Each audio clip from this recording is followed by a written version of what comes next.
be September into October. It doesn't mean that I think it's going to be the end of the world or a new bear market or anything like that, just that the market right now is a little bit undecided. And then after, you can see regardless of who gets elected, so it's not a politics thing, in November, you generally get this upward push into the end of the year, this November, December, and then into next year as well. It's the whole, people say it all the time, it's the market like certainty. And right now, you don't know who's going to be running the ship. So it's really hard to be certain in directions. So, just that's how I'm kind of looking at things. Now, so what I do on days like we saw on Friday, where we had a pretty bloody down day across the board, on my next slide here, I have, you've probably seen this a lot. I've given this to Sean as well. He shows in the after hour show. This is just my heat map of everything that happened in the world on Friday. You can see a whole lot of red and only one green symbol. So that makes it very, very easy for me to focus on and to take a look at whatever is up on the day as someone who likes to trade long when I can. UNG, very strong. Everything else in the world was incredibly weak. So let's take a look at UNG. I think I have a potential trade that we're going to take a look at here. So first of all, I just wanted to show, this is a monthly chart going back to natural gas. Funny, that giant spike. I remember that was the Russia-Ukraine invasion. Everyone saying, right, natural gas is going to be super huge. Turns out that wasn't a thing at all. I also have this trade wave on, which is the new indicator that we have a trade ideas that kind of keeps you in the direction of the trend. Obviously had a big sell as it started to crash and hasn't triggered a buy yet, but the indicator I have on the bottom is Williams %R. Shout out to Larry Williams, one of the greats indicator inventors. This is an overbought, oversold indicator, and the absolute bottom of this is negative 100, and we're sitting at like negative 95. So we really can't get too much in the oversold territory in UNG. So the next slide, we'll zoom into the weekly chart and just kind of show that this area was an interesting zone before. And I highlighted last week's action and then the week that we had this last pop. If you remember, I was talking about this, I remember on the after hours show with Sean, that I liked UNG if we could bounce off this $14-ish zone.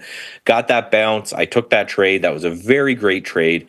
And then it reversed. So you had to be quick to kind of get out and take your money on it. But we're back at this 14-ish area and a nice strong week. So not only was it strong on Friday, which is what the heat map showed, but it was pretty strong all week when the market was weak all week. So retaking that $14, it could be that there's some sellers trapped under this $14 area and the buyers could be playing on this one. So if we go into the daily chart and take a look at, again, we mentioned this new trade wave indicator.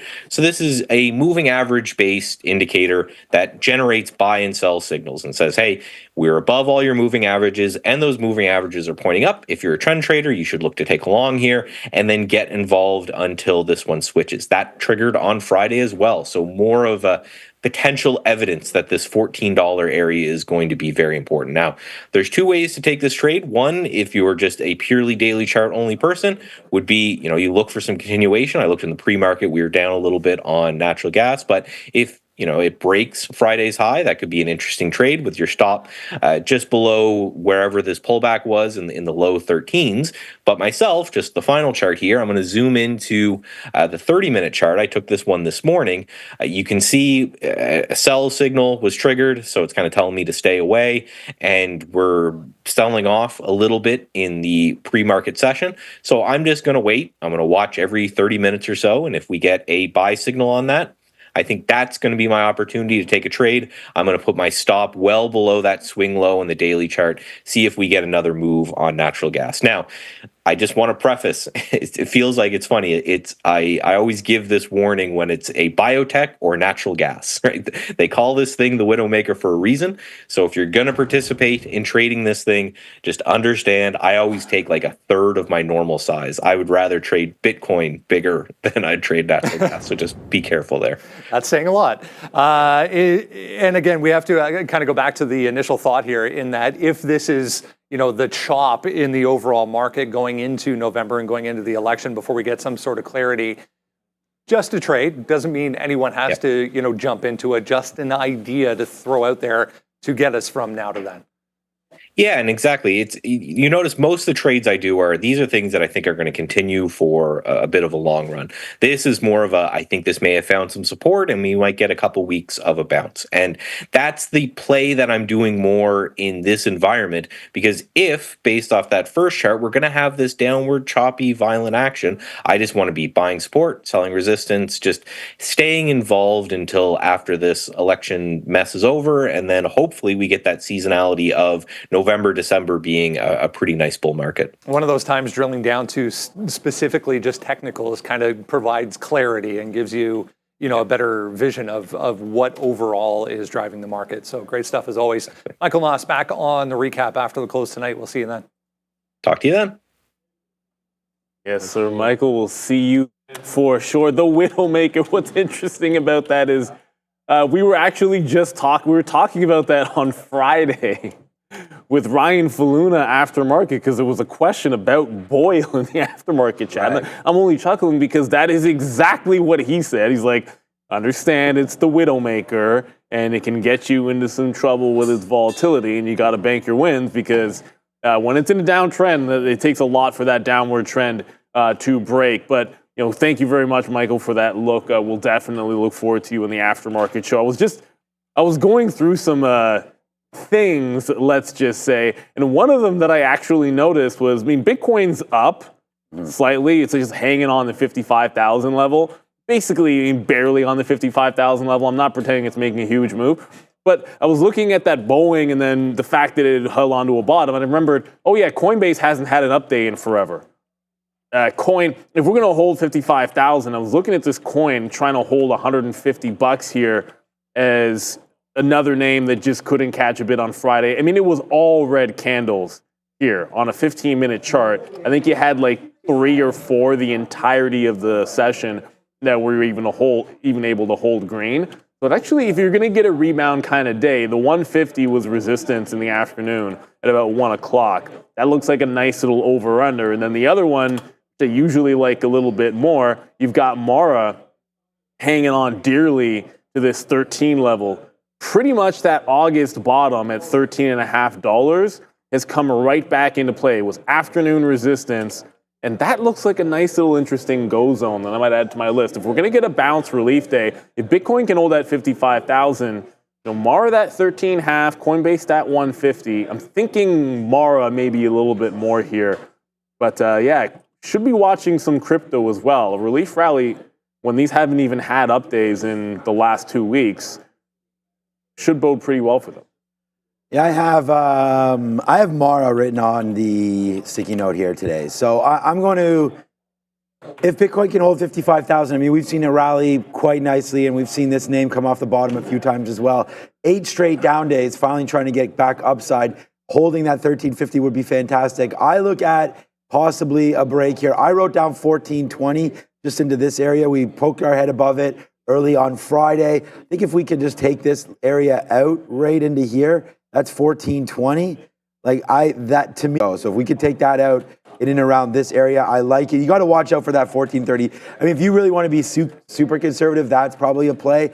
I just think 1420. If we break that, we definitely test there. So that gives me 15 cents, which is about the target where I'd try to get out if we were wrong, maybe 1390. So I feel like taking 30 cents worth of risk, taking out some at the top, and then seeing if you're right. Maybe you get to 1480 or so into this area, 70s, 80s, something like that, up to 15. So I think Mara has a good chance of working today.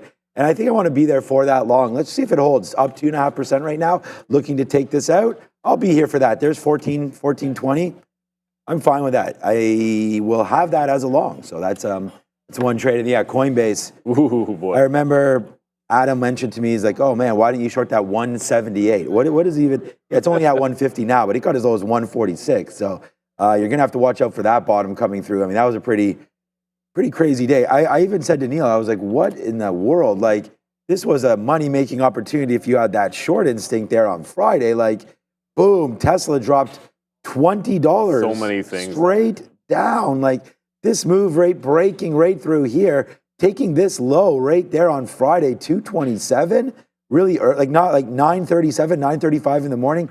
What a crazy name trade that would have been, just continuing to go down. So we'll look at some Tesla rebound today. But on that note, it's upgrade and downgrade time. JetBlue here with an upgrade from BofA Securities to kick things off this week. They did provide an operational update last week that was pretty well received by the market. X here, US Steel, getting an upgrade from JP Morgan Chase. So that name continues to be on watch here. Roblox with an upgrade from BTIG Research, and Oppenheimer upgrading NASDAQ as well. On the downgrade side here, we have Fox getting a downgrade from Seaport Research Partners, Deutsche Bank downgrading Colgate-Palmolive, this one down about 1% right now. Huntington Ingalls Industries getting this downgrade from JP Morgan Chase, and last but not least, Church & Dwight being downgraded by Morgan Stanley. Upgrade side today, pretty interesting, guys. Yeah, Roblox is one. I mean, look, everything had a bad day on Friday. Like, pretty much everything had a bad day on Friday, but what was that? He keeps, Fabian keeps hitting the Roblox sound. Oh, okay, gotcha. I could barely make it out because there's like some news coming on Benzinga. But Roblox had a significant bounce on Friday midday. So like almost everything was having a rough go of it. And then right about 1 o'clock, you had Roblox basically just run like $1.50 to end up closing more or less flat. I mean, most things were to the downside. It closed, I think, almost exactly flat on the day, and then now up that 1%, catching a little bit of an upgrade. I think that's the good news. The bad news, if there is technically bad news, would be you're still in this consolidation. It hasn't broken away just yet. So on the daily chart, let me get rid of some of these lines. That downward trend doesn't matter anymore. That support line's valid, but who cares? But really, Roblox, it looks good holding this consolidation. It's got to break $45 even. And I think you're good to go at that point. What up, Randy? Do we get the... Ooh. Still waiting for something else, though. Oh, snap. What? Here. Boom. Thank you, Randy. Thanks, Randy. I was even just talking about your Tesla there, too. How's your coffee, Randy? It looks and smells delicious, and I feel like I'm getting warmth off of it as well. My hands are freezing. Yeah, it's pretty cold around here, that's for sure. Coffee? It could be, yeah. I would be more than happy to have a coffee. Yes, all kinds of. So, what are we buying with this dollar? Maybe an apple fritter. How much are apple fritters? Like $1.75, I think they are, aren't they? You get a little American action. What, $1 US worth 1.35 or so Canadian right now. 270. So I'm out of that. My Roblox trade is concluded because it was a whole seasonality play, and that seasonality was kids being off school. And although that's not stopping, kids from playing Roblox, that's for sure. On a bet? But right now, no, going to school? No. Oh no, yeah, it's not at all. Yeah. So right down in there, $34, $35. That's where we took this trade, breaking higher here. We are now out in and around this area. We've been getting it out, man. I mean, we talked about that, and thankfully it didn't suffer the last. We're not out of We're out of the trade as a trade, but I'm still holding some Roblox. I always want to hold a core position. This name actually looks super strong. I mean, all the rest of the names. I mean, every name we talk about here over the last two weeks, a month, has been hit pretty good. Roblox still remains near this top and looking to break out, actually. So I still really like it. We're out of it as a trade. So basically 35, there's 35 and change by the time we figured out our prices, up to 44. So it's about 35% in a couple months. So that was a good trade. Now we'll wait to see if we get more of a breakout here. We're holding probably about 15% or so. So we'll wait to see if Roblox continues to work. Hey, Sean.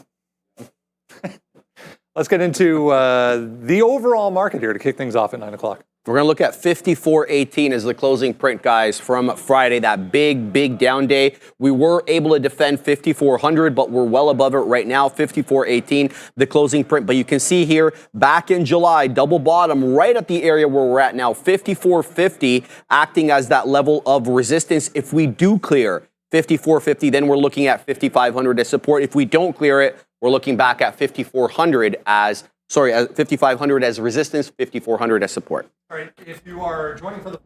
I have free stuff for you. Go down to the description of this video. There is a link there that will take you to the watch list sign-up page. Enter your email address, and then we do your homework for you. It's that easy. Everything you need to know in one spot, delivered right to your inbox every single morning. on the watch list for free. Top of that watch list this morning is not ARM, but we will get to ARM. Here's Palantir taking out the highs right now. In fact, or testing them anyways, back to $33 after the close on Friday. We learned that not only PLTR, but Dell as well going into the S&P. So obviously this is good news for all of them, as all the ETFs that track the S&P 500 are going to have to buy Palantir and Dell in order to be able to track it properly. So just to give you guys an idea, here are the inclusion requirements, or some of, to get into the S&P. A market cap of 15.8 billion, high trading volume, listing on either the NYSE or the NASDAQ, and you got to be primarily listed in the U.S. Brendo should be good here with respect to volume. Yeah, big move here, guys. Almost 9% now, 8.75% here for Palantir so far. I have a tick on Palantir. I mean, it hasn't broken the 52-week high. There's just like this dark pool tick that's above it. I have it as like 33.13. My concern for Palantir isn't necessarily a today thing. It's when they get added on the 23rd. Because, I mean, look, their PE and all that stuff and the metrics are going to say it's expensive, and we saw what happened to SMCI. So I think the rally's into it, and once that hits on the 23rd, I think that might turn into a sell event for them and Dell. But Palantir's chart's very different from Dell's chart. We'll get to Dell in a quick little second. 33.13 is the is the 52-week high. It's poised to break that out. The other thing to consider is if you look back, last time it was there, your next day, well, even that day, you had two levels. You had 32.40 on any kind of a dip, and then you had the end of that day, which was like down around like 31.8 or so. On any kind of dip, I'm just looking at those levels from the last time it failed the 33 level. If you don't get a breakout, it's 32.40 and 31.80 that look like the go zones. Dell's chart, as I said, is very, very different to Palantir's, in that it's been in a pretty hefty downward trend as opposed to an upward trend recently. So Dell is almost like a relief kind of rally thing. On the daily chart, it needs to get past $110. Like, yeah, sure, fine, hold on to 107, maybe there's something, but it needs to get past $110 to break it back out. There's been a lot of resistance on this thing, and even at the 113, 114, it's got more resistance. But that 110, the 200-period moving average on the daily, it's the first area of resistance here going back into Wednesday of last week. Dell's got some work to do. There's a big difference between trying to break out from 50% off of your highs, and then there's breaking 52-week highs. Very, very different looking name. All right, we'll just go bang, bang, bang. So Palantir here for most of us, hopefully is like a three-bagger right now. You're up to $33. First getting long this name and talking all about it at $9, then buying the dips and just talking continuously about Palantir, and there it is right now. It's going to be your number one trade, breaking through 52-week high of 33.10. So if we can get through that, I think this is a huge opportunity to trade this long. I don't know how it's going to react on September 23rd when it gets added, but I feel like today it's good. The only risk, with taking this trade is that it was just here, and we had some resistance for a while, and then it just came back in. So I do like the breakout. Like, I'd almost rather it be starting a little bit lower. It's going to open up right at 33.10, so it's going to be a little tough to sort of hit that break long, because I feel like it's going to hit soon. Like, there's already 10,000 shares or 100,000 shares right here on edge. So this is an active stock, 3 million shares. It's going to break through 33. It just keeps on creeping higher. That bottom's 32.60. That could come into play right off the open. The last time I checked, there was a buy imbalance, and there still is. So there's $1 million right there. There's $1 million on the bid, so that's sort of falsifying this upside a little bit. I don't know. It's making me a little. It's the order's still in. I'm not going to take it in the pre-market, so I don't think I'll get into it. But at the end of the day, this is what it is right now. It's Palantir. It's ripping higher. I think it's a little foolish not to take that trade, so I'll probably take it small, even in the pre-market. But I really like the stock, man. I mean, breaking higher. I think if we're going to be wrong, you want to give this $1 down to 32.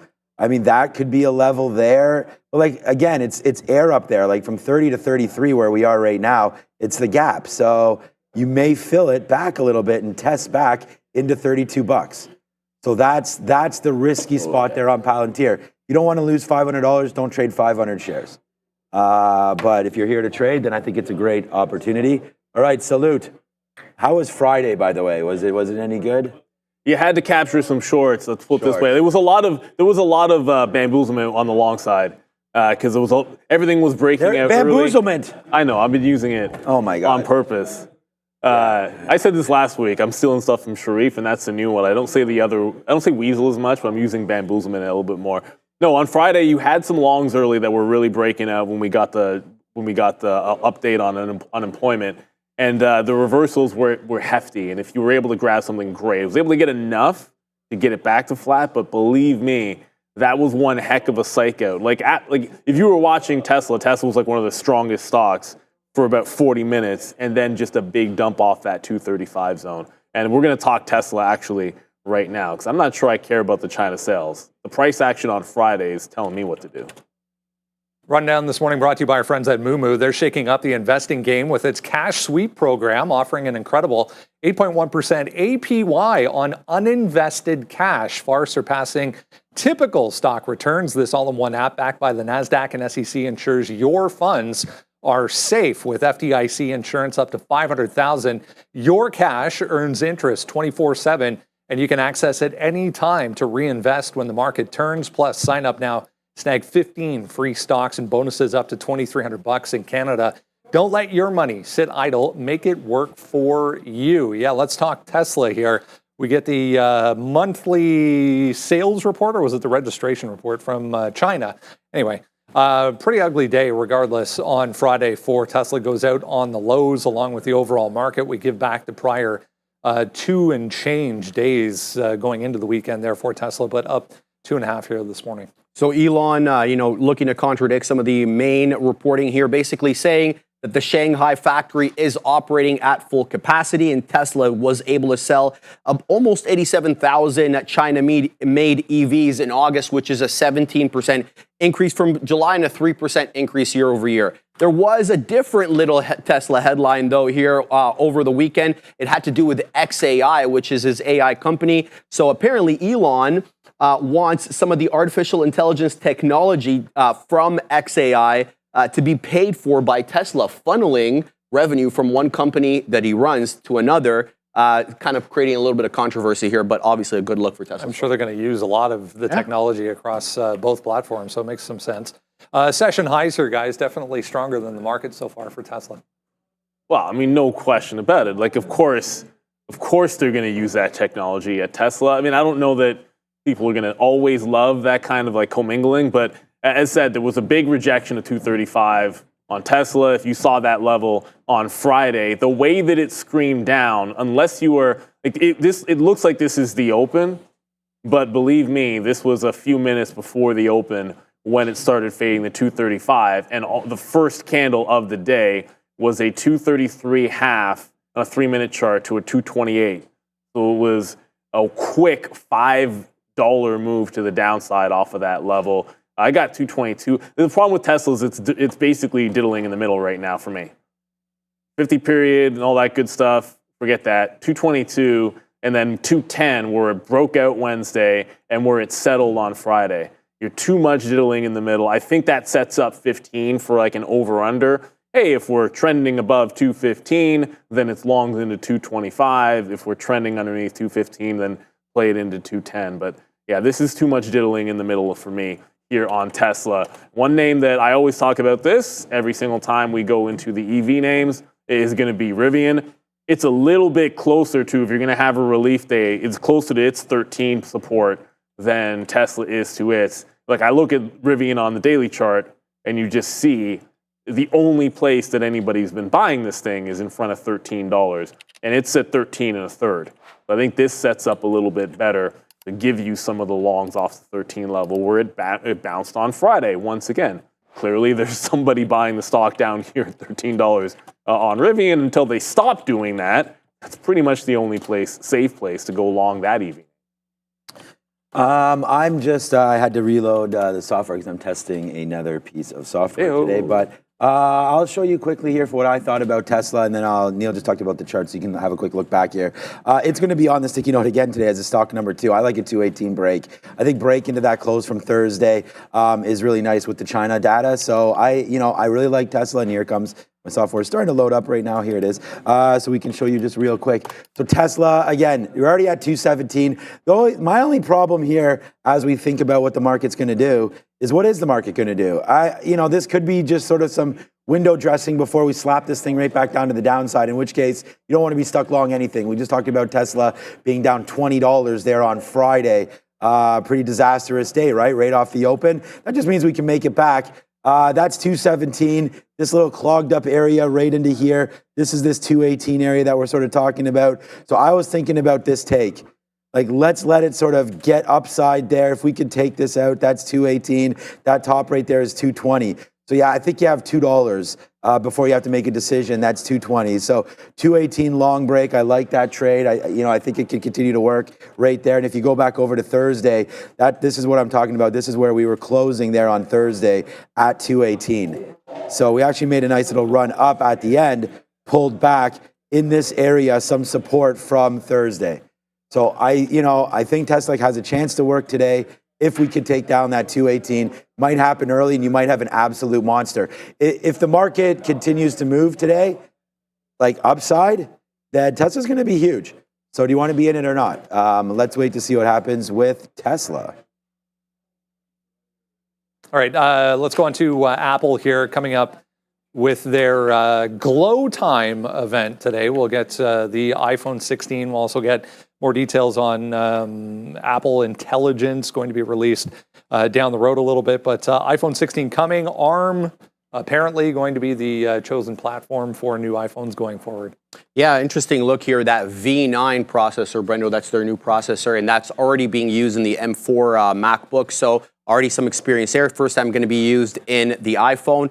Huawei, though, coming out overnight, and this is well, not overnight. They actually released this on Saturday. This is their new phone, the Mate XT, and it's a tri-foldable phone, as you can see there, with two hinges, and it basically opens up to be a bit of a tablet. They got 2.7 million orders, and the pre-orders began Saturday, Brendo.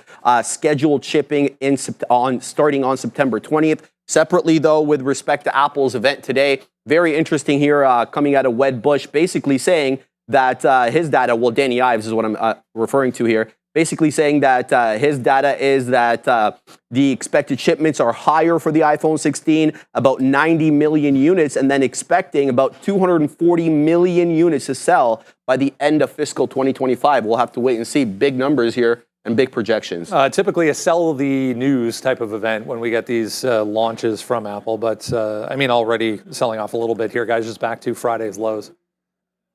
I think we've seen this rodeo before. There's going to be 2 days for Apple today. There's going to be going into 1 o'clock, and there's going to be after 1 o'clock, and we'll actually call it 3, and then there's after the event is done. But Apple, it has been faring in a lot of ways better than some of the Mag 7 names, but the 50 period, as you can see here on the daily, 222.5. This has just been like 3 consecutive days. Actually, check that, 4 consecutive days where you either are closing or opening and holding that line. Actually, check it. You can even call it 5. And that 50 period's been that over-under brick wall. Like it's running away from it to the upside, running away from it to the downside. So that's going to end up being resistance early on today.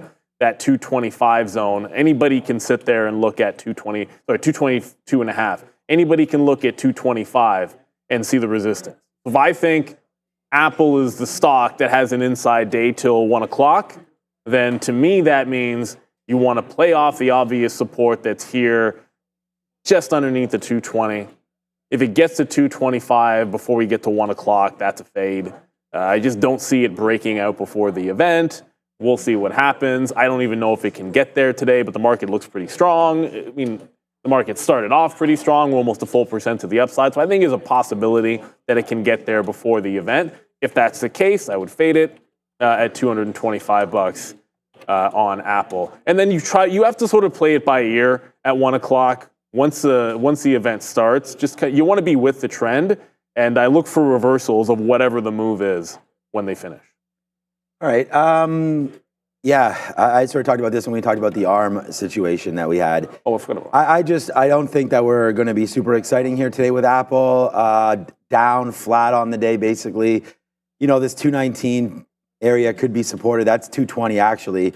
So a little bit of a drip down. Just looking here on the 20-minute chart, it's I think you just keep going long until it breaks, but I think it will break.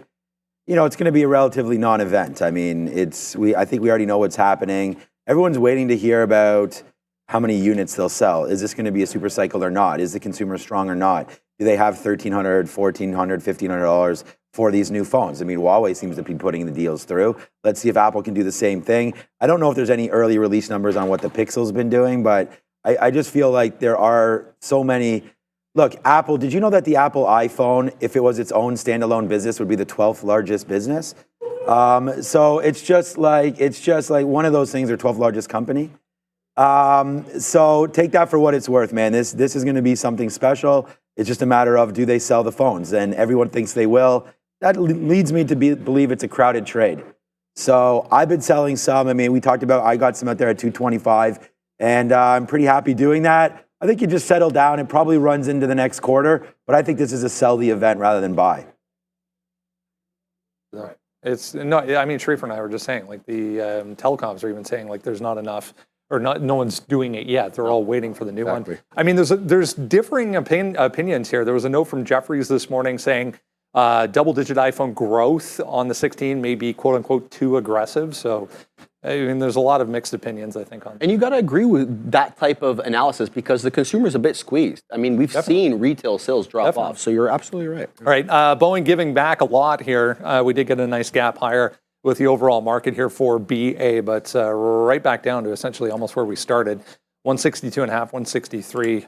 Reports suggesting they could be able to divert or get away from the possibility of a strike here, which would be massively positive. Absolutely, Brando. This company's already had trouble enough this year. Kelly Ortberg getting a nice win here in his first little while as a CEO. So here's the deal, 25% raise for the workers over 4 years, additional healthcare costs and retirement benefits, and a commitment from Boeing to stay in the Pacific Northwest.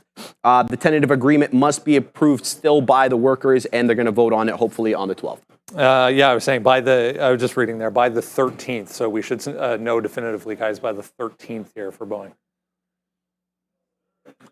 Hopefully they get it done. I mean, you always want to see these things get settled, but Boeing just needs the good press or some kind of positive news here. Daily chart's a mess. Obviously, everyone knows that, but the 52-week low did get breached. It was a flat bottom breakdown late in the day on Friday. It was able to hold on and now gap above some of those lows. So I always say when you break a low like that, prior support kind of comes back into play. I don't know if it's going to get all the way down to 158. So there's your 158 level where it broke and there was a resistance. If it gets to that price, fair enough. That would be that technical level that I would like. But until that happens, I got to look at Thursday's close. Like Thursday, 162 quarter. I put 162 half, but it's 162 quarter technically.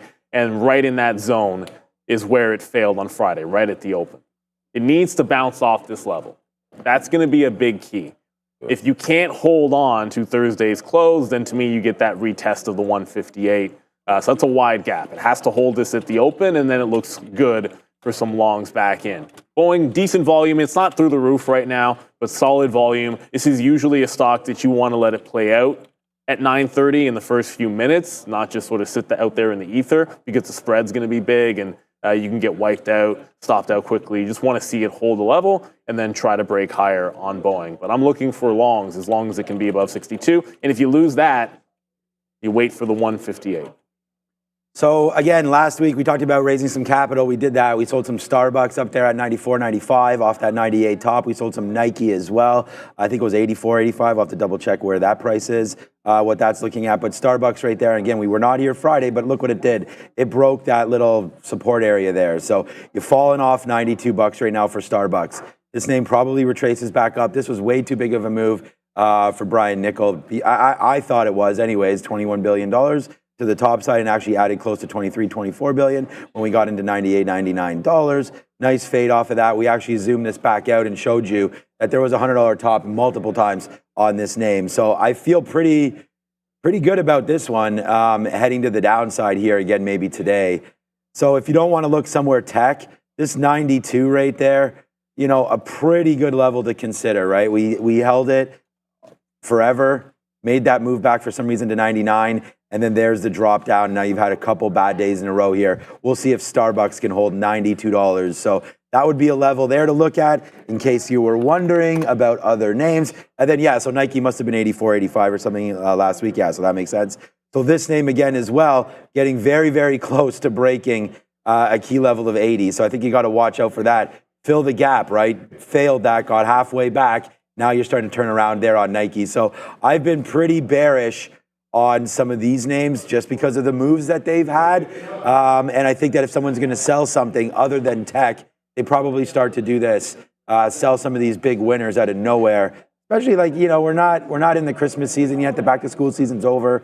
So I think it's a sell-off situation here for some of the retail names. We'll see.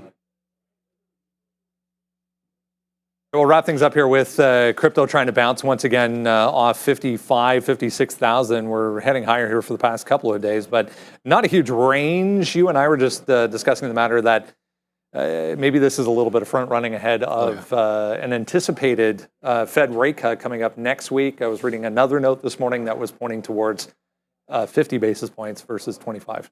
Yeah, the market really is putting pressure on the Fed here to respond to the economic data as opposed to the data that it wants to respond to. So we'll have to keep an eye on that. Obviously, next week, keep the 16th, is it? I believe Thursday, I believe. Wednesday or Thursday? Okay. Wednesday. So we'll keep an eye on that, Brendo.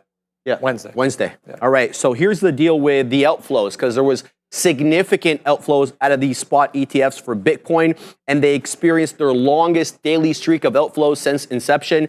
$1.2 billion was pulled out of these ETFs in the past 8 days. And Bitcoin's performance in September was not so good so far, already down 7%, Brendo. Just be aware if anyone's watching Palantir, there's this BP note making the rounds again this morning, it looks like. This was out earlier, but deal with Palantir and BP on the AI side as well.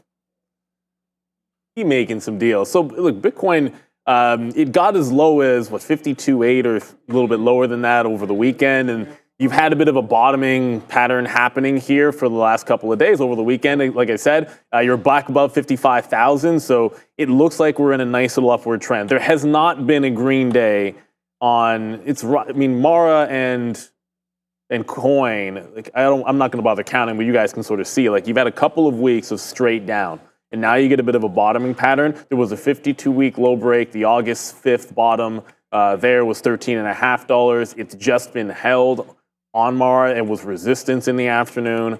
I think longs above the 13.5. If you lose that 13.5, I think you're back into trouble again. But as long as you're above that, when you get wipeout bottoms like that, that prior resistance that was support that was there before, when you get back above it, I look for that to be support there again. So that's what look for me on Mara. I want to see that 13.5 hold and just look for continuation longs. Probably 15 would be the spot that I think is the obvious area of resistance. And then Coinbase is a very similar look.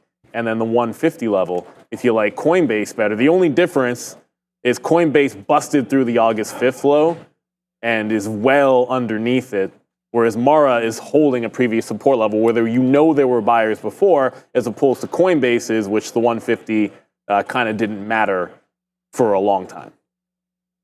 I was going to show the imbalances, actually. So it's up to A there in the chat. Palantir right now with a 1.2 million imbalance there. IoT.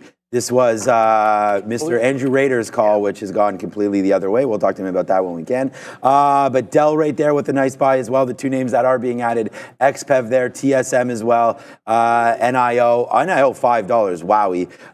We were talking about that one at $4. That's at $5 right now, NIO. Look, on today's sticky note is Mara. So, this note has been pretty good so far. We'll see if it continues to do that today. We've had some good trades off of here the last couple of days, but there it is right there, Mara, 1420 long. Let's just see if Bitcoin can hold 55. That's it. If it can, then I think Mara has a very, very good opportunity to get back to the upside. We sort of just talked about this. We talked about this earlier. We'll see about Big Patty Ice behind us, what he's thinking as well. But there's 1420 right there. I think we get a good opportunity to break that, and then we go longer on Mara. So let's just give it a shot. That's it right here. Break it higher. I understand that there's a 1435 overhang there. You can trade that if you like, but that's a good trade, I believe, anyways, for MARA. In and around a break a little bit higher there. If it supports levels, we'll find them when they come. Okay, so we just had NASDAQ imbalances come out, very, very uneventful. There is an NVIDIA bid down here. As I said, the only name that I bought on Friday at all was NVIDIA, and it wasn't even that big. I don't have too much cash lying around. But right there, nice move up right here for NVIDIA on that buy imbalance. We'll see 104 pre-market highs right now for NVIDIA. Yeah, I'm not really seeing too much else. Dell's going to be on people's minds there at 200,000, but it's Palantir's just growing a little bit here, 1.31. Again, the trade that I'm looking for is a Palantir break of 33.10. The only problem with it, like I said, I mean, I pulled it back to 30. I mean, maybe 33.50.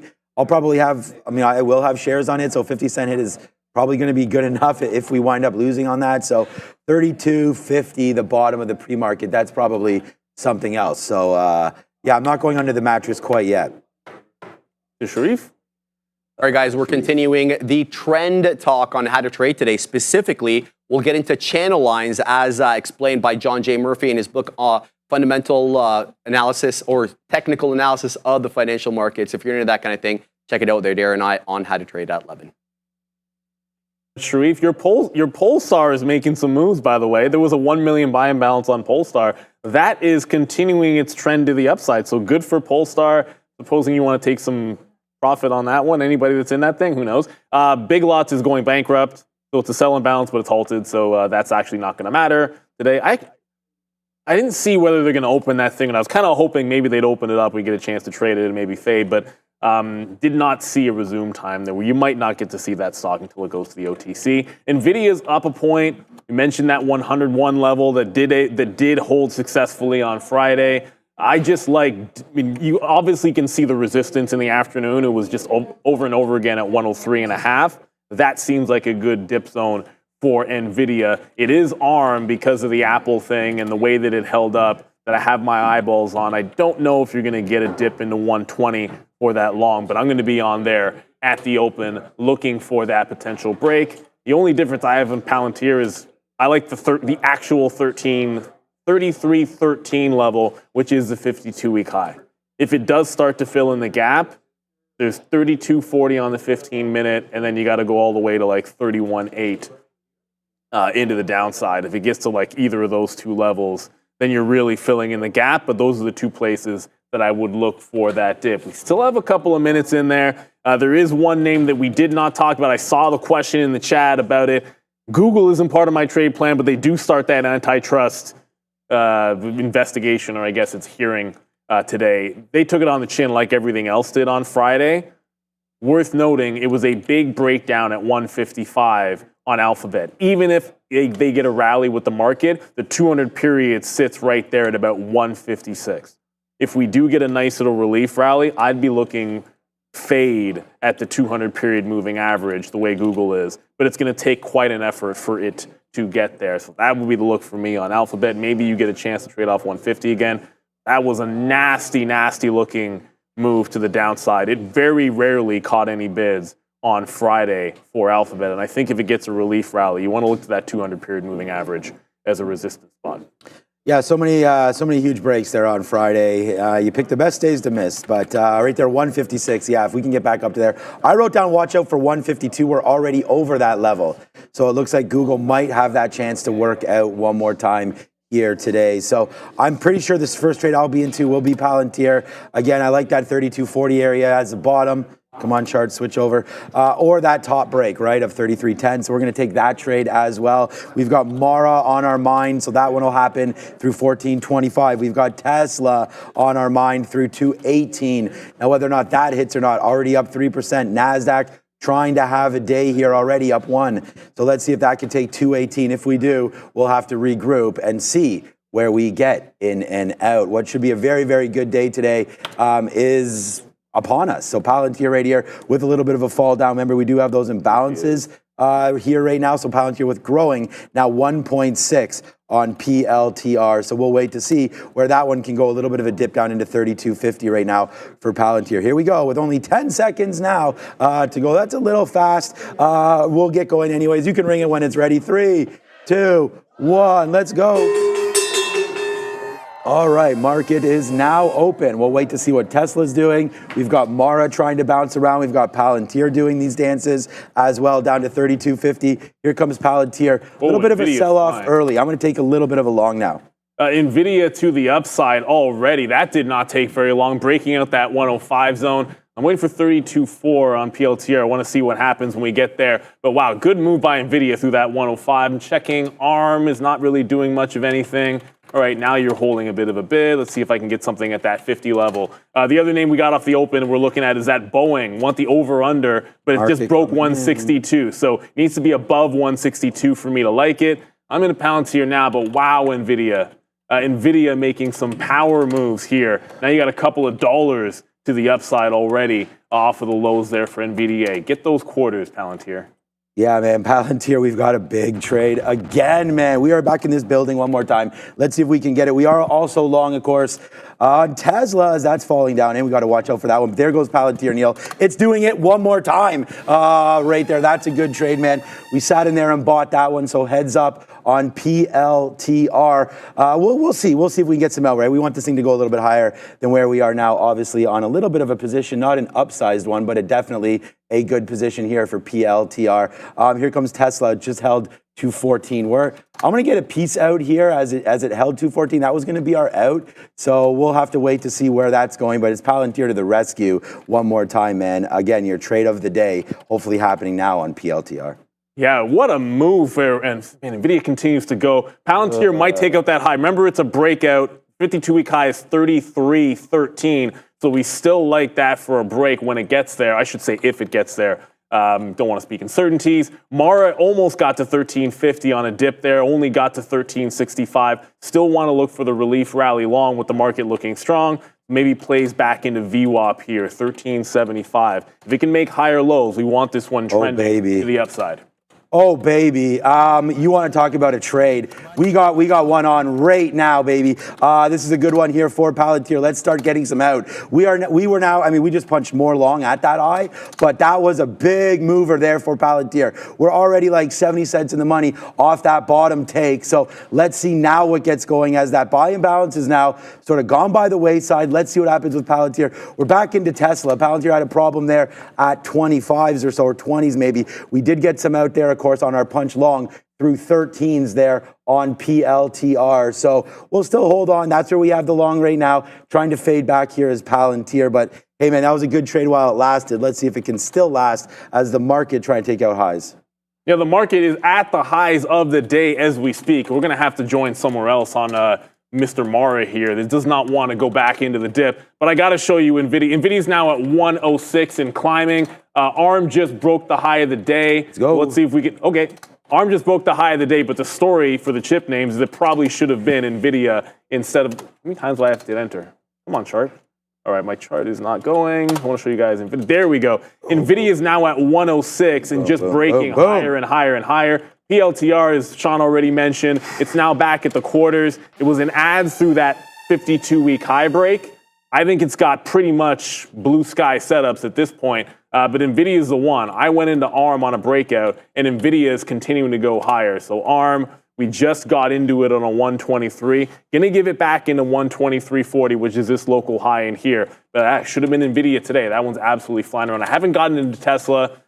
Still an inside day there. Nothing doing in Apple either. Look, guys, I don't know if it was a special day on Friday, but it is a special day right now, man. I mean, this is going. We are now positive huge. Tesla is huge right now. We got right back into that. We are now $2 in the money. Thank you, Big Patty Ice, right there for Tesla. This is a trophy day one more time. It is Palantir. It is Neil. It is your trade of the day. Palantir right there. I don't know, man. Light the lamp. Is that what they say these days? I'm still in hockey mode. Let's go, man. This is a monster day. We're doing it again for you live on Trader TV Live. Let's props it up. There it is, Neil. It is $3 in the money for you on Tesla. Let's go. Big day alert happening over on this side. What's up on that side?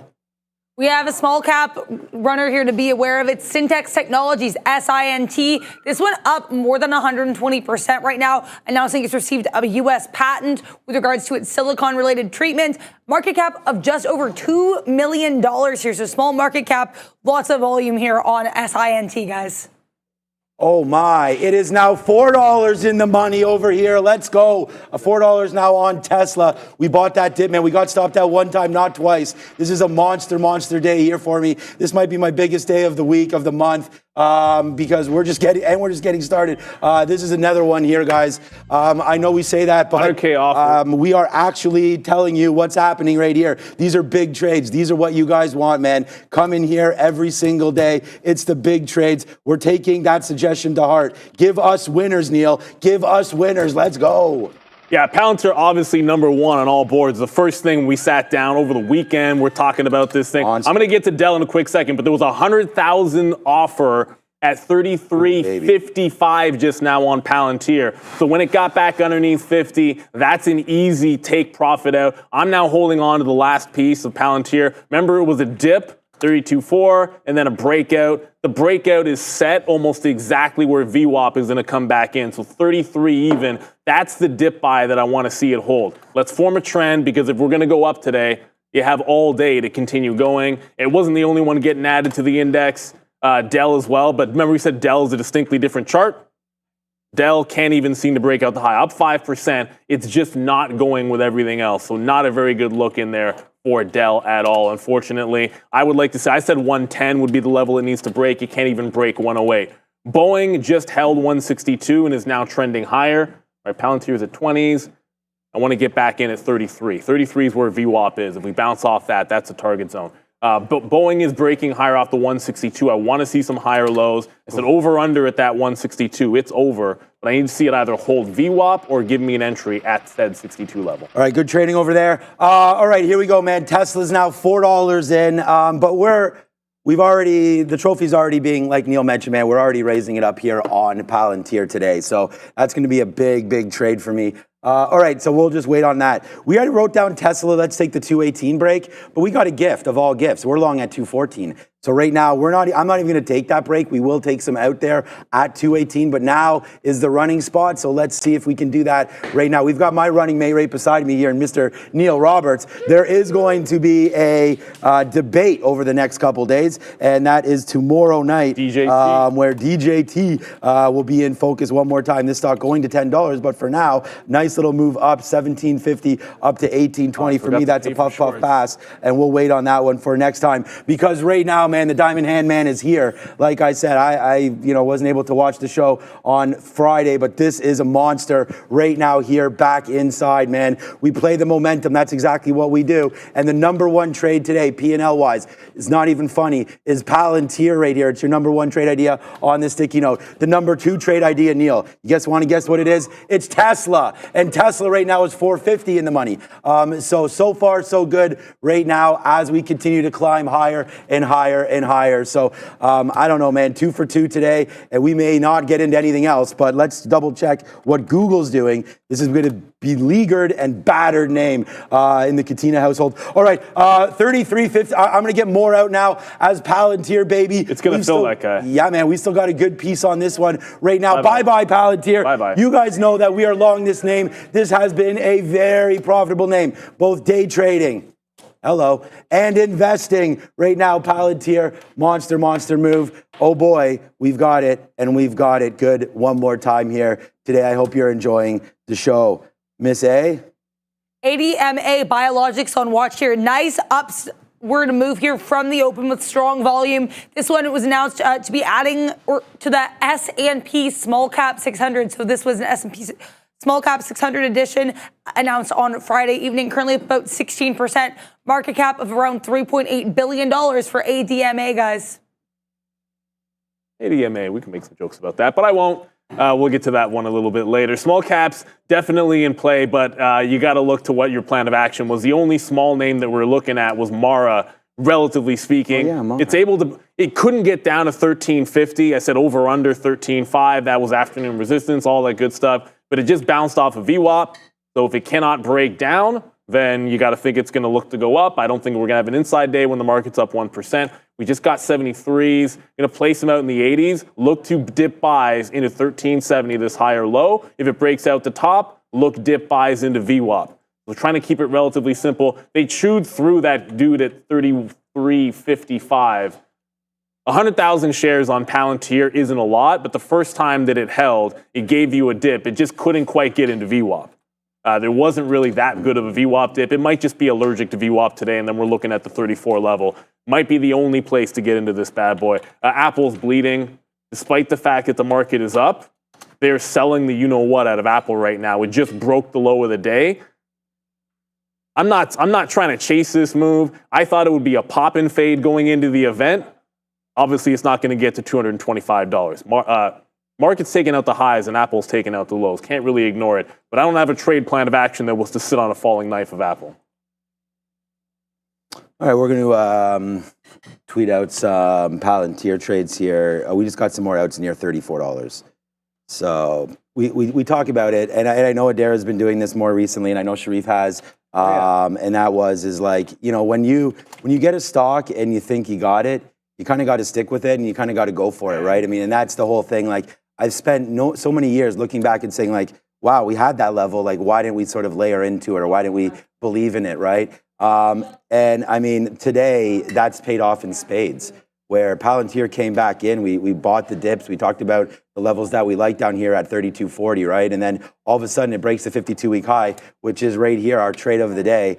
And now it's just huge. And, you know, you can either use, you know, comfortable shares, uncomfortable shares. I mean, I think you just want to be whatever you're comfortable with. And I think that's the whole thing. So let's just see how far it can go right now. We've already exceeded our expectations for the day, but that doesn't mean that we are nowhere near being done. Tesla, again, we thought that this could get to 220 on a 218 break. I mean, we sort of thought that there was going to be room up to that level. You know, just looking at a 20-minute chart, we could still get to that 220. That's the 50-period moving average is 221. So I think there's some sort of a spot there. Let's try to get something out at 220. I mean, right now we are long at 214 right now on Tesla. So let's put something up there. Let's go 219.50. If we could take $4.50, then that will be something. So let's see if we could do that. You know, that'd be the high of the day right there. Palantir is where it is. And then, I mean, you could just rewind. I was like, the short is what's good on Apple. We don't have it, though. But right into there, nice move breaking through that 220. It was a sell the event thing, right? I mean, that's pretty obvious. The only time to buy Apple is going to be when we hear some more about that demand. Are they going to be able to sell all those units for the 16? And if they can't, then it's a problem, and that is for sure. More outs there. Expectation is so high. Yeah, expectation is really, really high on that. Even it should be, right? I mean, like I said, they usually the trade and the stock is an absolute monster. But talking about a monster, we're going to get another piece out on Palantir just in case. It's getting a little top heavy right now. And again, we have enough shares to be able to do this, but we are getting out. Like, we only have 10% left now of PLTR, but that 10% is still a doozy. So we don't want to lose it too much, right? That 33.50 area, probably take a piece out if we get back into that range. Yeah, so as far as Apple goes, I mean, I don't want to completely write this off. I don't see any way that it just continues to drop forever. Go to the daily chart, 217.5 would be an interesting line in the sand if it's even got one. If the market does not go any further from here, I'm going to quickly go over to tried and tested fade play. Intel just can't seem to do much of anything, even when the market's going. But I'm looking at what just happened here. It just wicked the top off of pre-market highs and then go back to the opening range on Friday. The exact level, 1920, just got put up as the high. If it never breaks that and the market fails here at these highs, then I want to turn to that as a relatively decent fade trade. Mara still looking for a re-entry off of, it might be VWAP at this point. It didn't actually break the high of the day, but it's looking like it's going to. If it breaks the high of the day, I'm looking for VWAP. If it fails the high, then I want to try to get back in at those 70s. That's the level that we got in the first time. That's the level I want to play the second time. But I'm looking at this Intel, and it's looking pretty juicy. That looks like it failed the high break. If it wants to trend down from here, I think this one can be a little bit of a short. But Apple, I didn't think it was going to sell off until later in the day. So I'm not going to chase that move. I want to let it settle down. There might be a bounce play available for us. And Palantir, at this point, it's going to be whether or not there's a re-entry to that trade. Almost doesn't matter because it got to 34 without a decent one. It's just only going into the upside. It might be allergic to VWAP today, so we're going to have to look for some other levels. Yeah, I'm going to try to just to hold it, man. I mean, if we can, I'm going to put an offer. We just got another piece out there on Palantir up at that 33.40 area, or 33.40, 33.90 area right there. So another one out there for PLTR as we get less and less. Like, we just got that out. I don't know. What did we just get filled on right there? 83, so not a bad one there. I'm going to put one more trade in and around 90 or so, and then we'll hold the rest of Palantir and see if that can come outside right now. Just waiting to see what happens with Tesla. Tesla's still $4 in the money. We'll wait to see what's going on there. We did want to look at Google. Let's just check out on Mara. Mara's actually not doing what I thought it would do. I thought it would sort of start to break a little bit there, and it's not. So there could be a good trade coming through for Mara, even right now on a 14 break. There we go. Wow. Like we just tweeted out, man, your trade of the day here on Trader TV Live is going to be the Palantir long. And I mean, this name is now... Whoa, 34. Oh my, there it goes. Wow, talking about not holding enough of it. Palantir just continues to print a lot of traders, a lot of money. So that's a good one right there. Man, that was a pretty good idea for PLTR. I hope you guys joined the boat on this one. Was that a call for Miss A? Then let's go. Great look here for Relay Therapeutics, increasing volume at high of days right now. Actually, a catalyst here with regards to positive data for its breast cancer treatment. Market cap around $835 million. They have a short float of about 6.8% for RLAY, guys. Relay all the way home and get him gunned out at the plate, which would be $34 on Palantir. Look, it just wicked that top here, taking it station to station. I was looking for another dip. I think we'll probably get a chance at one if there is any pullback off of 34, but it's gone a couple of stations already. I'm out of it now. It's almost 10 o'clock. Well, it's the first 15 minutes of the day has been put in, and I think you've got a bit of a trend forming, at least since the breakout. So I want to observe that trend line. This is my adjustment here, so there's your trend. If it breaks that trend, dip to VWAP. If it holds that trend, I want to see it hold it before I'm any longs above the 34 level. So that's going to be the adjustment for me. Big move to the upside. And what's crazy about it is, it's actually not crazy, I shouldn't say. Like, Dell's still doing nothing, but remember, Dell is a very, very different name. It just is a weak stock that's getting added as opposed to a strong one that's getting added, and very, very different move here for Dell. It can't even get off the bid. I know it's up 4%, but that's a lie. It hasn't moved since the open. This one looking a little bit weak. Mara was still looking for our dip buy. We're being patient about it, but if we don't get this pull back into VWAP, we'll have to maybe look for the breakout level where it just went 1385. So we're about to get to $14 on Mara here. I haven't checked out Coinbase, but Bitcoin's holding 55,000. That's the only thing that we're concerned about. I didn't like the long unless Bitcoin was above that 55. All right. So Palantir continues to work. We just got another piece out there in at 34. What I was going to say was this 214 area right now, we are still long on Tesla. Like I said, we only have 20% of this. We have like 5% now of Palantir. So we've given some back here. This is a nice move back in for Tesla, like pretty nice for sure. I'll hold it to see if we can get it back into this 50 period, the 200 period right here at 215. So nice move back in for Tesla in what's a dangerous name right now, right? I mean, this is breaking lower. So let's wait to see here. I'm going to try to get some more down near 215 and change for Tesla. And then if it breaks lower than that, then we can get away from that name as the whole market right now trying to pull back there one more time. So here we go. Meanwhile, Apple's bouncing $1. Okay, so Apple, maybe that's why. Maybe there's some more money coming into Apple. But here comes Tesla as if there's news. I think we'll wait to see what's going on. Nice move down here for TSLA. Yeah, I think Apple's a counter-trend stock at this point. But, I mean, I don't know. My gut's telling me if I wanted to short 225 and it's trend down, I should be shorting it on the way back up. It's not at VWAP.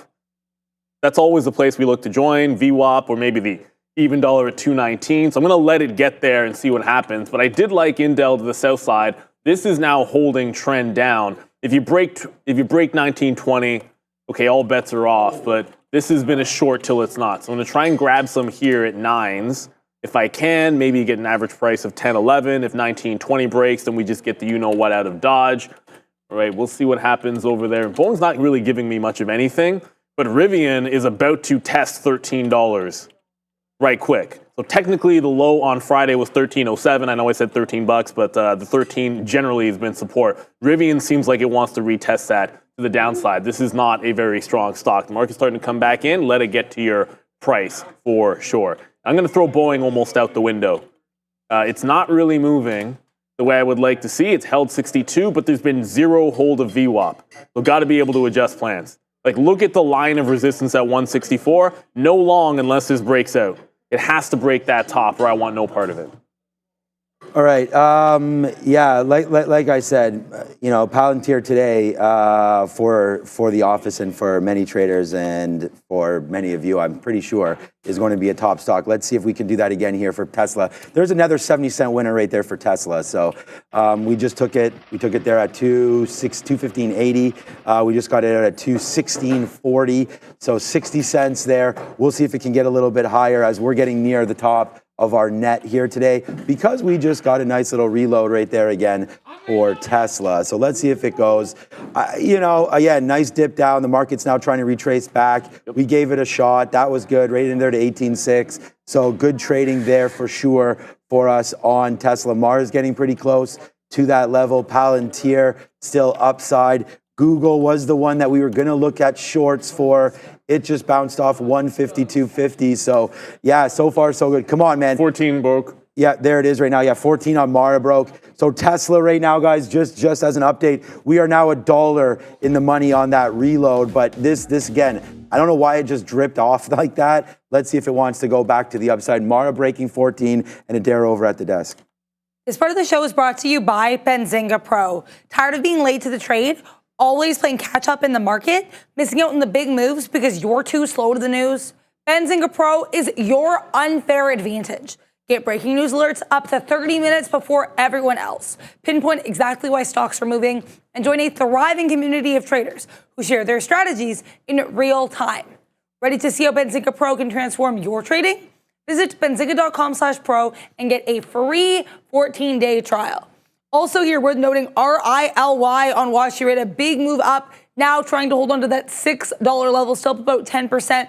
This one has been embroiled in recent weeks and months here in some financial probes of its financial businesses and accounting. We do have the company now apparently negotiating a sale of its majority stake in a couple different brands and portfolios here, anticipating just over $400 million in gross cash proceeds. Also announcing that they've established a committee to evaluate their take private proposal. So some updates for RILY, setting this one up more than 10%. Short float here of over 40%, guys. O'Reilly, that stock, yeah, I still don't understand why I can't trade where they got that private offer at $7. There's something about that they must really, really not like, but is what it is. Big Lots, I just checked. Big Lots is not going to open today, so that's a little bit disappointing because I wanted to short that thing. Mara did break 14. Got to adjust dip buy plans because we might not get in the previous break, but 14.30 was a Friday high. If it gets to that, jumping out in front of the quarters. So I'll probably get like 22s out in front of it and then look for the next available dip. It is a very steep upward trend since it broke out the second time here on Mara. Coin as well. I mean, it doesn't, like whichever one you want to look at, they're both trending pretty nicely into the upside. So I want to keep an eye on Bitcoin and that 55 level to be sure. Apple is catching a bid. And it's going to get to, it looks like at this point it's going to get to VWAP. The only thing that is bleeding right now in Mag 7 territory that I've looked at is Apple. If the market fails a high, I got to feel like it's the one thing to short. I thought we were selling the event at 225 or at 1 o'clock. Instead, looks like they're already fading Apple. Not a very good start for them on what's supposed to be glow day. Well, the stock is not exactly glowing. No, not at all. Good look there on Apple. All right, so Tesla. I mean, I only have two trades today, and they've both been, for me, really, really opportunistic. I mean, we were able to buy Tesla down to the 200 period. We did get out. We are completely done like trying to hold things forever. You don't need to do that. We'll hold winners forever, not losers. So right there, out at the 200 when it broke, gave us a base, and we got back in literally a minute later and took this to the upside, and now it's a very, very profitable name for me today. But it will come out if it breaks this 214.90, 214, 215 basically area right here. So we're just back into the money now. We're long at 215.32.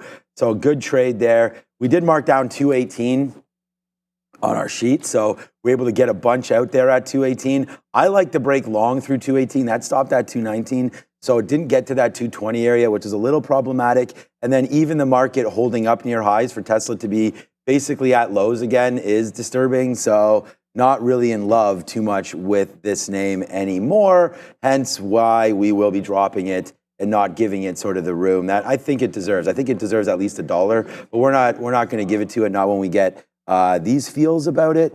And then Palantir, like I was going to drop it, but we were able to get a lot out. Like we got a lot out at the top. So it's an absolute monster day here for traders of Palantir. So again, congratulations to everybody that were able to take this trade. We talked about it. It's a 52-week high break. We were all over this name, not just myself, obviously Neil, and then the guys behind us there really nailed it. So congratulations to all those guys as well. We did not look at VWAP incoming. Yeah, exactly. Okay, VWAP incoming there. Bounce. There you go. Palantir just bounced to the downside there. Nice little crack there in PLTR down to 33.30s. We're starting to get back in as there's some some sellers obviously coming in to capture that 10% move now on PLTR. We told you we had less than 5%, so that's what we have right now on PLTR. So let's see what happens. Yeah, it's definitely pulling back. But Apple, I think I like Apple into VWAP as well, but that's in the other direction. I didn't want to step in front of falling knife on the way down. I want to see it hold out. We're at the time of the day where I want to see it hold the level, go a little sideways, give you an obvious entry as opposed to let's just sit on the bid and let this one run us over. So let's see what happens with Palantir. Apple just got to VWAP in the other direction. They're actually really starting to buy this up pretty heavily. So in the vein of being patient, I don't want to just sit out in front of it like I just said on Palantir. Like let's let it actually hold underneath VWAP. If it's a weak stock, let it actually trade weak. Nvidia can't hold VWAP as well, so it's a weird one where what was strong early, while the market's still at highs, is really starting to pull back. I thought we'd be just going dip and rip after missing a breakout on Nvidia. This does not look as healthy now. I like the 105 hold as a price. And looking at it on Friday, this was a big level as well, but we'll have to let this one settle down. As far as Mara goes, it's right back into 14, so we didn't get that 14.20. If this can't hold on to $14, this might be a good time to jump out and wait for VWAP as well. So Mara, first look is one. I think the second one's going to probably come at VWAP. I know I say VWAP a lot because we like it. And DJT, I'm going to pay for some locates just in case. It feels a little bit much here, and just to keep in mind where this stock was last week, $20 was a resistance level. So I want to be ready in case this thing gets there for a bit of a fade play on DJT. I'm not sure how expensive they'll be, but they're usually just a couple of cents per share. All right, we just got a monster trade again there on Tesla. So yeah, we're not going to answer that. Travolta's like, come on, man, let these guys cook. There's Tesla right now, another $2. So we just got out at 217, man. We bought that dip right there. If this is, we hashtag real trading all the time.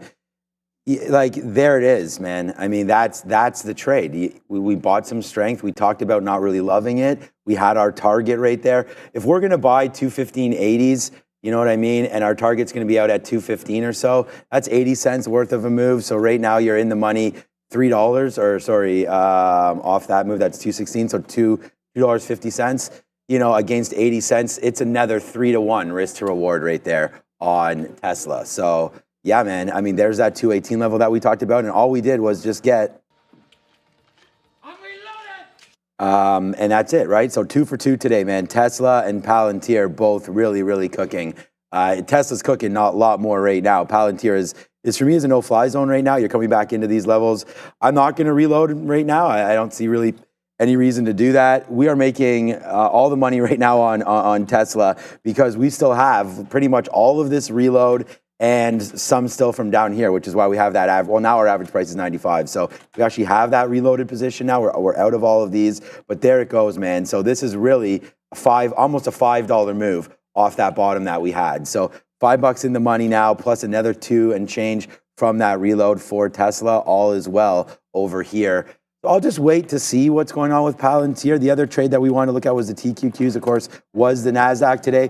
I wrote down, let's watch out for 60. I mean, that's coming in right now, so that could be a hot trade coming through $60 for Tesla. But we do have numbers coming in, as well as, again, another one on Tesla. Now almost $3 in the money. That's almost like $8 on Tesla today, as there goes my level 2. All right, what's up, Adara?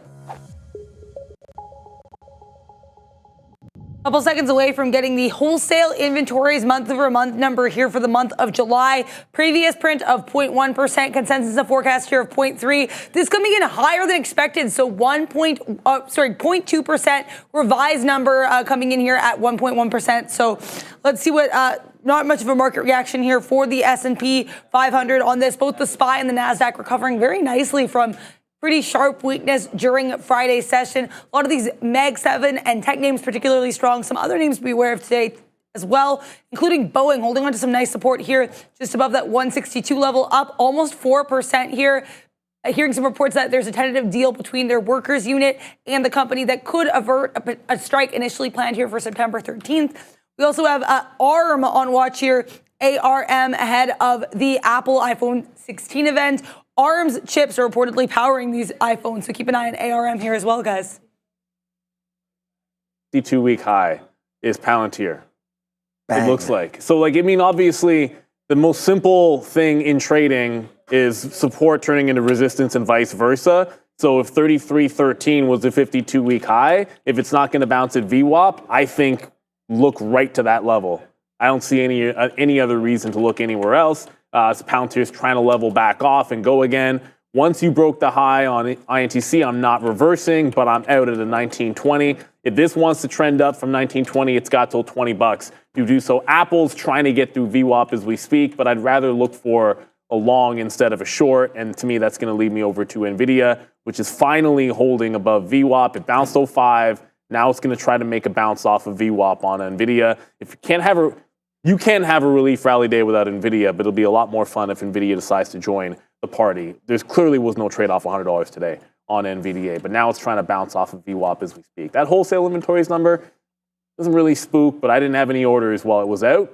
Now that we're holding VWAP, I want to see one more bounce. We'll see if we can't get back into it. I have a trail on Mara at $14. If it breaks that, we'll look to get out and then jump back in at the aforementioned VWAP. So let's go NVIDIA. Let's try to get a fill off. VWAP here, some higher lows trying to be put in.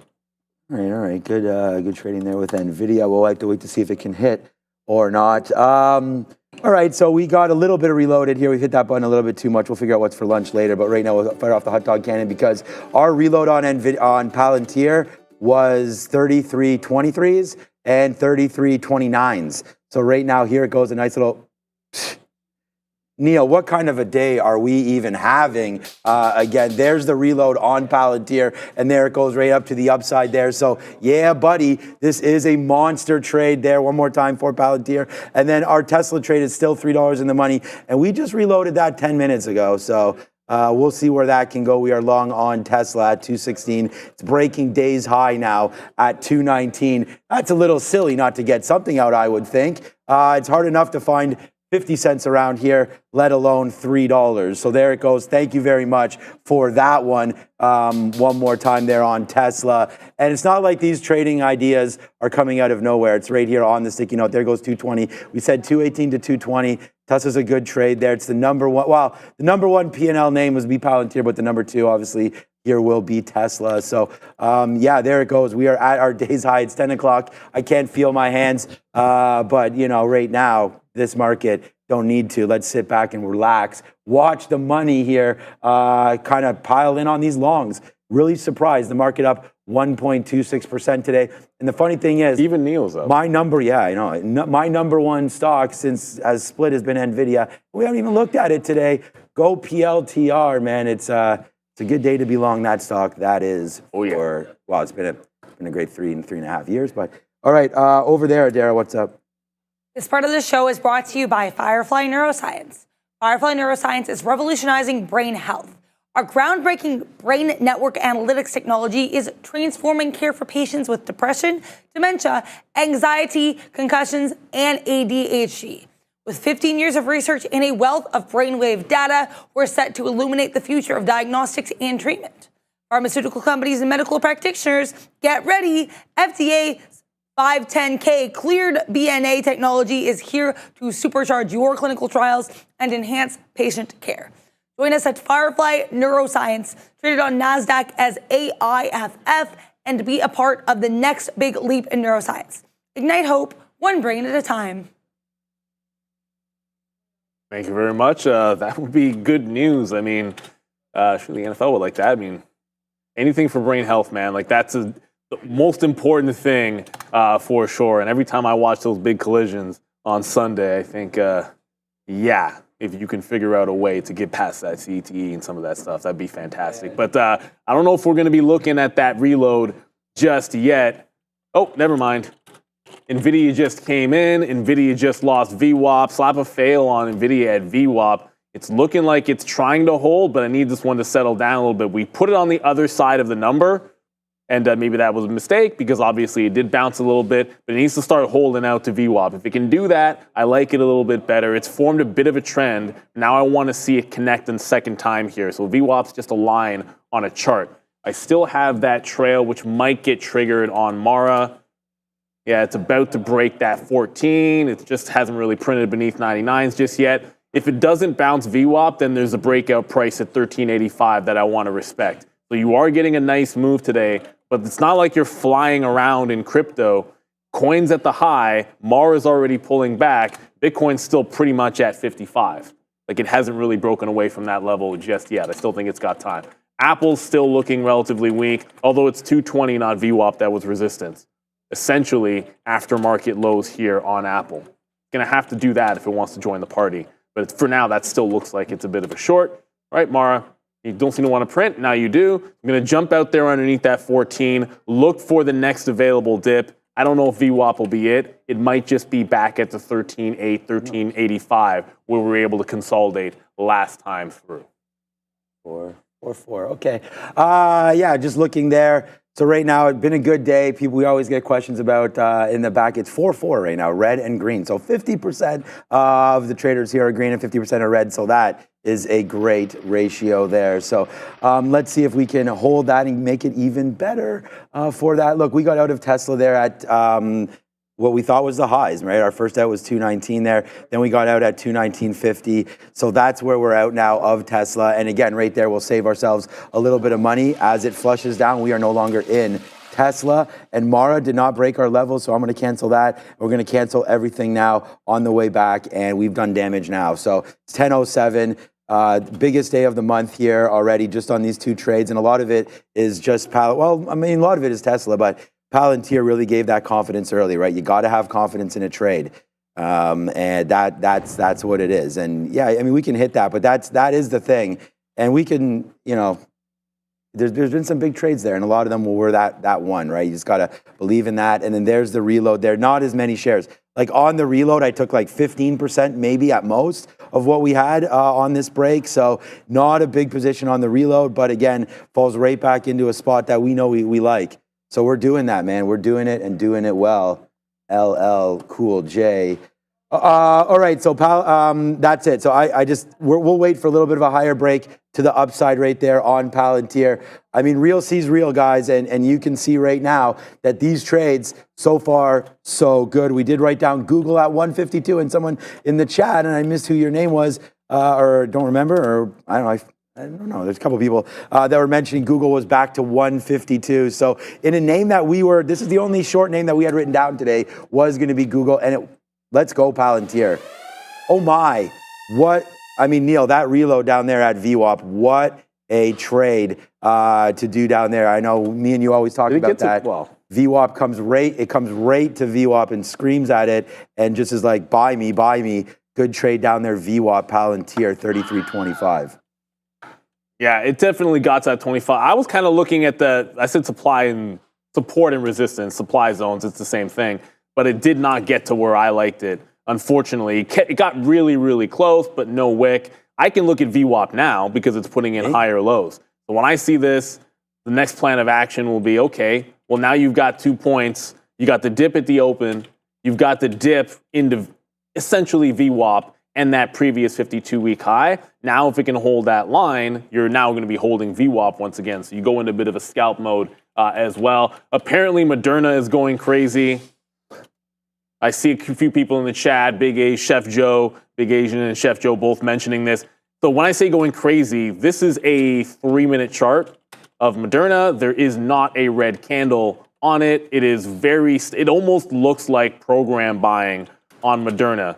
There's not a lot of size in level 2. It's not an exorbitant amount of volume, but certainly it's some kind of a buy program going on mRNA. It's at resistance points, so I don't know that I'd want to be punching that top. I paid for locates on DJT.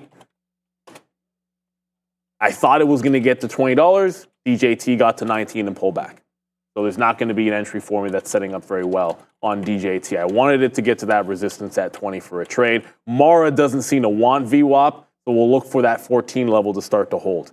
Mara's got lots of room to get to 15. I thought if it failed Friday's resistance, then we get a dip back into VWAP, but I like this one for a trend long. As long as it's going making higher lows, I want to go back into MARA, and of course 55,000 has to hold. I think 14 can be a nice little entry as well. But Moderna, it's baffling. Adara? Yep. Actually found a bit of a catalyst here for Moderna mRNA this morning, announcing that its Canadian manufacturing facility in Quebec has received this drug establishment's license from Health Canada. This means that it will be able to produce mRNA, its vaccine, domestically. So some domestic vaccine production, potentially a catalyst for mRNA, though, as Neil mentioned, bit lower volume. Also worth knowing they do have a short float of around 6.5%, guys. Please. I don't know. I have a free roll on Moderna. But we'll see.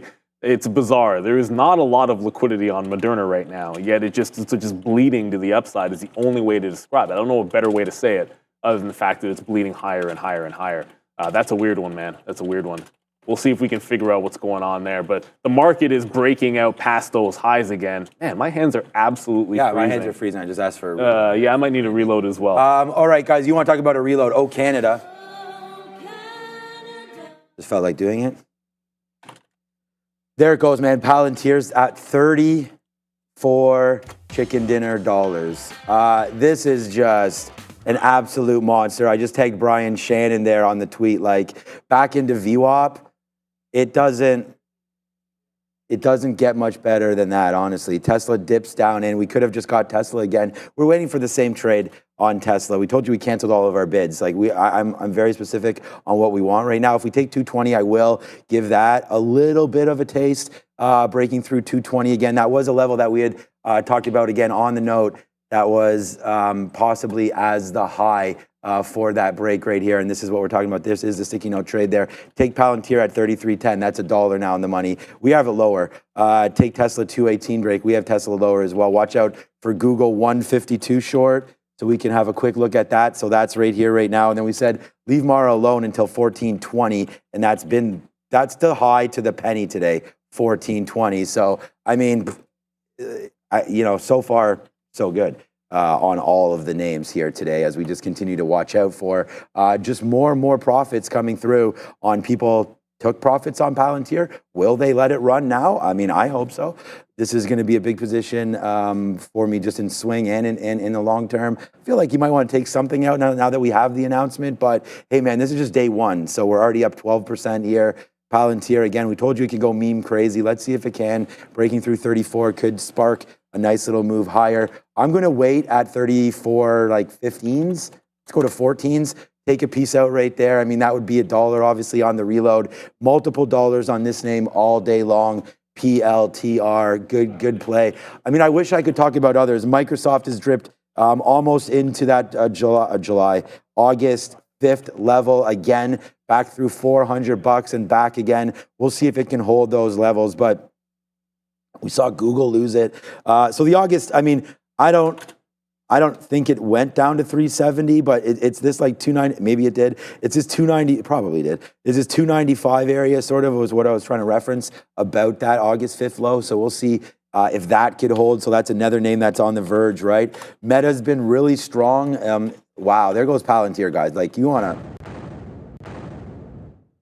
So again, this name still has, as far as Meta being one of the stronger ones, you still have $50, $60 from that bottom of August 5th. So we don't have to look over there, but oh my, Palantir just continues to sing, man. I mean, there it goes, breaking through 34 for the second time today. Let's now see if it winds up holding it or not. We have the high of 34.06. That reload was like chef's kiss. That one. I honestly, that and that Tesla reload really has set us off right now. So we'll just wait. I'm at 34.15. Hopefully we can get that level, just kind of random area there.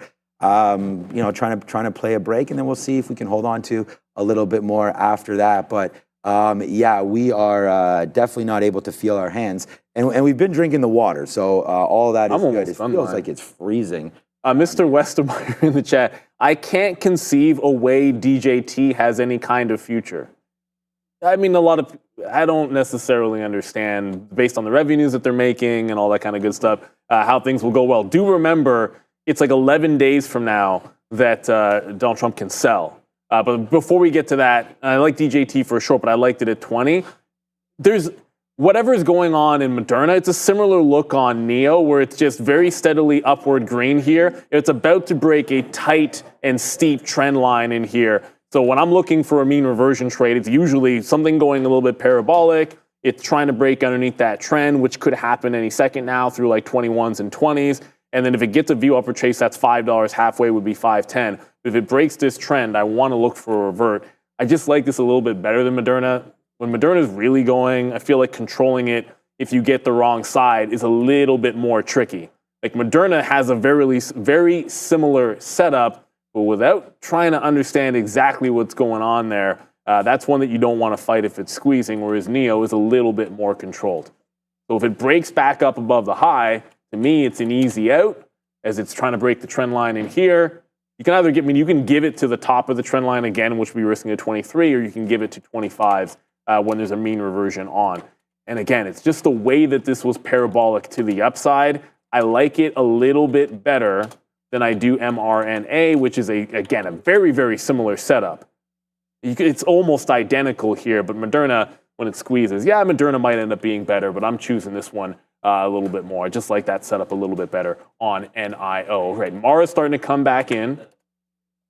So Mara, I can like VWAP all I want, but if it's going to hold on to the trend line that we have already set, you can draw it two ways, but on the 15-minute, it still looks very valid. The last available dip, really on a 15-minute, was right there at the open, but I'm just looking for 14 to hold now. So 14, key price level, key trend level as well, is Randy just refilled our coffee, and we just are looking for a refill on Mara. Been a good long so far, but I want to see some continuation with it. And Palantir might be giving you a little bit of a dip opportunity soon as well. We're going to adjust away from the breakout price and start working back in to VWAP. I'd like to see VWAP hold a little bit better. It gave you unders and then right back into the breakout. I was looking a little bit tighter to 33, didn't give it enough room, or maybe gave it too much room, I think is the way to look at it. And then we got to look for a bit of a dip into VWAP. Still a strong stock. Oh, Apple. Yeah, Apple's a problem. Apple's trying to break 220 here, and it can't seem to go. I know a lot of us were thinking shorts on Apple today into the event, like sell the event. If it can't break this 220, you might not be waiting until 1 o'clock or 1:30 or 2 o'clock for a fade. Clearly, it's the weak name in the Mag 7.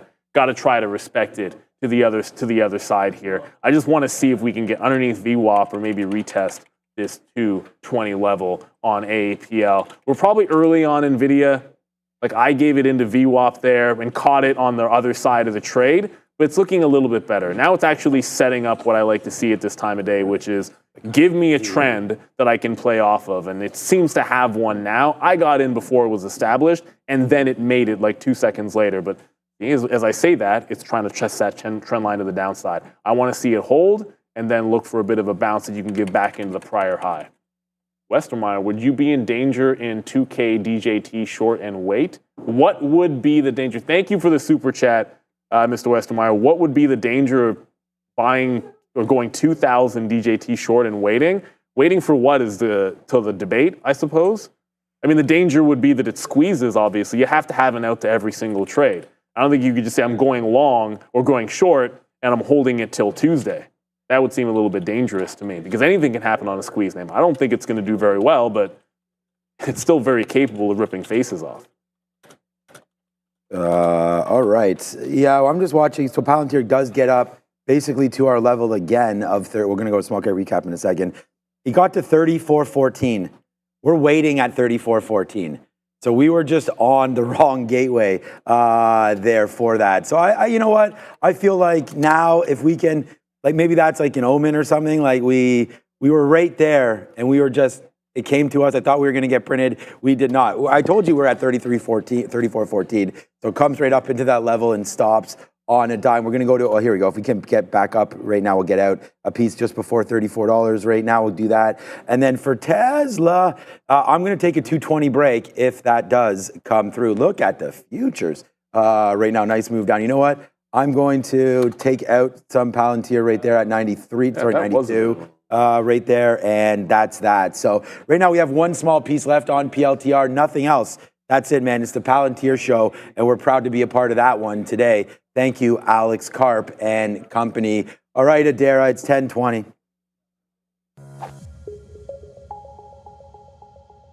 Much like the NASDAQ and the S&P 500, we have a lot of strength here in IWM to start the day. Up just under 1% right now, so up about 0.9% for the Russell 2000 as it continues to push into new highs of day. We do have a couple different small caps to watch here, including RILY. This one not at its highs, but still up about 13-14% here. 40% short float. They did announce they're going to sell roughly $410 million worth of some of their assets. They also announced that they've established a special committee with regards to this take-private proposal they've received. So interesting look here for RILY. We also have SINT on watch, Syntex Technologies. They did receive a patent with regards to this alumina-based treatment. Have a float here of 724,000 shares. 7.5% of that is sold short. Market cap of just over $2 million for SINT. And last but not least, INBS. No news on this one. Pretty much at high of days here, up about 80% right now.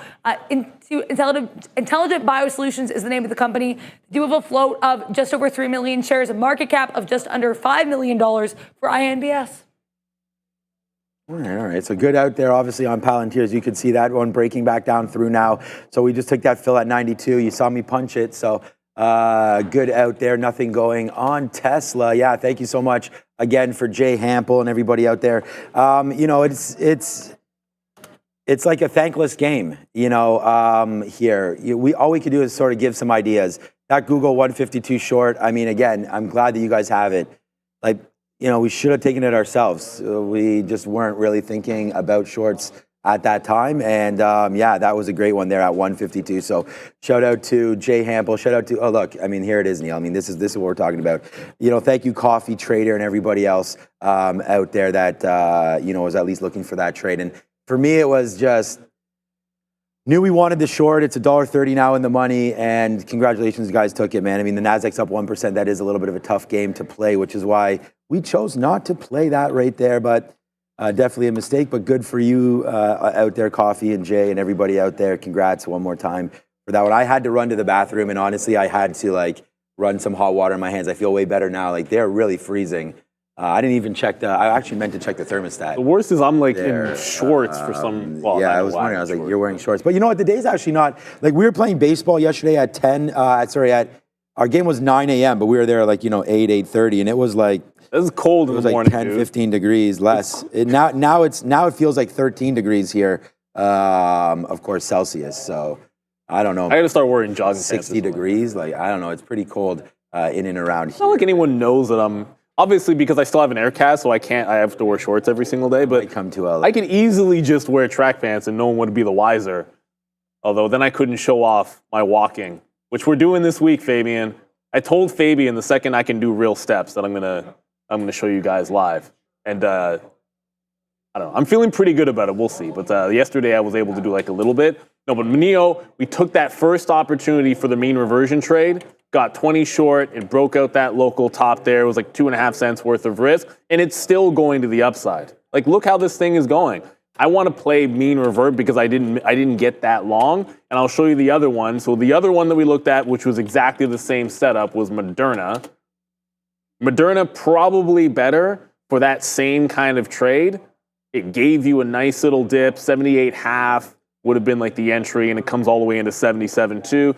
I picked Neo over Moderna. Obviously, Moderna is going to do a little bit better, clearly. And then we got a dip in Mara. It just tagged 14s, held on to VWAP, but this market's starting to pull back a little more heavily. I got some out there, 1406, but if you lose VWAP, jumping out of this trade and reassessing because the market suddenly not looking as healthy as it did before, clearly.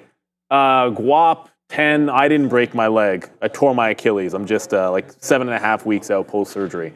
But yeah, I didn't break the leg. I was playing against some 7 to 9-year-olds in soccer, and I am over 40, and I did not warm up, so I tore my Achilles, and I'm on the bend. Definitely a lot better. Like, I only have one crutch now. Like, I'm absolutely like flying around, relatively speaking. The market is heading back in, and Apple is still bleeding. Like, Apple looking incredibly weak. Gets back under VWAP, so shorts back into VWAP is going to be the plan to try to join. Mara's the last one holding on, and I saw Harman just say, how about IoT? Yeah, no, don't get me wrong. This stock is going, I was just telling when Sean sat back down, I was like, man, that IoT is no joke either, Samsara. But there's a distinct difference between the charts of Moderna and Neo and this IoT, which if it had better volume, I'd be thinking maybe this is a breakout trade. But post-earnings, Samsara looking relatively strong. But, I mean, look at that Moderna chart. I think that's why I liked it for some kind of that in Neo. I like that kind of mean reversion because your risk-reward. On Neo, you could try to risk 2 to 3 cents, and it was 10 to 15 if it got to VWAP. So I like that risk reward on mean revert. IoT doesn't have that same kind of parabolic move to the upside, at least not right now. Yeah, nice move down right now in everything. I mean, I'm really, really surprised here at some of the names that we're looking at are still at the highs. I mean, Palantir is at the high of the day right now as the market pulls back. So you want to talk about relative strength. I mean, I was looking for other names here. Oracle going to report tonight. So I feel like today's show is going on long. 10:30. All right, 141 right now. I mean, we bought Oracle in the teens and in the O's, and it's been a really hot fire. Like, you want to talk about a different maker here, Oracle. Some of the tech names continue to fall down. We talked about many of these names back down near their August lows. Oracle, not even close. I feel like this could be a hell of a quarter there for ORCL next month. Today. But today, heading into what should be a good month for them in September. Tesla, look, I'm going to take the break here at 220 just because it's so strong. But I mean, definitely noticing that this 218, like the 50 period in the VWAP has been so good. So it is no surprise that we do come back in here and test these highs again. If the market can finally go, then we'll be able to give that one more try through that level. Again, an absolute monster stock here today, just for the office in total. It's Palantir 1, it's Tesla 2. Those are the top two names. So we'll wait to see if we can get something going on that. We did know that note. So if you see that come in, man, it's going to be 220 break on Tesla. We did also mention $92 on Starbucks. I like that level now that we've broken below it, but it's been real quiet on that front. Checking back on Nike, Tesla, Starbucks flat on the day. We'll give it a little bit of a break to see what happens. Nike did make a move up for sure, man, into 81.50. So good move there for Nike today, holding bid up 0.5%. I don't like the competition. We heard some bad news again on China, although I feel like Alibaba was rebounding a little bit here with the market up. Not really, with the market up that 1% plus at one point there. Alibaba only got to 81 and still downside. So, besides Google, I talked about really liking that short. Baba's down? And yeah, Baba's down 1%. So, Alibaba back into here into $80. Still well above sort of where we bought it, but not well enough. I mean, we were in this name back to 90 or so in the past. So we could definitely check out Alibaba if that comes in one more time. And Tesla bounces completely off that again. So Rivian right now coming back to the downside through 14. We'll see if it can hold that 15. We were lucky enough to get some of this out. I mean, we're not Rivian millionaire like in the chat, but we were able to get something out at 18, which was really good. I remember the price was $18.33. In change that we were able to get some out, and that just turned out to be real lucky. That seems to be the top, but there's the bottom maybe of $13. Another big cap name on watch here today for real traders is going to be Amazon. Okay, here we go, man. Palantir is now breaking higher at the high of the days. That trade just continues to sing. We should be up way more than we are on it though.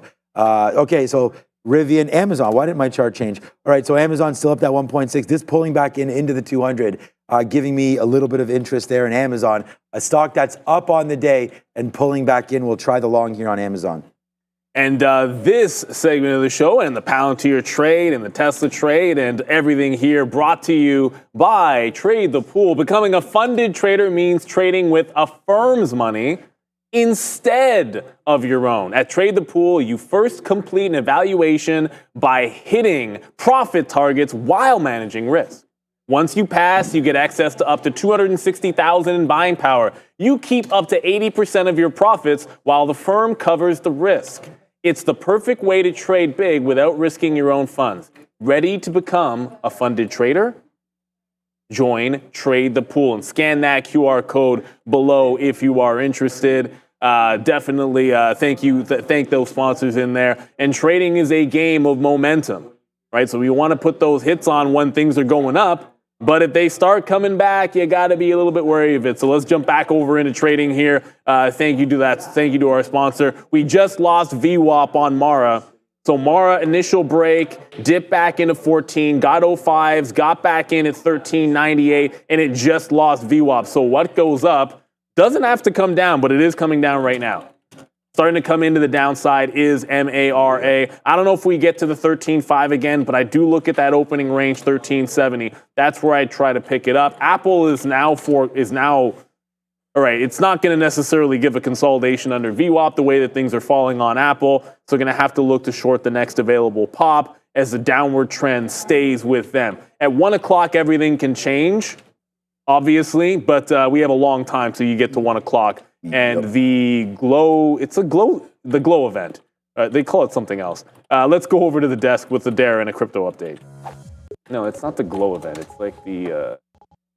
Crypto just dropped back below 55 here, currently trying to hold on to that 55,000 level for BTC here on the daily chart. You can still see these lower highs that were forming here. It is worth noting, seeing some comments from crypto analysts, that the fact that crypto closed above 54,000 on a weekly basis is a positive sign. That has been a pretty key level, though there was $600 million in crypto funds shedding money here in the last month. So spot Bitcoin ETFs continuing to see some pretty consistent net outflows. So interesting outlook. We'll have to see where BTC goes from here. As far as these other cryptocurrencies are concerned, Ethereum basically flat on the day, slipping below that 2,300 level. Generally, though, positive for a lot of these crypto names, with the exception of a slightly negative Solana. We have Dogecoin up 2%, Toncoin up almost 8% here, Avalanche up 2.2%, Cardano up about 1%. So general positivity, though Ethereum more or less flat here on the day, guys. Yeah, Ethereum, ETH hasn't been doing, it's not as healthy as it used to be. And, it is what it is. But with the market starting to pull back in here, I just saw Mark's Cars just say Neil's Neo uptrend just broke. You know what? I actually would say it held. You can always form the uptrend however you want. And there's two ways to do it. A lot of times you'll see me do it when it breaks out.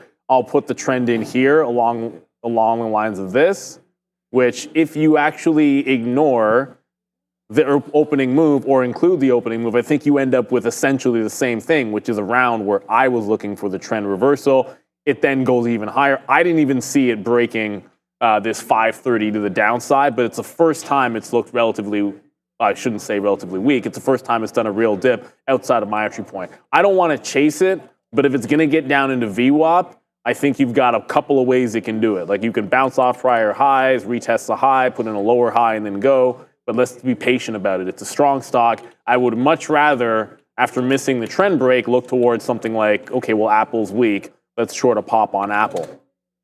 You know, Apple, if it gets to VWAP, or Apple just here, first available pop, maybe back into 219. Want to join the trend. You got to be willing to join a trend when you see it. I didn't think this was going to be the way that Apple traded today, but it's showing you that they want to bleed into this glow time event. Yeah, so right now it looks like Amazon, we will put an L on the board here. We just got something out at 173 or 174.10, but there it is, breaking lower there on Amazon. So yeah, we'll flush that trade down. The market did not hold at all. Man, that Google trade, I don't even want to look back at it, where we could possibly be right now. But maybe we should, because it's going to be probably, yeah, there it goes, breaking through 150 goes Google. Oh man, what a missed opportunity. Oh, what kind of a day would that be right now if we had that? But that's okay. We can't have everything. And like we said, man, basically 50-50 around here, positive to negative traders. So it hasn't been a super easy day. You had to have had Palantir big. And then if you're able to get Tesla too, those have been two big trades, obviously, for us. And then right now we will lose on that Amazon drop off. But I don't know. I'm trying to think about the futures here and see if there is a level to buy. like, I don't hate on Amazon down here. It's just, oh man, like it's a 1.5%. You're just under the 50-period moving average. I mean, you know what? Let's not just try to believe in something for the sake of believing in it. We did break below the 200. We broke below the 50, and now we're starting to go lower. So normally I'd kind of get that FOMO and buy back into it like I did on Tesla. That wasn't FOMO, but like we did on Tesla there once it found that bottom early. Thing is, though, like right now, it hasn't found a bottom. So I'm going to wait on buying more Amazon. I think there's an opportunity at 173.50 maybe. I do have a feeling I'm going to look back at this in 10 minutes. And I mean, we were long at 174.11s. So it's right back in there. We will lose that 35 cents there on it. And now wish we had it back. But again, it was looking weaker there. The future's starting to bounce now. So maybe that is a sign of a little bit more strength coming in to the market. I mean, let's go over to my P&L number one, not today, but over time, NVIDIA, and have a look here because that is also bouncing off the 200-period moving average. So that probably was something to take as well. Amazon, maybe not, but NVIDIA, both up nicely. 104.50, a nice bottom for NVIDIA. I think it might be worth a little bit of a stab here, but the market is the other way. So, Samsara is going to break it out while the market's going down. Look, man, today's a big day. So it's just like, do we even really want to mess around with our net right now if something doesn't set up for us? So I'm going to say the answer to that is no. Put this money in our pocket for now. It's 10.35. If I can get a short, maybe a bounce back on Google or something, then we'll look to take that. But I don't mind this NVIDIA trade down here at 104.50, to be honest with you. 104.50. Yeah, that one's really starting to come back in. Apple doesn't even want to bounce to get you in. You're going to break the low any second now here on Apple. Is what it is. I thought we'd get back and maybe play like a 219. Instead, we'll go back over to NEO. So yada, trend line, lower high. You can see consolidating off a lower high. VWAP sits at like 1506 or so. It's going sideways. If it does like a head and shoulders, that's what that would set up. 525 would be the out. We're in here at 22s, play back into VWAP. But I just feel like if Apple's so weak, I don't want to play a break at the low of the day here. I don't like a break at the low of the day on Apple. I feel like Apple usually at this time of day is going to fail a break in either direction. That's what I usually remember. So if it does a fail break, let that trap some people, let it pop back up and play a short in that regard. With this move, Rivian's got to be back at 13. Nope. Okay. I thought we'd see Rivian at that 13 level with the market coming back in. Rivian's holding strength. Okay. So Rivian's relatively strong. It bounces off to 13. This could just be a VWAP play. I thought with the market weak, we'd be looking at 13 even on Rivian. That's how, we like this one bouncing off 13. If it's going to be higher lows, then we should play this one for strength. And why do we like 13 on Rivian? Because that's where somebody keeps on holding the bid. Every time it bounces, it's been generally a good long on Rivian. So I want to see these higher lows start to hold. Yeah, it's pretty good. I actually thought this would be a negative stock today based on this move in the market back in.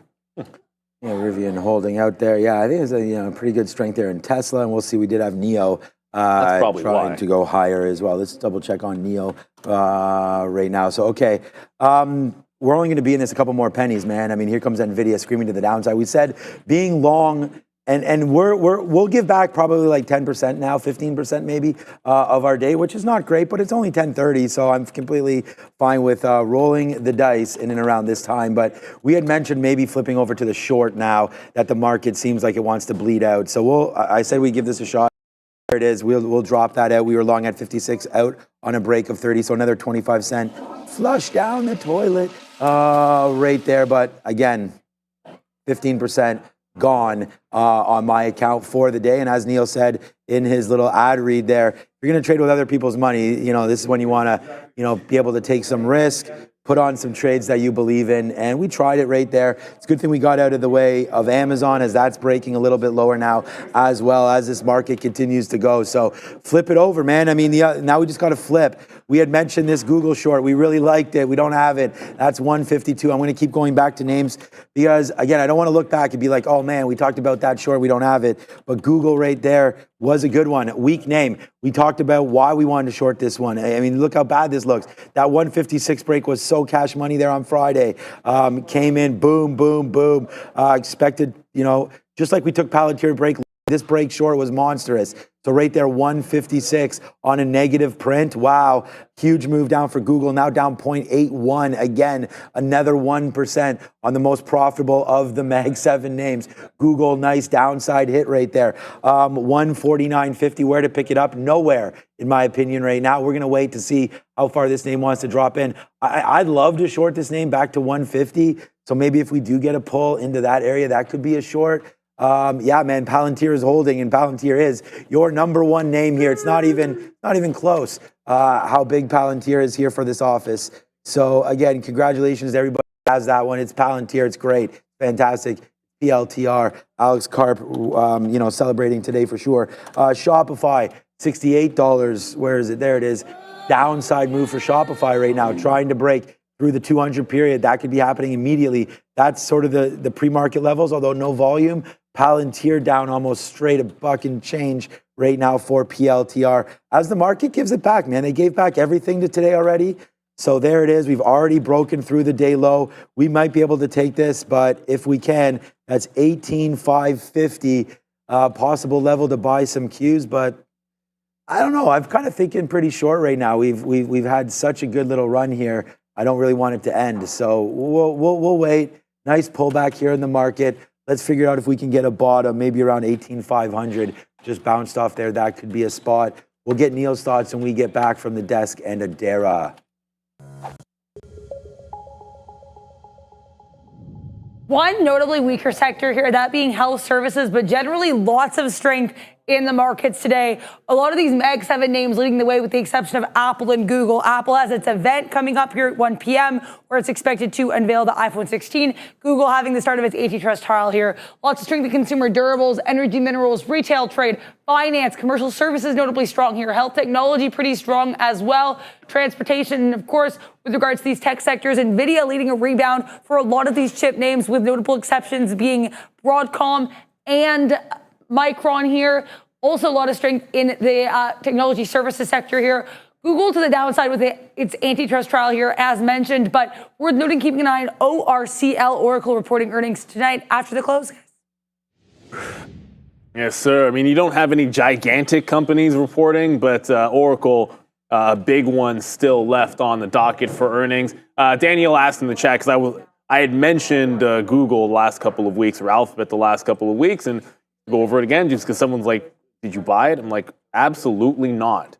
Because my thesis was, can it hold on to the 50 period on the daily, the 200 period on the daily and the 50 period on the weekly. And this is the daily chart, the 200 period, which you did not hold this week. And if you look at the weekly, it's a similar story. It was essentially the same price, but you didn't hold it either on the weekly. You close underneath, you open underneath. So I'm not touching it. Until we get another opportunity, which would be, maybe I could see this if it went to 130, that's like an obvious buy on the weekly chart, but until it gets there, I got to stay away from that thing like a 10-foot pole. So I was looking for it to hold. That was the condition. I would have bought it this week just for a dip buy, dollar cost averaging, all kind of stuff in the long term, but it did not happen. So not going to happen at all. NEO, we jump back in the consolidation. It breaks 525 and we're out. Mr. Westermeyer, you should show the WINT chart. Wint? That was Wintry was crazy last week, but it was SINT that was going. It's not WINT. You must mean SINT. Although this is trying to break, I'm assuming you mean SINT, as Sharif just rightfully pointed out. But this is up 15%. I don't see anything going on here outside of maybe breaking. Oh, it is. No, this is the one. No, this could be interesting if it can get back above like 330. It is WINT. Yeah, but the volume here is tapering off, so you'd like to see it doing a little bit more vol here, but nice like 2 to 3 day consolidation underneath a disgusting move that you saw back on the third. It was nasty. Just the entire day couldn't catch a bid, get a cut in a third for WINT. It's trying to get some of that back here as we speak, though. But yeah, not one that I want to touch. It's I'm trading one of these for a fade. I wanted that DJT, although DJT back to $17. It's already it's too late. DJT's already given it all back. Yep. DJT's home is sub 10. We talked about that when it was at 55, so I hope you guys have a 40 bagger there, but we'll see. All right, so Amazon right now, I can't stay away. It's at the 200 period. I feel like we have a 75 or this pre-market bottom. So I'm just going to lower the shares and see if we can maybe average into this one. Take like 20 cents if we can get it early here up to 174.20. That's sort of been the breaking spot right there. So a little bit of a move up. If we could take 20% out there and then get the rest out near VWAP, that would be, better than a 1-to-1 trade there. And we would like that. I can't get away. I think if the market rallies back, I really think this takes out the high of 175 again.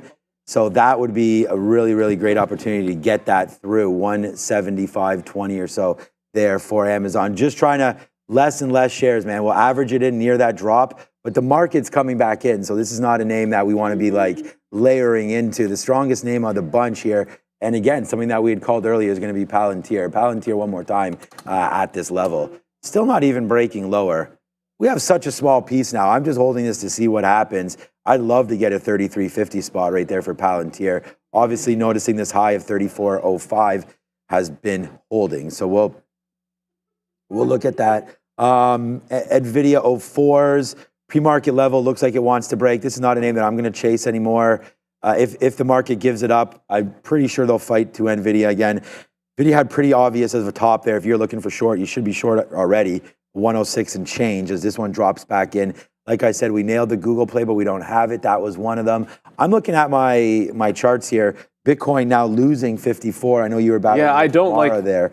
Coinbase back down into 150 again. I was planning on only being a long Mara, but it actually looks like it might be a short. So I'm going to stay away from it because if 55,000 is gone and you're back underneath VWAP, like those were the two conditions. The trend usually holds VWAP, obviously, or holds higher lows. It held the higher low, that breakout price at 1385.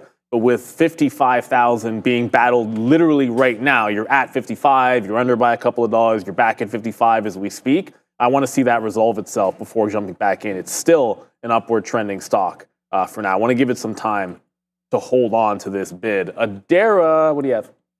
Keep an eye on Citigroup here. C, the ticker for this one here, the letter C, moving around a little bit as its CFO is making some comments saying that they're expecting a soft landing due to the expected drop here in interest rates, that there's been some good pickup in M&A and in revolving credits with credit card customers, saying that there's also a drop here in consumer payment rates, but there are some increases in delinquencies. Also noting here apparently that consumers are switching from discretionary to staples with regards to credit card customers. So interesting look here. Some comments in Citi pushing the stock below that $60 level, guys.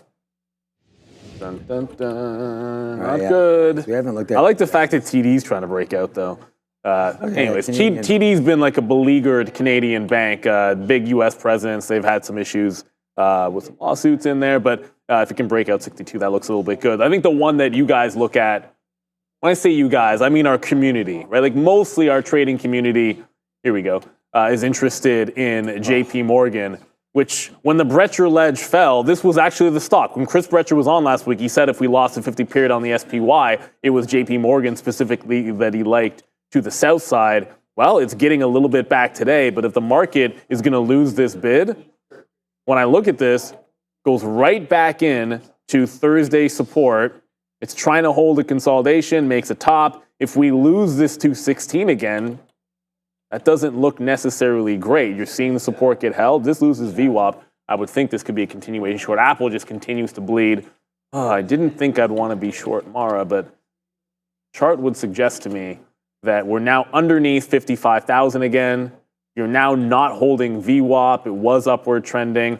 Every single time it's popped back above, it's been fail, fail, fail. Might be a consolidation short, but Apple is bleeding going into this event. They keep saying available pop into 219. I don't want to take a low break. It just broke the low. My plan was to look for it to fail the break at the low of the day, maybe trap some people short, bounce back up, and then short the pop, and then that'll be the move. So it just broke the low of the day. I'm looking for a fail break, so I kind of want it to go back higher and then fade the pop in here. As anybody that punched short at 1045 kind of gets out, and then you look to get short as they're covering. That's the plan of action here on Apple. I don't like these breaks at this time of day. Thankfully, we didn't take it. You can see it's already starting to bounce now. 218.40 would be this local resistance here. If it goes into that price, look for a little reverse. All right, Palantir's falling back in just a little bit. I think we can buy, VWAP is 56s or so. I mean, if we can get something back into 60s, I think that's fine. And then if we lose it, we're going to go. So we'll just back away from it. I don't even really want to punch out if it loses it, but I don't really want to give it back either, all the way to 33.20. I mean, especially with this market now breaking lower. We actually put out a TQQ short that never filled, breaking through that 58 area there on the NASDAQ. So fortunately, we missed that fill there. That was the low of the day. We talked about maybe breaking that one. So I'm sitting a little bit higher into VWAP and stuff. I'm actually, because we only have 10 minutes left, I'm going to cancel that trade because the long that we have on right now is going to be Amazon, and then looking to buy a little bit more Palantir. Come on, Amazon. If we can, like I said, oh man, we're sitting there at 18s. It just went to 16s. Let's see if we get a little bit more of a move up there, take sort of 1-to-1 on this trade, and then let's see if it wants to fly higher right there into the close, because Amazon trying to do it, and then Palantir as well. That dip buy missed, but we're still there for that dip buy again. And then Mara and Bitcoin still hovering 55,000. I've covered we've covered a lot of names there. Disney would be something else that we can quickly have a look at here. 88, so that name's gotten weaker and weaker as well as that name continues to go lower. Last couple weeks, or last week, I guess, not very good for this beleaguered name. $88 right now, looking at 85 as a hold for Disney. Probably a buy if you get into 85 or so. There for DIS if you're a longer term bull on the name. I'm not really. I've gotten out of decent spot of Disney and won't be averaging back into that one. I think the best defensive names are still big cap tech. So we'll wait to see if that can hold out or not. It's 10:50. You got to put your money somewhere. So let's go find out with Adara what's up with Money Talks. Not a bad longer term look here for the DXY right now on the daily chart. Nice bottoming tail candle here and bounce off that 100.5 level as of Friday. Now seeing our second consistent green candle. Interestingly enough, that area we bounced off of was also a bit of a support area at the start of 2024 here at the end of, December, start of January 2024 here. Also bounced again last July. So continued support at that 100.5 level that we're seeing right now for the DXY. Only real piece of economic data we got so far today is that wholesale inventories month-over-month number for July, slightly below expectations, 0.2% versus 0.3% expected. At 3 p.m., we're going to be getting the U.S. consumer credit number, forecast here of 11.2 billion. Previous print here, 8.93 billion. So be aware of that here coming at 3 p.m. Tomorrow, we'll get some comments here from Fed's Bar at 10 a.m. And interestingly enough, tomorrow evening, worth noting that U.S. presidential debate. Let's see if that moves the dollar. Something to be aware of, guys. Well, I mean, you did have Donald Trump saying, essentially, hey, if you get away from the U.S. dollar, we're going to slap 100% tariff on you, which is wild. I don't think that would actually happen, but defending the dollar certainly is part of the plan of action. And then you've seen like the yen continue to make some moves. And that carry trade on wine and all that stuff, continuing to be a bit of the news story. So the market's trying to bounce here. Rivian finally got to VWAP. It took a while to do so, but that last little push on the market got it down here. So it's putting in higher lows, at least for now. Obviously, 13 was the right level. It's not where I was looking for early longs, unfortunately. But you had to take it really early off $13. If it holds VWAP, great. I'm going to be out if it takes out $13.35, and I'm going to wait for $13 on Rivian. So Rivian, this is what 13 looks like. If it just goes station to station, I don't know that it's going to have any chance of breaking the 14 level today, not with the way the market is heading back in, but looking for those higher lows. The market can hold on to the bottoms, and I want stocks that are showing at least some kind of an upward trend, which also leads me back to Palantir, which is starting to pull back into VWAP as we speak. So it's got couple of higher lows. It did not respect VWAP, just for anyone looking at it. It broke VWAP and got about 20, I don't know, like you call that like 20 cents lower. So if it does a similar thing, to me, it can hold on to the trend and still be at like 1340 or 1330. But let's look for this one to dip into VWAP as the market's coming into some of these lows. Apple didn't really do much of a pop there. I was looking for a pop back into here on that failed break. It's still in the middle of the range and just hanging out at the bottom. I'd like to see it come up and then roll over at that resistance level or roll at VWAP, whichever one. But Apple clearly relatively weak. Only 5 minutes to go, but you got a couple of hours until the Apple event, which we were expecting to sell the news, but they just did not want to wait. All right, so for me, Palantir did come into that level there, so we'll buy some 57. So that's where we're long right now for Palantir. Just going to give it through 50s. Like if we break 50s, let's give it to like 40 something and get out of Palantir if it does go. We are very lucky, of course, to get out of Amazon, and not out of it. We got out of 20%, and we'll reload it down there at 174. So there's our out for Amazon. It'll be a red stock for now. Obviously, we lost on that first trade. We've been buying it up off this level. I want to be in this name if it rips. I feel like right here at the 200, it's basing out. This is a trade that I have to take all the time. So we have to do that. And just to let you guys know, we're going to be red on two stocks, right? Amazon, we're red on Amazon. But if you compare that to our highest stock, we're red about 15% of what we made on Palantir. And then NVIDIA, we're red 10% of what we made on Tesla. So it's been a big day, needless to say, over here. And we're just going to watch to see what happens into the close. But for now, Neil and I are back at 2 o'clock. You're going to go over to Sharif. They're talking about trend lines, I believe, and channels. So take a look at that if you're interested. There it goes again. Another reload there on Amazon. We just talked about where we want to get long. There's another 20 cents. So it is another one as that comes in again here, Neil. Man, we're really on fire. I know it's been a tough day for many traders out there, but as you can look, some names won't go, some names will go. And this one's trying to go right now. Let's put something out in the 6.6s here. There it is. Nice little trade there again. Wow, that's a good one there. One more time. That's twice now. That's 3 times Palantir went to VWAP and we sat there and said, give me Mo. So that's a good little trade there for Palantir. Out some 66s. Let's see if it works. And then I don't know. We're scalping it out. So we don't have, our fees today, very, very reasonable. We have about, as far as fills are concerned, I'm in a new version, so I don't see, there it is, 86 minus that, 5. We have about 80 fills or so today, and we're only paying $6 in fees. So, because you know why? We really didn't take too many trades because these were so big that we've just been able to sort of rest on them. So far, so good there for Palantir, man. I was never shut down live, no. So that's pretty unique, obviously, to do that. But let's go to see what we're doing right now back in for this trade there. But okay, so Palantir is now dropping back into 50s again, 1057 and change. We're going to get out, again, if it breaks a little bit lower than this. We just took 67s out or 69s out. Let's see if we get that chance again and put another offer up to the upside. Palantir looks like it's fading out right now. We are pretty light on all these positions. Market looks like it wants to go lower. We should be short. We should be short Google. That's what we should be short on right now.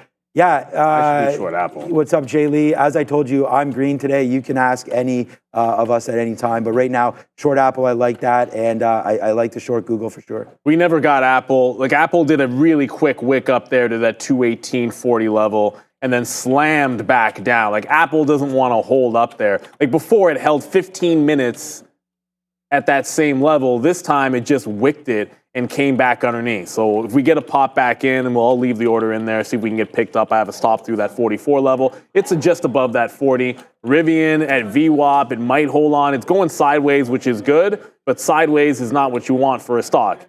If the market continues lower and it goes sideways, great, then it's showing some strength, but actually has to bounce here, or I'm not that excited about it. So Apple, you just continue to bleed to the downside. It does not look good at all for this, for Apple, and if Apple goes down, it's going to drag a lot of things with it. Is what it is. It's going to end up missing that. I did not want to punch any lows. I'm going to come back over to Mara as well because I thought Mara was going to hold under the consolidation under VWAP. It didn't. Mara ends up showing strength. I should be short this. So all of a sudden, you're back above VWAP here without the participation of Bitcoin. Mara just doesn't seem to care at this moment. We'll have to play this a little bit by ear. Palantir is at now that 40 level. This is where I was kind of looking for the dip buy, but it's in this range all the way down to 33.13. So let's let it pull back in to the breakout price. That's that 52-week high, or sorry, check that. I mean, obviously the 52-week high is 34 something now. That's that 52-week high going into today. If it's going to bounce somewhere, that's the only thing left in here for Palantir. So we'll have to look and wait to see where we can get into Apple to the south side. But I'm not going to chase it at the low of the day. We'll just look for another pop to be able to short. I think we sniffed out the right level, just wasn't able to get a fill, unfortunately, in AAPL. And I'll let Palantir drift down to that 33.13. That's where we want to try to catch it again. That 52-week level seems like it's going to be the most important one for sure. But C Battles in the chat said AMC GME. Jimmy's not really moving that much today. On Friday, it gave you good long opportunities pretty much the entire day, higher lows, all that good stuff. It's giving you something of that without a break of the high. They do report, I do believe that is tomorrow after the bell. Should be anyways. And you're getting a distinct 24 rejection over and over again. So until the buyers get above 24, I think you got to sit and wait for this thing. It's kind of barcoding back and forth. Play the bottom of the range, not the top, because there's sellers galore above the 24 level on GameStop. You're going to talk a little bit about some channels. Well, this is the best channel for live trading. GameStop's got a channel. Actually, GameStop has a channel as well. If you look at it, I mean, the channel would give you the same highs and same lows in a distinct pattern. I think you're getting one in GME. But let's see what Sharif and Adara at Learn to Trade have to say about trading in channel. Oh, hello. Nice. Welcome, everybody. Hi. What is up, beautiful people? Welcome to How to Trade, formerly known as that midday show. Yes, that is your girl, Adara. Believe it or not, I'm Sharif, and Scott H says he is back in the house. Welcome back, Big Scott. Lots of pseudo small cap gappers to talk about. We'll get to them in a hot second. Mr. Jonathan, welcome to you too, my friend. Let's wait for everyone to come on over from the other stream. We already have the world's greatest mod in chat. He's already in there. Bears versus Bulls. What's up to him as well? Anurag and Pillsbury, Bot Rakes joining us as well. Cesar, Sandoval, and 605 Trader Forever, and Black Sheep Trades Benson joining us as well. My main man, Adam Deluce, Big Bob Dub, Random Oddities, and Josh. What's up, Josh? Been missing this Josh over here. I don't know where he's been out of there. Aaron and Joanna Brewster. We got Peter. We got 9 to 5 Grind, as well as Tony and Lionel Martinez. Britt Brendan as well. Naz B. And Opco G King Capital. Sorry, I butchered the name. Fiddlebeck, Melissa Murphy. Let's flipping go. 98 in the Piper. Ronaldo joining us as well. Good morning to you. And 2 New York Sens. Let's go. Putz, he says. Hashtag says hello as well. Good morning, Adair. Good morning, Sharif. How are you doing today? How was your weekend? It was fab. It was really good. Nice. Played tennis on the clay courts. Completely different game. Ate a lot, Adara, too. There was a lot of eating this weekend. You played tennis on clay courts. You got to fuel yourself, right? So, right? Good. I like that. I like that justification. What are you looking at today? How are you? How was your weekend? I'm good, thank you. I went to my first TIFF movie of the season. It was pretty good. It was a premiere, so that was kind of cool. Yeah, lots of thoughts on that, but also lots of thoughts on Tesla. Tried to short on this, did not work out. Took a very, very reasonable hit here. Exactly what I wanted to risk. Basically, like I said, I've been trying to pivot my strategy from kind of random risk levels into specifically like risk units. So how much of my total buying power do I want to risk on this trade? With that in mind, that's how I took this Tesla trade. Got involved here at 215, risked it into 215.25. Took a hit there. It broke above. I got out. The plan was to add at 214.70s and then start taking profit at 214.40s. That did not work out. As you can see here, we're going to wait and see. Tesla still holding too much support around 215 for me to feel comfortable getting back into the short because I took it on the initial breakdown below that 215 level. We'll see what happens. Some other stocks I haven't watched here. I mean, on my side charts, other than the Meg 7, just you guys know what I'm generally going to be looking at.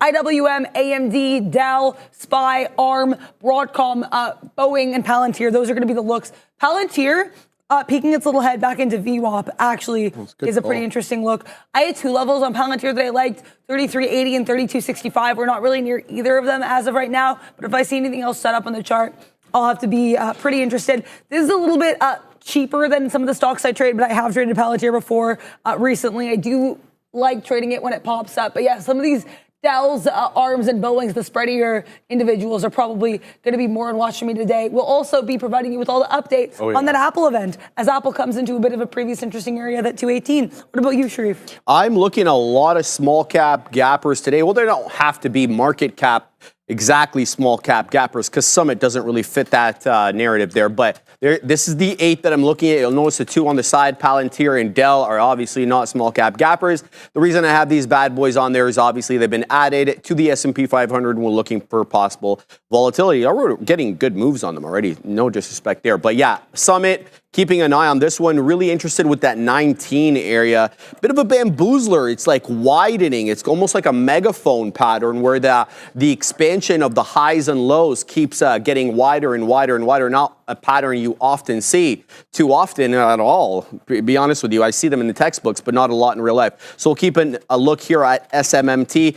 Umpteen amounts of or bounces, off that 19 area. 19 did feature in the pre-market, so that 6 o'clock top in and around that 19 area with the wicks going into 20, obviously, but the closing prints a lot closer to that 19, the third 19 than it is to 20. So keeping my eye on SMMT, and it behooves me to tell you a little bit about it. So it's up a very respectable 58.25%. The market cap's larger, 13 2/3 million with 26 million shares traded today, and the float, it's not too big for a multi-billion-dollar company. It's an 83.25 million share float, and let's find out what the short float, if any, is on it here. Shouting out the NOS boss today, and his analysis there with Brenda was quite good. 20% short float on SMMT. Likely why we're getting a bit of a squeeze here, but we'll have to keep an eye on it to see if the squeeze can continue. It hasn't featured with VWAP at all. I mean, ever since breaking it in the opening range there, that 18.5 area has gone untouched on SMMT. So we'll keep eyes on this one. It's not the only one I'm obviously watching. APLD, a holdover from last week. We talked about this one multiple times, keeping an eye on it today as it gets back into that Friday high. Keep an eye out at 550, high 550s, 555. That is the top range of the wick there before we basically tanked and basically did nothing all day except range at the lows. Now we're kind of getting right back into those Friday highs on APLD. So it's in play, up about 20%. RLAY also in focus. Very respectful of the 10 exponential on the 5 here. Give you details on this one if I can find it. Here it is. 50% in the clear. Put some respect on that one's name. 1.25 billion market cap with about 6 million shares traded today, and the market cap about 130 million shares. Let's find out what the trade or the short float is. Another one with a decent short float, about 10% here for RLAY. Okay, good. Now we're working with some stuff here. So we got 3 that are good. Lace is light on volume. I'm unlikely to touch that unless the volume really picks up. And SINT, sorry, shout out to D. Westermeyer, confused that one that you were looking for. WINT, I was looking at SINT because of its pre-market moves there. 8 a.m., it really got going. And the IB high takes us to that 950 high, right around $7, 698. But we've been making lows since that time, and we've broken below the volume-weighted average price. And to be quite honest with you, SINT, not really respecting a whole lot of levels here on my chart. So unless it really gets its act together, I'm unlikely to want to trade this one because I can't gauge how to trade it. So that's my look there. Anything you want to mention quickly, Adair, before we set up for the lesson du jour? Yeah, I dipped into an NVIDIA long here. This is a level I was looking at earlier, 104. Just above 104, realized I could work it risk management wise. If we stay above that 104.30 area nicely, I'm going to be adding here. Happy with this, and we're going to be risking into break even at that point. So let's see what occurs here on NVIDIA as it tries to hold on to 104.30s with its by the skin of its teeth. Currently up about 25 cents of this name, but we're not trading P&L, we're trading learning. But we're also going to be learning about channel lines over here. So shout out to this channel. If you guys want to vote for tickers, let us know in the chat. !join, space, $, that ticker. Let's talk about some channel lines. Yeah, great segue there, Dara. All right, let's get right to it, baby. These channel lines, what are they?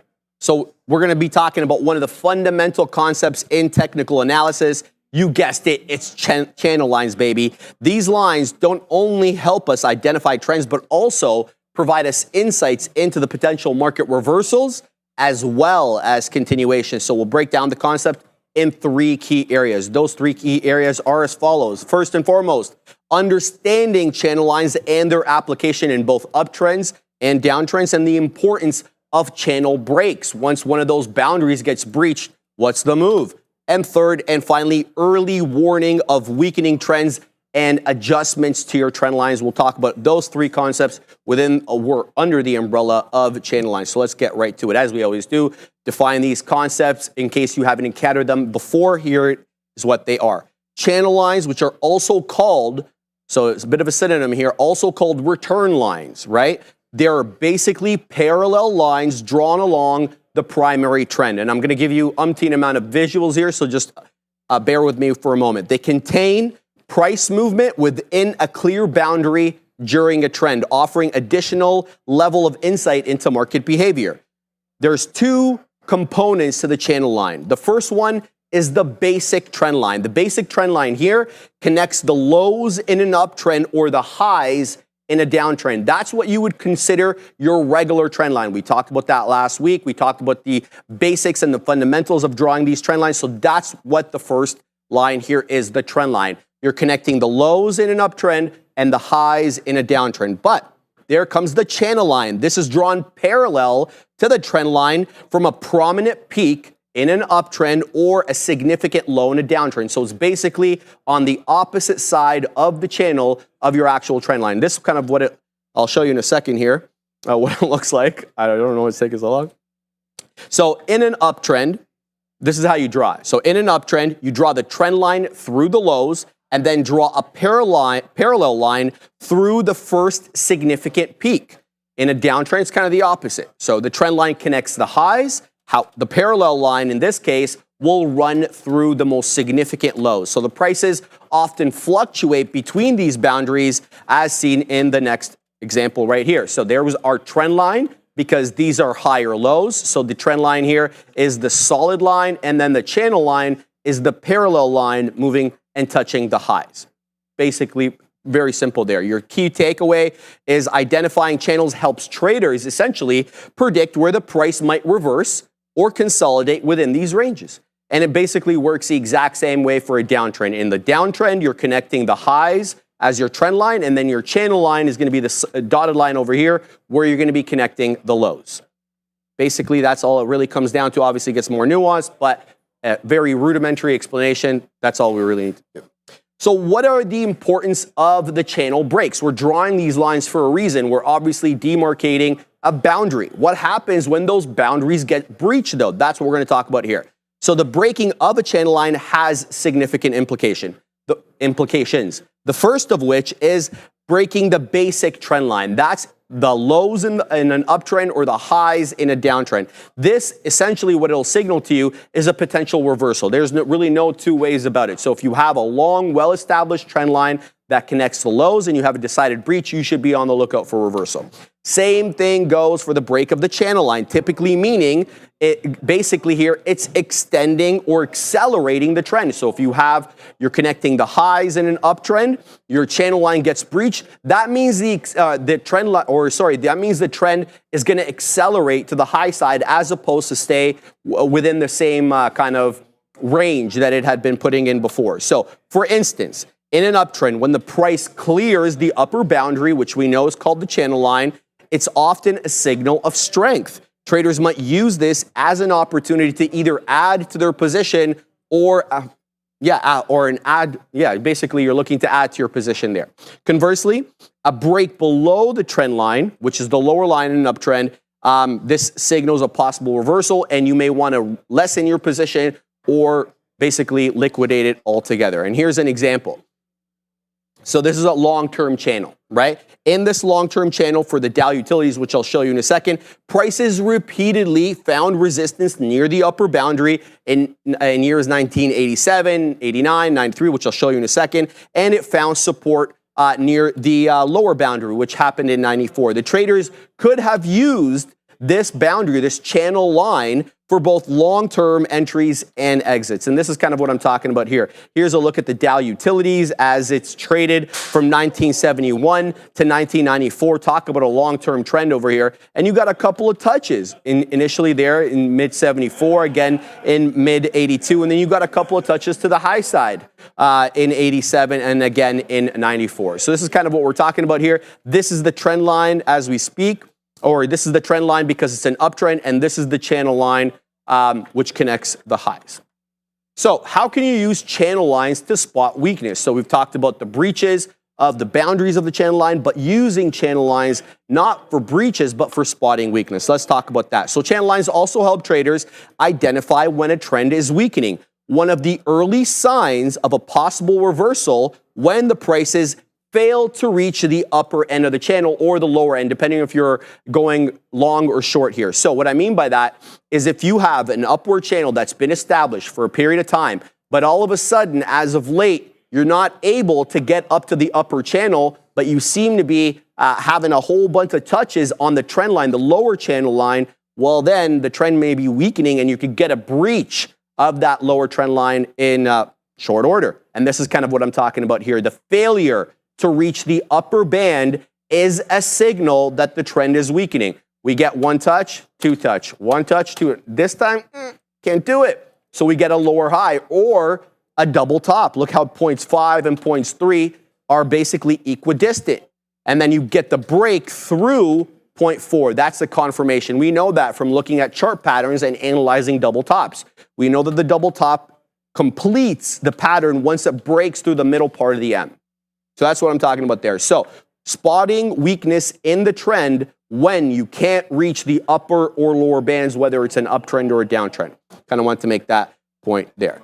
An example, the failure to reach the upper trend line. So in this example that I just showed you, 0.5 shows that the price failed to touch the upper boundary. This failure is an early warning sign that the trend is losing momentum. And following this, the price actually breaks the uptrend at 0.6, where it makes a lower low than 0.4, confirming that the trend reversed. And we saw that on the double top. So when prices repeatedly fail to reach the channel boundary in an uptrend or a downtrend, works both ways, the odds of breaking the trend line are heavily increased. So keep that in mind. And last but not least, we're going to talk about adjusting the trend line here. So when price exceeds the channel line in an uptrend, for example, traders might adjust their trend lines to reflect the steeper trend. Where did we do that? Oh, that's right, speed lines from last week. That's how you redraw the lines. Once the trend picks up, accelerates or decelerates, you need to redraw those trend lines, and that's what we're talking about here. So what we learned last week, absolutely included in this week's lesson too. So if the price significantly moves beyond the rising channel in an uptrend, it typically signals a strengthening trend, requiring adjustment of the basic trend line. And that's what we're talking about here. So we're moving along, we're moseying along here, touch 1, touch 2, touch 3, but then we really blow through that channel line, which was supposed to be 0.5. So now we need to redraw the trend line to take account of the accelerated trend. We need to redraw both the channel and the trend line. So that last week lesson on fan lines really is going to help in our analysis of how to redraw these trends. So just keep that in mind. Just because it's a channel doesn't mean it can't be redrawn. Same thing when we talked about with trend lines last week. And here's an example of when it breaks down. So we saw the bull case over here. This is the exact same thing, but it's the bear case. So figure 418 and figure 419, essentially the opposite of one another. So just to conclude, guys, channel lines are essential tools for trend identification and analysis. They help traders visualize when price movements might reverse or continue, and you can use them to identify the basic trend line and draw a parallel channel line, as well as watch for potential breaks of these trend lines or for trend reversals or continuations for that matter, and spot failures to reach the channel line as an early warning of the weakening trend. I hope everybody prints up a storm today. Yeah, shout out to Sharif. They're brightening up this channel with a channel line message or a lesson there. Thank you very much for delivering that and putting that one together. I have some trades to talk about. So I had the NVIDIA long. I added, didn't work out. I was trying to get out flat. I ended up getting out, I think about 10 cents a share, I think, on this after the ad, and that's just because I wasn't able to get filled where I wanted to. It's all good. Where's the next trade? I have a Tesla trade, which I will talk about in a second, but I want to talk about NVIDIA first because I actually still see this as bullish, and I understand that could be a bit of an unpopular opinion, but I'll tell you what I saw. I saw a big floosh down in the market, big old to the downside. So Tesla got hit, Meta got hit, Google got hit, Amazon got hit, Microsoft got hit, Apple and NVIDIA held on relatively well. So that told me, you know what? Maybe NVIDIA is not going to be reacting the same way as the market. If I still see setups I like, those are the ones I have to take. So I took NVIDIA long once again, same exact level. almost the same plan for this trade. I'm going to add a little bit earlier here. If we get to 104.25, so that was a bit of an interesting level of interaction over here. Then I will be starting to piece out as we get into 104.40s, bit of a resistance area. TSLA, though, I had that short as well, and this actually worked out pretty well. I initially wanted to get short 215. I ended up getting short 214.75 because that was a level I liked as well. So I used what was going to be my ad, bless you, for the initial short as an area to enter my second short. Got out about 60% of this at that 214.40, which is a huge area. Then we bounced, got out the rest exactly flat. So interesting look there. And I just typed in NBFS, which is not a ticker. But if you guys, there's any tickers you're looking for, get into that chat and let us know. Exclamation point, join, space, $, the ticker of your choice, because we want to know what makes you guys tick today. Ooh. Maybe it's Apple with that event. Maybe it's ARM with the event. Maybe you're like, Sean, you're looking at some PLTR. You got that hat to match there. Shout out to Biggie. Maybe you've got some Biggie trades on Dell, which also got added to the S&P 500. Don't forget about Dell. So lots of interesting stuff here. Trying to get added here at 26 on NVIDIA's. I still like that 30s area, so I'm all good. I don't want to chase this too much. Going to wait and see what happens here at N to the V, to the D, to the A. Bit of a floosh down there, so I'm going to be watching the NVIDIA one. But let's see what happens here on Dell as well. Dell here. Idiots. Oh, wow. Dell at a bit of an interesting area here. 106 is actually a level I wrote down earlier. I like this downward trend. Then we formed some nice support. Bottoming tail candle at 105.50. Trying to curl back up. Let's see what we do with the 90 MA. I'm also using NVIDIA. Same as my last area. Should I be able to get out okay? Because I wasn't with that first trade. I will be risking into break even now that I've added. So it'll be 104.13. Let's see what happens. I could totally be wrong here. As Neil says, it's okay to be wrong. It's not okay to stay wrong. And you can't be afraid of being wrong either as a trader, which is why I like that level. You got to have some confidence, some confidera, whatever you want to call it. You have to believe in yourself because no one is going to believe in you or you. And if you don't believe in yourself, who will? So little rant over there. NVDA. Let's see if we can be on our NVD way to the upside as we push lower. JKL 146 with the $2 super chat. Thank you so much for the super chat. Oh, NVIDIA. To the tune of the Canadian National Anthem. Oh, I agree. If we keep holding the support, JKL, I'll be singing that song right with you.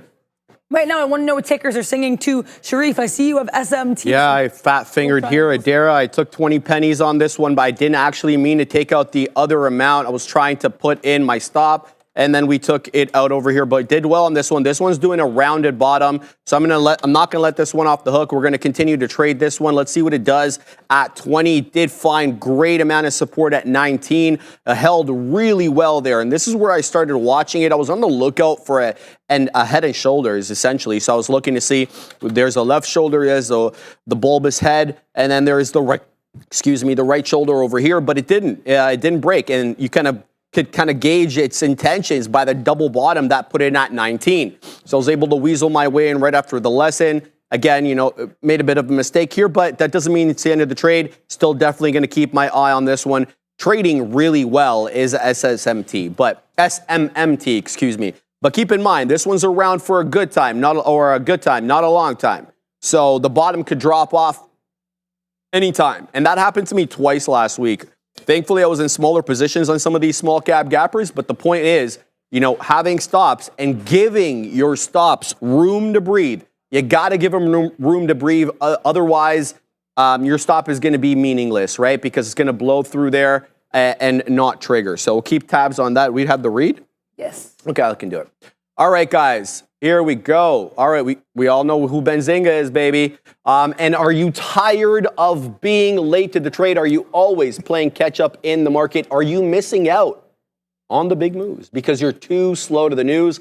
Well, Benzinga Pro is your unfair advantage. Get your breaking news alerts up to 30 minutes before everybody else and pinpoint exactly why stocks are moving. And yes, join a thriving community of traders who share their strategies in real time. Are you ready to see how Benzinga Pro can transform your trading? If you are, visit benzinga.com/pro and get yourself that free 14-day trial. Shout out to Benzinga. Yeah, so we'll keep an eye on this one. Here we go. Now it's knocking on the door. 20, incrementally putting in higher highs and higher lows. SMMT is a looker today, no question about it. And in case you're wondering what's going on over here, well, there's a whole bunch of stuff. There's analyst commentary on this one. let me just see what the actual move is. Oh, there it is, lung cancer. You love to see stuff like this. At least I do personally. Summit stock soars as lung cancer drug beats Merck's Keytruda in latest trial, says this headline over here. Not vouching, obviously, for the validity or invalidity of the headline, but it's making markets move. And, well, then you got more analyst commentary on this bad boy today. So in case you don't feel like you're qualified enough to be able to make a call either way on the stock, Summit Therapeutics maintained as a buy stifle. And I believe they have a $25 price target, up from $14. So a nice, $11 move there, Darren. No disrespect to that. Good look. No disrespect at all. We are 2/3 out of NVIDIA here. Very pleased as punch with this trade because this is the thing. Like trades, what I realized is trades don't have to make sense to anyone else but you. If you can trade them, if you're comfortable with your reasoning to buy, reasoning to sell, all that jazz, then who else do the trades really need to make sense to? Do you know what I mean? That's the one thing I'm really realizing. I'm aware this NVIDIA long might have looked a little bit funky because we were basically here at low of day, slightly lower highs. I have the 1 minute chart up just because I'm using prior bar lows as my stop for this. We're going to let this one ride till the wheels fall off. Basically, my two levels I really like were 104.33s. This was a huge level of resistance. I initially liked 104.39s to take out half the position, but we kept whiffling and waffling there. I said, Dara, you trust your read on the book. You don't like this. It's a bit uggo. So get out there at that 104.33s. Took out half there, then took the next half out at 104.58s. Look at all that interaction. That's why I chose that level. It's really interesting, too. All these levels that NVIDIA is running into, they are going to be some previous support resistance levels here on the 5 minute, 3 minute, 1 minute chart. And they're going to give you a fight. That 104.58 was like, no, I don't want it. Do I have to? And then it finally gave you that move. So I think it's really worth noting here, some of these levels really coming in. You're not always going to have the right read on stocks. That's what I'm realizing. You have to be wrong a lot of the time, but you have to be a good, not a sore loser, right? Make sure that you're losing appropriately. You're recognizing, you know when to hold them, you know when to fold them, you know when to walk away, and you know when to run for the hills. So not running from the hills right now in NVIDIA, though I will if we break below that 104.50 level. So got our finger on the trigger. And see if these trigger fingers turn to Twitter fingers. Shout out to Drake, because I might be tweeting about this trade at Adara, a Trader TV Adara. You can hit me up there, my social media. But yeah, good times here. Interesting little doji for NVIDIA here, which makes our prior bar low thing a little tricky. Let's see what we do here. I'll still take this into 104.50s, and I'm cool with that. That to me is a level that makes some sense. What else do we have going on here? NVIDIA, we have Jay Lee saying NVIDIA to 106 before it drops again. At least I hope, LOL. I like that you admitted the hopium there. I think that's a really fair point because we all, as much as we don't want to say hope, if you have a plan for a trade, ultimately to some degree you do hope or want it to get there, right? Or why are you getting involved? So I really respect that. I respect this whole chat and this whole community. If you guys have any tickers you would like us to look at, please get in that chat and let us know. Exclamation point, join, space, $, that ticker, so we can help you all there. That is going to be the voting symbol there. So just get into the chat, exclamation point, join, space, $, whatever ticker you like, because we want to be able to look at all the tickers you want to look at. And guys, it just does not have to be Meg 7 names, because we've seen a lot of, most people just vote for Meg 7 names. That is very true. But there are other tickers to vote for. If you have a ticker and you're like, hey, I want a little bit more conviction as to whether or not I should do this trade, get involved. Let's figure out what happens. Rivian Millionaire saying, so hold on to your chip stocks. Yeah, we'll have to wait and see here. ARM. Actually, I'm going to pull up ARM because I think that's going to be pretty interesting there. I'm trying to get out here of the rest of this NVIDIA as we pull below that 104.60s. Let's see if we get filled here 104.58s with my final third. Perfect. Great look there in NVDA. Pleased as punch. Prior bar low breakout got out. What else are we looking at here, though? ARM, I said I'd take a look at. ARM. What is happening over here? So we're mentioning Nike, or so C Battle's mentioning Nike to the downside. I'll look at that. Okay, so ARM, not a lot of volume here. Some decent support, though. This is the same kind of thing I liked on NVIDIA. We have support, then we have that, we wick into it and continue to hold it. So slightly higher low, especially on a wick basis, not a bad look. Let's see if ARM can get a leg up here over VWAP. Let's see if, we can flex those shoulders, flex those muscles here above that VWAP area into that 122, which was also a bit of an interesting support area here on a wick basis, in my humble opinion. Broadcom curling, Palantir still holding up really well. Still up a cool almost 12%. Good look for PLTR. Let's see what else is going on. Oh yeah, Nike. I was gonna look at Nike for C battles. Let's see what battles Nike is fighting today. Over here, like it. NKE. For a second, it wasn't loading. I was like, Nike, I know you're on the NY here, sir. Down about 0.26. Yeah, I mean, I see what you mean, C battles. It's not a great look here for Nike. We are at low of days, but it's only down about 1/4%. That is a nasty topping tail candle, though, into 8160s. That is a gross topping tail candle, and Nike does what it usually a stock would do if you see this candle. It quadunks. We break well below that previous support we had here at 8065s. Continuing to tank. We're trying to find some bottoming tail candles. I would say if it gets back above 8065s, then into these other previous higher highs, lower highs, lower lows from earlier, that could be interesting. Nvidia is still curling.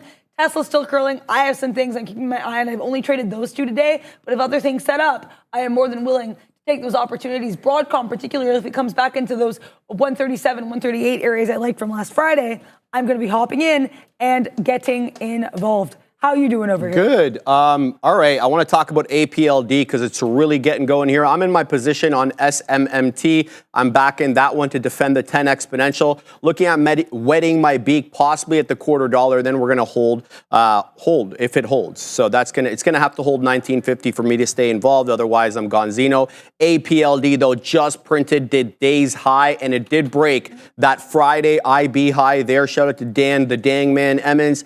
This was 555 on the second wick, 557 from Friday's high. Now we are up into 570, and we've done a very good job of holding up here at the 10 exponential on the 5-minute chart on APLD. I gave you the deets on this one earlier. It's continuing to go. It's not really your parabolic mover, but it is moving up in a, I don't want to say a predictable fashion, because usually that's when you get clapped in the face by these small cap gappers, but it's as predictable as it's going to be here for a small cap gapper. Very respectful of the 10 exponential, not very wide range per candle. A decent amount here. You have the outlying candle that's a little bit rangy, but we'll keep tabs on that. Now, back to my SMMT trade. Now, this is an interesting level for a couple of reasons. One, if we do reject off here, it'll be a lower high, which obviously is quite bearish. And it's also at the $20 area. The reason I didn't want to use $20 as a level of resistance, number one, I don't short above the volume weighted average price, these small cap gappers. Number two,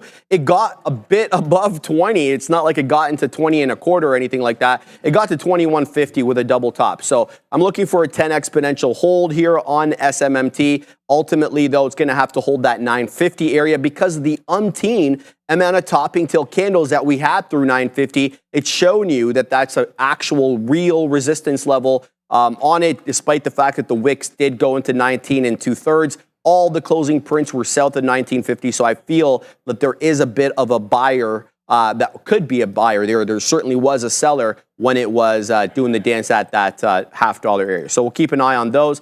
RLAY and APLD looking very similar in their chart patterns today. I'm not saying that they're going to trade the same, but very directional, and they seem to have the spikes and the troughs at very similar areas. So we're going to keep tabs on both of these, well, all three of these, excuse me, to see if we can weasel in a trade. I wanted to mention Dell to everybody over here because Dell's been kind of a sell the news event like much of the megs today. And it's at the volume weighted average price. So this is an interesting area for Dell. The last time it was at VWAP, it did reject. Time before that, it popped up on the IB high and then eventually rejected. 106.75 right now is where it's trading. The volume weighted average price just a skosh below that, 106 2/3. So Dell's an interesting area here. If you are biased that we continue to sell off on this name, this is an interesting area to possibly get short. And there's also this area here too, Fabian. I just got one more thing to say. This area trough from the pre at 840 could be an interesting area of rejection depending on what we do up here.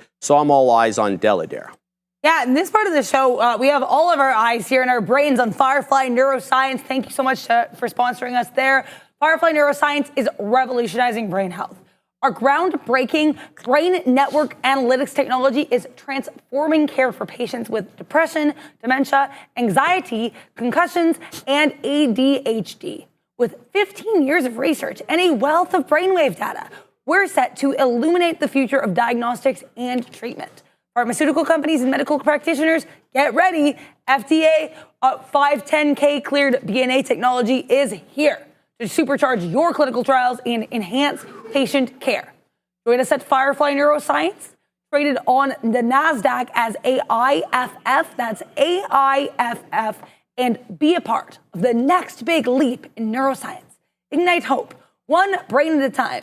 Yeah, I think there's a really great message there. We were talking about you always want to be long brain health. So shout out there to Firefly Neuroscience. Thank you very much for sponsoring us.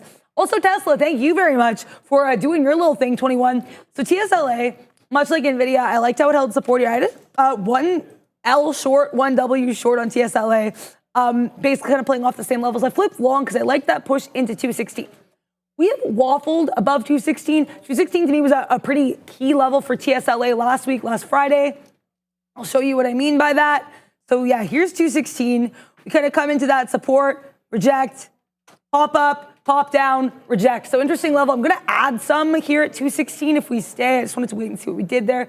216.01s we're going to add to this position just to go. So I will be taking out, depending on if we get added, it's either 40% or 25%. It's going to be 25% of the position just because of how I added here at that 216.25 area. That was, to me, a pretty clear level of support earlier. I want to see how we interact at that level. My next area of exit is going to be 216.50s, that other kind of level of support. Basically, same kind of thing I did with NVIDIA, same kind of thing I'm doing with a lot of my trades as of late, is just adding and getting out depending on previous levels of support and resistance. I will be risking this into my average now, which is going to be 215.85. So let's see if TSLA can hold up. We just did a push down and then a push back up.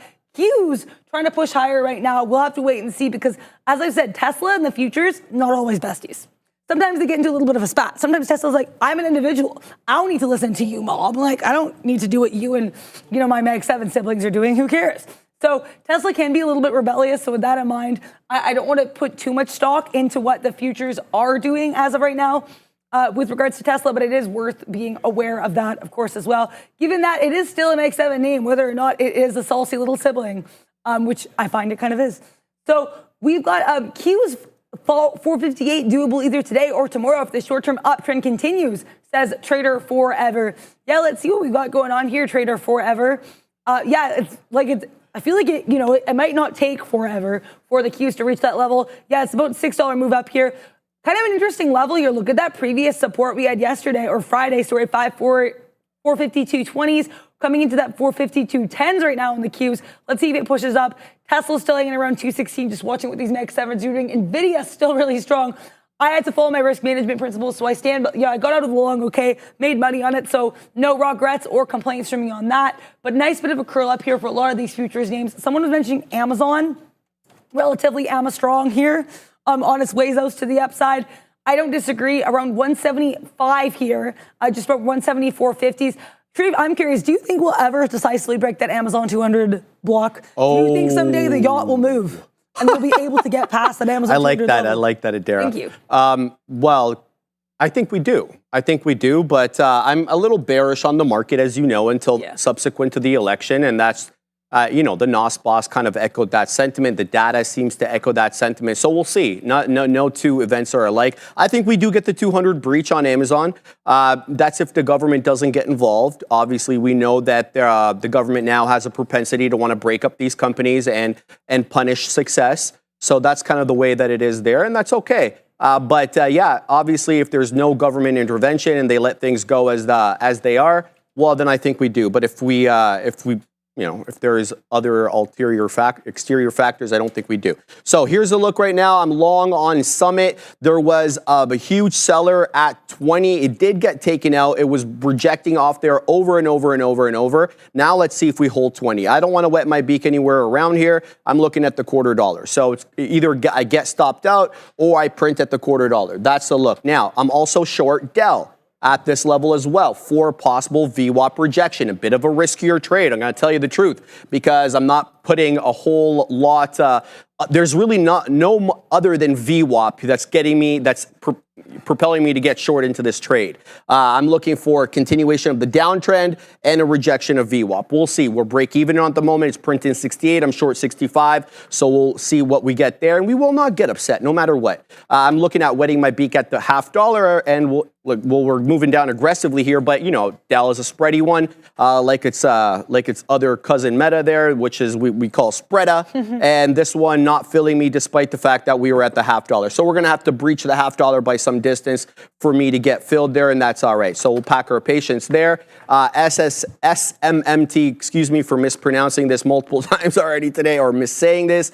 I'm waiting. I'm basically just trying to ride the trend up. I almost got printed at 20s, but I am sitting at 25. So we're going to have to pack our patience on both these trades. Nothing's printing at the moment, but I do like both of them. Just hope that I don't get weaseled out. I feel like I have more of a chance of getting weaseled out of SMMT, just given that, you know, it's kind of trading like a small cap gapper. I've already made the point that it's not actually a small cap gapper because it's a 13 some odd billion dollar name. But, you know, being the number one or one of the number one names on the scanner, there's going to be a lot of market participation in this name. It's already traded about 30 million shares on the day. So we shall see what the sitch is. But man, APLDs look one that I missed. You can't get them all, baby. This one really directional and kind of really getting extended away from the 10 exponential on the 5. It is now knocking on the door of $6. 598 HOD on APLD, 31 to 5th%. Do we find some resistance here? I mean, I don't know if this is a pay for shorts type situation. I'm assuming that it is. In any event, I'd rather take it as a long once it does come back into that 570 area, 569. The reason being, that's where the 10 exponential is on the 5-minute chart. I'd rather take a dip trade on this one than wait for it to break below 5 1/3 where VWAP is, because I'm not going to short this not going to short this if it's trading above the volume weighted average price. So we'll look to see what we get here with APLD. Packing my patience on both these trades. Still basically 10 cents out of the money right now on Dell. It's holding up, though, I got to tell you, at VWAP. We're going to have to see if I get triggered out before it makes another attempt at the $0.50. That's where I was waiting last time, but alas, I did not get filled as it did not cross. So we're going to have to keep an eye on this one. Palantir, as well as I see from my side chart, it's coming back in a day's high. So yeah, maybe the initial market move was to the downside on this one. Well, actually, looks like the 930 print took it to the upside. Maybe a little bit of a retracement there at around 10 o'clock. But now we are at the high of the day on PLTR, breaking through that, what was that, 34.15 or whatever it was there, on our way to 34.25. Palantir, that addition to the S&P 500, doing it very, very well today as it works into today's high. Not so the case with Dell, which has me short, but alas, I'm still out of the money on this one, and now by about 15 pennies. So we're going to have to keep an eye and make sure that it doesn't breach that 107 area. I put in my stop already, and I've given it a bit of room, too, in case this one really, the liquidity drops off from the bottom of this one. But ideally, I'd like to see the trend continue, which has been lower highs and lower lows on Dell. If that breaks, then we end up losing money there. Yeah, I mean, we lost a little bit of money here in Tesla. It was the same kind of issues. Like I said, I need to work on my orders. I wasn't able to get filled, so got out slightly flat. Lost a couple cents here in TSLA with the average, basically. And I need to work on this. It's like if you're going to take these trades into clear areas of resistance, just get the whole thing out there, and then also make sure you're like giving it a couple, I guess, pennies above what you want, right? So didn't work out there, got out flat. It's all good. I've been watching the book here. I tried to get that short 215.50, risking into 215.75, because you guys will know sometimes I'll talk about, like, if the trade doesn't work out, if you switch directions, sometimes you can use what was your stop for one trade as your entry for a new one, or vice versa, right? Use your entry as a stop, that type of thing, right? As long as you've seen the levels interact in the book and on the chart. Wasn't able to get filled. Tesla a little bit rangy here, not the clearest on the book here, bouncing 215.30s to about 215.60s. It's not the cleanest, though, so I don't want to get involved here. NVIDIA, as we get a green candle in the Qs, we finally get a red candle in NVIDIA, and we get it top and tailing into VWAP. You know what I call this? Rawr. The claws might be out here for some of them Bears, Sharif. Shout out to Chicago Bears, I guess. I don't know if that's the right team. But yeah, they played yesterday. Okay, nice. You're right. You're good. So I will be getting short of your 104.99s. I'm not going to get filled. We're going to wait. Let's see what we do here if we get into 104.80s. Trying trying to get into that right now. The 80-cent level was interesting to me earlier, and I've talked about like on the at the 103.80s, and I've talked about sometimes how on the book you'll see levels come up like cent levels on the book on multiple cents. Like sometimes, for some days, for example, the SPY will get really into 20s, so it'll be like 545 20s, 546 20s. There'll be some interaction. NVIDIA today for me is 80s, so we'll see what happens there. And again, guys, that is just my personal experience with the book. You have to, figure out what works for you. But I've noticed sometimes these cent levels can be really interesting. If there's anything you're finding interesting, please vote in the chat. Exclamation point. Cheers. Space. $sign, started to tie $sign. I don't know, I felt like it. And let us know in the chat what you are looking at here. Hog Rider saying Google found a bottom. You are not wrong here, but I also think with Google too, you want to make sure you're really confident with this one, just because it is a lot weaker compared to its Mag 7 friends, cousins, siblings, whatever. That being said, I don't know why my 3-minute, my side chart is a 3-minute in Google, so I switched that to a 5. Look at this bottoming tail candle here. We hold support at 148. Then we wick into 148. What do we do, Sharif? What do we do? We bounce back. Shout out to Big Sean. I would like to see what we do here at 149.20s, because then we'll know if this move is real. If it hits it and it continues and it doesn't bounce back. So that retrace to the downside. Bang. I'm going to stop quoting that song. But we'll see what we do here at this 149.30s, 149.40s. That was a bit of a chip chop area. I don't want to say it was an umbrella handle pattern because it wasn't really, but it was a bit of a brief pause in the downtrend before we had more downside move. So to me, if we break above that level, this could be a real support. Either way, that 148 looks great. Shout out to you, Hog Rider. Thank you very much for putting that one out to us. Apple, Sharif's dear friend, and a stock we affectionately call the dead one. What are you doing here at VWAP, Apple?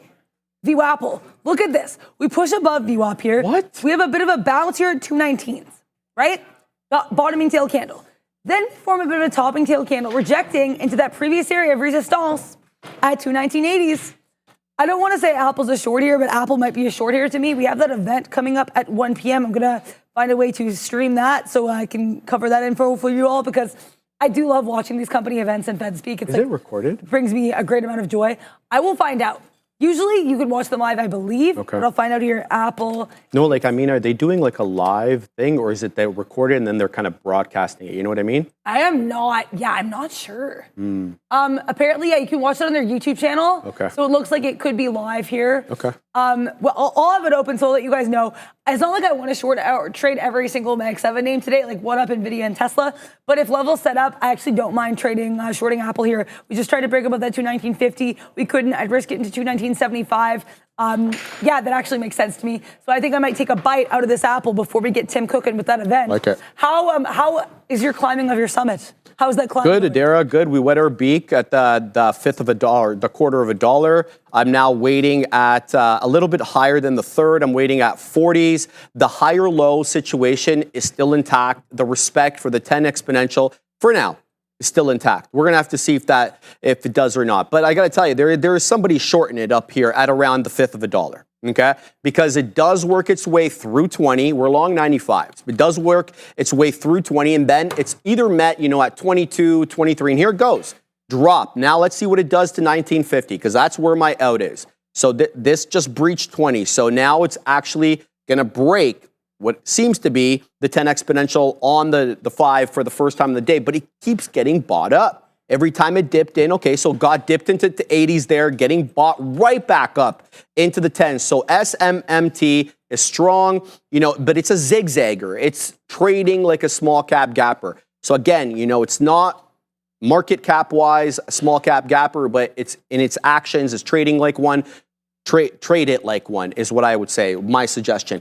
Now, this trade is annoying me to no end on Dell here because it's doing around the top, but it keeps wicking down and somebody's buying it at the half dollar. I'm unable to get filled. So we're like 6 or 7 pennies out of the money at the moment on this one. It's doing everything that I want to see, which is lower high on every successive candle. Yet we're printless on this yet, despite the fact that I've been waiting in front of the half dollar. It's not like I'm sitting right at 50 pennies. It's telling me, I don't care where you're sitting, bruh. You're not getting printed until I say you get printed. So we're going to have to continue to wait on this one. And if we stop out above 107, then we stop out above 107. That's a sitch. Now, back to SMMT. This one's continuing to go, but really the best trade, in my humble opinion, on these small cap gappers is going to be APL dang T. Now, when I saw this one reject off 6, I was like, oh, fantastic. You know, we were waxing poetic, to use an Adarism, that it was extended away from the 10 on the 5, and therefore you got to wait until it comes back a little bit closer to the 10. Well, you know what? It gave you that closer aspect. It came into that 579, 580, but you were too blind to see it. I'm speaking to myself, to be able to see that it was going to bounce off that level. You insisted that it will come into the 10 exponential on the 5 at around a $0.75, and it, you know, it gave you it made a hand gesture to you. And it went right back above to $6. Again, it's knocking the door. It's been knocking the door of $6 for a hot minute. We have a triple top, but if I had to guess, I think we breach 6 rather than reject 6, just because we're so extended and we're so strong off this name. So we'll see if a decline comes in and a retracement into a key level. I'll be very interested to enter APLD, but I certainly will not enter it at the triple top area vis-a-vis $6. So we're going to have to pack our patience there. Both trades, SMMT and Dell, neither of which have printed again. I've been, you know, just waiting and waiting and waiting. What's SMMT doing? Still dancing around that $20 area with no print. We're going to pack our patience there. Dell, I'm going to be concerned if this starts making newer highs. So we saw the rounded top at the volume weighted average price that we wanted to see. We saw the lower highs, yada, yada, yada. That's not going to be forever and ever. There's going to be a change in trend, and that looks like it might be coming in here as it starts reascending, possibly into that 107. A breach of 107 ends the trade for me. What was going on over there, Katina Man, when you were riding through the screen? Was that you? The Katina Man is long Amazon at these levels, and I'm going to try and guess where. Hold on. We got to play the game, Katina Man. Let me have a look. So I know you love VWAP. I know that that's for a fact. So, come on, you know you have a VWAP scanner. 174.40 to 174.50. Oh, wow. I was a little off. 173.63. I figured he was VWAP. But he has literally the low of day there. Say it again? That's when he took off. That's when he got up from the show. So that he's long 173.63, essentially the lower end of the trough on the day, and I think that brings us to the IB low. So shout out to the Dan Katina Man there. He's printing up a storm on Amazon. We're going to shut him out. I hope he prints more. Yeah, we hope he prints more. Apple, if you'd like to print it all, let me know. Basically, Apple, I will say I feel a little bit emboldened by the fact that I said I was reaching to 219.75s, right? We wick into 219.74s, and then we run away. So aggressively on the book. It smacks the downside. I was like, okay, Apple, I see you. You don't want 75s. Ooh. That's great. I will stay here, and I will wait for you to bleed. I would like this apple to be red delicious, Sharif. I don't want any Granny Smiths up in here. You haven't gotten that dark before. I love it. Yeah, no, I'm joking. I feel really good about this trade. Nice. Started small. I'm going to add if we break below that 30s levels, because look how many times we've wicked into this. It's been 3 now. I guess it's not that many times, but it's enough for me to think if we break below that level, that could be a nice area to add. I'm going to watch our interactions here at 219. If we still have some aggression to the downside, I will be adding a 219. If not, we'll probably take out a piece because I will have built a decent size at that point. We're going to take some more profit here at 218.60s. 218s, we're going to be taking, we're going to be biting on some profit there. Crunch, crunch, crunch, crunch, num, num, num. Eating that apple crisp. Let's see what's going on here. Let's get nice and crispy to the downside on Apple. I am also emboldened by the fact that we had some pushes up in the queues, and Apple was like, do I care? No, I don't, Adara. I will keep selling off. I was like, no, thank you. Wow. We added here at 32s, added to just double the position here. Let's see what happens. I'm just going to risk this into 219.50s. I'm cool with that. It's going to be 10 cents out of the money, but I really don't mind because that 219.50s to me is a pretty clear level. I might have added too early. We'll find out. We'll wait. We'll see. I am trying to work, like I've said, one of the biggest things I find I'm working on is moving my stops. And where I move my stops doesn't make sense where I'm moving them. So still trying to work on that. The other area I might move it to, I'll just wait to see the interactions at 219.50s. I think it might also make sense to move it to 219.60s. That would still be a lower high, But like I said, I don't want to like give myself too much leeway. I'm just trying to find stops that are realistic. And I think, I'm not like, I've been trading for almost a year now, if you include Sim and Live, but I'm still trying to figure out my sweet spot, trying to figure out my style. So I'm willing to kind of learn and grow with that. And that's why I'm so happy to be a part of this prop floor. I've only ever traded here in front of everybody for these 3 hours a day. And so it's been a really great experience, helping to build my confidence, my conviction, and all that jazz. Lionel Martinez saying, join GME. If you guys have any stocks you want to vote for, please do so exactly how we did. But Lionel, make sure you have a space between so you want exclamation point, join, space, $, GME. Thank you, Bears versus Bulls, for helping out with the voting there. We want to make sure everyone is voting properly in our democratic Trader TV community. I'm an Apple. I was like, why is that book I'm like, yeah, you're not NVIDIA, you're an Apple. Calm down. Too many Mag 7 names today, Sharif. Too many Mag 7 Feel you. But GME here, wow. At highs of days, double bottom, nice bounce here of 25.50s. Had a bit of, interestingly enough, some resistance here at 24.40s. Couple topping tail candles here. We come back, we do it again, and we push higher. It's not really a cup and handle because this is a little bit sharper. It's kind of more like a wine glass. Either way, we bounce. Apple, I'm going to have to evaluate here because we are pushing above that 219.50s. Let's see what we do at 219.60s as the Qs push even higher. How are you doing, Sharif, with your trades? Any updates on those? No, neither. No updates on any trade right now. Nothing has triggered, whether as a stop or as a beak wetter. But look, guys, APLD, topping tail candle, really ugly. Hasn't closed yet. We have another minute, I believe, till this candle closes. A breach through 6, a level which it had a lot of problems with, and it's not a far breach. It's a 610 breach. Look at this inverse hammer candle form right now. Again, it still hasn't closed. And again, this is a small cap gapper style stock. So the bamboozlement can be real, can be fast and furious. You can get a hammer like candle like that, and the subsequent candle can make a new high and close green. So you just need to be on the lookout for bamboozlement.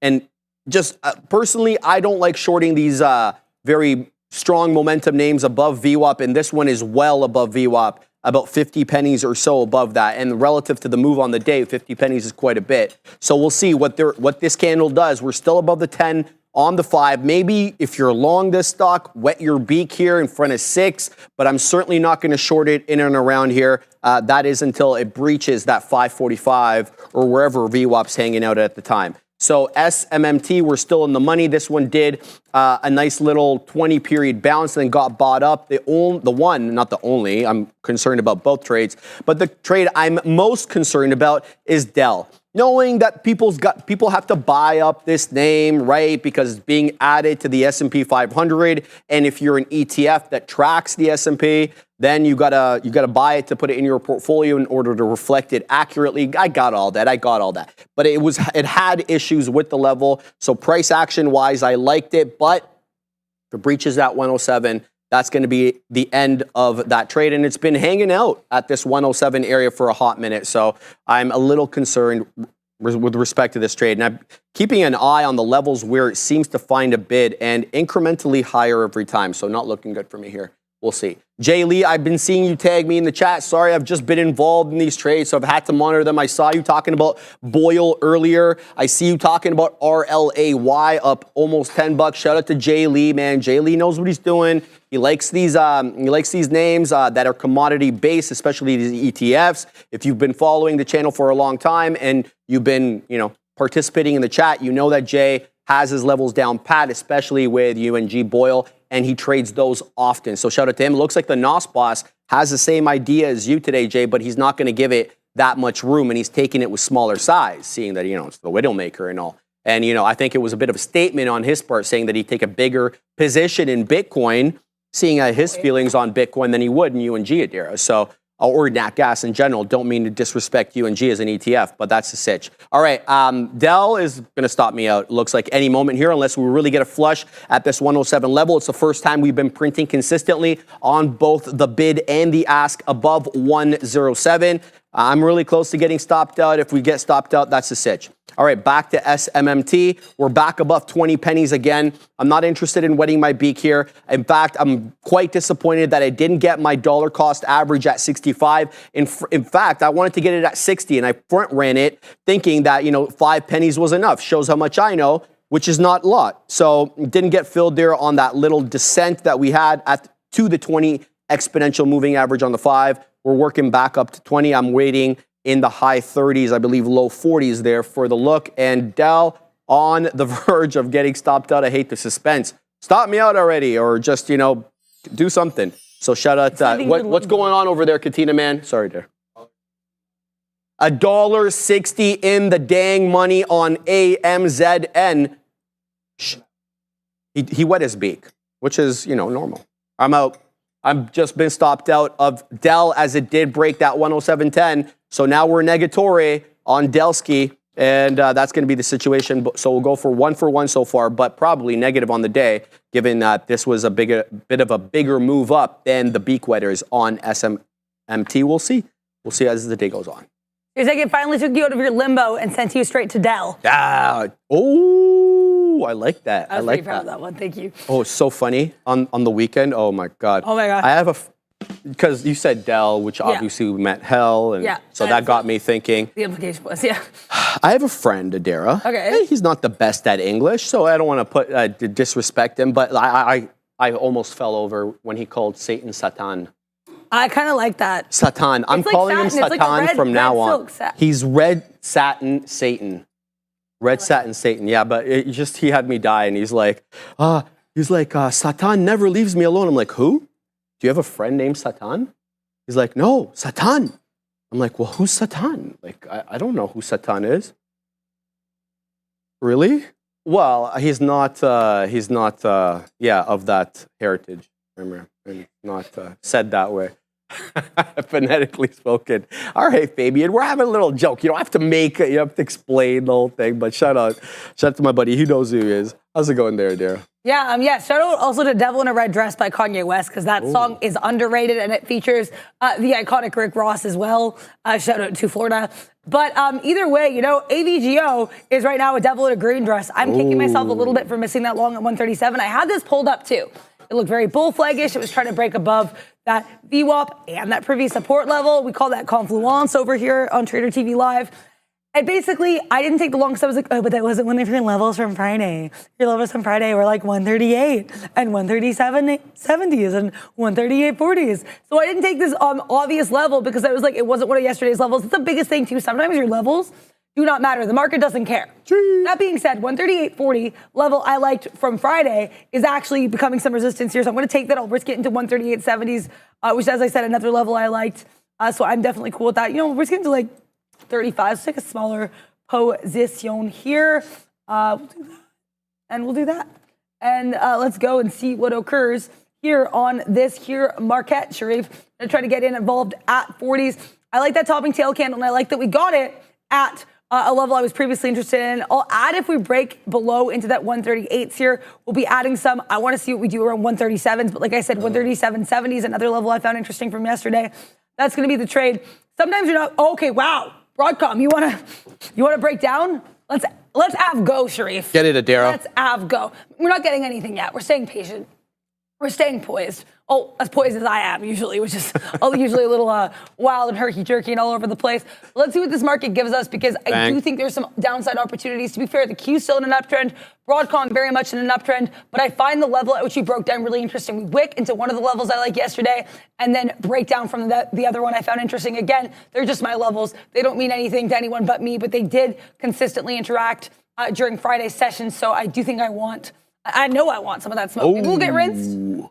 But sometimes you have to get, rinsed from smoke because they're fires, and you don't want to get burnt. So you want all the smoke within reason. Weird analogy over. What are other people looking at here? I'm going to just put up the AVGO. Also, so I got on my Apple trade. Wow, Apple, what the hell? So AAPL, I actually did get out of the short. Happy with what I did here. I said I was risking tentatively into that 219.50, 219.60 area. We bounced off 219.60s. We bounced at 219.50, so I said to Derek, get out here. That's cool. You can live with that. Lost about 14 pennies, I think, on the average. So not a bad look there. Like I said, I was looking for break even, but I think one of the biggest things I've said is I'm really trying to get better at moving my stops while I'm in these trades that are working out, especially because a lot of the stocks I trade are, to put it lightly, very spready and a little bit monstrous. So when you're going to trade a little bit more of these wild and woolly names, You want to be cognizant of that. You want to be trading them appropriately. 1BN, I can speak un petit peu français. I do have, my grandfather was from Quebec. I've talked, my last name's Quebecois. I've talked about that a little bit. My French is definitely not fluent, but I have a pretty good understanding of the language. So shout out to you. 1BN, I guess that's 1 billion in the chat. Hopefully you are making a billy. Yeah, I knew you were going with that. I love it. Right, why not? Oh, $2 club here for Amazon, Sean. Amazon, more like over here. Take a look at the AMZN here. Wow, Amazon, you get my first pushback of the day, I'm pretty sure. Look at that bounce here off that 175 level. We chip, we chop, we break down, we come back, we bounce, and it's off to the races for AMZN. Look at these VWAP bounces as well. Also coming into that previous support area at 174.35. AMZN, I don't look at you enough. I really don't. But, oh boy, that's a great look. Before I pass it back here, I'm going to look at SPY for 1 billion. SPY, I always have that on my side chart. I talked about my permanent SPY chart. I'll move around a lot of my other side charts and side books, but the SPY book never leaves me. I always have the thing up because I find this one really fun to scalp if it's coming into levels. But to be honest, I haven't been looking at it much today. This is interesting. If we can't break above that 464.40 previous high of day, things get a little bit dicey for me. And I say that because we had these topping tail again, as I say that, the SPY breaks out. Basically, my comment on the SPY is really strong. I do like that 544.60 level. That was a bit interesting on our initial way up, but we curled back around it, didn't even touch it. So I'm not sure this is going to be a really significant area of confluence, though it could be because it's about VWAP now, and it was pretty interesting earlier. To me, my biggest level in the SPY, and we haven't even hit it today, 541.50s. I talked about that a lot yesterday. It's basically ended up being a high of that range break. Yeah, I'll show you guys what I mean. I forgot my SPY chart didn't work yesterday or on Friday for some reason, but basically 541.50 was a really clear support resistance flip. It was previous low of day on the SPY. So that would be my level on the S&P 500. The other one I like here, 544.20s in addition to that 544.60s. Look at these interactions here. We have these topping tail candles, we quadunk, we come back, we whiffle, we waffle, and we popple. So nice snap, crackle, pop up here for the SPY. Broadcom kind of whiffling and waffling as well. No comments on this one right now. Just waiting to see what direction it would like to take me. So it's not the bomb.Broadcom yet. But we'll have to wait and see. Day 2 earnings for that guy. How are you doing? Good. I just took a quick little trade there on Apple. I'm holding a tiny piece. I was looking for a $0.50 break. If it doesn't break the $0.50 and it breaks below 30, we'll get out and then we'll look to get back in if it does hold. So that's the situation right now on Apple. Keeping my eye on SMMT as well. There is somebody buying up a storm here at 31s on Apple. That was really weird. Okay, keeping an eye on this. This is like churning a lot of shares at a very unique level over here. 32, what's going on? Look at this, churning a whole bunch of shares. Interesting. It's going to break, though. Looks like the $0.50 or there we go. We got stopped out there as it did break. So we'll keep an eye there. On Apple, back to SMMT. Oh, wow. This is doing nothing, bro. How long are we going to wait here at 20 pennies? And I'm neither getting filled on the dips down into the previous resistance. I'm going to have to move it up a bit because I'm sitting here at 65 is a fool's game, it looks like. So I'm going to move this up a skosh to take advantage of this range, knowing full well that the bottom could drop off, even though, it's not a small cap gapper in the strict sense. It's trading like one today. So I've got to keep my eye on that. Let's look at also Dell because I'd like to see what this one is doing. So it does breach 107. Let's move back over here. But it's still above VWAP here. But there is an interesting level here at 107.20. Now, if I am to get in here, there is support at 106.90, right? This long area of consolidation. Looks like I just had the wrong time on Dell and the right idea. It's coming right back down here. So how are we going to execute? What's the situation? So it needs to break down below that 90 penny area because I know that that's an area of support off which I don't want to get in. So I'm going to keep my eye on that one. We'll talk, I guess, about this one and every other one that we've been talking about when we do get back from Neil's lesson of the day. Heyo, welcome to your lesson of the day, brought to you by this nasty green sweater. No, I'm kidding, of course. Brought to you by Moomoo. Rate cuts are on the horizon. The market's about to shift. You're doing so already. Just look at NVIDIA, down 35%.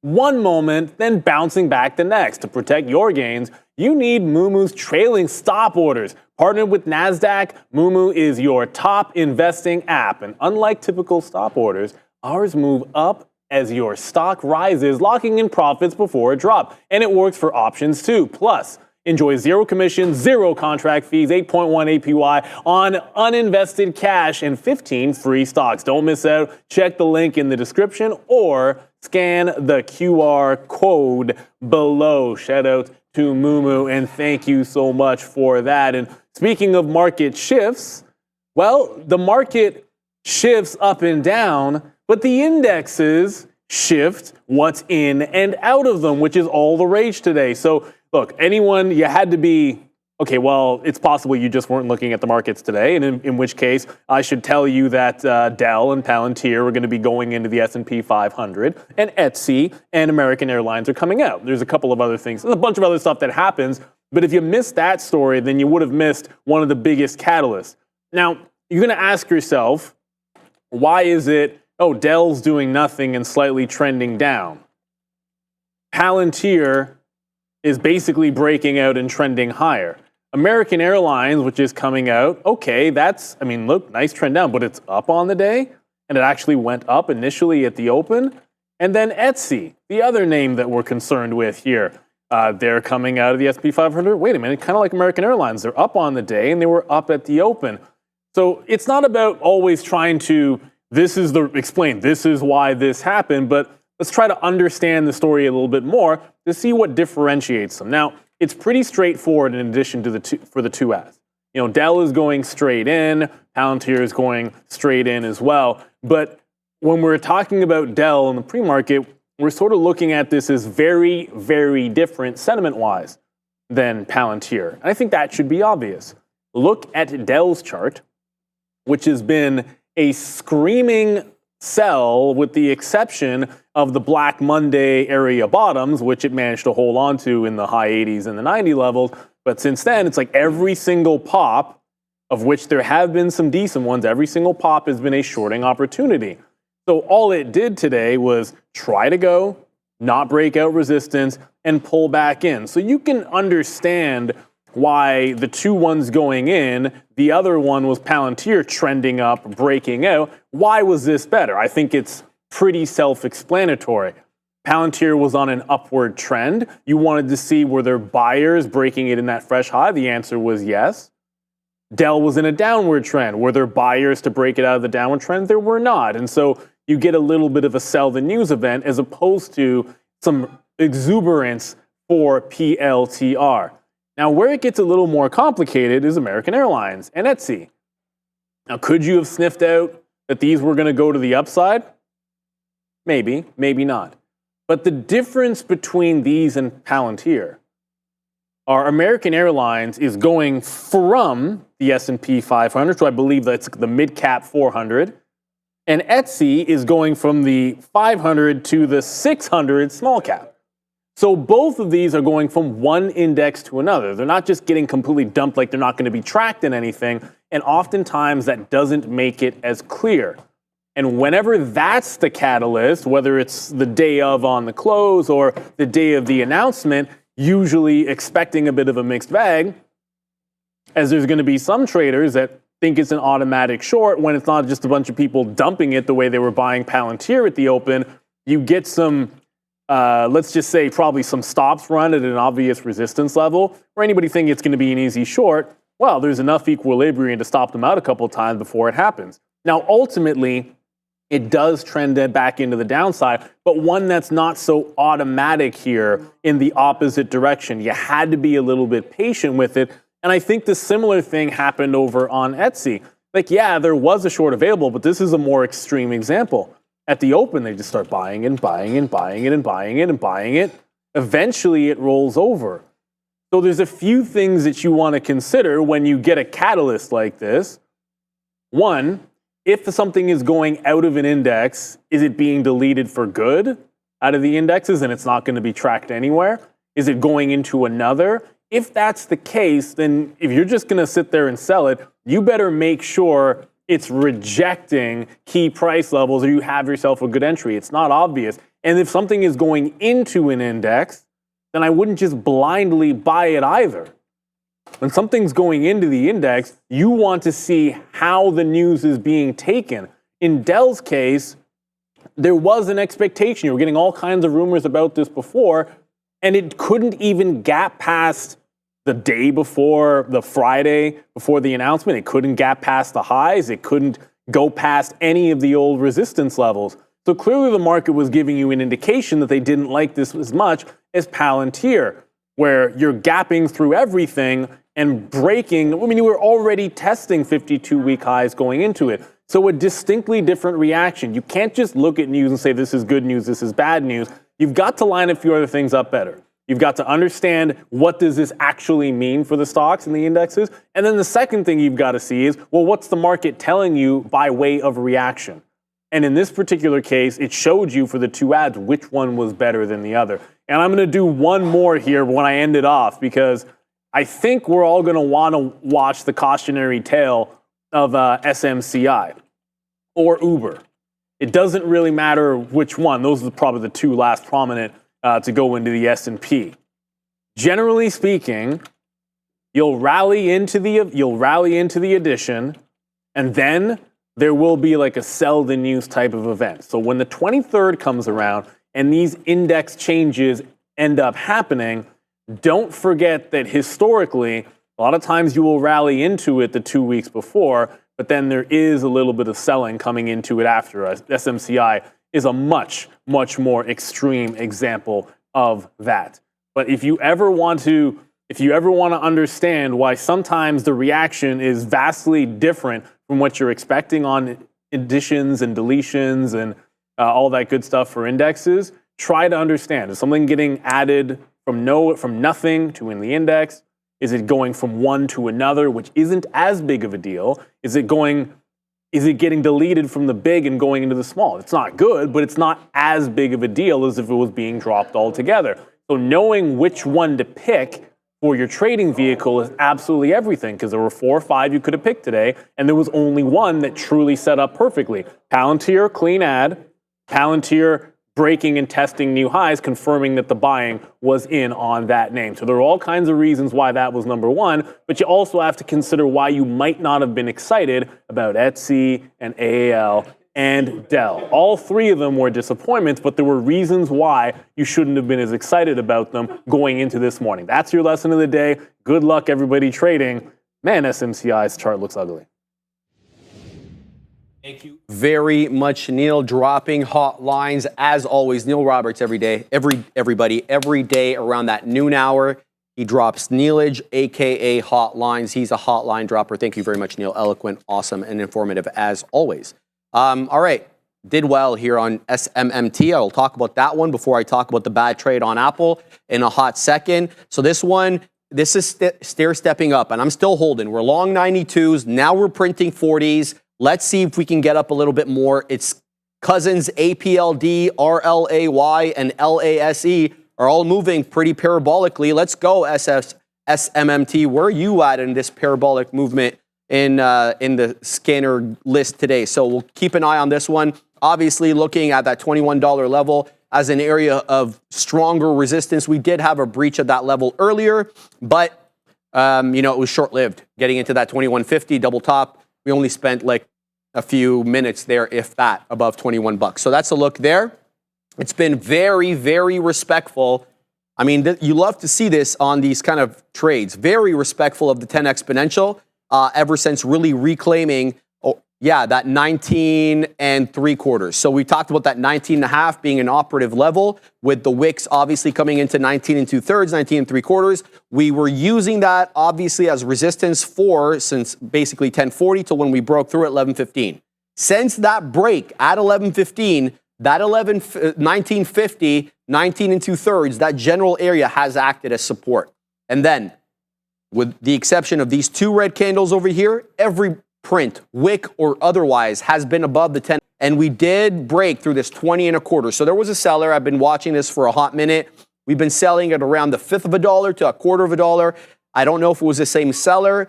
We would breach, by a couple of pennies and come right back down again. That got broken because we wet our beak at 40s. Now let's see if we can work into 21. So that's a look there on SMMT. Great look, 25.5%. higher at the top. Now, the trade on Apple was not good. Let me tell you why. So what I was looking for here, oh, this is Microsoft. That's not Apple. What I was looking for here was a continuation to the closing print of Friday. That closing print, 20 3/4. So I figured, all right, you broke through VWAP. Yeah, you broke through that 220. So, you know, two areas that I would have had eyes on for possible resistance. It broke all of that. It even broke the area crest over here at 20 1/5. Because why? Well, we got to 20 1/2. So it's like, all right, this is headed back at least to 2080 or, you know, break even on the day. No, I decided to stop here. And so I got stopped out. So now it looks like it's featuring, for whatever reason here, and you can't tell which moving average it's respecting because the 10 and the 50 are overlapping at the moment, but it's finding some support at 219 3/4. Not sure why. We'll see if it continues to do that or whether this is just, you know, we're going to range until the event. It's 12 o'clock their time, 3 o'clock our time. It's 1 p.m. our time. 1 p.m. our time. 10 o'clock Amazing. their time. Amazing. So we are like 40 minutes, 42 minutes away from that event. Can't wait.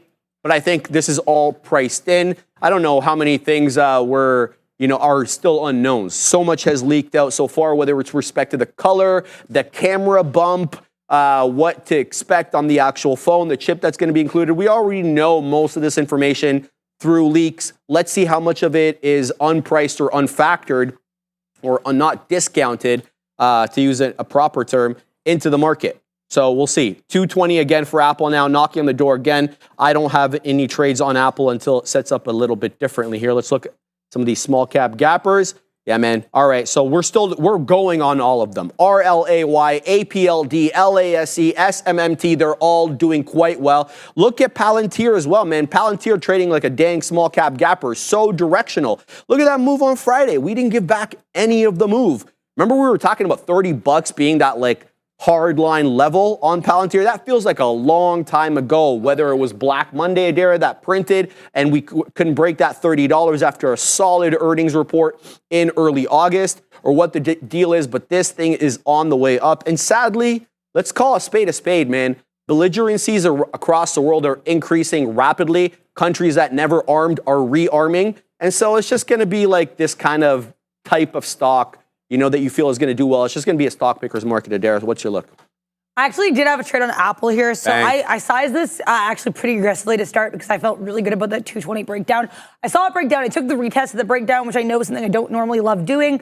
But I like that 220 level. I like that we had that topping tail candle. I said, dope, Adair, give it a try. Gave it a try. Took 25 cents here with a quarter of the position. Got the rest out, break even. So solid, happy with what I did there. For context, I was initially risking to 220.20. Once we were in the money, I said, switch your stop to break even. Worked out nicely. Much like Sharif, I don't have any other trades at Apple at these levels.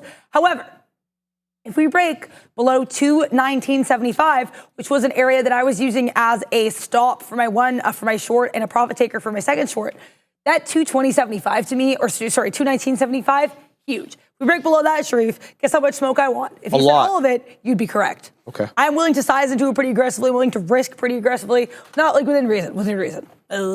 So we'll see how that goes. Feel good about this Apple, but I don't feel, I'm not going to get involved till I break below that 219.75. If there's any stocks that you're singing to or you have levels on the afternoon show, this segment is brought to you by Real Trading. It is for the viewers. If you have tickers you like, vote, !, join, space, $, your ticker, because we want to know what tickers you want all the smoke from. I had this short here, 138.40, added at 138, and I've had kind of a continued issue of adding at places where maybe you shouldn't be adding. I ended up getting out of this break even, so it's all good there in terms of like where the average price. So it happened. We're okay. We're pretty far removed from any of my AVGO levels as of right now. But like I said, I love that 138.70s, which are kind of near that 138.40s as well. I'm obsessed with, so I'll still be watching Broadcom, but I don't have any trades on it right now. Other tickers I was watching were Tesla. That was beautifully on the 217. Was I there? Not at all. So nice look for Tesla continuing higher. No look for me. NVDA, though. Clearly I left this long. Let's go, Shirley. But it's all good. You're going to get everything. That being said, this 105.20 area, support. I love this. I think if we break below 105.20, that's going to be a juicy little short there. Ooh. From support to a short. We'll find out, though. It hasn't quite manifested yet. We are running into a skosh of resistance here at that 105.40 area, so it gives you about like a 20-cent range. We used to call them Madeira-Panera ranges. I was quite the range trader. I have moved away from them a little bit, but it's also worth noting this area we're rejecting here was almost, not exactly, but some of that previous support resistance we started forming here right after the open. Right. I find this level to be pretty interesting. I'll have eyes on it, but I don't have any trades on it as of right now. Apple, though. Apple, could you looking into my levels? Apple, can you break below 219.75? Or are you going to hold a higher low? If you hold a higher low, I'm going to have to say no. But if you break below, in a short, we must go. I will stop trying to do poem here. If you have any tickers you like, let us know in the chat. I also want to quickly look at GME for everybody here. GME. The game never stops, Sharif. The game is always afoot. Shout out to Sherlock Holmes. You would not have to be a detective, though, to notice this name is sharply to the upside. I also, oh my gosh, I love this here in GameStop, that 24.6. GameStop, don't make me trade you. I really don't have like the perspicacity. I don't have the energy to deal with you right now. Look at that rejection here at this 24.60. We bounce here off 24.30s. Look where we're trying to bounce. 24.60. GameStop, don't do this to me. I'm really tempted to get involved, and I really don't want to be involved in GME. So we'll see if this one gives me anything. But the amount that I don't want to be involved in it is like pretty intense. And not like I'm scared of stocks. I just find GameStop to not always behave like a stock. That being said, I've taken shorts on it. Like if it behaves normally, if I like what I'm seeing, I will get involved.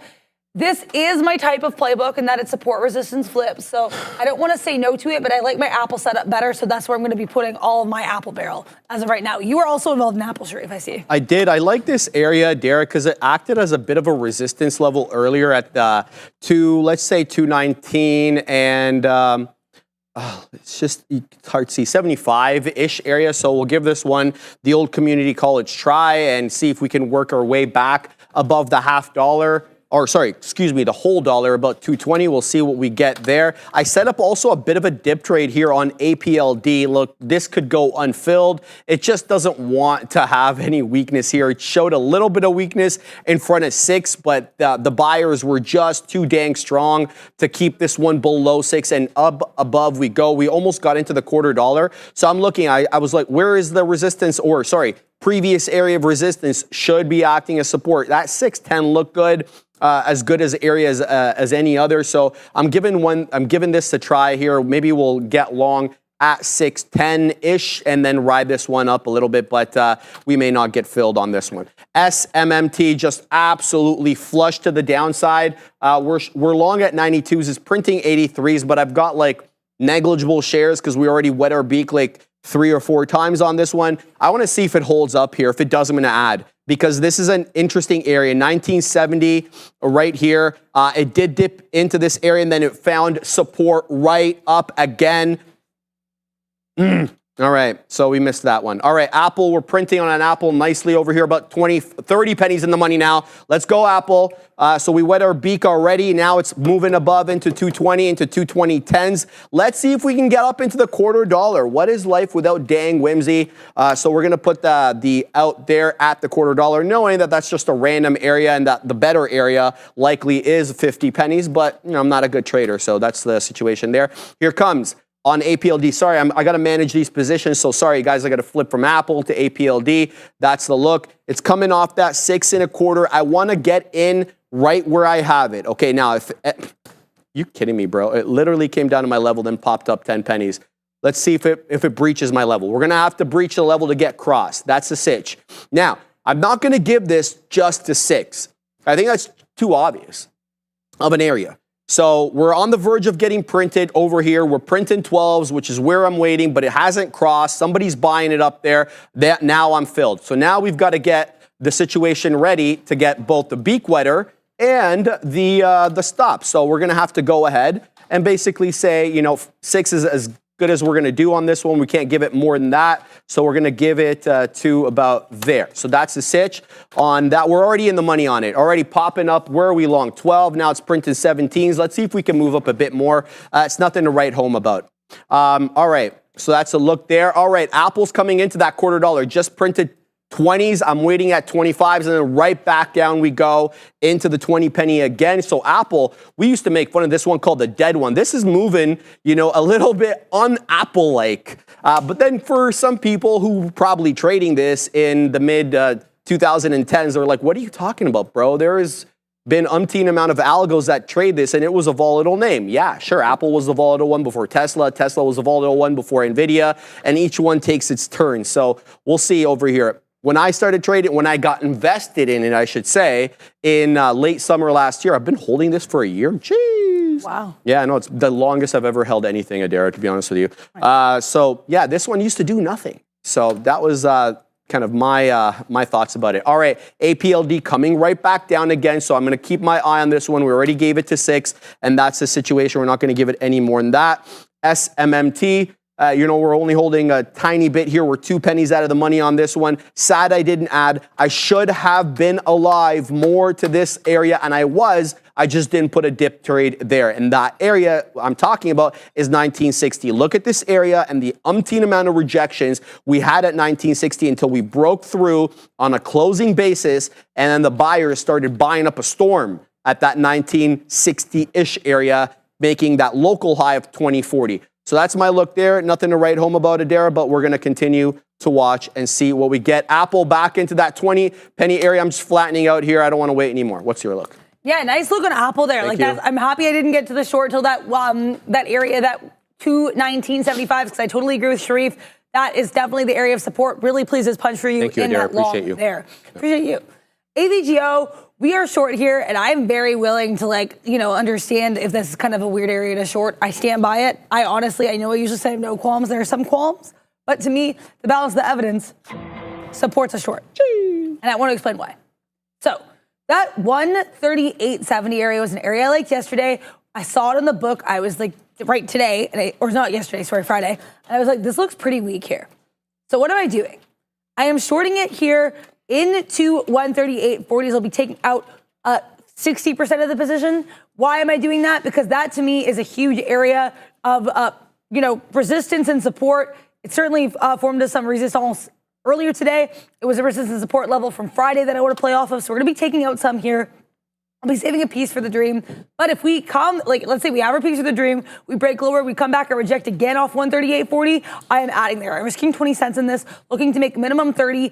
I'm okay with that risk to reward principle. I've talked a lot about how mine are going to be more kind of like, as long as I'm trying to get more than I'm risking, I'm cool with that. I don't need them to math all prettily. So risking about 20 cents, looking to make 30 cents minimum. But I have no idea if this trade will work, but the thing is you never know. You're never sure if they're going to work. You have to go with your gut, within reason, with your instincts as you build them. I think that is huge. So right now, let's see if Broadcom can go to the downside, and it looks like it might want to. I'm okay getting some of this position out a bit early because I do think there's more opportunity for this trade, and I'll feel better if we de-risk before we add back in. And look at that. We can't even get 40 straight. We bounced off 45s. So I have the right level on this. I don't know if I'm going to ever get my fill. I might have to move it up a couple cents. I'm cool with that. I just want to wait and see what the Broadcom one does. Ooh. Also, Palantir, not one that I frequently trade. And there's no, I have traded it before, but my thing with Palantir is I usually like the names that are a little bit more expensive, a little bit spreadier, a little bit meatier. Palantir, though, can give you opportunities, and I have no issues with trading it if it sets up. With that in mind, look at this 34.40 area. We had that big wick down here, come back up. Then we get a bit of a top and tail candle, Scotia at highs of day. Now we're trying to come back down here. If we break below that 34.40 violently, I'm actually going to start a short. That is a reversion trade, which is, obviously not maybe the move with Broadcom. Shout out to Obi, who has said in the past that the mean reversion or the reversion can be quite mean. So you don't want it to be mean to you. That is for sure, but you also have to take opportunities you like.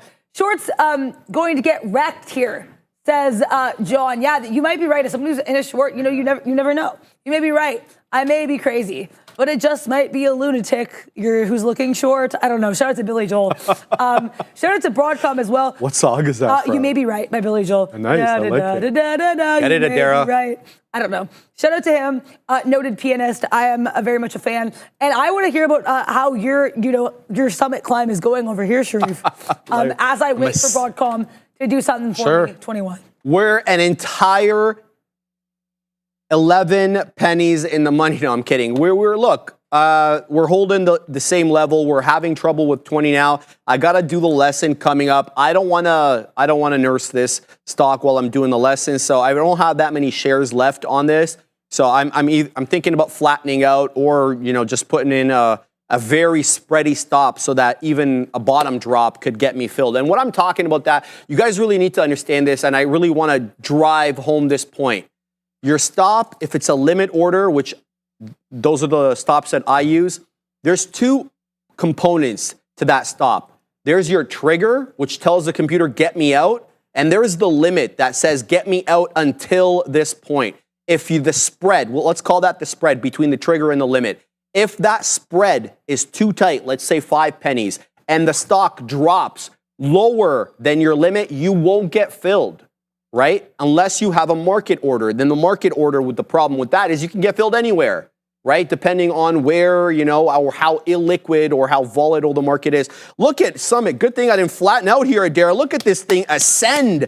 It's ascending the Summit. All right, so we're going to take it out here, Adair, because I don't need to keep nursing this trade. So we're gone with Summit. I'm very happy with this trade. Small cap gapper, very directional. Keep your eye on it. Hopefully we'll get back into it after the lesson. The one that I'm going to get out of as well, because I can't, this one is just too volatile and I don't want to be nursing this trade. So we'll get out over here for an entire 5 penny winner on APLD. I am now flat on all my positions out of everything. So we can start the lesson du jour. Oh, before we do, I promised somebody I would look at Reddit. So that rated 5, rated 5. Shout out to them. And I told them I'd look at Reddit. The question was cup and handle forming on the 5 on Reddit. Not a bad look, my man, or whoever is on the other side of that. Let's see. Yeah, well, because it's rated, right? I mean, I have no idea. RDDT. Here is a look. Let's look at that. V-shaped retracement back down. So you could obviously broaden it up. It looks like a rounded bottom, and now we're cup and handling with this being the handle and this being the cup. Obviously, we're not, artistes or anything. These are general shapes that we're trying to discern on the chart to make it easier for people to trade. But look, I like the idea. The only issue is, number one, you don't know how long the handle is going to be. So you don't know how long the consolidation area is going to be. Allow it to form. And my humble opinion is to try to get in at the lower end of the consolidation, being fully aware that 58.50 is a high day. You could have a problem with that level. It behooves me just to update the chart over here because it doesn't update for whatever reason unless I have it up on my watch list. So Reddit up to 2.25. We're above 58 now. Good consolidation area, my man, at this 57.75 area. With maybe a 58 range. So 57.75, 57 2/3 to 58 was the range. This candle breaks that. I'm looking at 58.50 and whether or not we can take it, but I see your point exactly. Whether it's a cup and handle or not, we'll have to wait and see, or whether it's just a V-shaped retracement going all the way up and going to break the highs, who knows? Base it off key areas where it's finding support. And I would submit to you that there's about from 12.10 to 12.30, you have a good support level at the $0.50, 2/3 of a dollar. Hope you print up a solid storm there and let me know how it goes, please. So let's do the lesson du jour, baby. We are talking about these channel lines. Essentially, what we're talking about are two types of trend lines, but we'll get to it in a hot second. All right, so today we're diving into one of the most fundamental concepts in trend analysis, channel lines. These lines not only help us identify trends, but also provide us insights into the potential market reversals or continuations. So we'll break down the concept into 3 key areas. First, understanding these channel lines and their applications to both downtrends and uptrends, and the importance of a channel line break. And third and finally, early warnings, like basically an early warning sign of weakening trends and adjustments to the trend line. So we'll talk about all 3 of those concepts. So join us for the next 15 minutes or so. We'll be covering all of that. So what are channel lines? As we always do, let's start off by introducing the subject for those who are not familiar. Channel lines, also called run lines, depending on who's speaking here, are parallel lines drawn alongside the primary trend. They contain price movement essentially within a very clear boundary. Usually it's diagonally up or diagonally down. A very clear boundary during the trend, offering additional levels of insight into market behavior. The channel lines consist of 2 parts. The first line, the basic trend line. So the basic trend line connects the lows in an uptrend and the highs in a downtrend. Then there's the channel line, which is the second line here. This is drawn parallel to the trend line from a prominent peak in an uptrend or a prominent trough in a downtrend. I'll get to the details in a second. Okay? So an example, let's talk about the details of the example first, and I'll show you the example. So in an uptrend, you draw the trend line through the lows. So as we explained last week, if it's an uptrend, we're connecting the lows. If it's a downtrend, we're connecting the highs. Same situation here. That's the first line you draw. Then in a downtrend, the trend connects the highs and the parallel line runs through the first significant low. So prices often, as I kind of indicated, fluctuate between these boundaries as seen here on the next chart, the Dow Utilities. So this is a look. So this is an example. Where the hell is my Dow Utilities thing? Weird. Okay, well, I don't know where the hell it went there, but that's fine. So we'll just go with this example. All right, so in this example, as you can see, we're in an uptrend, so the main trend line connects the lows while the channel line connects the highs. That's all we really need to concern ourselves with there. And in this, it's the exact opposite. It's a downtrend, so we connect the highs with the channel line in the dotted over here connecting the lows. So the importance of a break of this channel. So why are we drawing the channel? Because, well, we're expecting prices to stay within it. That's the assumption. What happens, though, when the price doesn't stay within one of those trend lines? Let's talk about these significant implications of such. So a break of the basic trend line, which is the connecting of the lows in an uptrend, connecting the highs in a downtrend. If you break that basic trend line, what you're looking at is the potential for reversal. However, if you break the channel line, which means that the trend is accelerating as opposed to reversing here, that typically means that the trend, is accelerating. For instance, in an uptrend, when the price clears the upper boundary, which is the channel line, the upper boundary, it's often a sign of strength, and traders might use this opportunity to add to their long positions. Conversely, a breakdown below the trend line in a downtrend signals the possible reversal to the upside. So keep that in mind. And here's an example, or this is what we want to talk about here. Sorry. I got to structure these lessons better a little bit with the images. So the long-term channel. Let's talk about the long-term channel. So something that doesn't last, 10 or 15 minutes.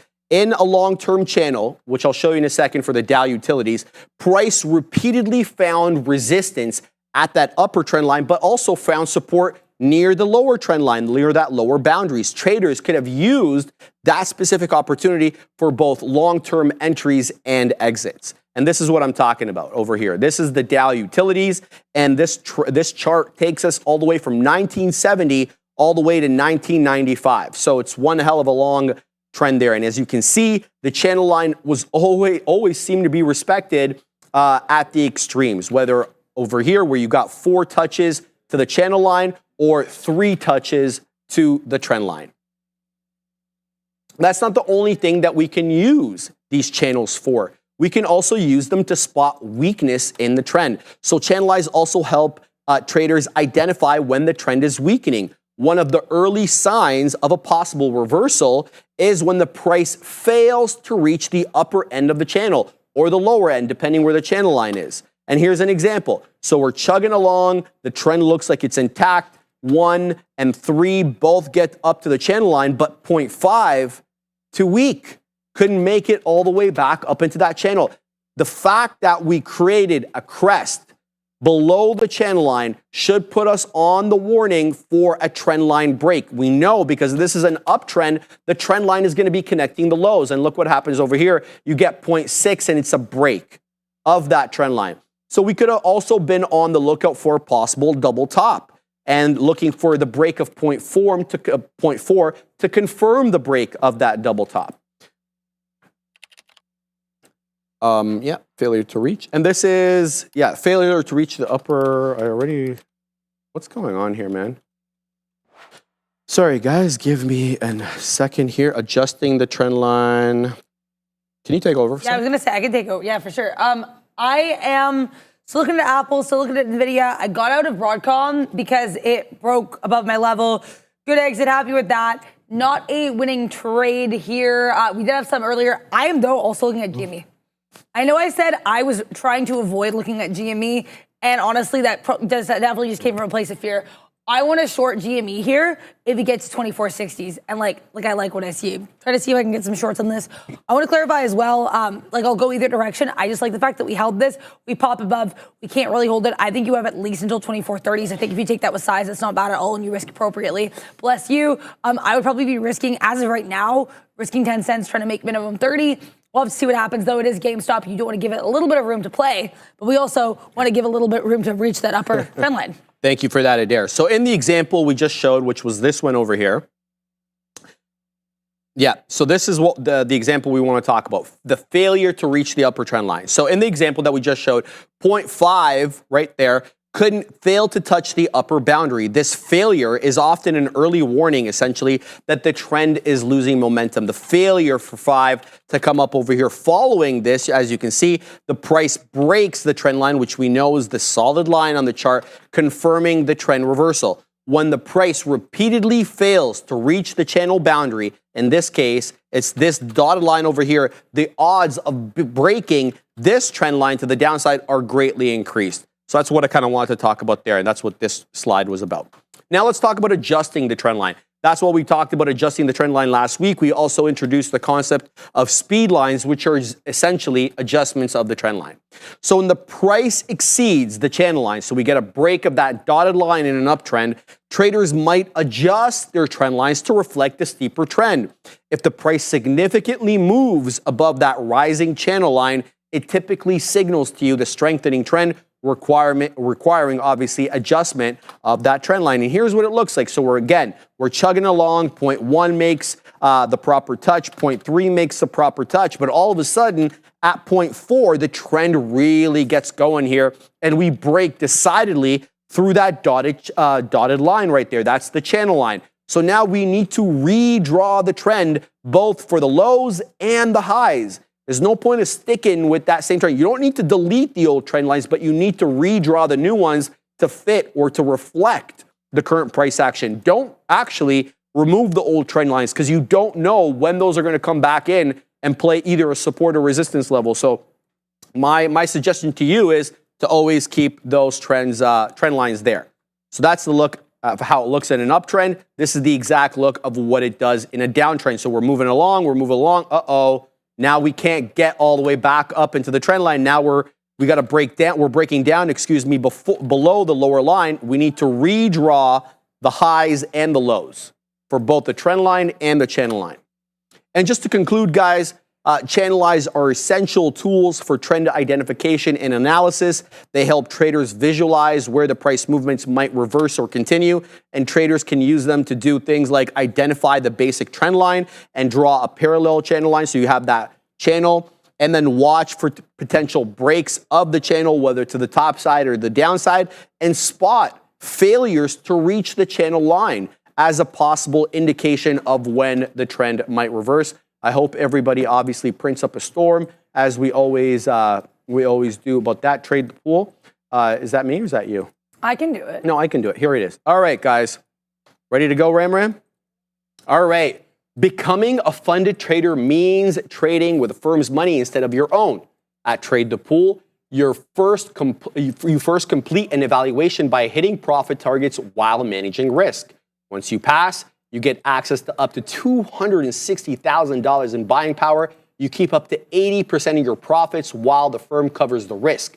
It's a perfect way to trade big without risking your own funds. Are you ready to become a funded trader? If you are, join Trade the Pool. Scan the QR code or click the link in the description. Shout out to Trade the Pool. Adara. Yeah, I gotta say, I kind of missed the 2-person ad read. That was very fun. Way better. Pardon? Way better. Yeah, I mean, I enjoyed it, but shout out to Trade the Pool. Jump in that pool, check them out. Good times. Also, guys, vote, because we are brought to you by Real Trading. Shout out to them. And you guys this is the audience segment. It's for you guys. So get into the chat. Exclamation point, join, space, $, that, ticker. Because we want to know what you guys are looking at. We want to be able to have it covered by Sean and Neil. You guys take the reins. You can have some confidence there, some Neilage. Get put on that, because don't you guys like that? It's a great opportunity. We definitely recommend it there for you guys to get involved. Palantir. Yeah, I was going to say it's pretty clear to me why I like this short, but I want to explain because I know it is basically at high of days. I got short this. I risked it into 34.46, which is like 6 cent risk. I know very specific, not a lot. Why I like this trade though was because that, and again, I don't know if you could see it. So yeah, you can, I guess. So look at how we kind of had this push up and then we were holding that 40 area, kept leaking into it. I said, if we break below it, I think there could be some downside. We've peeked our head into that 39.45 area, but we haven't, or sorry, 34.45 area, but we haven't really done so in any salient way. I'll be adding if we get into the 30s, just because I think, this 10 cent level, some of these wicks as well. I want to see what we do as we get to that 30 cent level. Risking 5 cents, looking to make a heck of a lot more. I'm actually willing to start piecing out as we head into 34s. Even, I have no idea if that'll happen. The thing with trades is you can never be quite sure. You just have to follow your plan and risk accordingly. With this Broadcom, I realized while I was in that, I was like, hey, I don't actually know if I'm going to be able to get all that I wanted in this trade, because I was like, I'm in this. We can't even get to my area. I was going to take out part of my position, 38.40s, but I said, Adara, wait, stick to the plan. Stuck to the plan, got stopped out. I'm trying not to run out of things too early unless it's like a situation where you're well in the money and you're just trusting your rate on the book. And I'm mostly going to do that for those spreadier, more expensive stocks. The Lulus, the Lilies, there's the other one, the SMCIs. Those are going to be the stocks where I do more of that type of style. Palantir just kind of drip into the downside, willing to add into this trade. As I said, if we get into the 30s, I do want to be a little bit aggressive with the Palantired one, because I think it's pretty clear. If this breaks down, like look at how much we've been bidding up. We've been bidding up all darn day. Shout out to Sean and his hat. He was as green as his Palantir hat on that trade. And his hat is green, in case you didn't know. But I think, right now the reversions can hit. I'm trying to become a bit of a reversion trader. I would say that's a little bit of my playbook. So trying to kind of increase that by taking those reps. I like this look on PLTR. Let's see if it gives us the smoke to which we so desire. I don't have any entries on anything else I was looking at. AAPL, which I just spelled very incorrectly there. AAOK is, I think, what I spelled. AAPL, I don't know what happened to my chart there. I apologize. This one continuing to kind of push higher. I want to show Sharif's awesome long there in AAPL. He took a cool 30 cents. I still like it as a short if it breaks below 219.75, but it hasn't. Apple has stayed incredibly strong. We're going to give you guys all of the smoke from that event, which is coming in just 9 minutes and 55 seconds. So we will let you know exactly what is going on there. No auctions that I was aware of. I'm going to double check that I'm correct about that. I think we had some at 3:30 or 11:30, but I did, no auctions at 1. So we're good there. We're going to be waiting to see what occurs. I want to show you Sharif is always putting together the lesson. AAPL is trying to get to $220.50. That's also a previous resistance area. That could be a nice look. Palantir trying to drip here. I don't want to Alex Carp on that trade too much, so I'll let it be. But I do like that look. NVIDIA and Tesla both kind of chilling. Those are other two names I liked. Tesla, I watched that push into 218. That bounce off that, what is this? This 217.55, 50 area. That was wild. This is a wild bounce. There are buyers here. This one, much like Apple, coming into a bit of a previous resistance or support area that could form as resistance. In Apple's case, like I said, 220.50. In Tesla's, 218.40. Let's see what happens there. Palantir looks like it might want me to add because it's dripping near that 34 area. Like I said, this is a more aggressive position size. But, I believe in this trade. I want to see that thing drop. Shout out to Jack Harlow. Let's see if we can get this thing any lower for the PLTR one. If you believe in trades, regardless, if the trade makes sense to you, if it's part of your playbook, the setup makes sense, get involved. I don't usually like trading this many tickers. This is generally, like I said, I've been trying to cut down on my amount of tickers traded. But if setup's set up, you must, do have the commitment. I'm going to be risking this into 34.40s once I add. And as I said, I will add if we break below 34.30s, which we are maybe trying to do right now. We'll wait. We'll see. And guys, definitely let us know in the chat what tickers you're looking at. You can vote. SPY and Q still pushing higher today. What a journey there for those two indices. Definitely like Black Monday. Who? Adara wore red on Friday. What? We're going to keep pushing higher. Also, guys, I do have green as well. There was that time I wore green in the market at its best day in 2 years, because I know there were some comments like, oh, Adara's bringing the market down with her outfits. I brought it up with my outfits too. It's very weird. It's bizarre. I don't understand it. I promise there is no, fun finagling. It would be a fun ETF if someone suggested, but yeah, that's all it is. Just some nice fun there. PLTR, I'm likely going to add here 8 minutes until it becomes glow time with that Apple event. What a weird name. Legally what it Do stands. we know why they called it Dadadera? I was saying earlier to someone, I said, if the phones don't glow, I'm going to be really disappointed in that name. It's going to feel like some false advertising there, Sharif, in my humble opinion. But we'll see. What's that stuff that used to glow back like in World War II that they put like in those watches that was like highly radioactive? I think maybe. Do you remember? You know what I'm talking? Radium. radium, Was yeah. it radium? I think it's radium. Yeah, I think you're right, Ram. Yeah. Well, maybe there'll be some radium in the phones today. SMMT, guys. Yeah, this is the situation, Ram, on SMMT. I had a feeling this one would go, and I honestly would have held it. We didn't have to do the lesson, but yeah, there it goes, man. There it goes. Topping tail through 21. It did get the 21 exactly in a third. It actually got to 34, so not exactly. I'm watching to see if it does support at 21, but that doesn't look like it's going to happen now. Now we're looking at the support level over here that it comes down to. So just topping tailed quite aggressively. Now, does it come back into the 10 exponential, which it's had a whole lot of respect for on the 5 minute? As you can see, there's only like a couple of touches here at the 20. But I don't want to get it off these random levels. What I'd rather is see what a price action level that it had support at. And that 50 penny area is interesting. Now, that 50 penny area also happens to be the 10 exponential on the 5, but that's just a coincidence. So I'm keeping my eye on this one. It did find resistance lower than where it had found it originally. 2150 was the high. This time around, we're able to get up to 2134, as I said. So that third of a dollar being operative here. Now we're down into the $0.75. I'm not going to punch long here. I don't need to. I'd rather wait for it to prove that, or getting it on the back end, as my friend Neil likes to say. We'll see if it does or it doesn't. APLD also coming off that 6.25 high, coming into 6. Hasn't failed 6 yet. It's at the door. So this one could be this one could also be another one that finds support at a key level. I would submit to you 6 was very key on APLD, or it could get a bit of a deeper retracement. 593 is where the 20 exponential is hanging out. And then we have a bit of a chasm between the 20 and VWAP. Look at the distance between 20 and VWAP and the distance between the 10 and the 20. So you have a bit of a gap there that you're going to have to wait for, because I'm not going to be getting it anywhere in between this 593 and 560. That to me is no man's land, and I want no part of it. We'll see though, does it hold up above 6? Bottoming tail quickly right there through 6. Price action currently holding at 6, but we can consolidate. It doesn't have to be a break to the high or the low either way. It can be a consolidation. That's also an acceptable result, or a possible result, I should say. So APLD, very interesting as well. LASE as well, Ram. And this one, I was kind of disrespecting this one, given its volume was kind of poop and the range per candle was just far too wide for my liking. It did a little bit of a move there from $6, which is the closing print on Friday, up into almost 7.5, 744. And now it's coming into a key area. Volume weighted average price, a little bit below 6.75. You can see it also found it has price action support right at the level where we're holding right now. So we get that 678 bottom on both this candle here at 1245 and 1250. But look at the candle over here at 1135. It also found that exact same bottom that we're holding right now. That's 677. 678. So we'll keep an eye on LASE. If I was to trade this one, it would be for smaller share size, because it just drops off. And getting out of this can be a problem. The spread is a problem. The volume is a problem. The chart pattern looks okay.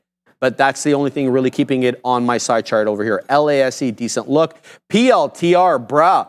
This one just has, so why does this keep getting up there? At 34.5 though, it seems like it had resistance at 34.5. I thought you were talking 34. I'm short. That's why I'm like. Yeah, I think you're bang on with that. Thank you. 34.5. Great look there. I didn't even notice you were short there. 34.5 at PLTR, and now it's breaking below the 10. It looks like it's on its way down to the 20. I love this to 34.10.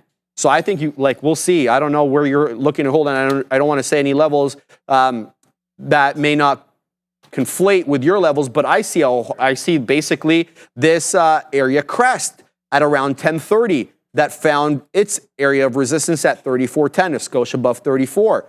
So I think this is a great short, but obviously a very strong name on the day.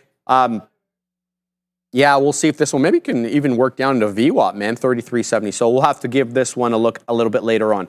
TERN, I've had this on here, and I apologize, has been taking up room on the chart, but you know, it was strong earlier. It seemed to have a bit of a top there at $10. I haven't really been talking about TERN or SINT all that much because they've done bupkis. All right, APL Diadera is coming back down into that 20 exponential, so it is giving way at 6.4 now.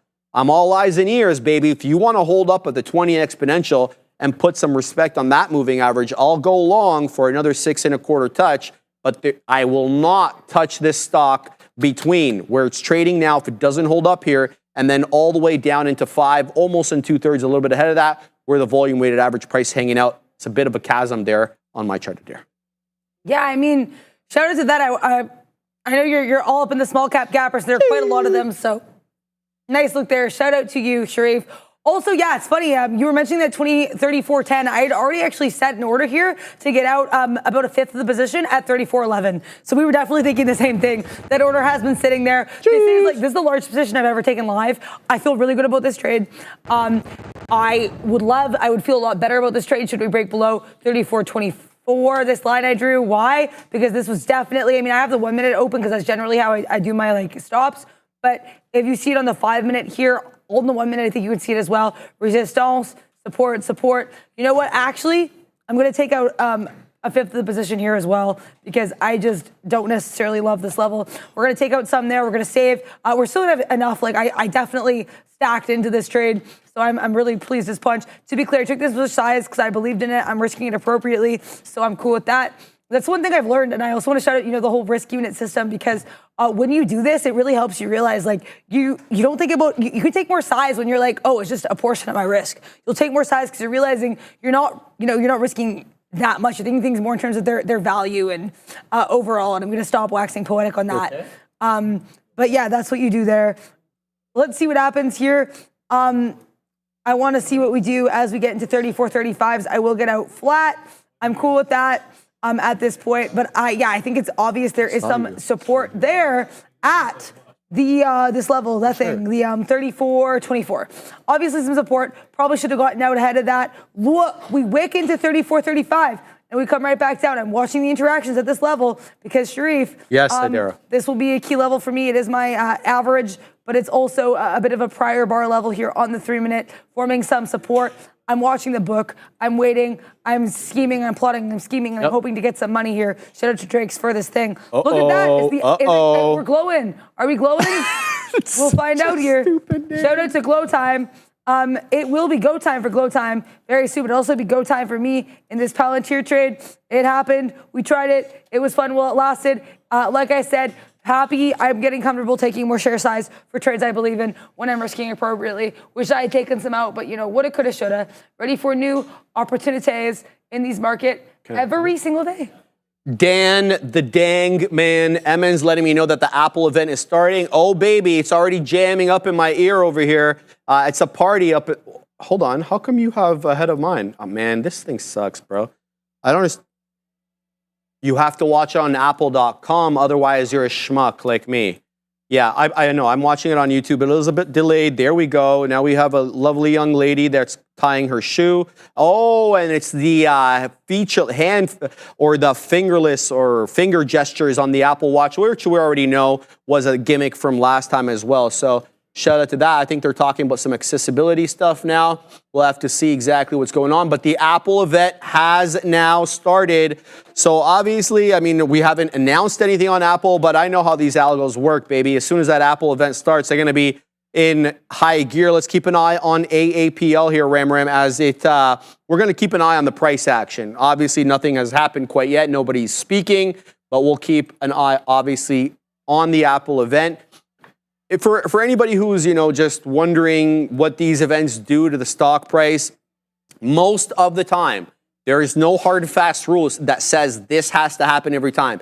But most of the time, it is a sell the news event where, people await the event itself, the price runs up in the days and weeks and months prior, and then it's a kind of a sell the news. Now, depending on how well it's received by the market subsequent to the event in the days and the weeks subsequent, it's either digested well by the market or not digested well, and the price action will reflect that as the buying committees with these hedge funds, with these bigger money, sovereign wealth funds, pension funds, whatever you want to call them, or whichever category of fund, they make the decisions on whether to buy or sell the stock. So typically a sell the news event, but no hard and fast rule that says it has to be that way. So we'll keep an eye on it. Apple definitely locked within a range, Ram, and as it has been all afternoon, it has been hovering south of that closing print on Friday. That closing print, $220 and around 75 cents, 80 cents, something in that vicinity. Doesn't really matter. It's a $220 name. So we're not going to argue over a couple pennies, but that's where the look is right now on Apple, and it has been below that level. So it has been negative on the day, down a third. Oh, now we're getting into the Cupertino facility. Shout out, oh, here comes Timmy. Come on, Timmy. Give it to us straight, Timmy.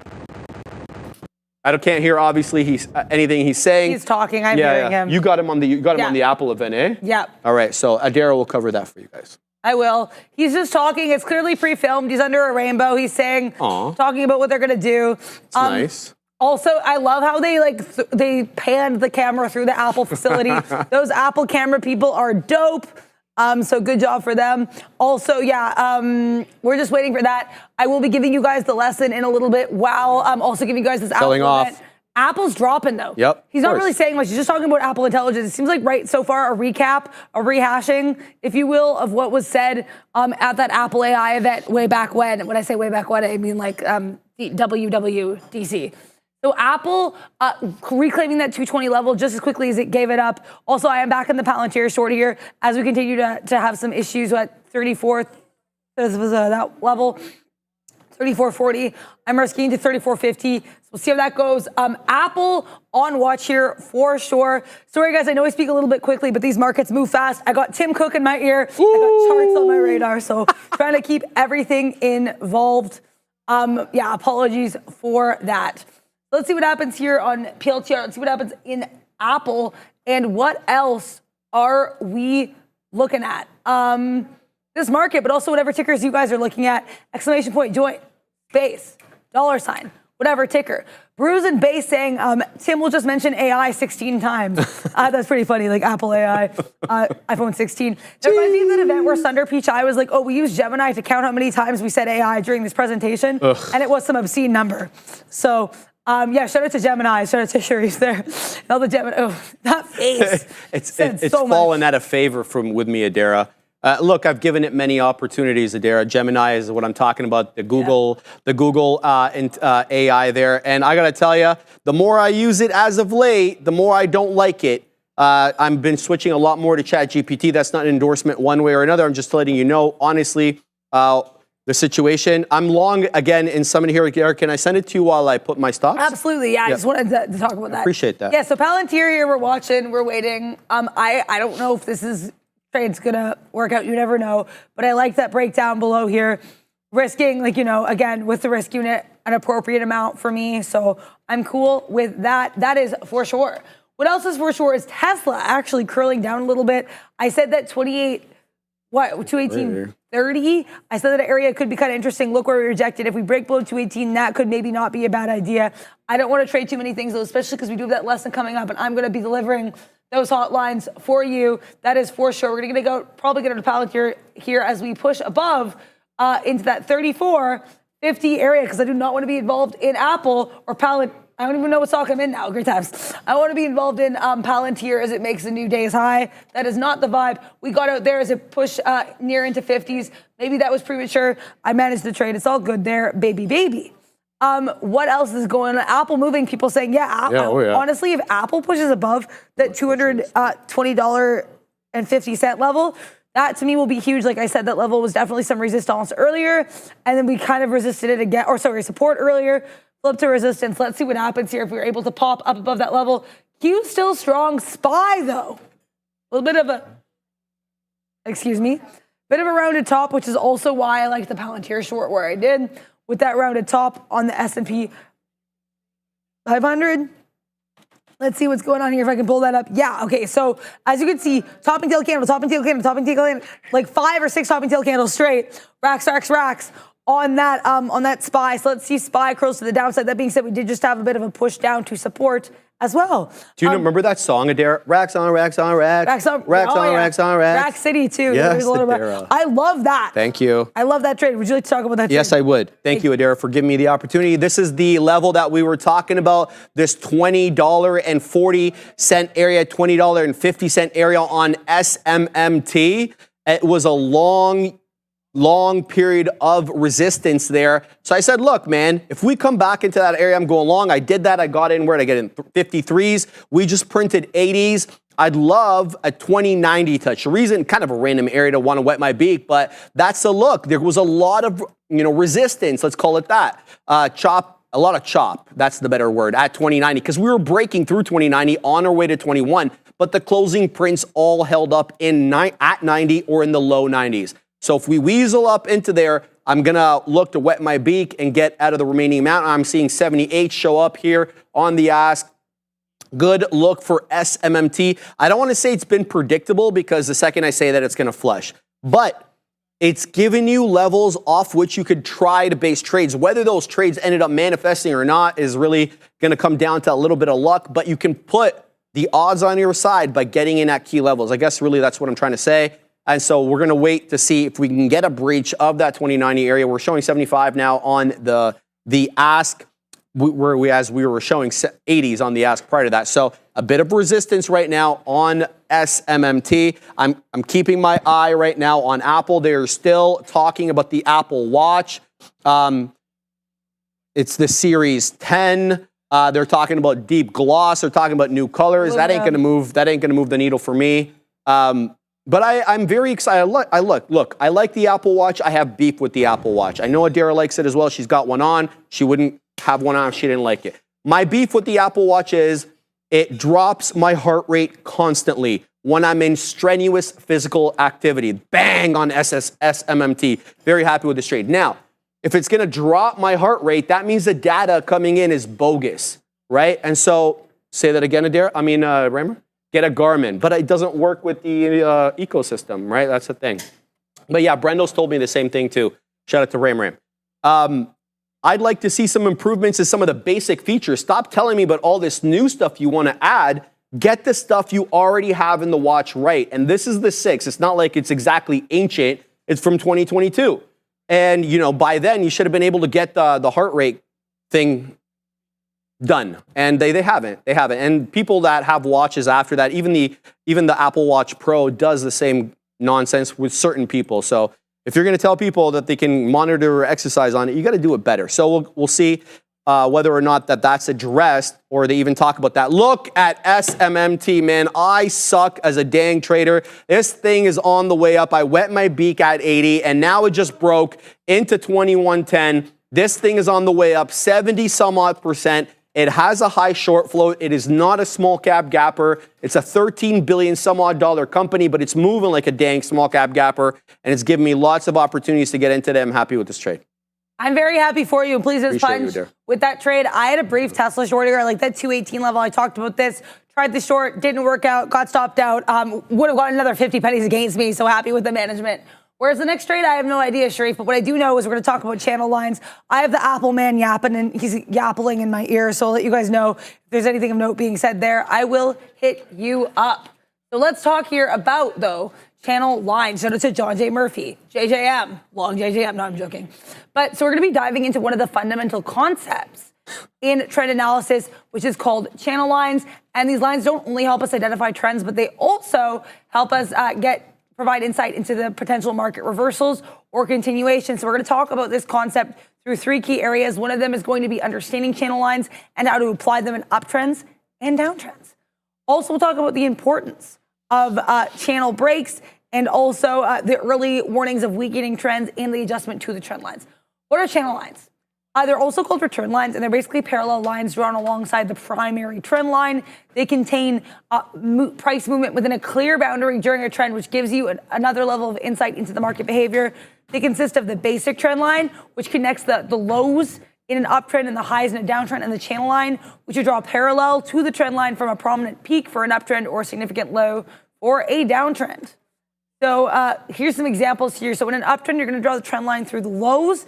then draw a parallel line through the first significant peak. In a downtrend, you're going to connect the trend line through the highs, and the parallel will run through the first significant low. You'll often have prices fluctuate between these boundaries, maybe some ranging, and you're going to see sometimes that these channels will be fluctuating for years. So you've got here your basic uptrend line drawn here below points 1 and 3.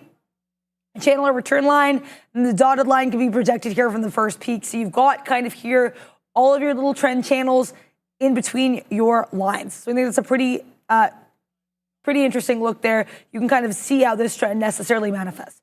Here's a downtrend too. So you've got the channel projected downward from the first low. That's at point 2 here, parallel to the downtrend line along the 1 and 3 peaks. So that's pretty huge. You're often having prices remaining as such throughout a channel. As we know in the market, not everything's guaranteed, not everything's going to manifest, but sometimes it can. And so that's why it's important to know know about this in the event that we do have that manifestation of those channels. So why are these breaks important? Because breaking a channel line can have really significant implications. A break of the trend line can signal a potential reversal, whereas the break of the channel line typically means that the existing trend is accelerating, it's moving a little bit faster. Shout out to speed lines, which we talked about last week. So for example, in an uptrend, when prices clear the upper boundary of the channel, it's often a sign of strength. So you've broken above that previous area of resistance. Where do we go from here? No one knows. Well, you'll find out. Traders can use this breakout as an opportunity to add to long positions. But a break below the trend line in a downtrend can signal a possible reversal to the upside. Trading. What about a longer term channel? So in a longer term channel, you'll usually have prices repeatedly finding resistance near the upper boundary and the support near the lower boundary. And traders could have used these boundaries for upper and long-term entry. So here's an example here, right? You've got support here, boundary, boundary, boundary, resistance, boundary, boundary, boundary. This is a live chart. This is an in the wild chart. You know what I mean? So it really shows you these patterns. They're not just us yapping about them. They do manifest in real time, and it is for real. So the key takeaway here is that channel lines can give you some, provide reliable entry and exit points, and breaking out of these lines can signal a shift or an acceleration in the trend depending on how it goes. So let's talk here about spotting trend weakness. So channel lines will also help traders identify when a trend is weakening. We talked about how they're strengthening. What about weakening? So one of an earlier sign of a potential reversal here is when you've got a price failing to reach the upper end of the channel. So look at that. Support, support, support, upper channel line. You got your 1 meets, 3 meets, 4 bounces, but then 5 cannot reach. And then we break below. So that could be a good sign if you're looking for a short, kind of flat bottom breaky, if you will, but in a bit of a channel, so it's a bit different. But either way, that's a little bit weaker. Let's talk here about failure to reach the upper channel line, because we're going to talk here about an example where you've got your price failing to reach your upper boundary, which is often a warning sign the trend is losing momentum. Then you've got the price breaking the basic uptrend line, which confirms your reversal, which you kind of talked about there. Let's talk about adjusting the trend line. So if you've got prices exceeding the channel line, traders might adjust their trend lines to reflect a steeper trend. And if prices move below or beyond a rising channel, that typically signals a strengthening trend, which might make you need to adjust the trend line. That's where speed lines come in, right? You've got to move that trend. You have your uptrend, but then you've got a big spike up. You're like, okay, my trend line moved. You got to make that adjustment. So you've got to be willing to adjust trend lines. The market is, cruel mistress. The market will move at will, and your trend line should move at will as well to reflect the trend. Because if your trend lines aren't reflecting the trend, what are they doing? I don't know. I really don't know. So shout out to trend lines. To conclude here, guys, channel lines are basically going to be an essential tool for trend identification and analysis, helping traders to identify where price movements might reverse or continue. What you want to do is identify the basic trend line and draw the parallel channel line. Then you want to watch for potential breaks of these lines for trend reversals and accelerations. And you also want to look for failures to reach the channel line as early warnings of weakening trends. Thank you, Sharif, for putting together this lesson. Of course. And thank you to all of you for voting for your favorite ticker. Get into that chat. You go exclamation point, join, space, $, whatever tickers are fancy. We want to know what makes you tick today. What tickers got up all in your grill and has you questioning life. We want to know what you're looking at here. It is an audience segment brought to you by Real Trading. There is Real Trading. Whatever you really traded or are really considering trading or really want to know more about, want some confidence, some knowledge on that, let us know in the chat. That's what we're here for, here to help you do. I'm not involved in anything right now, just waiting for some opportunities. as of this juncture, Sharif? How are you doing over there? I'm listening to the Apple event. The VP of Health is talking about some of the new features being added to the Apple Watch here. The one that's standing out for me is sleep apnea. That is an affliction my mother suffers from. My sister was able to diagnose her with that, despite the fact that she went to umpteen amount of sleep clinics. She still has that issue. So I'm assuming that, if there's a lot of undiagnosed people, this looks to be kind of the new ad. That's the new thing that I've seen so far from them. They were talking about, health changes, atrial fibrillation, stuff like that. I think, aside from the AFib thing, I think everything else that they talked about was already included in noticing that you've changed some of your health patterns. It did break through, albeit very momentarily, that closing print from Friday. It did weasel up into 2290. We know the closing print's right at 80 or thereabouts. So we're basically break even on the dead one at the moment right now. But it is an uptrend. Like it or not, the sell the news event or whatever, it has been putting an uptrend exactly since 11 o'clock. That's when it looked like some sort of buy program got turned on, because it hasn't printed a lower low, since that time. So it's been, it has, but it's been very directional. Just put it that way. So we'll see exactly what it does with this level. This is an important level, break even on the day. And we'll keep tabs on that. I was also looking at some of the AI features, or listening to some of the new AI features. Looks like it's going to have translation now on the watch. This is important because we've been talking about moving some of these AI features into the wearables, whether it's the AirPods or whether it's your watch or any future glasses that they have to incorporate AI into your everyday regular use. Because right now, some of the use case scenarios are unimpressing. Some people, it's like, okay, I can do this through Firefly, I can do this through this, and now Apple's kind of consolidating all that into one phone, but nothing really novel, or nothing genuinely new. All stuff we've got elsewhere, just incorporating into one device. So I want to see more stuff that's actually novel, that's actually new, that's actually Apple created. We'll have to wait and see if that is the case or not. TX Jet fan, I'm assuming you're a Texas Jet fan, which is interesting. I watch Bills playoffs games to fall asleep. Why would you say that? You're just trolling Neil, aren't you? That's mean. Even I wouldn't say that. So shout out to you. That's mean. Anyway, no, I think the Bills had a hell of a second half yesterday. It's just, why do they always have to start the first half like that? That's the way that it is. First game, there's going to be growing pains for everybody. And I didn't even talk about my boys yesterday. I haven't said anything about my boys. We're just going to keep that one silent for a little bit here, Dara. Pretty Panda, APLD wants to break higher, watching mid-20s. I do agree with you, man, because SMMT has broken down now below the 10 and the 20 RAM. So for me, I ain't trading SMMT, and it gave way at 20 as well. So I don't feel as bad for getting out there. Maybe I didn't get top wick, but I didn't get rinsed on this way down. Now, keep in mind, this 1960 on SMMT, still a level. 1950, 1960, that was a level that we originally got into. Now, APLD, I don't think you're wrong, man. 625 HOD holds up the 20 beautifully, but it does breach 6. So could have bamboozled some people, myself included, because I was looking for a hold up at 6. But it does hold up on a closing print basis at the 20 exponential on the 5, right back above that 6. And now we're knocking on the door of that high a day that we had a triple top, quadruple top, whatever, at 6 1/4. Now we're at 6 1/5, even a bit higher than that. So very good day for APLD. Let's put some respect on this one's name, 36% and change. Texas Jet fan wants NVIDIA will break high a day. Yeah, I'll look at that in a hot second, but I'm looking at APLD because it is at high a day and it wants to take. I think you're right, Pretty Panda. There is the new high a day on APLD, albeit by 1 penny, but it is still going. So good luck there. Keeping an eye on GPS updates right now being talked about on the Apple event. They're talking about upgrading some of the GPS stuff on some of the watches. I think specifically they're talking about the Pro. What is it called? The Apple Watch Pro, yeah. The Pro. Right now they're just showing pictures of the Pro, so this is all Pro-specific stuff. Yeah, not much for me to do at the moment over here. Look at Apple, still rejecting RAM off that closing print from yesterday, but was able to work in quite close to that $21.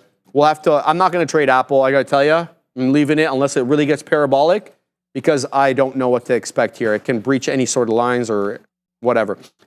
One thing that we didn't talk about at all is that we're up on the future nicely here, 1 1/3%. We broke through the IB high, but we're not by that much. Shout out to Dan, the Dang Man Emmons. I'd like your look on this, Dan. It's 18,720 was that IB high that we printed right at 1010. Now we're up there at 18,730, but we're not up by that much. But we're doing these bottoming tails into the 10 exponential on the 5, showing that there's buyers, and we're defending 18.7. So what's your look, Dan? You think we run up a little bit here, wiffle and waffle, or do we give back 18.7? Tag me in the chat, brother. Let me know what your look is. Where's Big Smile? Come on, Big Smile. Where are you at, bro? I want to show some of the pictures that Big Smile sent me today. I'm going to load them up on the gram over here because these are just too good not to show it there. The man is a fisherman extraordinaire, and he caught a whole bunch of fishes on the weekend, so we got to show these bad boys over here. I'm trying to find them, but the spiled one doesn't make it easy to find. Oh, yeah. Can't find them. I don't know why. All right. Show me to you in a second. But anyway, the unsupported messages the app is saying. Okay, so for whatever reason, they show up on my phone, but not on the computer. What's your look over there, Daryl? Yeah, they're playing some weird music on the Apple event there. It's like, people keep talking outside. I got into an NVIDIA short here. I want to clarify, I am aware NVIDIA, could fly. I don't want to be like, all persnickety. I know it's NVIDIA. But the reason I like it as a short here, and the reason we're going to take out, what is this, like 40% of the position if we get to this previous area of support resistance. I like it as a short because I was watching us at that 106.10. We held that level. We held it beautifully, right? Look at all these topping tail candles, though. We broke below that level. I'm risking into 106.10. I'm risking 10 cents. I'm getting out my first piece here, 20 cents in the money. There's already 2-to-1 risk to reward. And you know what, Sharif? I just want more smoke. Bang. I want to be taking out even more here if we get to 65s. I like that, Daryl. I would thank you. I appreciate that. I'd like to see what we do as we get into this area here, that 105.30s. Like, I am fully aware that this is a bit of a counter trend move, but the Q, in my opinion, I know the SPY. I've talked about that rounding top on the SPY. The Q, to be fair, we do have some topping tail candles here. Getting near that previous high of day, that is very valid. A little bit of a bullish look. But the other thing, I meant to say more about the Qs. The other thing with the Qs, though, is we have a bit of lower highs and we have some topping tail candles. It looks like kind of similar to the SPY, a bit of a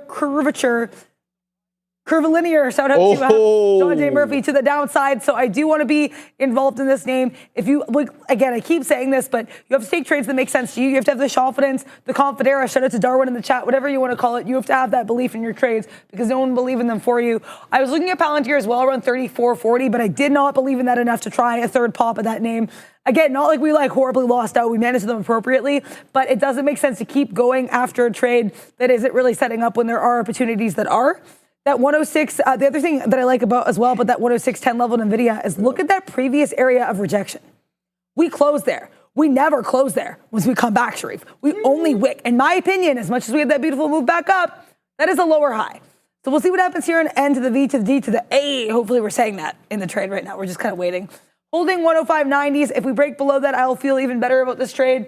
I'll also feel better if we keep pushing lower here on those Qs. Another Mix 7 that I've been looking at that I have been trading is going to be Tesla. Tesla below the 90 EMA, Tesla at 218, Tesla topping tail candling, Tesla a short. Potentially, I don't have my favorite kind of risk. I don't have a risk level I love on this yet. That works with my kind of risk to reward principle. So we'll wait and see here.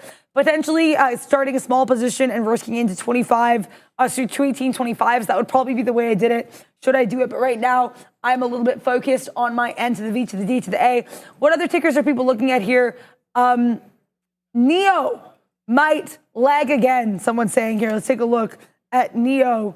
Yeah, NEO, I know Neil, shout out to Neil, was saying that NEO was pretty strong here earlier. Up about 10, almost 11%. Wow. Serious? That thing got super. Wow. Okay, This is a dope look. I would say as long as you kind of stay above that 552 level, which is that level we closed at earlier, then we wicked into, I think that's a pretty good look. NIO, talk about a bull flag. We usually say you can maybe measure the breakout from the bull flag based on the length of the flag. So we started here, what is this, we'll say 490s. We started the bull flag, and you're at 425s. That gives you 35 cents of room. NEO, basically gave you that here, just shy of that, completing that move. We'll complete that move if we break into 560. So great look here for NIO. Beautiful bull flag. I'm going to be babysitting my NVDA right now, but you're looking at the AAPL. I'm looking at Apple, and now we're talking about the AirPods. So we're done with the watch. Oh my God, we have a new color for the Apple Watch. I can't believe it. It's too exciting. Now we're going to start talking about the AirPods Pro and the AirPods. What I'm looking to hear from this is what kind of, if at all, any AI they put in with the AirPods. For example, I mean, if I can just tap my AirPod, talk to Siri, and have the AI be able to read the response into me, for example, or whatever, anything AI related that kind of is usable on the wearables. We already saw a little bit with the introduction to the Apple Watch. Sure, there's some AI stuff there. I got to tell you, personally, I thought it was underwhelming. But now let's see exactly what we get with the headset wearables. So we got Kate Bergeron. Maybe she's Canadian. Bergeron isn't that kind of a Quebecois name? A little, maybe? Not really. Not Okay. one that I'm familiar with. Sure. So she's on right now talking to us about the AirPods. So we'll keep an eye on that. Apple is still below the closing print from Friday. But it is putting an uptrend. I mean, the lows are certainly higher, but you're not getting any parabolic moves, nor did I expect any parabolic moves. So I've got nothing on AAPL here, but I got to tell you that SMMT just came into the volume weighted average price and is putting in an inverse hammer candle or a bottoming tail candle, whatever you want to call it, and now it's about to go green. It got into about 1920, didn't quite make it into that 1910, where actually the volume weighted average price is, but look, it's still red. It's still coming down. We'll see if this one can hold. It gave up that level at 1950, at 1960 that we talked about. So that level is done. I'm not going to base anything off that level anymore. Now it's going to be about the volume weighted average price being whether or not I look to Neil and Sean and ask them for shorts. Because what we have here is a gnarly looking double top. It's not the same price for each peak, but they're close enough. One is 2150. The other one's 2135. Now, if we can get a neckline break, I guess, through the volume weighted average price, this could be an interesting retracement all the way down. Again, I want to tell you that the short float on this one is a little bit higher. It is not a small cap gapper either. It's about $13.5 billion, give or take, with this latest move up. Let me just find out exactly what the market cap is for this one. Yeah, $13.75 billion. And it is finding support at 19 and back up into 19.5. So if this one wants to start bull running up into 21 again, I'll get it on the back end, as my friend Neil likes to say. So we'll see exactly what this one does. But it's been in play all day, and I've been literally trading this one all day. So shout out to the Dan Katina man today for mentioning that you and him keep things on the hook, and I know that you both do, but I want to get in on that party too if I can. Yeah. So SMMT kind of was like that trade for me today. So shout out to both of you guys. Doing great with that, keep him on the ropes kind of strategy. I think that's the way to go. Thank you. I really appreciate that shout out there, Sharif. Thank you. I need to get better about that still, too. There are some stocks where I should be doing it better. Some stocks you leave too much on the hook, and the stock's like, hey, guys, like, you already beat me up. Like, give me a moment here. Let me breathe. I feel you. But that's why I stepped away from Palantir. I think it will have that breakdown, but I'm not interested in Palantir till it breaks below that, to me, at this point, more interesting support area of 34.25. If it does that, I will hop in the short aggressively until it does that, or if it doesn't do that, I'm just not getting involved. NVIDIA getting so close to my first B quarter here. I would love to wet my beak here. There we go. Got our first B quarter in NVDA. We're going to take out another piece of the position. Get it, Adara. 105.65. To be clear, I did like this short, even though NVIDIA obviously very strong on the day here, because we had these topping tail candles, and we had, in my opinion, a lower high from that 106.10 area. Some confluence, in my humble opinion. So that's why I like that trade. We're going to be taking this. We're going to be risking this into 106 now. I'll risk it flat. I don't want to add as of right now because while the Qs are pushing a little bit lower here, NVIDIA still fairly strong here on the day, up almost 3%. I did, though, miss my Tesla short. You can't. We just got another B quarter NVIDIA. You can't have them all, Sharif. But this Tesla short, a little bit upset to miss it. That being said, if we break below that 217.20s into VWAP, and it looks like we might, that could be an interesting trade. You risk it here into 50s. I might be okay with that. But it looks like we're not even have time to think because we're just trying to push below that area violently. Let's see what we do on TSLA.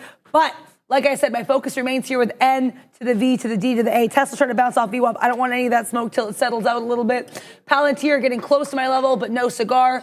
Also, Oh boy, Amazon. You guys have to know what stock I'm talking about more likely than not if I say oh boy here. It's going to be AMZN. Look at, whoa. I didn't want to trade any other tickers today. I said I was trying to trade less tickers. I've already traded like 5, but man, this Amazon at this 175.30s is just, that was a huge level of resistance. Then it became support. If we break below that, I think it'll be beautiful. Amazon, don't do this to me, man. I want to have to make this choice because I will trade you. I will short you. I don't. Ugh. Okay. You know what? I'm going to risk this into 40s. We're going to do this. We're going to risk it into 40s. We're going to try to get involved if it breaks below 20s. It just did that. I'm almost definitely not going to get filled. But you got to try here, Sharif. You got to go after what you like. I like it. Take that trade. Palantir, likely not going to get into my level. Nvidia still chopping here. Man, I love these markets, Sharif. We're going to be, yes, we're risking 20 cents. We're going to be getting minimum that 174.80. I really like that level. So that's a 2 to 1 risk to reward. I'm cool with that. Nvidia, I don't even know what tickers I'm in anymore. Nvidia doing well. We're going to get some more out here at 41s. Yeah, I'm cool. You'll get some more out here at 41s. Really happy with how this has been going here on these trades. The morning was a little bit rougher, but the biggest thing is minimizing losses. The biggest thing I'm realizing. Take trades you believe in, have the losses as small as possible so you can go after those winners with aggression and passion. That's what's huge here. And also, if you guys have any passion about any tickers, you only have just under 20 minutes left to vote for the ticker of your choice. Let us know in that chat. Exclamation point, join, space, $, whatever tickers you're fancy. We'll be looking at the 1 minute here for some of these levels. Yeah, if Nvidia breaks decisively above 60s, I'll get out of this trade.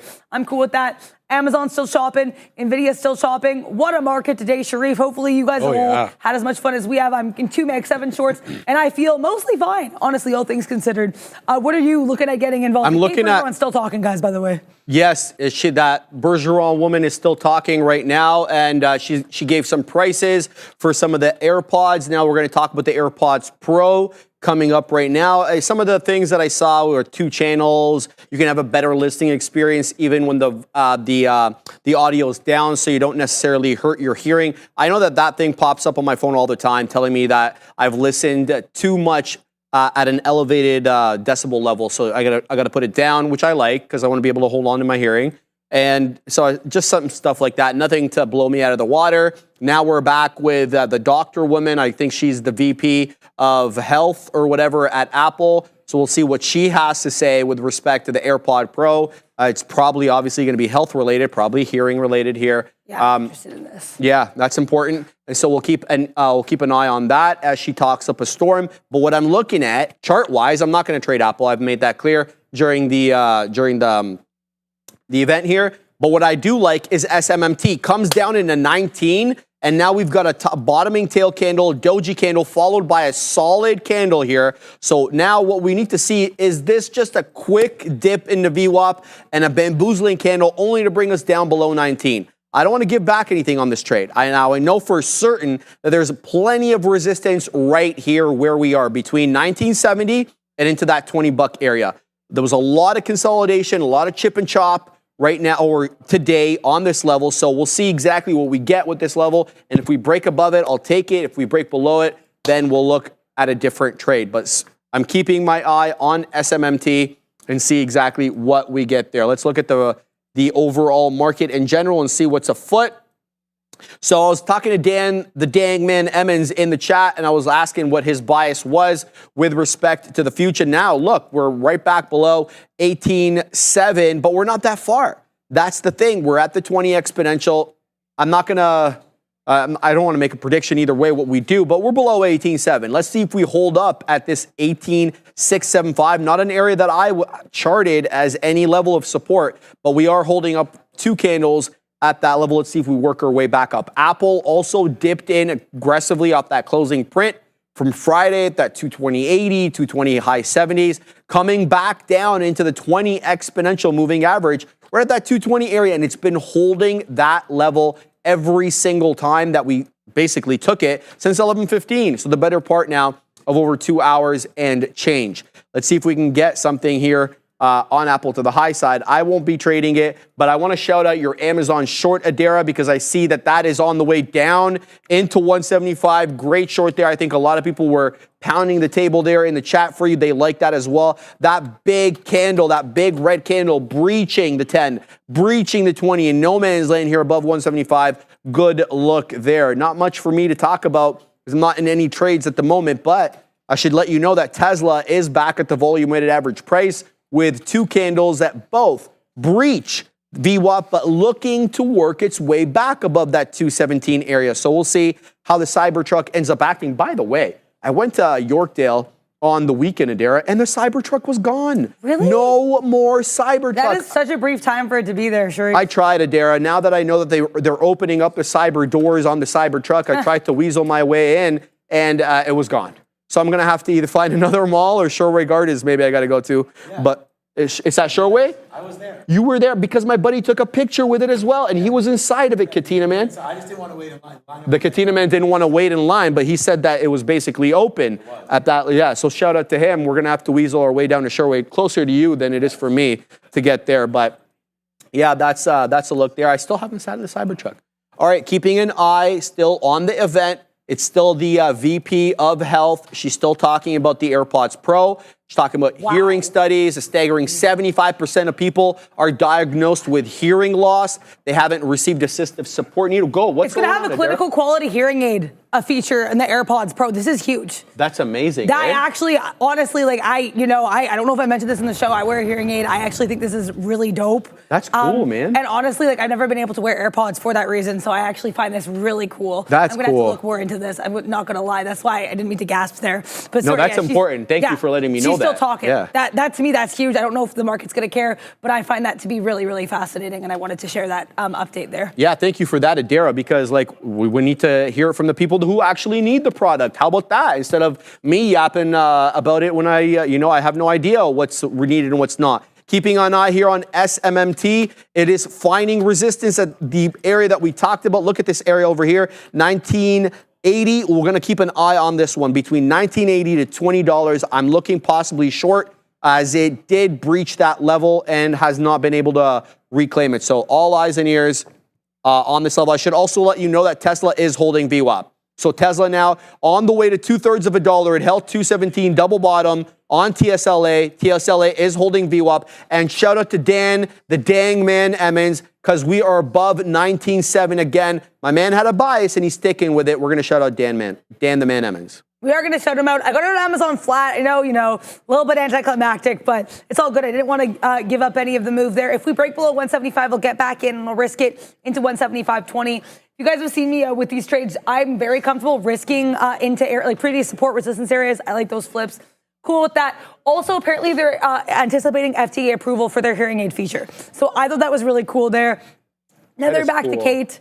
Going to talk about some features there. Yeah, I thought that was really neat. This is honestly a really interesting update for the AirPods as well. So thank you for letting me wax some poetic about that. Really proud of this NVIDIA short. Got out of that short here. If we keep rejecting the 80s level, I might get back in. Basically, the theory for this was, like I said, prior bar highs. I had to get out of 105.60 on the 5-minute chart, the 1-minute chart. We broke above that prior bar high. I probably missed the next short opportunity here, which for me would be 105.80s. Also, Tim is back. He's in a different location. They keep moving Tim. It's like instead of where's Walter, it's like where's Tim? They're like planting him in different areas of the campus. He's in a blue shirt. Shout out to you, Tim. I want to see what NVIDIA does here at 105.80s. Yeah, that Amazon short didn't work out. Looks like it's trying to climb back though, so I'm happy it didn't hop right back in. And I said I'm still trying to work on my risk levels and moving my stops. That's, I think, a huge part of the trading that I'm still trying to figure out. So that didn't work out. Where's the next trade? Maybe NVIDIA. I do like that NVIDIA 105.80 breakdown. I like oh my gosh, I like Broadcom here, Sharif. Ooh, okay. We have that nice push up here. Come back down. Come find some support at that previous, support resistance flip, beautiful. But then we wick into 139.80 and we cannot hang. We cannot hang, Sharif. I actually really like this short. If we break back below this level, that 139.30s, I'll risk it into 139.50s. I'm cool with that. Okay, let's go. Let's go, Broadcom. I have no idea if I'll be able to get filled here. I highly doubt I will, but I like this trade. I believe in this trade. Let's see if this happens. Broadcom, I was trading this one earlier as well, as you can see. So let's see if third time's the charm for this trade. I like it. We'll see if Broadcom likes me here. Not that it cares about my feelings. It's all good there. Qs, I'm watching out here for as well, because the Qs doing something potentially a little bit bullish. We have that move, nice sharp little, shell forming at 9. Oh, they're trying to show off the iPhone. Yeah, now we're talking about the iPhone now, guys. Now we're trying to make a bit of a higher low here. Let's see if AVGO will AVGO to the downside. I will be, like I said, risking 20 cents, looking for minimum, 40 cents here. So that definitely works for me. We're going to take out piece of the trade there. 138.91s. I like that look. I would like some of that smoke if Broadcom will have it. You want me to take over, Adara? Yeah, no, it's all good. I'm just filling out, finishing putting my orders out here. Here we go. New phone. Calls print, says GZ. Yeah, honestly, Apple ranging really intensely right now. I know Sharif said he wasn't going to trade this event. I've said I'm not touching Apple till we break below 219.75 just for my personal levels of support that I like. Sharif took a successful long off that level earlier. Yeah. My intention is to shorten to that level should we get there. How are you doing over here with Summit? I'm good. I'm honestly listening to the event right now because it's now we're introducing. Okay, so typically what we do is we introduce the iPhones, but we start with the less expensive one. We'll see exactly which one they're going to talk about. Are they going to talk about SE or what? This has a 2-camera bump, so this is not the Pro that we're talking about. We're talking about teal, pink, black, white. So make a new bold palette. So we've got 5 colors for the iPhone 16. This is not the Pro, so these could be different colors than the Pro. Industry-leading durability. Yeah, tell my iPhone 13 that. Just talk smack about the stock that I've invested in, but that's the way it is. 50% tougher than the first generation ceramic shield.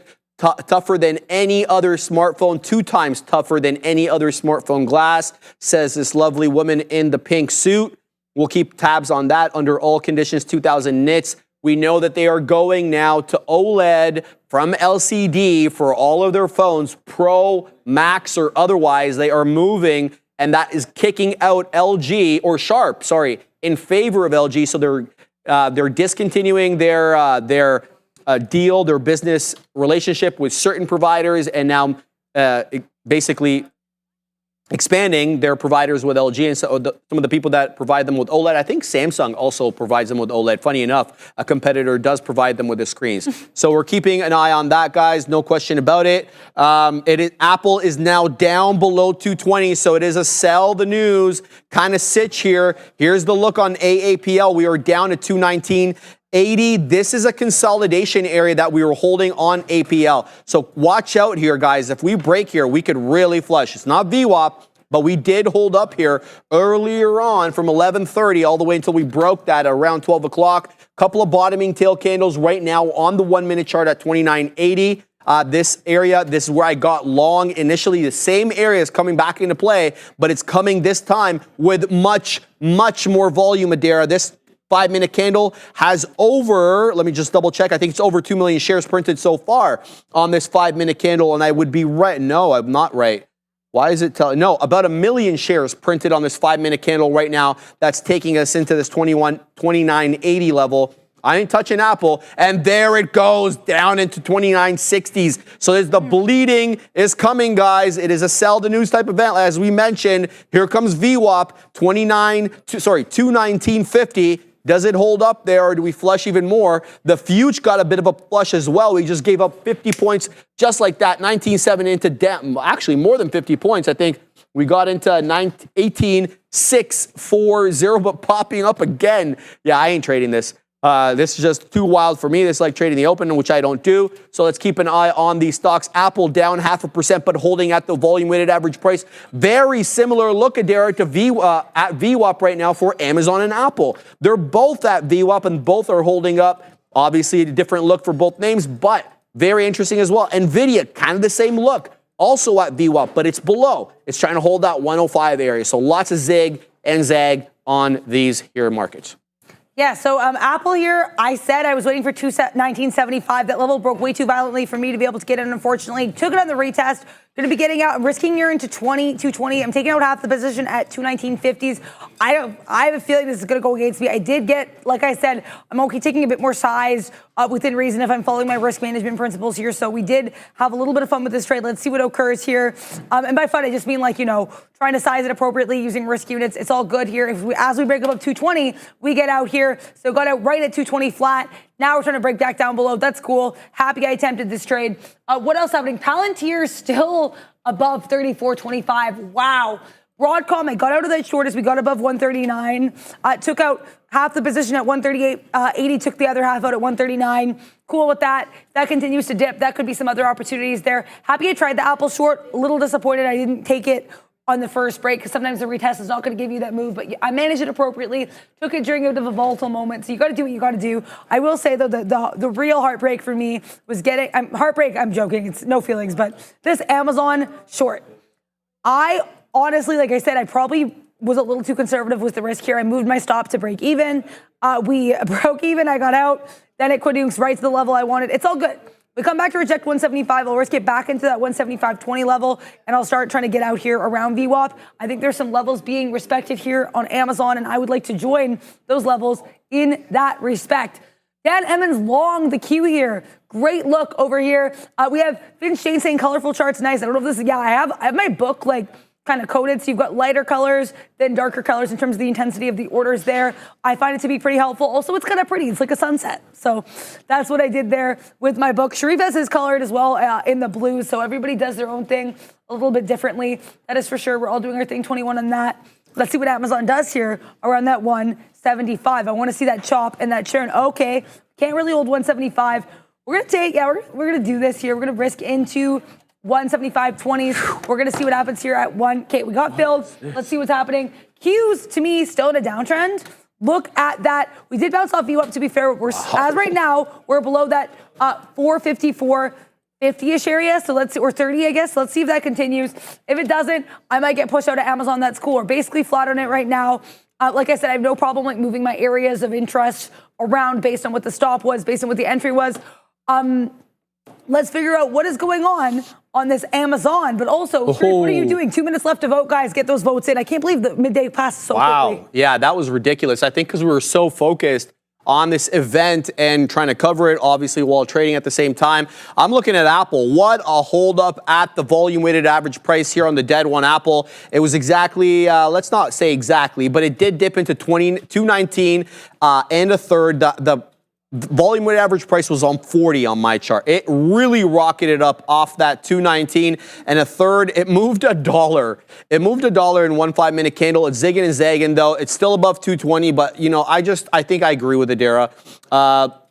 Unless I see something above 18,730, I don't care if we're above 18,7 at the moment because it's still a lower high. We're still above VWAP.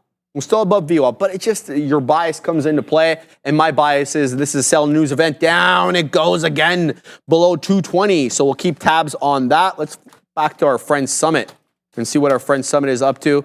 Yeah, it really couldn't break that 1980 area. So this, okay, guys, if Summit gives up 19, keep an eye out on this one. It could really get going to the downside. Now, I got to tell you that this one has a bigger short float on SMMT. So let me remind you what it is.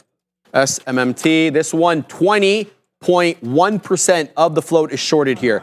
It is finding some support in front of VWAP, but now we are kind of coming into the 20. Instead of using it as support like we did prior occasions, now we're using it as resistance. So if we get a newer low, this could absolutely take a bit of a downturn there. It was a good move up starting at 4 a.m., continued after in the early pre-market at 6 o'clock, and really continued after the bell, but doesn't have to continue forever. So we'll look to see when it starts giving things back. APLD, shout out to Pretty Panda, was trading up a storm on APLD and quite successfully from what I gather, but now it's had a bit of an issue here. It not able to print new highs since around 120 and now coming back into that 610 area, but it's still putting in higher lows. So the higher low situation is still very much in play right now on APLD, guys, as we'll keep an eye on this one going into the afternoon. The Mag 7, look, I'm not trading any of these right now. It's just too volatile for me at the moment, so I'm going to stay clear of the Mag 7 names. Anything you guys want to look at, throw it in the chat. It's too late to vote now, though. But I did see quite a few votes came in today. I hope everybody prints up a storm and everybody's doing quite well. I hope everybody had a fantastic weekend. First day, obviously, of the NFL season. And, obviously more to come. No Prem this week, sadly, as it was international play. Europeans are playing in the Nations League. Other teams are playing, I guess, friendlies or whatever other cups that they're doing. So there was no Prem, but there was plenty to cheer about in the NFL. The Catina men's team was playing out in Brazil, which was on Friday. Yeah, they played my arch nemesis, the Eagles, in Brazil. Obviously, the NFL trying to expand their moat there by coming to every place except Canada. Oh, they already have fans here. I see. So we're still talking about the phone right now, guys, on the Apple event. Keeping tabs on this one. I still think we're still in the. We're not talking about the Pro quite yet. Now they're talking about Apple Intelligence and how you can basically search your photos using text. That's not new. That's already been available on iOS 17 for a hot minute. Shout out to Tony Price. Thank you always, Tony, for the kind words there. Pretty Panda, BLMZ, small hit on this one. Playing with the VWAP volume spike got me. Get a little piece out of it now. Let's have a look at BLMZ. I think that's a holdover from Friday, I do believe, because I was trading that. I think, yeah. Yeah, thank you for reminding me of that, Derek, because my memory short term is not that good. But yeah, good look there. I mean, the continuation play is still intact, but it's still very much an inside day on BLMZ. We're ensconced within the high of Friday and as well as the low.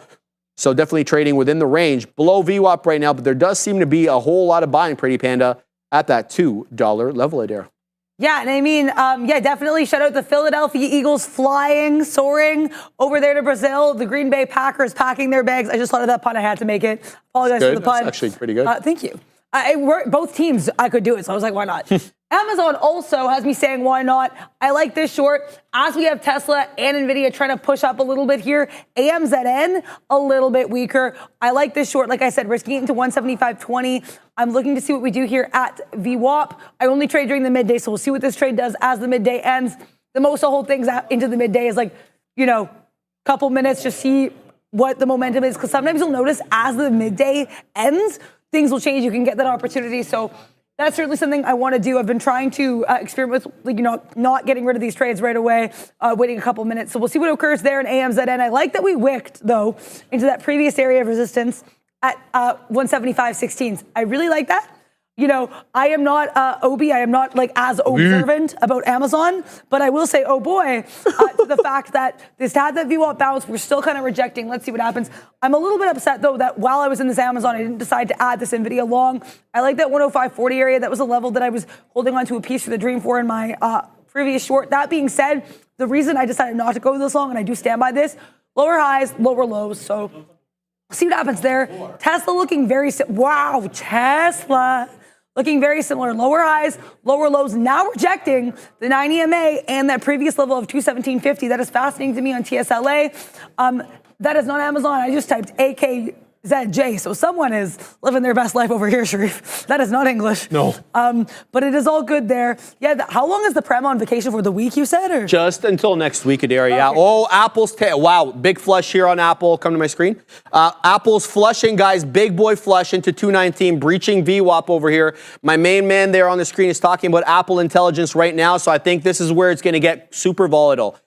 He's talking about the features of Apple Intelligence on the iPhone, hence the volatility pickup. He's talking about, it's going to be able to see your on-screen, what you're doing on screen, and able to make suggestions to you based on what you're doing and not just specifically about tasks that you put to it. You're also going to be able to type to Siri, which we already knew from the unveiling in, what's it called? June? Yeah, June. June, we had that developer conference. Down it goes again below 219, guys. Apple now down 0.82% on the day. The volatility picking up big right now on AAPL. This is why I didn't want to touch it. Who knows what it's going to do? Who knows how these algos are going to think? I have no idea. So I'm just going to stay away from it. Adara, 5 minutes left on the show. I'm going to weasel my way on up soon over here as we're going to have to basically get everything ready at the front for the afternoon rundown. I'm just trying to look to see if there's any other stocks I want to let you guys know about before I get up. And I do see one over here. It goes by the ticker SGMO. It is a small cap gapper. It is printing at highs right now. Sub $1, just printed 89 cents down to 87. Very strong name. Well, not very strong, up 21%. That's the only small cap gapper I really haven't had eyes on the day. Other than that, it's really about watching how we trade on Apple and on these Mag 7 into the afternoon. Adara, I'm going to send it to you. I hope you kill it on the remaining part of the show. Thank you very much. I appreciate it, Sharif. You're killing it every single day. I want to shout out all those small cap trades because small cap's definitely not easy to trade, especially in front of everybody here. So shout out to Sharif for everything that he does. AAPL, I know, guys, I actually want to be able to take a trade for you live on Apple during this event. I am waiting to get filled here. Basically, I liked 219.75s. We knew that. But 219.50s were also interesting on this little pop and drop. So watch 219.50s. There was an opportunity to get short here. I was not able to get filled. Then it comes back again, and it doesn't even get there. It gets to 219.25. So you know what that tells me? I've talked a lot about how certain set levels are interesting. I want to get short 25s, risk it into 50s. At this point, we're not even getting to 25, so I don't know if this strategy is going to work. The volatility is also weaning a little bit here, so we'll have to wait and see what occurs. I don't want to chase too much, so I'm going to cancel that order, but that was the plan on AAPL. I have no qualms about trading these exciting names if they set up and give me opportunities. Amazon's doing very little here. We are, it's fine. It's not going against us. It's just kind of dripping to the downside. Obviously disappointed about the timing of the first trade and ready to aggressively journal about how I can put my stops in less conservative and more effective ways. Interesting as well, too. So Tesla still trying to curl up here, but NVIDIA here decisively pushing below that 105.60s. I have a feeling if we break 105.40s again, that was a level I found a little bit interesting earlier. If you can kind of see this, I think this could be an interesting level. We broke a little bit below it there.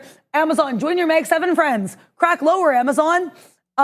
Yeah, sorry guys, my chart, I apologize, my Apple chart, I don't know what happened.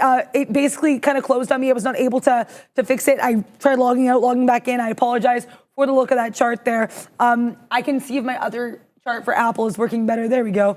Okay, sweet. Yeah, so there you go. That's the whole Apple chart. I do apologize for that. We did have a little lower low, nice support at that 218 level. And honestly, if we break below 218, I think that would maybe be a more bearish look for Apple, given that look there.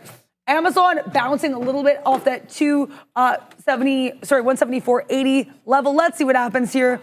APLD on steroids, apparently. We talked a lot about that Applied Digital. We know NVIDIA and some other people are invested in around on this one. So let's take a look at that. A to the P, to the L, to the D. Oh, wow. Yeah, okay, this pretty good move here. Look at that slightly higher low here as we come into that 590 area, pushing up higher. Let's take a look at the daily chart because I always find the daily charts to be a bit interesting on stocks like this. A to the P, to the L, to the D here. Currently about 6. Oh, wow. Okay. This is an interesting chart. We definitely had some kind of movement in APLD before. I do like this interaction here at that $4 area. Double bottom, we push up higher, then we make a bit of a rounded bottom. We reject at that previous level of resistance support here around 490s.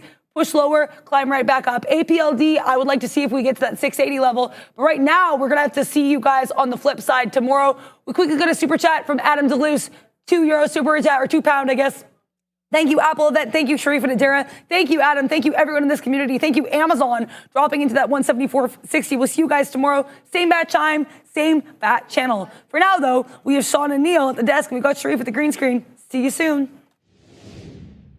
Welcome, everyone, to the Afternoon Rundown, the show where you decide what we talk about every day. Neil and Sean, they're locked, they're loaded, they're ready. Look at the tickers as decided by you. So join Adara and I on the How to Trade Midday Show and get into that chat, but it's a subscriber chat only. So you got to subscribe and then vote for your favorite tickers every day. And the big kahuna as well. Have a look at it for you. Coming down off the highs right now on both the indexes. We'll look at the NQ first. About 1% in the green right now, or last time I checked for the NQ, 1% for the ES. Looks like it's coming off that now. The Dow performing the best, up 1 1/5, and the Russ, the worst of the 4, up 0.5%, but still in Greensville after the market last week had its worst week on the year, excuse me. So we'll see if we're able to get back some of that. Yeah, as you can see, the major indexes rebounding from last week's session, guys. The first one we're going to talk about today is the SPY. What's the look? Apple's ruining Apple ruining everything. It feels like, yeah, we got to wait to see what this stock is going to do before you figure out what the indexes are doing. I just bought some Tesla and some Amazon down here. But wait, we're talking about the SPY. Okay, SPY. Look, I've been looking a lot at the NASDAQ, obviously, but we can look at SPY here just real quick. Apple's still a monster component there of the S&P 500, dropping into VWAP right now, 54.70 there on the ES. We'll have to roll over our contract soon, actually. All right, so, I always like VWAP bounces, especially on strong names. So to me, the index is no different. Here we go. Come on, Tesla. Let's go. 30 cents in the money on that one right now. And we just put that on.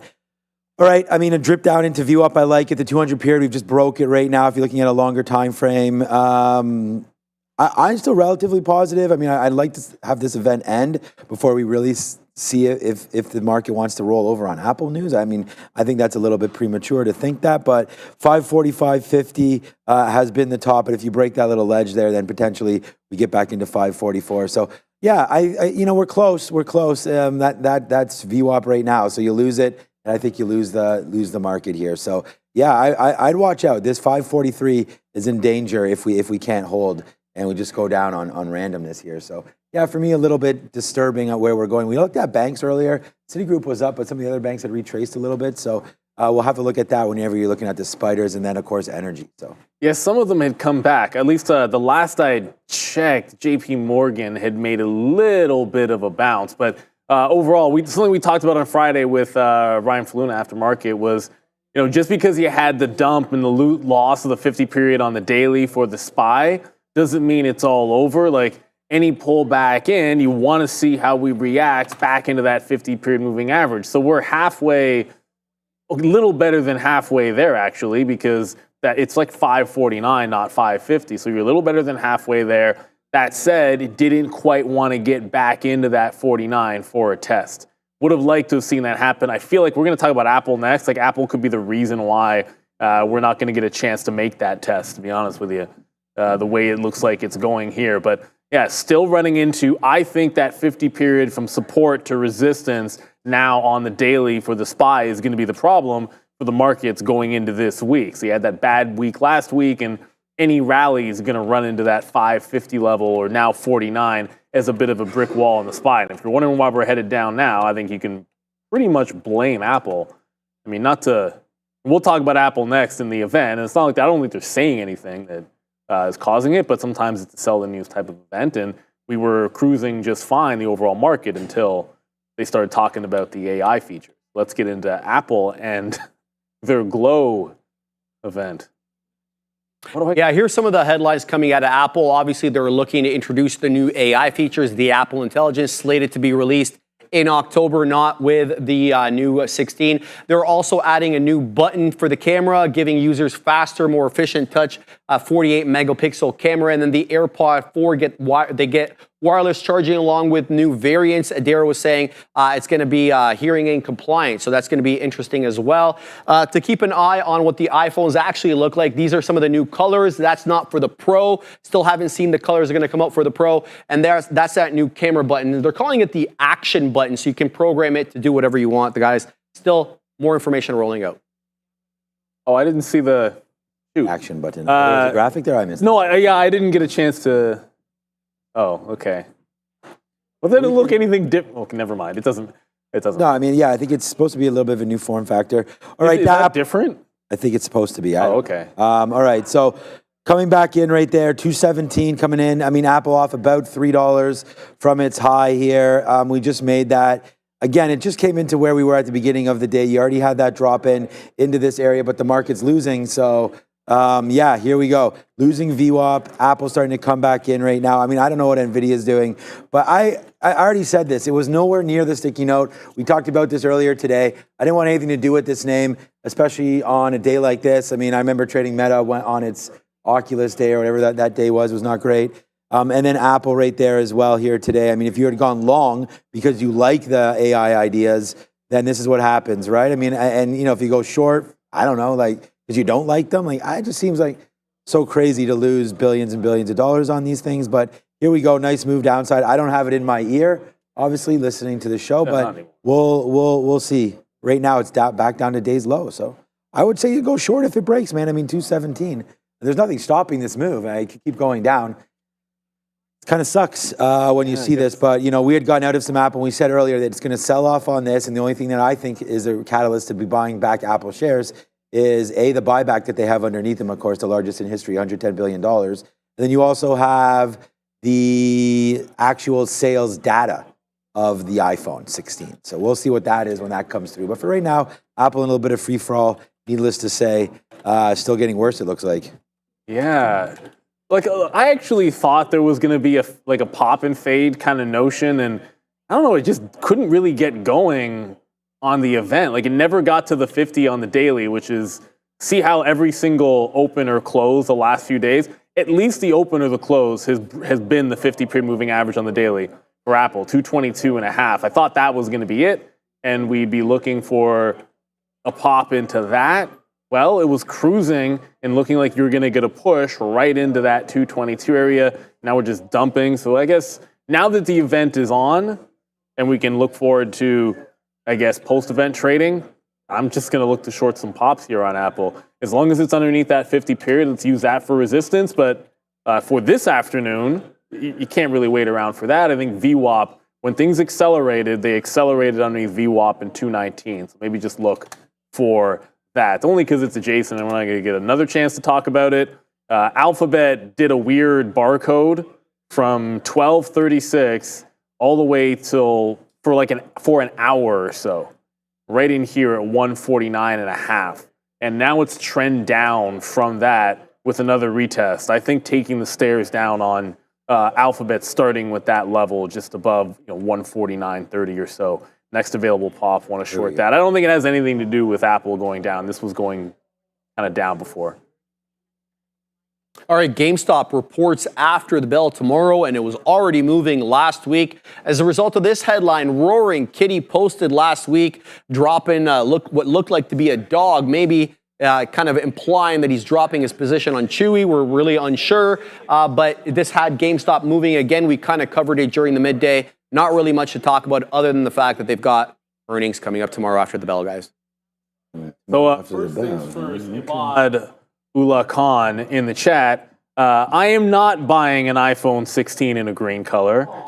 I just got the chills today, man. And the only sweat, I keep a sweater at the office. Usually I'll wear one, but I keep a sweater. It's actually a chive sweater that I've had here forever, just when it gets cold. So the clash of colors is real. It just so happens to be green. I have a green one, I have a gray one. The gray one I wear at home, and the green one, for whatever reason, I don't even know why I left it here. But GameStop, every single day in the afternoon, GameStop has looked something like this for the last couple of, I shouldn't say every single day because there was a couple of down days, but there's been enough days where we looked like, okay, we're bouncing and trying to make some lower or higher lows and all that kind of good stuff and trending back up. And there has been a trade. Now there's buyers above 24 for the first time in a while. And you can see it consolidating above last week's top, or at last week's top more accurately. So 24.25 Friday highs, last week highs. I think that can be a nice little dip zone. Yeah, they report tomorrow, but I mean, you cross that bridge when you get there. And do fundamentals even matter? It's clearly got some support after breaking out at just about noon. Support here, 24.30, 24.30. If it's going to do that dance, it's been a reasonable trade the last couple of days that it's looked like this, where you can go long into the highs, but you usually want to buy the dip and then play the breakout. Just because we get when it's running, we get some questions about AMC.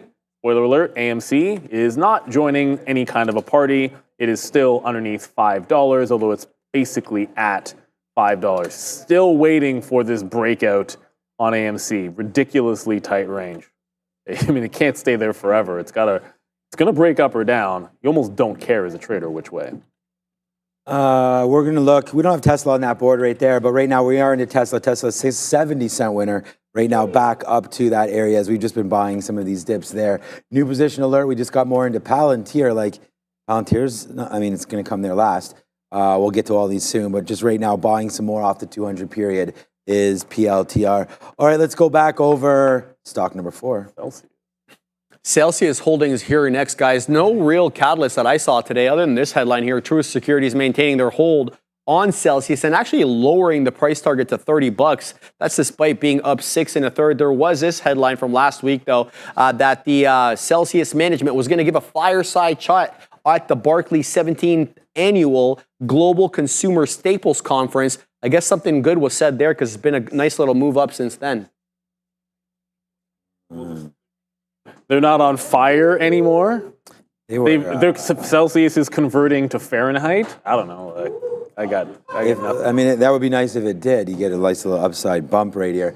SELH. The daily chart of Celsius. I know, it's crazy. It's not often that you see. Like, how many times do you see a double top that's this clean on a daily? Like, look at the wicks. Like, these are almost identical wicks above $96. Not that it matters, but anytime you see something like that and then you get a breakdown, like that's when shorts are like laughing, like, oh my goodness, look at how good that short looks. But yeah, nice little consolidation bottom, and it's a 13% short float. That's decent size short float for an $8 billion market cap.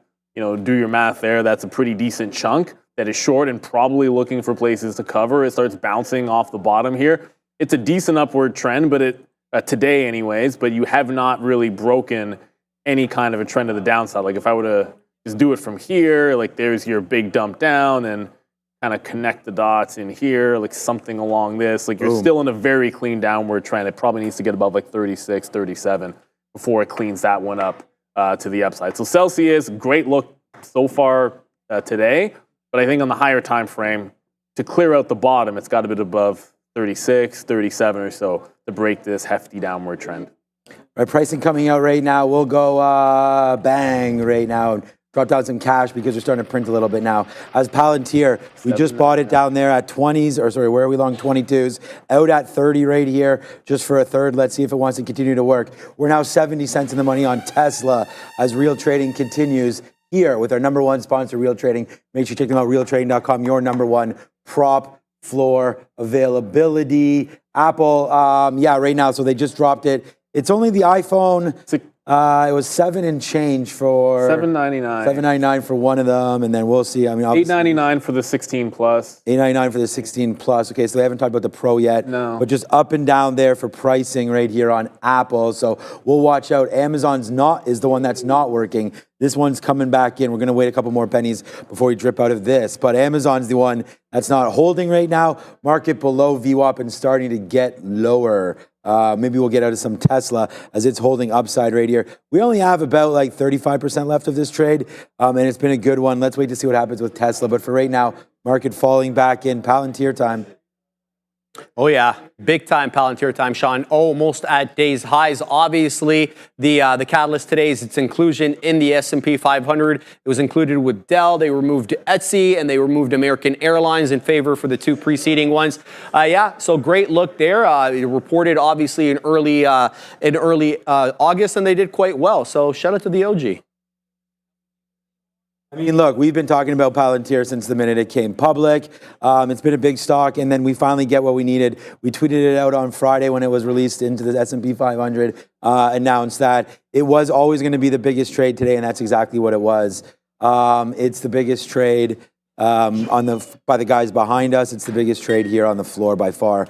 33.10 break. It was the 52-week high. That was fantastic.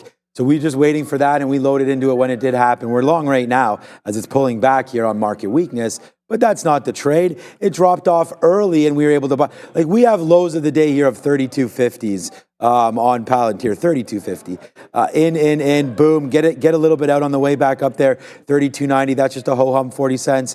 Then it breaks that level, and then it's off to the races where we get a bunch out in and around 34. Really happy to do that. It comes back in, and then we just put it on again right there and reloaded down there again at VWAP, came through. I guess we got stopped out there right when we were getting off the show at 11 o'clock off that last one. Now it's another little bit of a reload opportunity, but Palantir making a lot of people a lot of money around here, Neil. So good trading there today for PLTR. I think there has more room to go. Yeah, well, I mean, it's a blue sky setup. So I'd say it has lots of room to go. You still have a couple of weeks until the actual edition. I think that's usually the time when profit taking starts to happen en masse for something like this. But you have to go out to a weekly chart for Palantir. to get an idea like where it might be headed. I mean, obviously the levels on the daily chart, kind of like the 30 level, that was a big one that's already gone. And then your 52-week high break. When you zoom it way out, you get the 2021. I don't want to call it like tops, but if you look at resistance in here, it's like $37. So I think if it gets to 37 to 40, by the time we actually get the addition, that would be where I would be thinking it's a sell post that. But I think look, the 23rd is always the Monday, right? So like the Friday is the last day it trades when it's not in the index. So like that following week is when I would expect to have some kind of a sell event.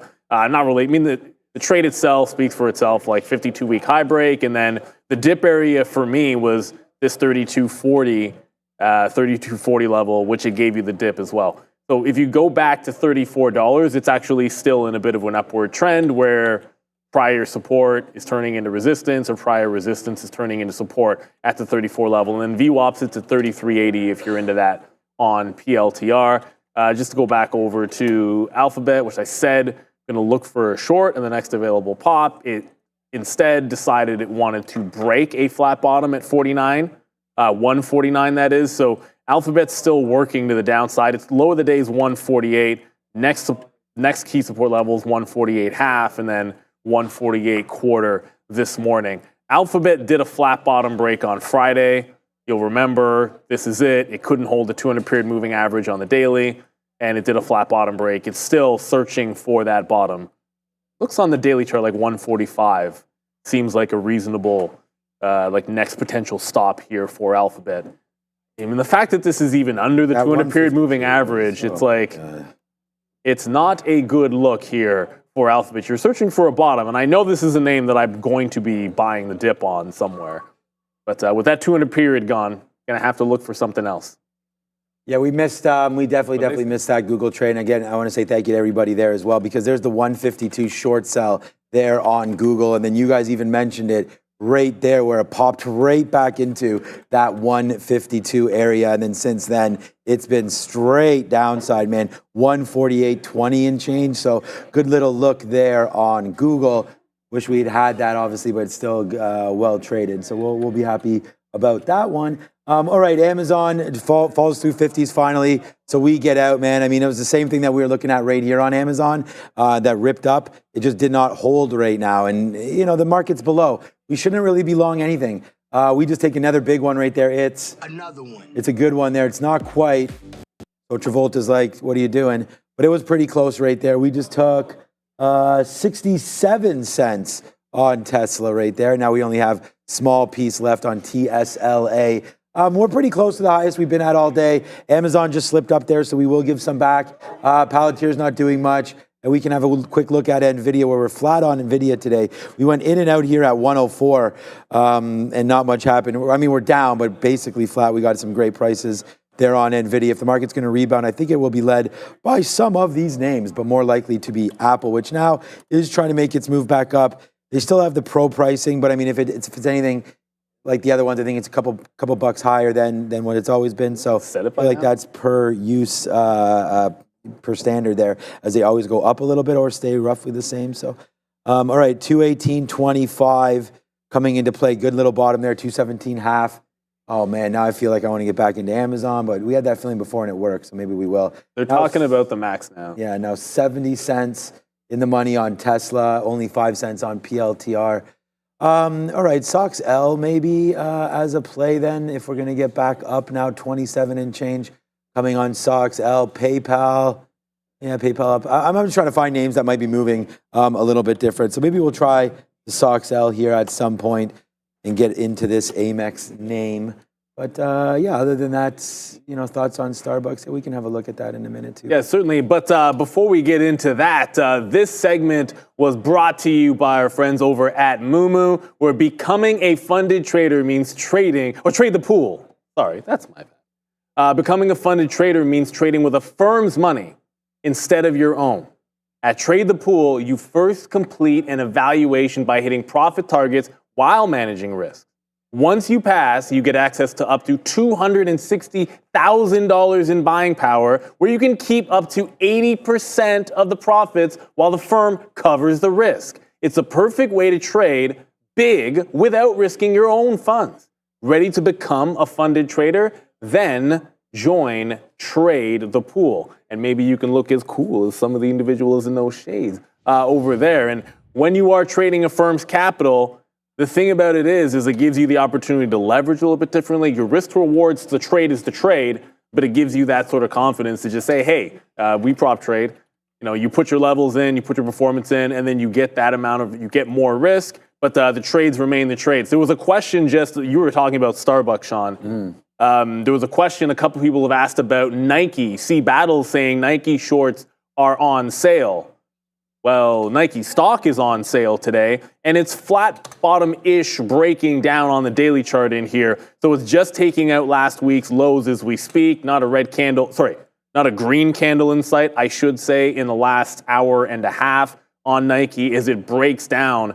So I like this look. I mean, I'm looking for things that we can fade off if we're going to dump in to the downside. And this is consolidating, or at least attempting to consolidate underneath last week's lows. Alphabet does seem like it just took out the 50 level. So we are headed to the bottom in here. Still no, they're talking about the max, but they haven't given the price of the max yet, at least not to nothing that I have been able to hear yet. So they're talking about the best battery life on all that kind of stuff, which, I mean, would it ever not have better battery life than the ones before it?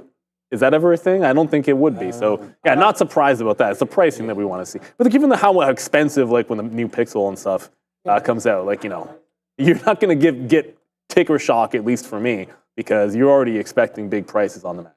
Yeah, I mean, nothing. It's already going to be the most bought, most sold phone of all time, is iPhone 16. Whatever they release now is kind of irrelevant. You actually want, as a shareholder, you actually might want a higher price. So force the retailer to pay higher. It would cost at least as much as Pixels. Oh, it'll cost much more than it should. It has to. It will, of course it will.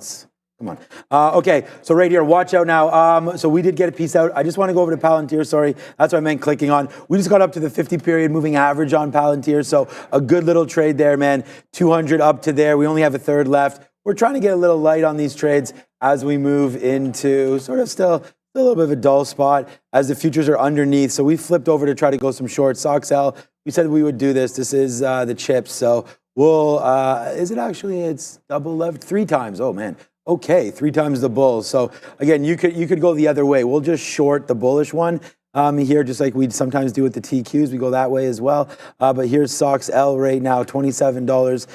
Just trying to get it underneath this 27.10. If we break above the 50 period, then we're gone. Let's try this. I mean, this is definitely worth it, in my opinion. We actually did not get picked up there. We were bidding 92s right at that bottom. It came into us and stopped, which is fine. I mean, we're at that level for a reason. So let's wait to see if 92 can fill down there for SOXL. Otherwise, this is a quick trade, man, out in the 20s if we have to on SOXL here with an average in. I mean, we'll try to take something in and around 9s or 10s, right where the 200 period is. And then we'll get out the 50 period. Then we'll get out if it breaks a little bit higher than that. Give it at least 10 cents here as the ETF. There goes Tesla. I mean, Tesla's getting really close to that right now. Just for you, Ozan, as we'll go a little longer on Tesla now. 80 cents. We just put this on right at 2 o'clock. So there it is. Quick little move into the 200 period. We did try it before. Really successful there. Not successful the last little run. Let's go. Let's get going to the upside now. Tesla going. Palantir trying to go. And then, of course, that SOXL trade. So we'll just have to wait to see how that one pairs out. NVIDIA. I don't even know where Patrick is. But I was looking on this thing, and you know what we wrote down on our sticky note? I mean, Mara 1420. Again, like, I know people are going to be like, why we should be taking our trades that we write down there. There's 1420 right there. We don't have any trades on Mara today. Why? Because, I canceled everything that happened there at 1420 because I was like, may not get to there. I was going, it was lunchtime, right into here. Well, look what happens. 1420 is the top. It does not break. When it does break, right, you pull back 5 cents, and then you rip up 45 cents from there. So what a trade right there for Mara. Congratulations, anyone who had some kind of diamond hands. 1420 right there. You know what? Adam said this before when we talked about Coinbase. It's like, it's the process. We put this out for free. This is another great trade there on Mara, right? The 152 on Google, the 1420 on Mara, the 3310. The 3310 listed there for our trade of the day on Palantir. I mean, these are the ones, and then of course the Tesla long, which right now is trying to go, and Apple's trying to go. So we'll just hold on to all of these. The top two stocks here today, P&L wise, for me will be Palantir and Tesla. Crazy amounts there with that one, and then we're going to work on SOXL, see if that one can come back in. So right now we're just kind of chilling out. We're going to take a little sip of this water here. Palantir 9 cents in, and Tesla 80 cents in. Shout out to Mara. Yeah, Mara looking fantastic to the upside, but Bitcoin not really doing much of anything. I'm still, we'll see what happens when Bitcoin gets back to 15A, because I think that's still going to be a bit of a trouble. Just quickly going over, I'll go to Google back in a second. I want to put a trail on it. But when you talk about, this is the reason I'm saying I think 15A could be a little bit of trouble. On a 15-minute, all we're doing is you make a nice recovery over the weekend, and then the same resistance that we had late last week underneath that 58 level is still intact, and you're kind of consolidating underneath it. So until you get back above, start breaking above 58, then I'm going to get a little bit more excited. Let me pop to a 1 hour chart to give you an idea. Like, you've made a bit of a bottom, but I want to see you get back above this level here, that 58. If you can do that, I think you can get a nice little rally back into 60. Until then, it's kind of overhead resistance until it's not, unfortunately, for some of the crypto names. So just two things here. One, Nike's making a bit of a bounce. The other thing, if 149 breaks, I'm jumping out of Alphabet, looking for another retracement possibly back into 149.40. So that's the level that held when I trailed out of it the first time. We got back in when it broke. And Nike with its first, let's not count our eggs before they're hatched. It's looking like it's a first green candle since falling apart here in the middle of the day. Although you still have a couple of minutes to go on this 15-minute, the 17.6 level, if it can't do it, a failure underneath 79.6 would be a consolidation. Look for a short underneath that, I guess, last week's bottom here on Nike. It's just bleeding, and every single time it's consolidated, it's giving you a chance. If we close without breaking back above 79.6, I want to look short to 79.6 on Nike. And Spike, what are we thinking about GameStop? Patience. It gets shown you support here, 24.30. It's doing nothing right now, 10-cent range. So a dip, holds on to 24.30. Any kind of a bounce play, look for a long, stop it underneath there is the way I would approach GameStop. It's been very similar. Like last week, it gave you the same thing 2 or 3 times during the week. All right. Meanwhile, we'll drop down a little bit more cash on XOL. XOL. Right there back in. So good little trade here on SOX. We talked about that into the 50 period. Right back down in right there again. So this stock is going to number 3 right now. And it's just by this little move. We talk about being able to be patient, be able to wait for your trades, putting them on different, right? And so getting it out now, stocks feel way different when you have them on. So for right now, I was thinking about holding it through this break, but we are now out of a third already as it just fell into these levels one more time. We got a bunch out there, 97s, and some out at O's. So it's not even like, it's like a 10 cents, now 10 cents in. We took 8 cents, then we took about 11 cents. Now we'll wait. I mean, the whole thing is pretty much barcoding, but I really like this break. If we can break it back in, we'll have to watch NVIDIA and stuff to see what exactly is going on, but this is a decent level right here as well, and that would be 80s. So maybe we'll put a bid down around the 80 level and see if we can't get something going on there for this name. So, of course, that's SOXL back into the 80s. Actually, I already have a bid there. So, okay. We have a bid at 92, and then we have a bid at 82. So if we can get that, that'd be all good. Tesla went $1 into the money. Now, we only have a small piece left of this trade, but it did go $1 in. But I'm just focused on this one. So if the SOX can come through and print for us, then we'll really be laughing. That's kind of the trade for me right now. But watch out for Tesla. Watch out for Palantir. Both have come back in. But we're playing the short. That's what we're playing right now. Here we go. Oh, yeah, Neil. It's time. Come through right now for SOXL. Nice little move back into the downside. There we go. A nice push back through for that name. So far, so good right there. I might just hold the short now and get out of all these other names.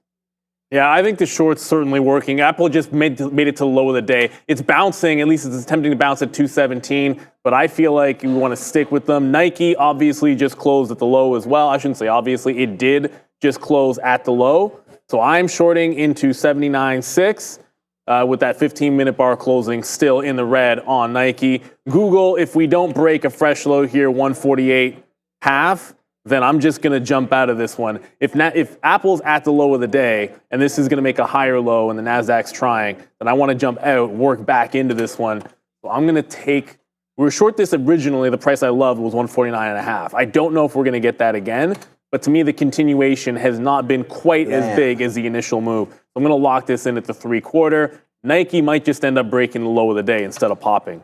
If that's the case, that would be a 40 break on Nike. I meant to check Starbucks to see if it was doing something similar, but we'll get to that in a quick little second. Just wanted to lock in Google and see if Starbucks isn't setting up a little bit better than what we're seeing in Nike. If it is, I don't mind either one of them.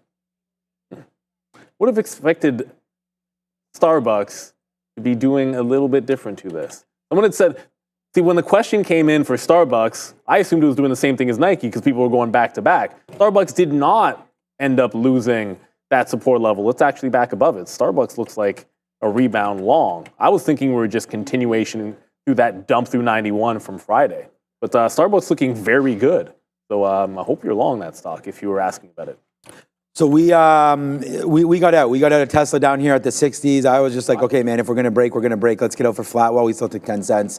Winner there on Tesla. We'll get out of the way of that one. And then we did get out of the way of Palantir for flat as well, or 1 cent, whatever it was, there for flat, because I am sort of hitching my wagon. I'm already out of half of the SOXL trade. It's just, this is the one we had the most shares on here by 5 times. Than the other names. So this one moving down for me, 20 cents is really this. Remember, we talked about this. Everybody will trade with completely different share sizes. So you got to make sure that you're taking profits. Like some of you will scalp options. Some of you will hold on to them. Some of you will take different durations. And I mean, it is how you trade. So that's what's going on right there. And I think the best thing to do is just simply, you can always ask us, our things will go across the bottom. We used to show you like what stocks we actually traded throughout the day as a total, but maybe we'll be able to do that again at some point to figure all that out. But you can always ask us if we're up or down on a symbol or what our price targets are, things like that. So we'll be more than happy to do that with you right now. So, all right, just quickly coming in, 26.83. I talked about that as being a level. So we actually started getting some fills down there. We got 89s. Actually, we did not get our 82 fill. So we're still waiting for that one to come through on this. But we just took some out at 90, pretty happy with it, although I can see Tesla right now is trying to go back upside. So we did dump that one 30 cents too prematurely. What's up, Erie Pages, and what's up, Adara? AAPL trying to find some support here and pushing higher. Right now we have them talking about how some of the iPhone video features were used to shoot the weekend music video. So AAPL, as this happens, a little bit of volume to the upside. Just keep an eye on this event, still ongoing. Currently talking about some of those iPhone 16 Pro video features, guys.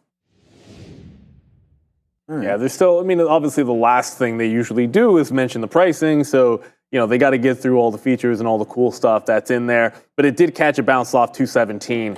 If you're still looking for fade mode in here, this is the first bounce since the reversal. On a 15-minute, it doesn't look all that great. But if we hold the prior bar on the 15 is going to be like 218.20.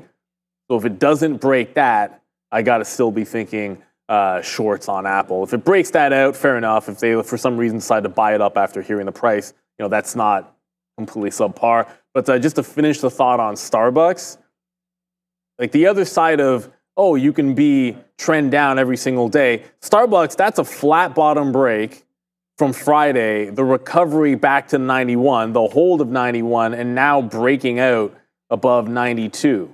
Starbucks, if it can make a fresh high, like this is a very impressive rounded bottom for Starbucks. And then you also have to keep in mind, S-Bucks, this was the after the C-suite setup, or shakeup, I should say, low here, and now you're going to regain it. I'm not saying it goes back all the way to the high, but if it takes out a fresh high above 92, this is a pretty impressive rally there on Starbucks, especially considering the context of what I'm seeing in Nike. Those two are usually going side by side every now and then with China risk, but not today. Starbucks is looking pretty impressive at that 92.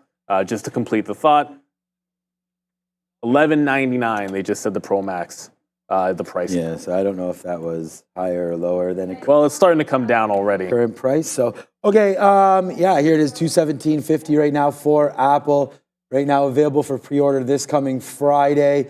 So I would say that there you go. It's probably getting close to being over, wrapping up that event. But we're just really loving life here as we only have one position right now, and it is short on the SOX L, which is basically the futures here as far as chips are concerned.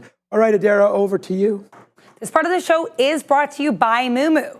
Moomoo is shaking up the investing game with its cash sweep program, offering an incredible 8.1% APY on uninvested cash, far surpassing typical stock returns.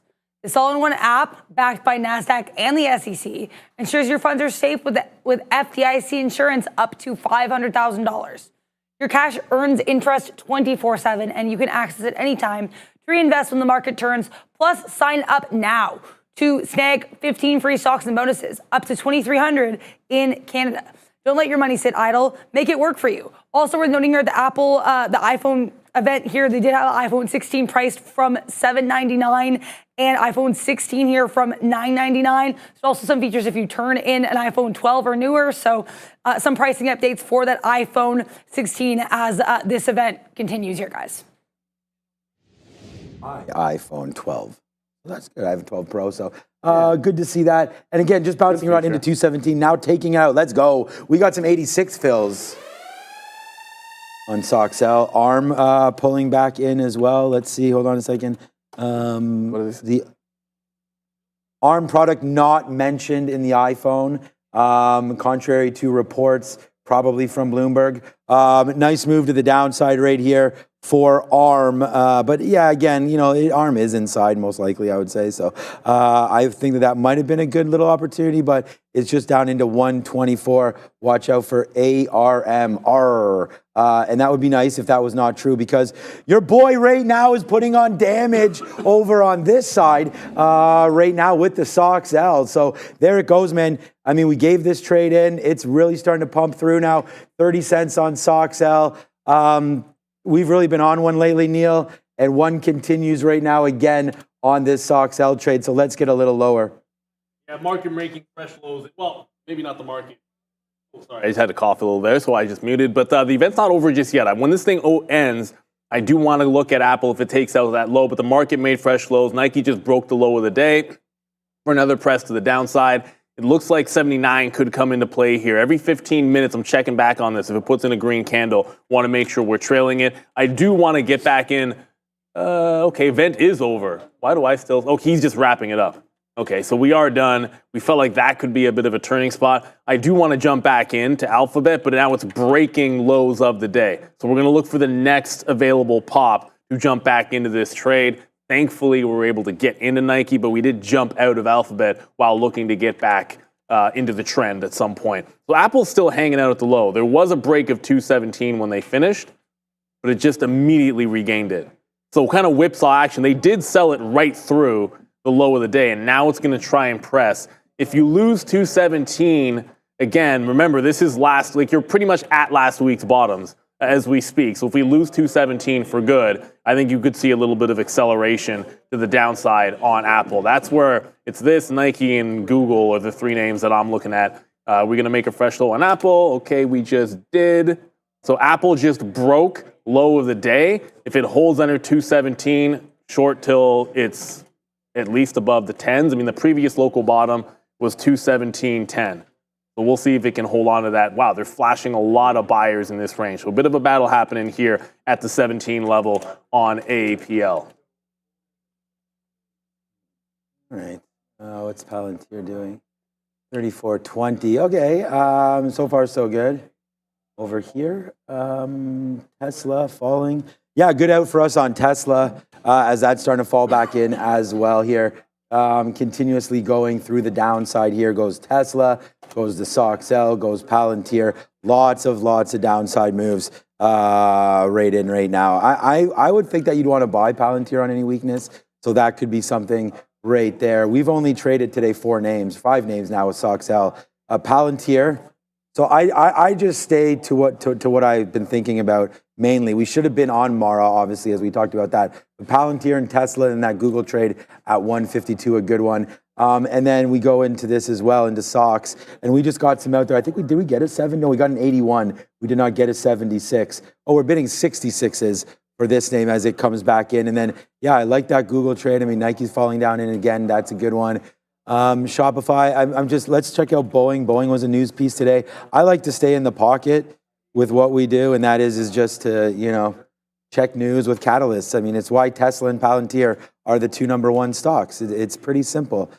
Trade names with catalysts, right? Right there, Boeing. Yeah, what a trade this was to go short here at 164 and change. So nice move down there right now for Boeing, but it's been a good day. 3.5%, pretty good. That little bottom right there of 162 is held now twice. So just a $2 range there for Boeing. Not enough for me, but definitely something if it comes into the bottom there. The market's starting to get weaker and weaker, and we're happy to trade Boeing. But I like that too. You know what? I'll admit. Just another cough. Look, I didn't like Boeing enough. I had on my note Boeing bounce off daily support 160 with strike averted potentially. Obviously, until you actually get a signed deal, yada, yada, yada, it's potentially they have a deal going.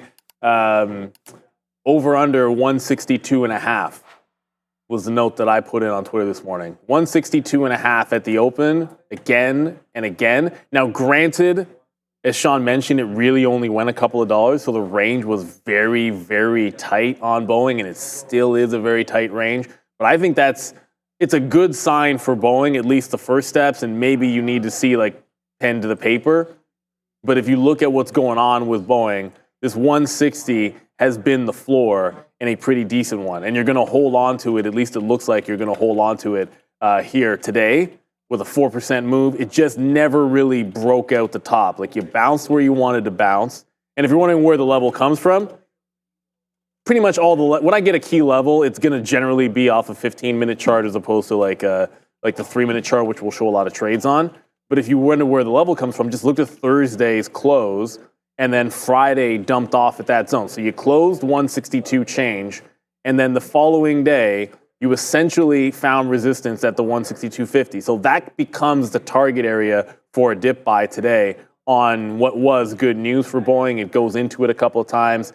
Just never really takes out the high. I think this actually sets up pretty well for 164. I mean, this is not really half. It's more like 164 quarters. For a break, just wonder where the volume is going to go. It's just, there's no volume into this. It sets up really well. I mean, looking at the chart, it looks pretty good for actually, that is a half break when I look at it a little bit deeper. But it's just not enough volume here on Boeing. I like what it's doing on the daily chart. Maybe we just need to chew through it better. We went with the breakdown on Apple after the event was done. It came right back to that previous low from last week and broke it back out. So I'm out of it. Doesn't mean it can't still continue downward trend. If it does, I will look back to see if it gets back underneath that 217 level. Google, we just cancel. Google just went all the way down into the low of the day, so Alphabet's about to break low of the day as we speak. Next available pop would be a bounce off 184 in theory. Looks like it wants to test 148. Google down 1.7% into an up market today. We're all up, except for Alphabet in the Meta. Well, I shouldn't say that. I haven't looked at Meta today. I was going to say we're all up, but I have no idea what some of the other ones are doing. Meta's up on the day.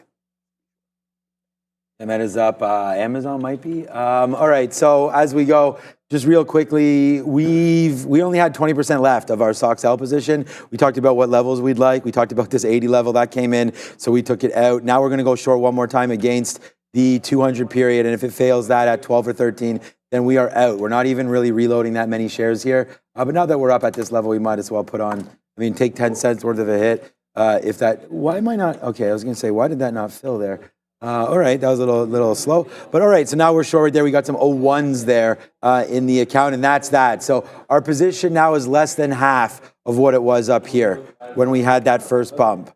So less than half of what we had now back in. So it's going to be a little bit of a trade here. Interested in it? Let's see if it wants to work out back in now for SOXL. Back into 80s would be great. I mean, even in low 90 fill to get out of something there as we just reloaded it now at 01. So that could be a little bit of a trade. I'm going to put a bid down there because it feels like it missed me last time. So we'll put something in the low 90s and then the low 80s. And then hopefully we can drift down on that one. All right, all the same names keep on flashing through. All right, what's going on with the Roblox? If you guys have any questions you want to ask us, please put it in the chat, and we'll be able to look at some names as well. So we're already out of our Roblox as far as that swing trade possibility was talked about there. 44.50 as a top. Good trade, you know, coming back in today. Looks like it wants to get a little bit lower. You don't want to trade this name long. It is down on the day, so I would rather wait for a pop-up. And I think that, like, if there's going to be a pop-up shop here, it would be around this 43.80 area. So this would be a spot here for me to watch against maybe a 44. So shorting in and around 43.80, especially if this market gets going one more time to the upside. There's so a number at 3. We'll wait for that. There's a number at 3. Okay, that shouldn't affect me too much. But again, this will probably be the biggest position here. But we'll wait to see what happens with SOXL. I'm just going to wait. If the market gives it up and we get back up to the upside, then we can completely flip over and change our mind. But we are not going to be red on SOXL no matter what happens. So very, very good trade. If we get out of this trade, it'll be like it's a 5-cent hit. So to me, well worth it here. We're still in the money on this as I talk about it. Let's just see what happens. Hopefully a downside push now in the composite and hopefully in the chip names.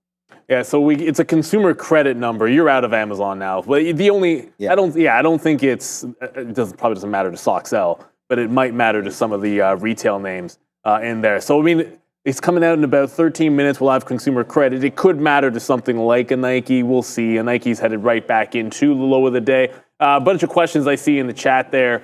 Any thoughts on Rivian right now? And then time to short Summit. Let me start with Summit first. This was that small cap gapper. Sharif I'm pretty sure he was trading Summit today. I don't want to necessarily speak for him, but when you talk about is it time to short it, well, double top it at 21, but look at 19. Like, it's a tricky short when you can see how big a deal 19's been pre-market. After the open, support. It just bounced off the 19 level. I think it needs to take 19 down. That said, let's see if we have locates at Real Trading. We do not. We probably have to pay for shorts here. I wasn't really looking at trading this myself, so I don't know if I'm going to go ahead and pay for them unless I go and check them before 3 o'clock and these things are near free.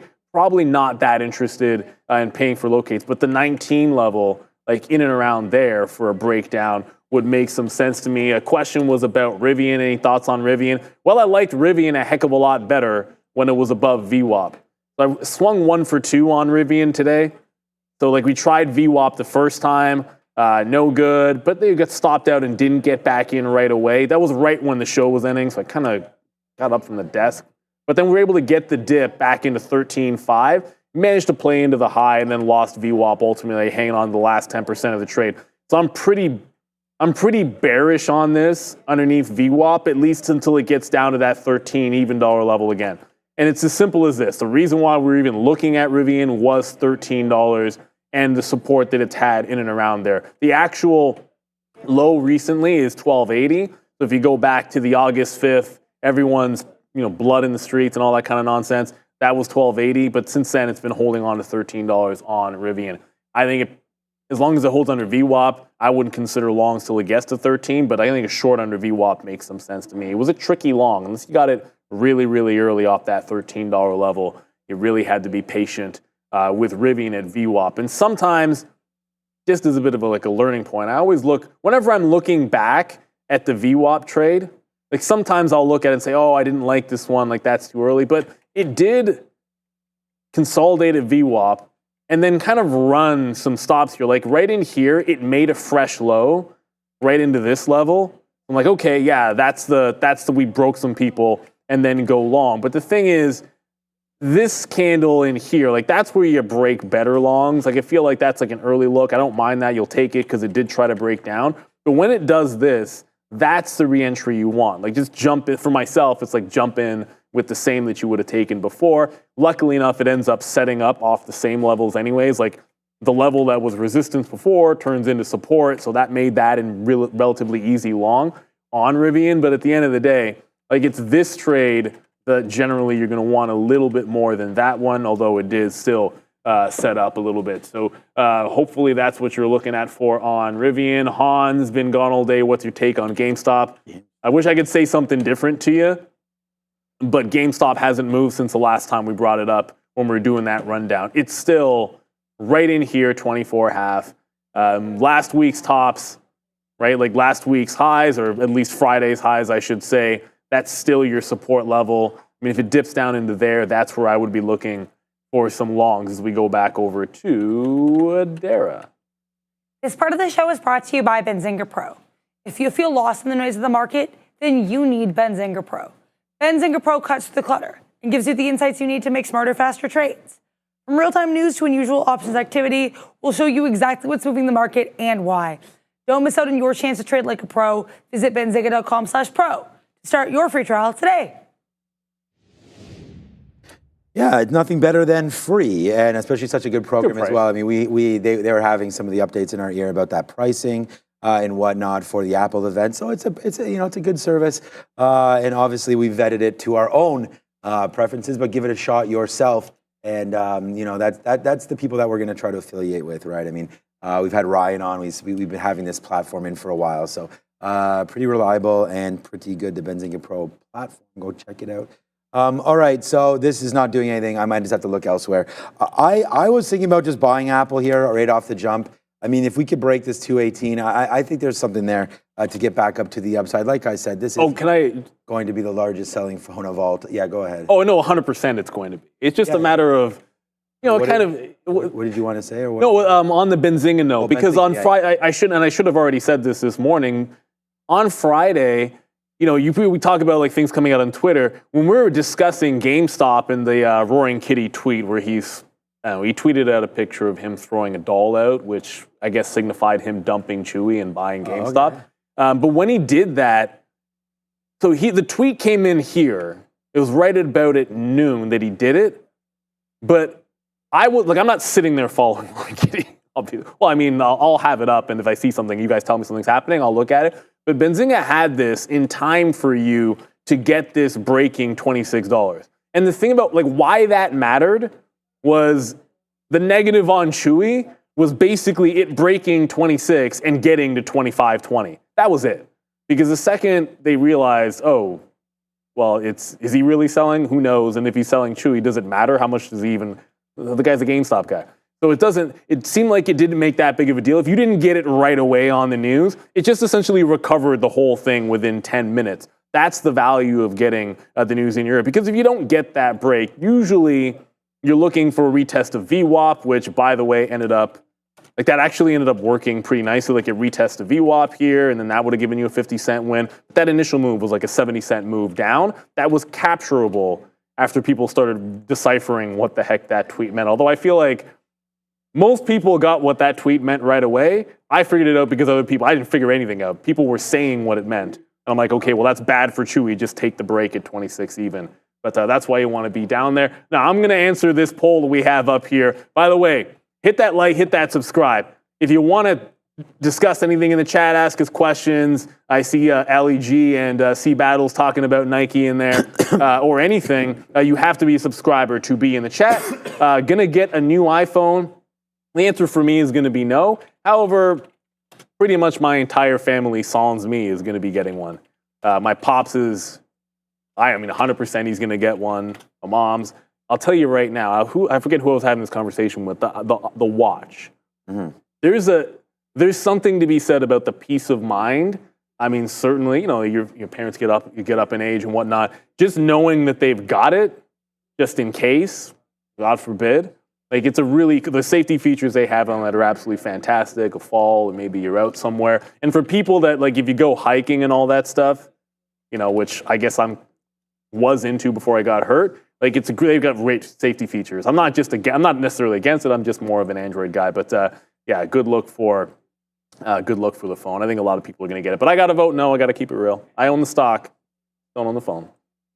Yeah, I mean, it should almost be like if you're because there's people that aren't Apple into the thing, right? So into the What's the word? I was not the community, the ecosystem. That's why I was struggling for that word. Yeah, most people that are it is a cult. Yes, of course. Well, it's the Yeah, same that's the same thing as Tesla. I think Tesla's a big cult, which is why I love trading that stock, man. When they get excited about Tesla, it is time to go on that one. All right, so a couple more outs there on SOXL, but not moving around. I'm like really close to like liking this Apple trade through, but there's really no technical levels for me to do it other than just this, getting through the event at 218.25 there and trying to take that to the upside. I think I'm going to try it.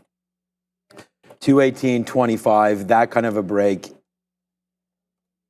All right, we'll put that order in and try it. We went and got some lemon ginger tea with some honey in here, so hopefully that'll help. All right, 27.06.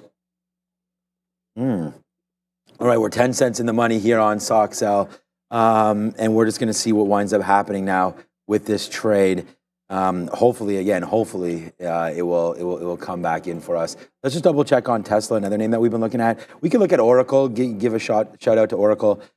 Tesla, again, PL2 today, and it was just because we lost early. It was minus PL, and then all of a sudden it was fantastic as it got going early, and then now getting going late. It seems like trying to break below everything right here. I'm glad I'm not long anything right now, and I don't have any ideas of getting any long. But the market's still really not moving. I think this Tesla's getting close to breaking as well. Down into 214, 215, definitely a level of concern for me. Uber, I thought, was moving around. I got it. Yeah, okay. So Uber did maybe.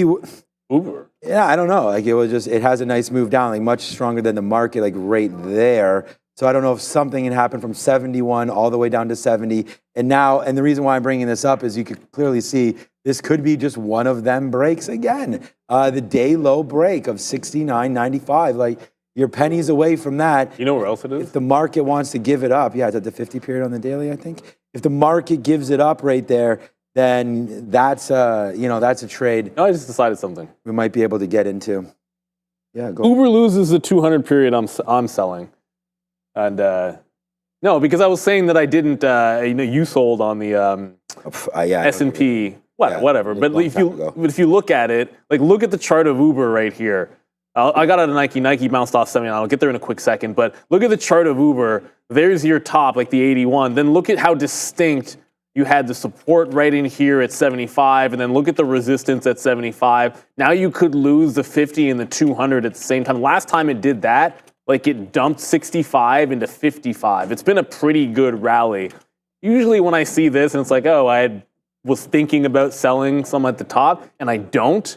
I was thinking about taking more out on the S&P 500 edition, all that stuff, and I didn't. Well, losing the 200 period moving average will be enough to convince me to do that. I'm talking about my personal account, although it's probably a pretty enticing trade in its own right, as Sean was just mentioning. Like I was almost... it's not at those lows right now. Obviously, it's not at the 200 period right now. But if the day Uber loses the 200 period moving average, it's probably going to be a trade. So Nike bounced off 79, at least initially, 79.06. I got out back through the local bottom, which was 79.10. When it printed 11s, I just kind of slapped the trail, anticipating a bounce off of 79. We short the half down into 79. Want to look for the next step down. As long as it's underneath this prior low, which is at 79.6, I want to play short the pops because when it tried, and by the way, the other 15-minute candle is about to close. That was the other thing. So it hasn't had a green candle on the 15-minute. The next time it bounces and tries to do that, I don't know why it's so relatively weak compared to Starbucks. They've usually been moving at least a little bit together. So for this to be dumping, we'll also be getting a consumer credit number in about 20 seconds, which obviously a retail name could get affected by that. So jumping out and looking for the next trade as we get a consumer credit number, I think makes some sense. Not that I think it's a gigantic market mover, but let's go to Adara and see what the consumer is saying. Seconds away from this consumer credit change number here. Consensus 12.5 billion, forecast 11.2 billion, previous 8.93 billion. This number coming in right now, just waiting for it to populate. Not seeing it come in yet. Market not reacting too much, still up about 0.85%, just waiting for this print to come through. Not seeing it any. Okay, we just got it in here. 25.482 billion, so above the forecast of 11.2, previous of 8.3. Market not reacting too much to this right now. The S&P 500 higher than expected consumer credit print here, guys. All right, we'll take a little bit of advantage there, get something out here, 98, 97 on SOXL for an amazing 10 cents or so. We'll see if it can come back in. Not super excited about anything there. We'll see Amazon, again, a flat stock. Just flat into this number anyways. Made a move off of VWAP again, coming back in. Everything's looking like it wants to take out the bottoms. When I look at a stock, I mean, we're day traders, so when I look at something here in the market's doing this, like I'd love to get it. If it comes back up to here, we'd short it. This is why we're still holding on to that position in the semis. But for right now, I still thinking short, but I understand that there's not much happening. So that's my opinion for now. We'll stay here. Here it comes. There it is. Yes, sir. A little bit of ape action there as we'll see what's going on. We had some GameStop love. We'll see if we get some AMC love as well. But there it is. Nice little move down on SOXL. Trying to print out a little bit here. So we'll see if it can do that. But nice move down. Yes, sir. So there we go. We've justified it. I thought we did a good job there of explaining why we were short. We've only been short here, and we're going to continue to be short SOXL and see if we get a bigger move. I mean, I would love to get a fill down into here in 65 or so. So SOXL trying to get filled down into 60s, low 80s, and then 60s for SOX. It's looking. Oh, you know what's interesting in SOX getting down there. I know someone who's going to be buying. Well, I shouldn't say that because they said they might be buying some dips on SOXL. Is Miss Shay's probably looking for a dip. Oh, okay. She wants to pick. I think she was looking at picking it up when we talked last week. So sometimes you get people that cheer for stocks to go down because they want to get good value on their long-term entries. There's been such a beat up of so many names. Oh, there's like you can pick up a lot of names at great prices. Google is the one that stands out to me in terms of anything on the large names, but there's so many things that are at discounts. Speaking of discounts, Nike didn't really move on that consumer credit number. Peloton did. Not that I think it had anything to do with the consumer credit number. Peloton just broke some thresholds. I just saw in the chat Darwin mentioning that Peloton is bleeding. This is also on the daily chart. Remember Nike was like a local flat bottom break? Yeah, well, Peloton's kind of the same thing. Right in there. So that's exactly the same setup, Darwin. Like you were trending down already.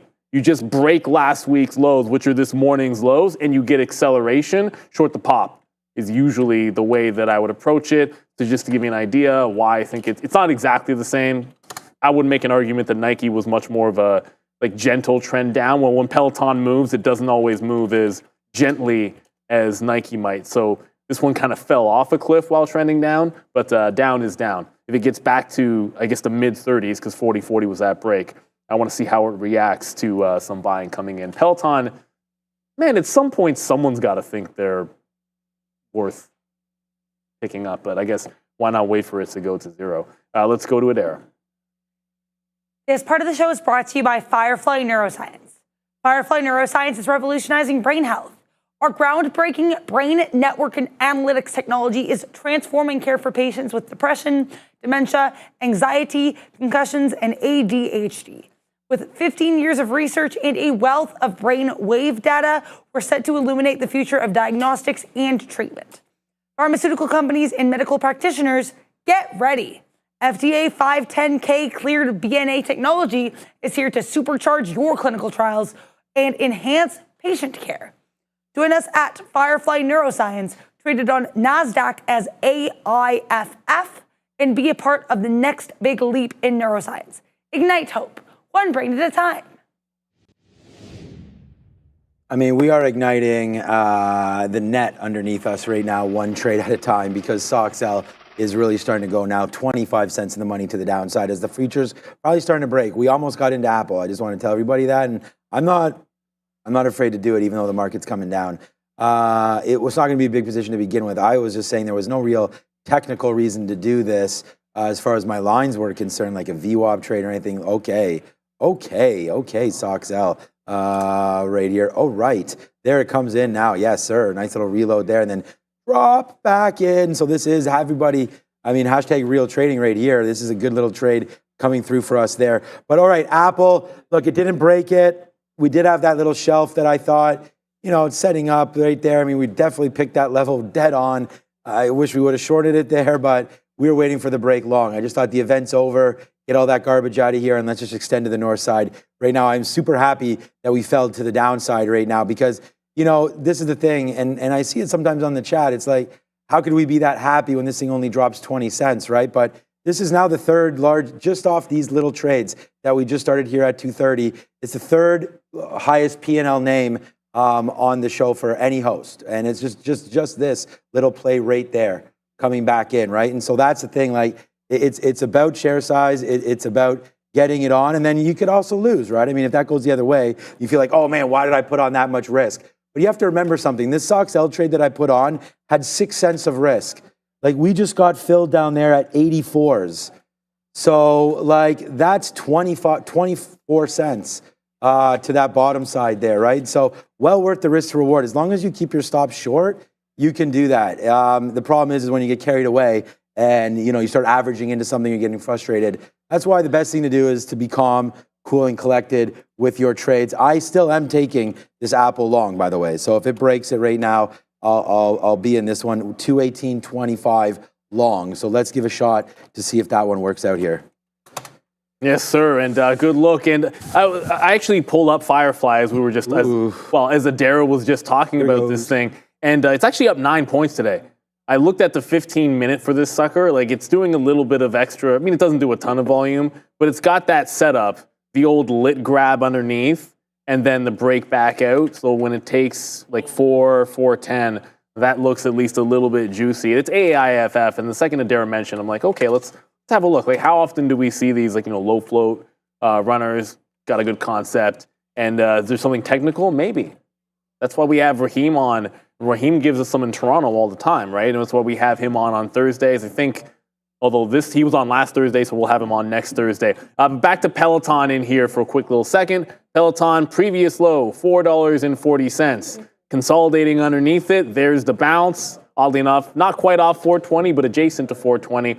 The short back into 440 is going to be the play for me. That prior low, almost put the stop at $44.10, but $4.41 in there. If we get back through there, I want to jump out of Peloton. As far as Nike goes, it is making a bounce off of 79.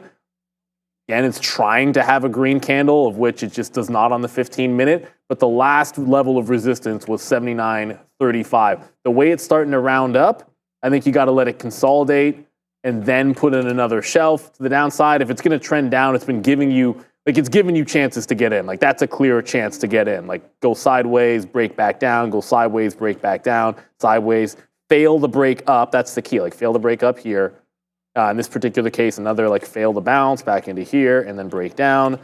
Here, didn't even try. This time it failed to break up and then back to the downside. So you want it to show a level underneath a prior high, fail to break it out, then jump back into the short would be the name of the game here for Nike. Otherwise, it could be trying to reverse. I mean, it's certainly possible that this sucker could go.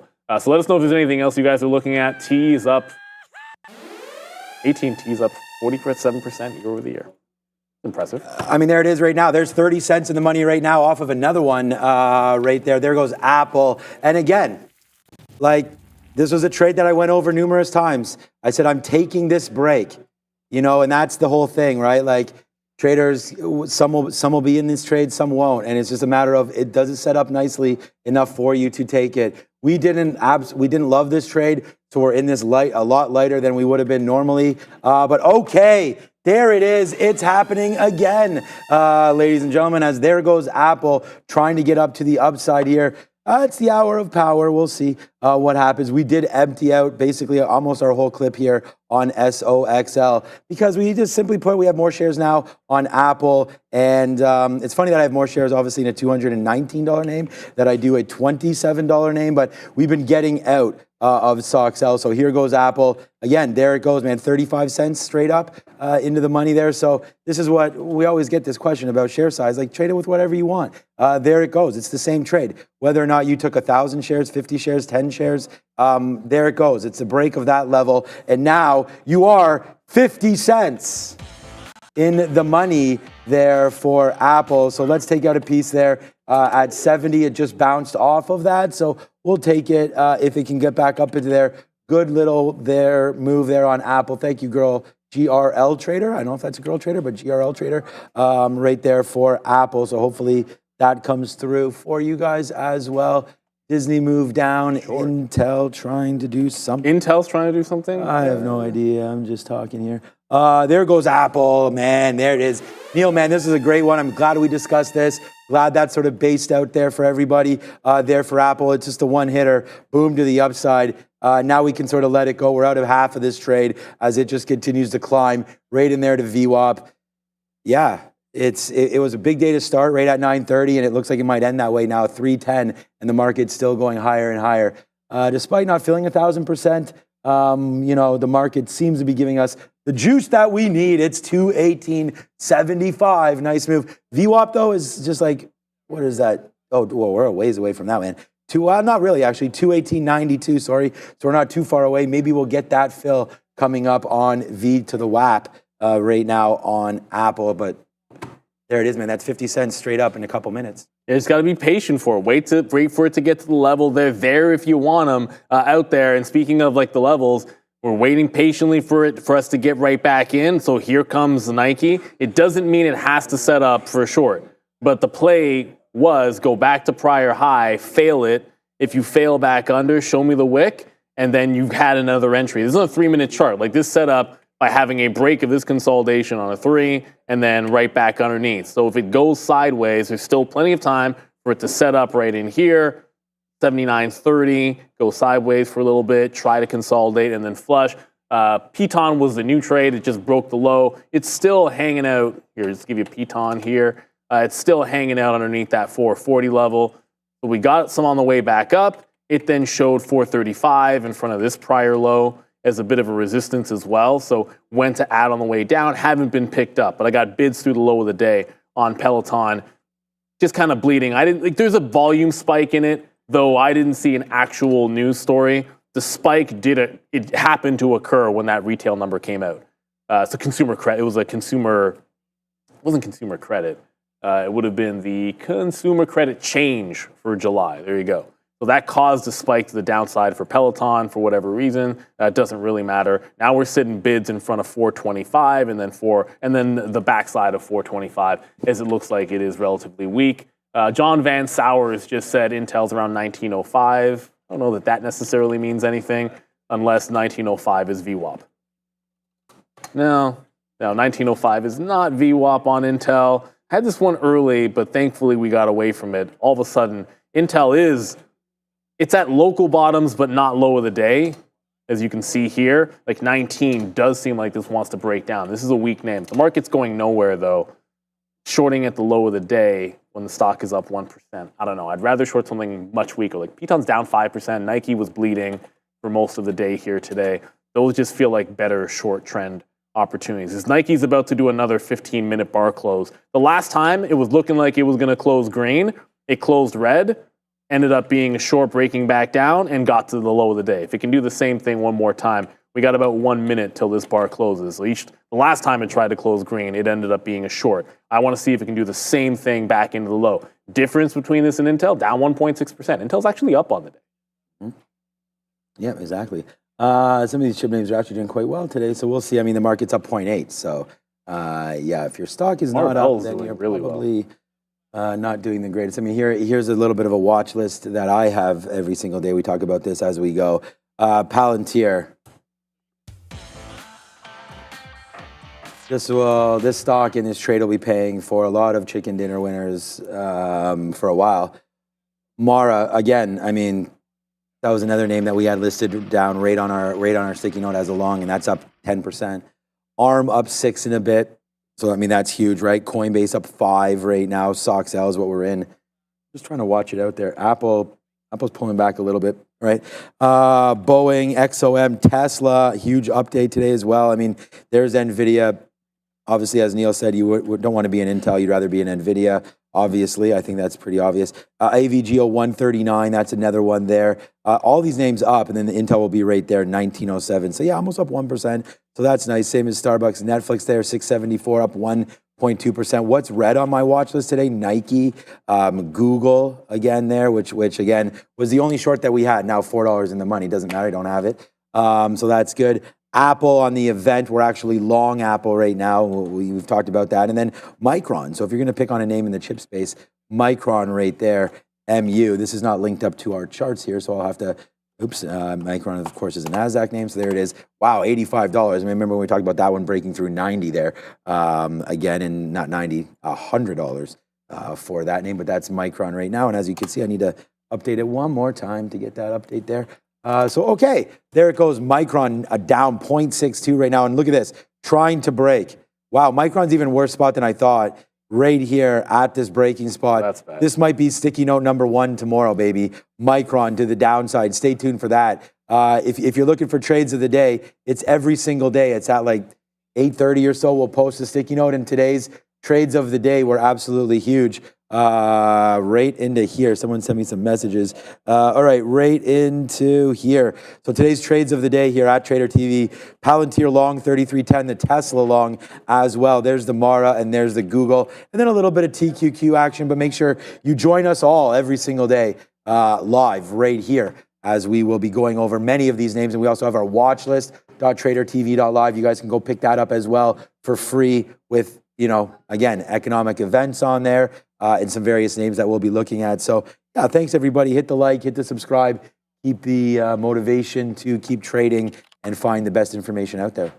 Absolutely. That's what it's all about. Every single day that we get the chance to, as long as the market's open, we're going to be here. So Nike doesn't end up with, it doesn't fail the red. It doesn't fail the green bar. Like, actually puts in the first green bar since, what is that, like noon? Yeah, since 12:15. So 3 straight hours of essentially downside on Nike, potentially reversing here. That doesn't look like a time to jump into the short. I wanted a continuation of that failure to continue to have it to go downside more and more and more. As you were saying on the chip names there, I wanted to quickly mention Marvell because, Marvell's doing a little something today. It's up 3.5%, but what Marvell's doing is the opposite of your bottom breaks, where you broke on Friday, broke these lows. Well, essentially on Friday, you broke this low on the previous 2 weeks at 66.80. Then it held. There's your resistance underneath it at the end of the day. And then there's your support above it. I love that setup. Like when you have a prior support level get breached, spend a little bit of time down there, then gap away from it, start breaking back out. Marvell looks good. Especially, ideally it holds here and breaks 69 tomorrow, or, holds here and breaks 70 tomorrow. But I like that. It's just showing some relative strength over here in MRVL. They did already report. It was a doozy of a reversal on their earnings. This would have been the earnings day. It was a big move to the upside aftermarket and then a gap higher that just abjectly failed for multiple days in a row. But Marvell showing some signs of life here today with a 3.5, much better than what you're seeing over there in Micron land. Yeah, Micron, it's weird. Like Micron's taking it on the chin probably when you look at that daily chart. And I think part of the reason why people don't see how badly that chart has looked is because Intel, AMD's chart's not that great either, but it's because Intel's is so much worse that you don't necessarily, I guess people haven't noticed as much that really compared to NVIDIA. And AMD's and Micron's charts, those haven't looked good for quite a while. They've been nasty. So Peloton's working back toward its low of the day. Nike still seeming like, it kind of psyched me out with that green candle. It's trying to head back lower as well. So Nike's still heading back into the downside, still bleeding to the lows. I think it's a short till it's not. On Nike, Peloton, I have another bid in front of the low of the day. This one, as long as it closes underneath the 200 period moving average, I think this can be a continuation back into the 50 as well. Like this 370 is the 50 period moving average. Clearly, you've broken a bit of a shelf. So first look would be to continue a short tomorrow. And Nike, I think, is the same thing as well. Like it's just trend down. Now that you've broken this floor, the 50 period's at 76.80 or so, or like 75, whatever that is. So you still have a few dollars to go on Nike. Unfortunately, Nike, it looked like it was breaking out. And I'll be the first person to tell you, like when it held this, I'm like, okay, give a consolidation off this level. Once you make a top, retest, break high is a long setup into the 200 period moving average. I drew a nice fancy line in case Nike did that, and it promptly decided it wanted to lose the support and trend back lower. So it was setting up for what I thought was like a long break, because I looked at Starbucks. I'm like, well, Starbucks is doing the break. Why can't Nike do this breakdown here as well? Unfortunately, not happening for Nike, as it is going lower and lower and lower. It's just doing it the wrong way. All right. You know what? Apple might have topped out. Like, I mean, I'd hope that we'd be able to get it right here at 218 80s, which is where we've already had that fill at 70s. That's where I'm waiting again. I'm actually waiting at 218.80.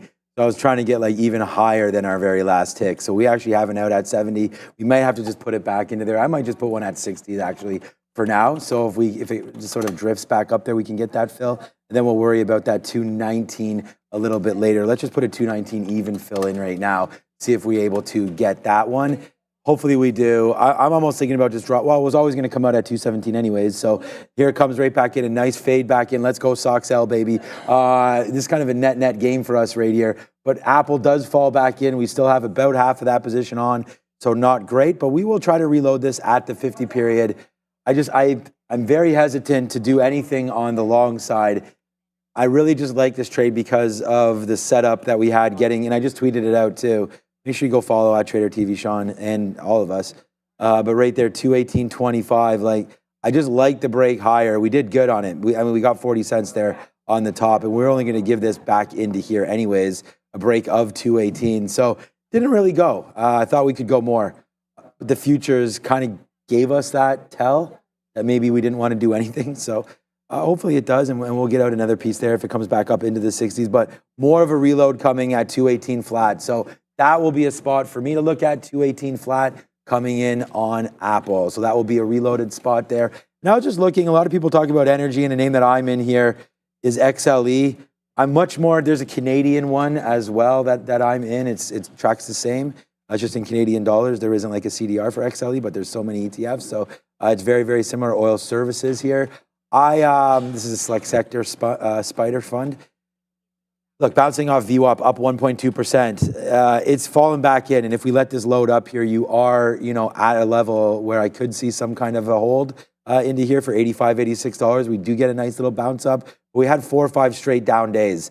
So we've had a lot of traders on here talking about energy and what their thoughts were about the space, and everyone likes it. So I think it's there, and I don't want to be like herd mentality or anything, but energy is not going anywhere, and I think it's a decent way to sort of hedge some of your portfolio, especially if you are a little bit overexposed to tech.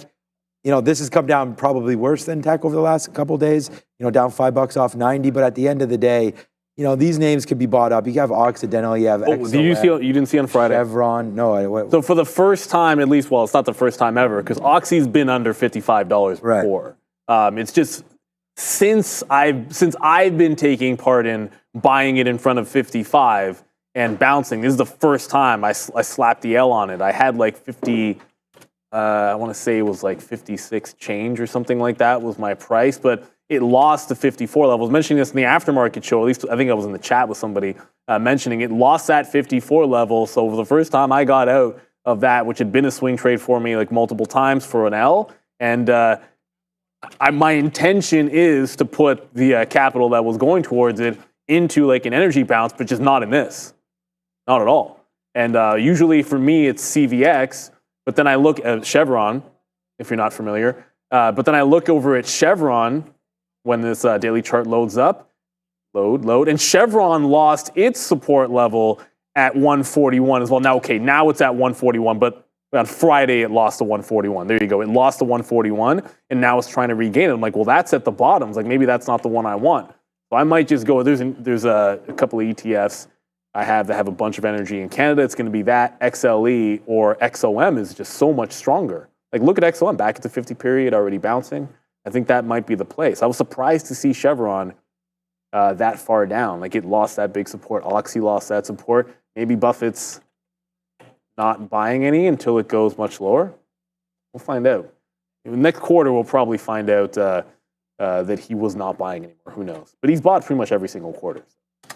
Yeah, we'll have to wait to see what's going on right there. But I mean, really, if you just find out what we're buying over here, then hopefully you're able to make a little bit of cash on that as well. I see Neil still in Piton. We're in Apple. Apple right now, I mean, a completely different beast. Like this is now 40 cents in the money. It just ripped up. We got that fill. We were waiting at 58, so we get that obviously as that comes in right into there. We talked about losing our patience up here at 70. Well, there it comes right now, 70s coming in for Apple. And again, hit the subscribe. I planned this trade out when we were down here at 217.50. We planned this trade out and we take it and then it goes boom, right? So it's just one of those trades again that started to work out for us and we're going to try to hold it. I tweeted out that the target was 219. That's where VWAP is. So I'm sitting there at 219, but I'm actually going to go over to like 218, maybe, I don't know, 80s. I don't need to be part of all this. If it stops at VWAP, great. But honestly, to miss the trade by 10 cents, nah, not at this time of day. It's 325. We have those imbalances coming out right now. We could be, I don't know, P&L wise, we're having exactly our best day this month, probably not, but it's going to be a really good one today. Palantir's an early look buy, big. Palantir is just what a monster this name was today, man. I mean, this would be a reason to look at your 401k or whatever plan you had, Palantir stuff in, because it is a nice move right there for PLTR, up that 14%. And again, like, we knew it was going to happen. It wasn't rocket science at all that this was going to be added. We kept talking about it. We were loading the boat up. We talked about buying this name at prices way lower than this, but really happy to see that. There goes our SOX L. And again, like I said, man, again, the number 3 now traded, even getting out right here, right? Still, number 3 right there by P&L goes SOX L. And then number 4 will be Apple. And there goes Apple right now to the upside again as well. So keeps on trekking higher and higher and higher. Now for Apple, we just put that on. There's the break of 218.20 up there into VWAP, 218.90. Let's go Apple and see what we can do with this name. Starting to go higher. KC, your hipster Ohio kid, called it. That is Andrew Rader, who was... Called what? Palantir. Well, a lot of people have said Palantir. Like, let's put it this way. Like, it was last year, they got eligible last year in the last quarter. And I mean, on this desk, pretty much everyone's like, oh, Palantir is going to get it, but you never really know. They have to have someone to come out at the end of the day. So like you go into the line and it is what it is. So it's really to me about what happens from here to there and we'll see what happens. Palantir is an early look buy and balance. So it was a buy and balance this morning of 1.9 million and it went. It's a buy and balance right now for the close of 1.5 million anticipated. So this is likely to update a few times. We'll see if it comes out bigger than that. Maybe there's going to be a bit of a trade. Obviously, it does a lot of volume today. CCL is 1.3 million. I haven't looked at CCL today, but those two, I guess, stand out a little bit. Fubo is a $4 stock last I checked, so probably not mattering too much. But certainly Palantir, that's worth a look. If it comes out a couple million shares on an imbalance, you're going to care about it. So Piton reloaded it. It got up the first time. We got 32s. It hit the low of the day. This time it got to 37s. I'm short 34 with a 37 stop. That was morning low, and then it just wicked the exact same price. It breaks that, I'm getting out, and we'll play back into the low of the day. So Nike to Peloton. By the way, Nike's still going higher, so I think it was probably a good decision to get away from that Nike trade. Like, it's continuing to bounce. So when it put in that first 15-minute green candle, that was kind of the reason for me to get out. It's like, well, if every single consecutive candle is a 15-minute is a short, then until that stops happening, just find short setups. And when it stopped happening, that ended up being the last short setup. You can't know. I kind of hoped that it would continue doing it, and you continue to go short. That was a flat bottom break on Nike off previous lows. It just continued to go and go and go. Sometimes you can be late to the party, but still be okay as long as you're with that trend. And it never really broke the trend till now. I would not reshort this name going into the close.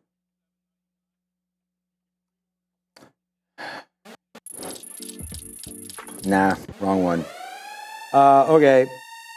Neil, we're now $1 off the call that we made there on Apple. Yeah, so there it is. Thank you for that one, Fabian, on that one. It is not quite sector watch, but there it goes. It's $1 in the money there for Apple. So, yeah, man. So far, so good. Of course, shout out to our good friend Raider Trader, who should be on this Friday again. So that should be really fun, having him on the recap show. But again, here's the trade. We sit here in whatever trades you guys want to be in, right? Apple, you got to look for names that have catalysts. I don't even know what else to tell you guys because Neil, there it is right there. It just keeps on going. Apple, we tweeted this one out minutes ago. Now the run is on. It's Apple and it's fantastic. Continuously going up, up, and away. What's up? I like that name. What's up, Fluffy? Fluffy Hippo? What's up, my guy?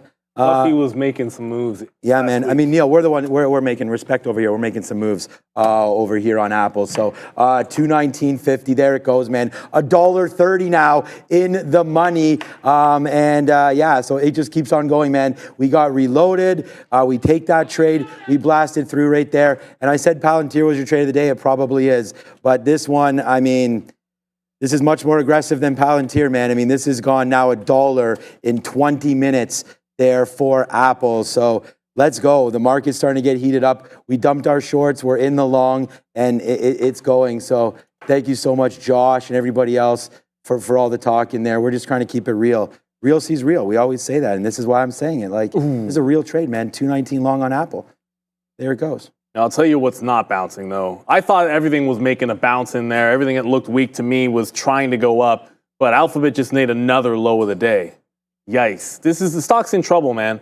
And that's on Friday, there were all kinds of questions about, hey, Neil, when are you buying Apple? When are you buying Google? Because I said I was going to buy some dips in it, but not until it shows me something different. This stock is just, it's not healthy. Like, look at the NASDAQ right now. Like, it's so far disconnected that you had the down move fine, but now you have higher lows and you're breaking it back out. And pretty much as it's consolidated and breaking up on the NASDAQ, you're breaking down in Alphabet. So I think the mistake this afternoon was probably not taking the flat bottom break here on Google for me, or even just the 148 low. Although I said last week, I don't generally love taking low of the day breaks when the market is bouncing higher on a Mag 7 name. But yeah, you can probably just short this one until the cows come home, the way that this is moving out. It looks very, very nasty. But all you can do is try to look for it. We had it twice. Should have had it a third time. No question about it, as it's getting awfully, awfully nasty for Google. The market continues to bleed to that upside. I'm going to have my eyeballs on Palantir because as long as it can hold out for that buy imbalance and the market wants to go higher, I feel like this is going to be a decent shot. It's at the high of the day. This comes out and it ends up being a big buy. It's essentially giving you a tight consolidation up here on PLTR. Let's go to Adara at the screen for Sector Watch. We're going to take a look at some of the larger movers on the day. And some of these names are going to be names we've talked about, but maybe the catalyst we haven't reviewed in a little while, starting here with Boeing. This one here staying strong with regards to this tentative deal here with its workers unit. There was union, there was a strike set to happen September 13th. The strike potentially delayed, so BA moving higher as a result of that. Moderna, this name does have about 6.5% short float, but mRNA also moving higher here after its Canadian factory in Quebec received a drug establishment license from Health Canada, meaning that it will be able to start producing its mRNA vaccine at that facility. So good look here for mRNA. And last but not least here, we have TSLA, Tesla. We have discussed this one, but just a reminder here, Catalyst involves one of its suppliers here, Panasonic, completing its preparations for mass production of high-capacity EV batteries. Also worth noting, Tesla had its best month for August China exports best month for China exports here in August for the year 2024. So TSLA moving higher on that, guys. Nice, Tesla. All right, so we don't have to keep hitting stuff all the time. You guys can see this is now $2 in the money. I mean, Apple just keeps on going upside, upside, upside, just to top off the day. It's been a great run for Apple there. I feel like we're getting probably pretty top heavy.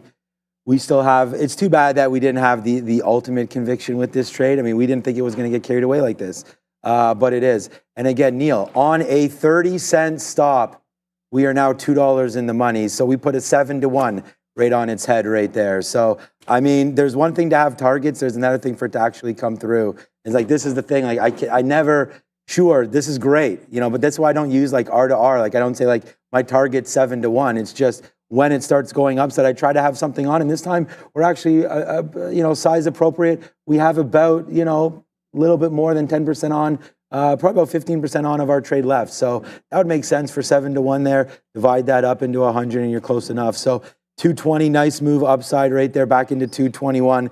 Just continues to work out for us there on Apple. I mean, Tesla was $4 or $5 winner early. Palantir was multiple as well to the upside off that 32.50 long there on Palantir today. So it's been just a good day. I mean, the Tesla break was great too. That Tesla's 213. Those are 219s, man. That's $6.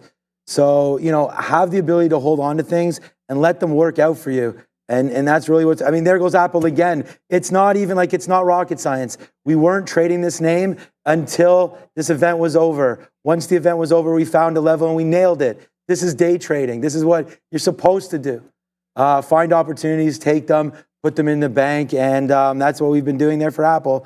So maybe a little bit of a pullback. We decided to get out 219.90, 219.50. I don't know, man, but something like that isn't that bad. So we'll stay there on AAPL and keep on going. And we've got on our good luck Palantir hat today as that name just continues to fly high. You know, keep on trucking. Yeah, I mean, no doubt about that one. Palantir just keeps on going to the high side. So again, congratulations anybody that's on this Apple trade, this Peloton trade, or anything we've been giving you guys. Yeah, I mean, a lot of people are talking about like APLD. And like, there's don't get me wrong, like there's other names moving. This is a name that, like, I know I'm like 99% sure that Sharif was on this one. But when you look at something like this, I'll give you the reason why it wasn't necessarily, like I was hoping GameStop would do something because GameStop was at some fresh levels. This APLD is at previous levels that it really started to sell off at.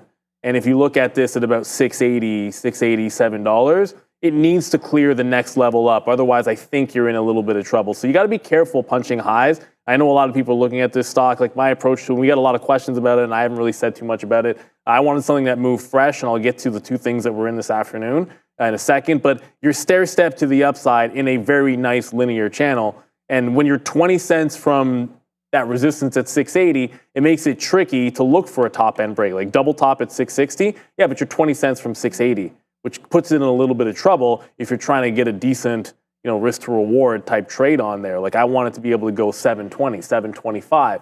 Otherwise, you got to try to find a way to buy some dips. So APLD is having a good day. There's no question about it. Didn't really get on my radar. We were looking at a lot of other things today. Now Peloton dropped, and you can see like there's the reason for getting into the trade. Flat bottom break, acceleration through, retested the lows. Now all of a sudden it's 337 and it's going sideways. So I went with a tighter stop in here. So if it breaks 37, we just get out for essentially like a 3.5 cent hit, depending on the fill we're able to get. But you can see it going sideways. Either it breaks, it's binary now. We break this shelf and we get down into the 20s again, or it just sits here and gives us the 3 cent out. And you know, the other thing you got to be able to consider is when to get out of Dodge or when a trade is no longer setting up. And you're like, oh, well, why not be short Nike again? Well, to me, it's made the bottom, shown you some juice to the upside, and maybe it's going to give you one more shot at a short. But the way I see it, like it gave you that move already. I think it could be a little bit trappish. I think the risk is back into the upside. It's back to 79.60, which is this previous low. It's just 340 right now with only about 10 minutes to go, and does feel like this market is starting to slow down a little bit here. But you know, I'm not going to reload back into Nike. I'm actually looking at Palantir. If Palantir is an early buy and comes out a sell, a pullback into VWAP makes some sense. It just cannot seem to break the top. It's a 1.5 million early look buy, and even as it presses into it, if that ends up being a sell imbalance, I mean, there's a lot of profit to be taken. And VWAP, I mean, really, VWAP's like 50, 60 cents away. If you can get a 5 cent risk trade and it's a sell imbalance instead of the buy that's being projected, I think there can be something there for Palantir. Let's go to Adair. Be aware of Norfolk Southern here. This one up 2%, getting quite a bit of a volume increase as we head into the close here. CEO Alan Shaw is expected to step down here. There's a board investigation which was announced early this morning with regards to some inappropriate conduct. Now we have some reports here citing some sources that the CEO is now expected to step down as this investigation continues. So NSC getting some volume into the close on this report, guys.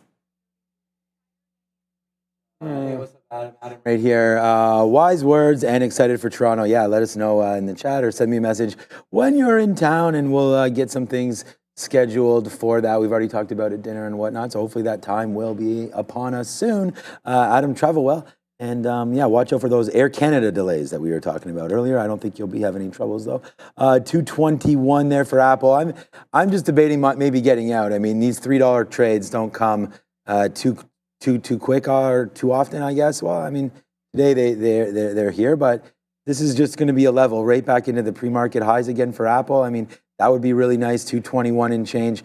We already have this at 218. It's been a really, really big move today, and we just kind of trading what we're trading today. Apple, Amazon, NVIDIA. Let's have a look at that one again. 106.50. So a nice break into the day's high again for NVDA. 106, 106.50. Coming up, for some discussion. Anyways, if it breaks through that level, I'm very, very excited about. First of all, we reloaded up a little bit there, anyways, on NVIDIA over on Friday. So it's up a little bit today. It's up 3%. I have no plans on selling any of this, and just I think on any sort of dips, we definitely want to be buying some more of that for myself. So again, not financial advice. All right, the SPY. I actually like SPXL. So let me go over to that one real quickly here. Should be on the Amex 141. Again, it's not the buying power that we have. Is quite large and has M's in it. So we could buy SPY. It's just a matter of waiting to see what exactly we want to do. And right there, 141.50 could be a play on SPXL. Just looking to see if there was something there. Google is the high of the day. But anyways, spiders, I just want to say, look at this. Whether or not we look at SPY or SPXL, I mean, they're going to look the same right there. Let's go like that. There it is. There's that top. So same name, same setup, different name. Again, one is 4 times the price than the other one. So you may want to look at SPXL instead if buying power was an issue. But 548, if buying power is an issue, obviously, check the link in our description. You could join many different prop firms around, as well as one right here, Real Trading. Go double check all of that in links in our description and on socials. 548, maybe we're still a ways there. I'm going to hold on to Apple. Again, we have 15% left. Let's let it ride, and see if we can get a nice take there on Apple back up to the upside. Did I see the consumer credit report? Not really. Todd, I don't. I heard Adara say it. I can't remember if it was higher or lower at this point. I trade off instinct, ability, and just gut feel, really. Those numbers are important to me, but if levels still break, then levels break. And we had planned this trade out for everybody today on Apple. So anybody sitting here in front of a terminal had this opportunity right there on Apple. It was a good take. This is where I was focused. It was minutes after the consumer credit report. So if that had something to do with it, giddy up. But right now, Apple nicely traded here to the upside. Breakthrough of 219 already happened. 220, we're now here right now. What about 219.80? We break back down below 219.80. Let's take this 7-to-1 risk to reward trade and get out, okay? So 219.79, we'll put the offer out. We'll do that. Now we'll just sit back, relax, and sip on our tea and get some of this water down the pipe here. Yeah, I just finished mine. Got to stay hydrated all day, though. Thank Fluffy Hippo.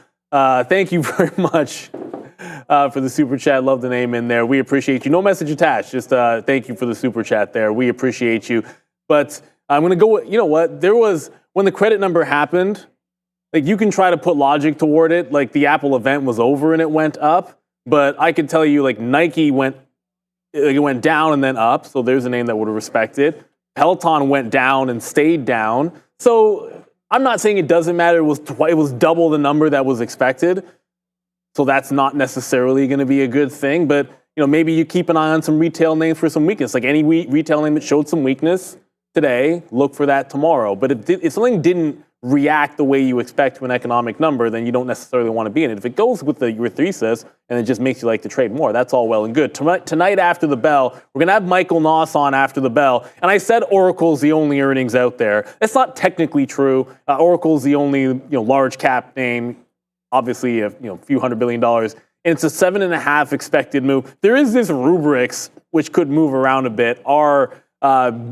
RBRK, which I'm going to assume rubric 8% short float. So sometimes things like that are going to move. It's got a 17% expected move. So there is at least something a little bit smaller. And we'll talk about both these names as long as you guys are into it. Definitely Oracle, no question about that. We'll get into some Oracle after the bell. Michael Noss, well, I think we'll talk a little bit about, I'd like to talk some crypto with him because the way this is looking, I would have liked to see a little bit more strength today in crypto. I felt like it started really good. I would have liked it to hold up a little bit better than it did, but we'll see what his thoughts are. It's 3:45 and Piton is now still, like we're at 34 and this is 33. Like you can see, it's a shelf. If it doesn't break down, like at some point I'm just going to tighten it up. Like if it breaks 35 now, I'll just get out instead of 37 because the initial move down when the consumer credit hit, this broke downside, came back, tried to retest highs and went back to the low of the day. And since then, it is just going sideways while the market has crept up. So if it doesn't move, which it hasn't for 15 minutes now, it's just gone 1 cent down in the last 15 minutes, then I'm going to tighten the stop up because this doesn't want to do anything. 4 minutes until the imbalances, just a guess, but I feel like Palantir, if something's going to have an imbalance, it's going to be Palantir, Nvidia, or Apple. It's one of those three. And Palantir with an early look at 1.5 million to the buy side, so this is where I'll be. If it were to come out a sell after hinting at a buy, I would think a fade off the high of the day would make sense for Palantir. Like I said, lots of profit to be taken for Palantir. Sometimes they like to sell the news, although people tracking the index still got to buy it for the next probably couple of weeks now that it's official. It's the 23rd you got to worry about. Speaking of the 23rd, DJT has to worry about that date as well. Or is that a DJ? Well, it's the 20th and the 25th.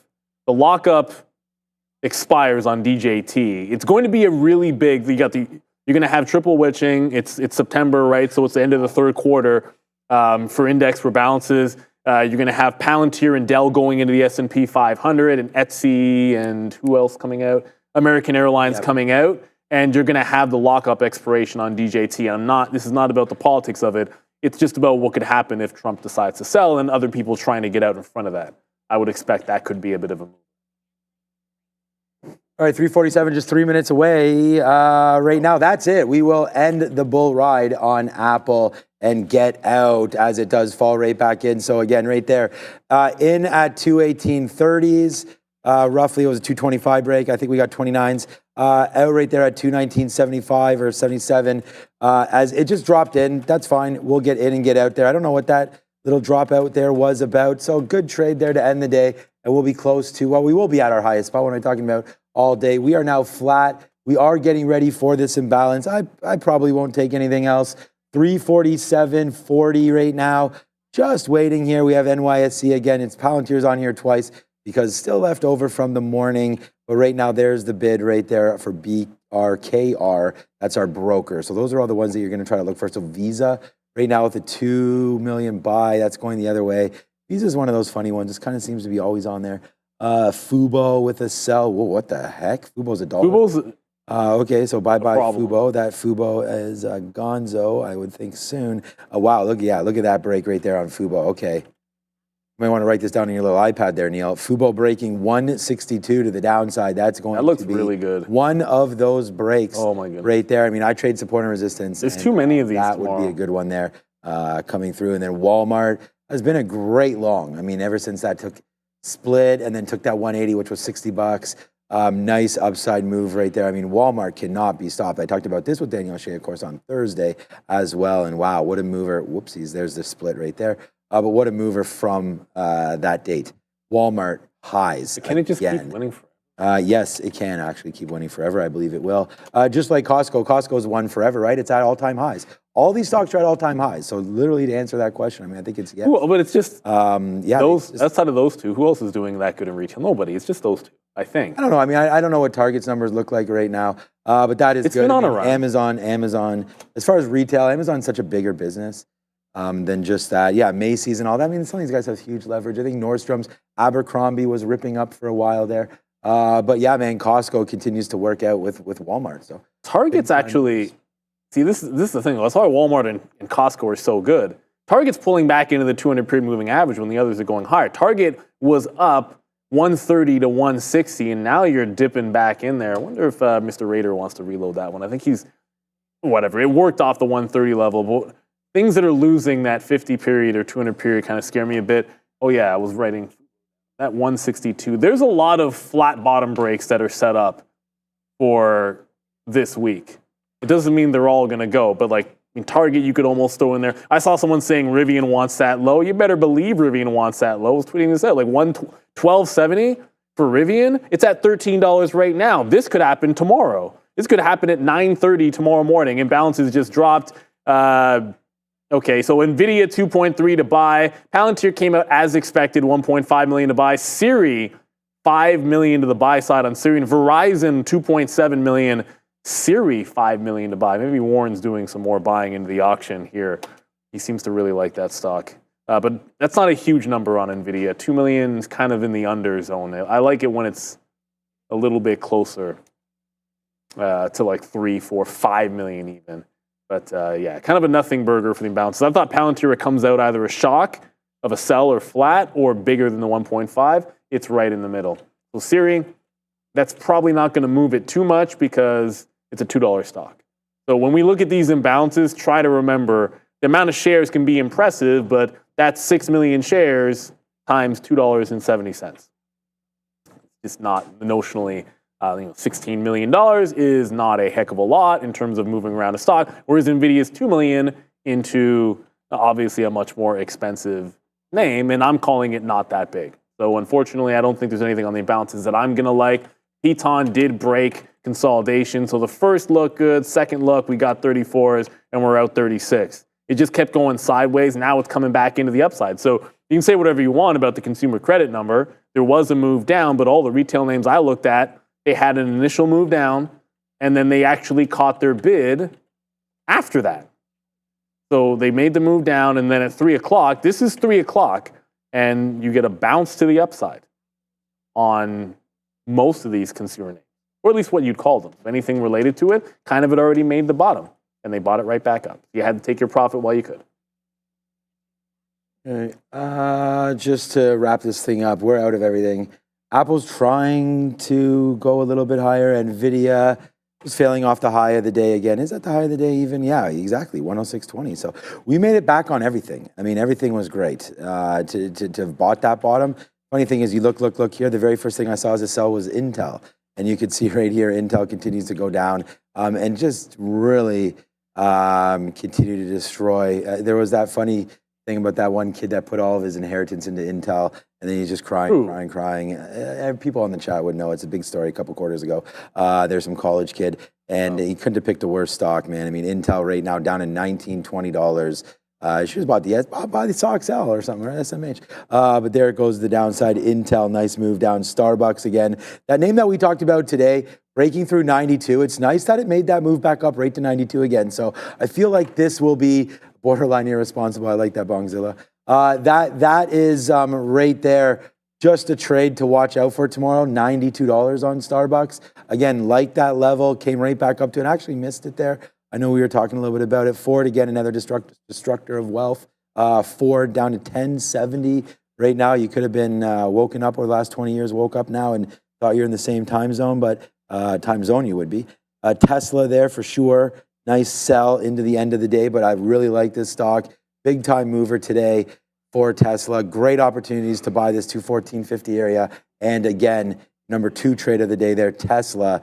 Today, a big one. And then Micron, unfortunately, those sell side action does not stop. What a day it was for Micron today, down 0.5. Mara, I know this is going to be way ahead of that 14. Oh, not really. Okay, 1420. I saw Bitcoin there at 57,000. I thought this would be a lot higher. But there's that 1420 break that we had written down. Next time, we'll try to take it. I was gone. I don't ever want to execute against a position if I'm not here. But there it goes, Mara. Nice trade to the upside. Google remains sell side. This was the only sell that we had marked down on here, and it was a 152 sell, and that's right here, and we should have hit that. So that was my bad, irresponsible trading, not hitting that one. But the sticky note today, really gave us the shot in the arm that we needed, so we'll see if we can do something very, very similar tomorrow for everybody here on air. So yeah, man, Tesla, Palantir, SOXL, everything. Great trading today, to be honest with you. Yeah, absolutely. And I saw someone ask about this Holt trade. I was trying to figure it out, so I wanted to answer. Someone said Riot is moving. not familiar with the company. It's over on the Amex, RYDE. But this looks like a low float runner for which I cannot find news since, the last story is August 13th. Obviously, it's doing some things since then. It's halted now, so it's clearly not going to open back up till 4 o'clock. But whatever it is, it's done 5 million shares, and it's a very, very low float of 11 million. It's almost churned half of that here today. It's not a short story, but it was doing absolutely nothing all day long. Sometimes you see like barcodes like this, and maybe Dara has the news here, but sometimes you see barcodes like this, and it's just like, okay, well, if it was running before and it makes a break off a barcode, it can be worth it. But yeah, good luck to anyone out in ride. It's going to open up, it looks like, at 4 o'clock. It's just a volatility halt. Dara? I have some details here on Ride. It is a bit of a smaller float here, 9.49 million shares, market cap here of just under $362 million, 0.5% short float. So not a significant short float, but a float again here of 9.5 million shares for RYDE, guys. No, like I haven't seen this thing before, and what's weird about it is usually I'm expecting more people to be talking about this in the chat when something goes up like 4 days in a row like this. But thank you, Adair. As I said, it's not going to open up till 4 o'clock, which means pretty much nothing there at all. Remember, we got Oracle after the bell, just shortly after the bell. I think it's about 5 minutes or so. We're going to get Oracle earnings, one of the last big cap tech names. It's been on a tear like a lot of things, but when you look at it, you got to hold that 50 period here on the daily. If we lose that on Oracle, they've been punishing a lot of earnings names regardless of how they report. We saw that with Broadcom, we saw that with Nvidia, and Oracle. If it suffers the same fate, like you're pretty much adjacent to the 52-week highs. Anyways, a 7.5 expected move. When you have that kind of a move, it would be breaking these highs if that were to the upside, which makes it a little bit more tricky. To the downside, there's plenty of room. So 7.5 is nothing on the way back in. I'm going to mosey on up to the desk. We're going to have Michael Noss, we'll have Oracle earnings, and then we'll look to see what else you guys want to talk about here. Lots to talk about and lots moving around here on a Monday to start this week, and a lot of flat bottom breaks that are setting up for tomorrow, I hate to say. But hey, trade's a trade. For a market up 1%, I'm surprised there are so many flat bottom breaks for tomorrow that are setting up.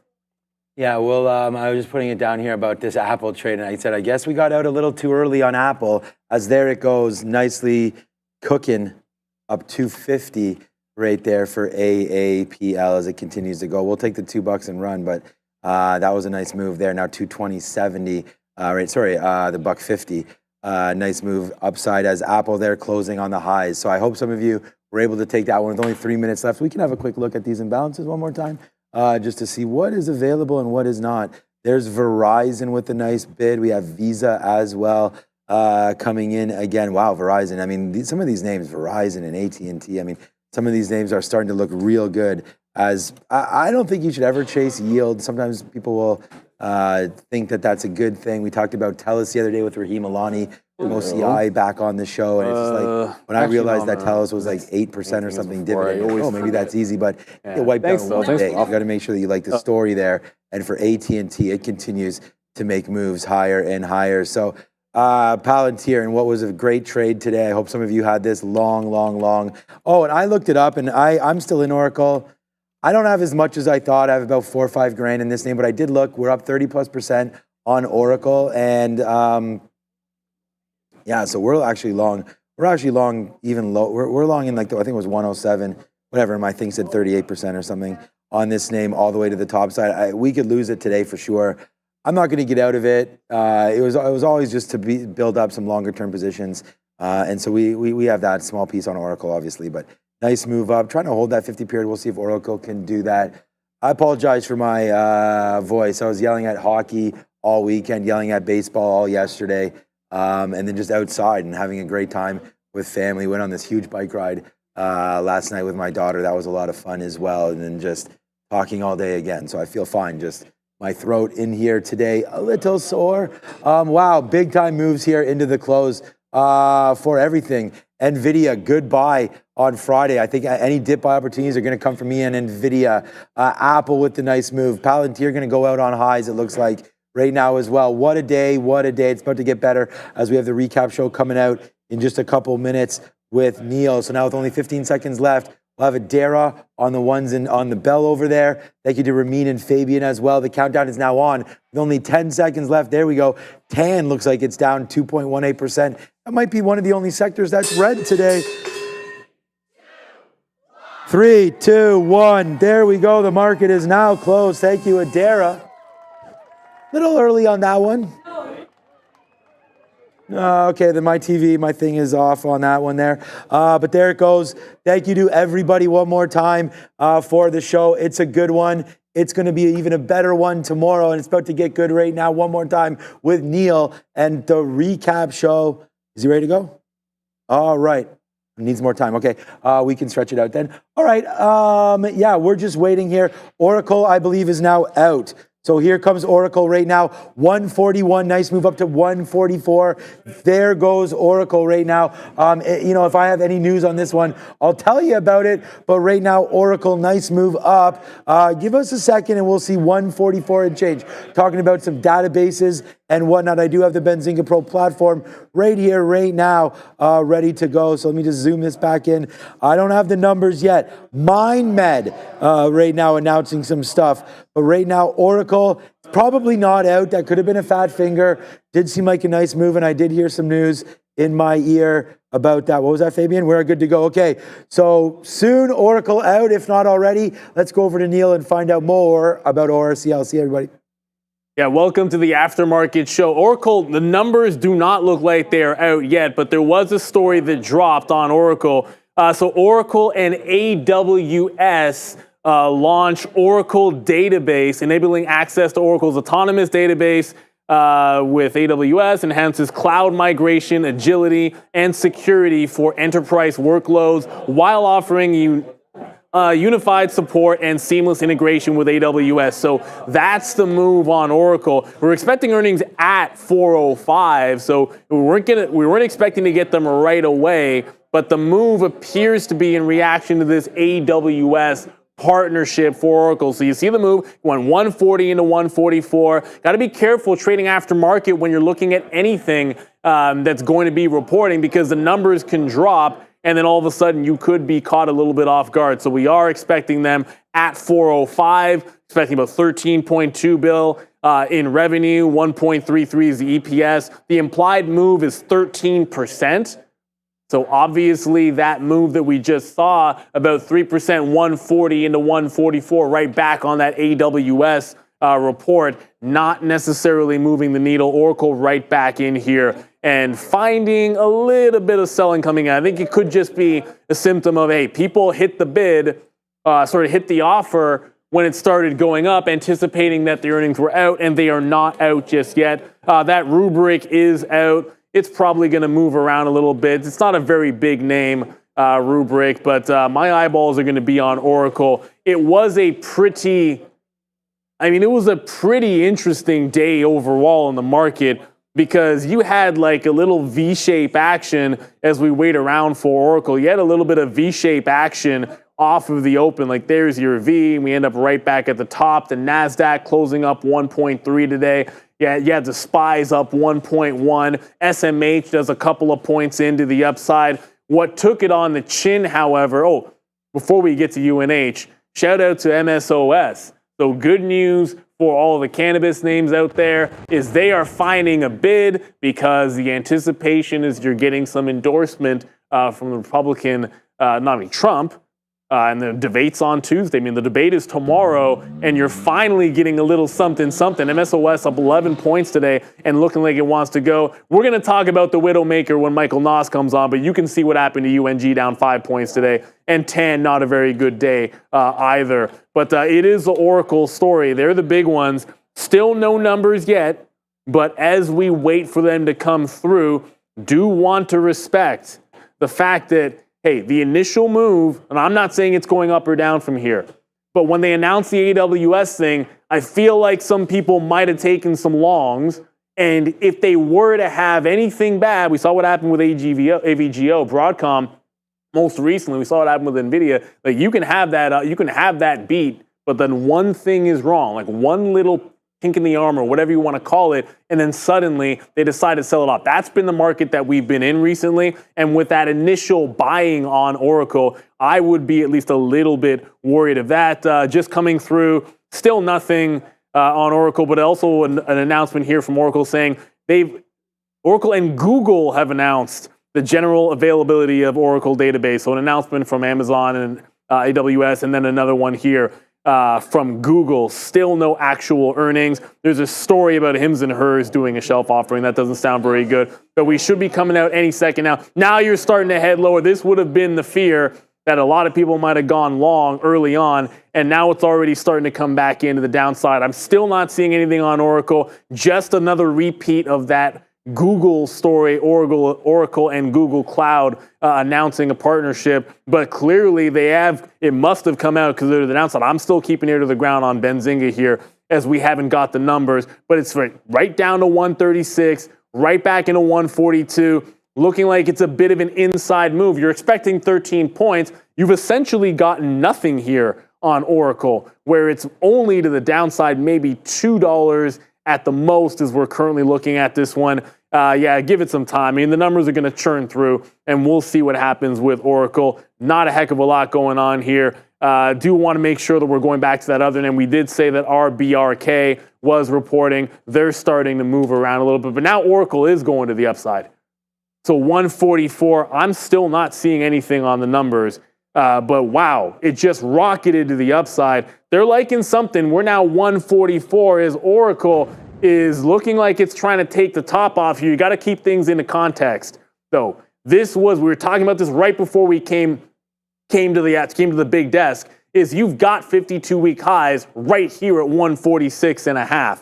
So it does look like you're running right into some overhead resistance over here on Oracle, as they clearly like what's going on around here. I still haven't seen anything. I see a few people in the chat. Appreciate you putting the numbers through. I don't have it. Here we go. Finally, 20% increase on earnings. Then non-GAAP is 17% increase. Revenue at 13.3. That's a beat versus 13.2. Cloud revenue is up 21%, 5.6 billion. Let's see what else we got going on here. We're going to have a number. Infrastructure 2.2. That's a 45% increase. 10% up on application. Fusion 16%. NetSuite Cloud 20% growth. Still looking to see if we get some numbers when it comes to the guidance, though, because it's all about the guide.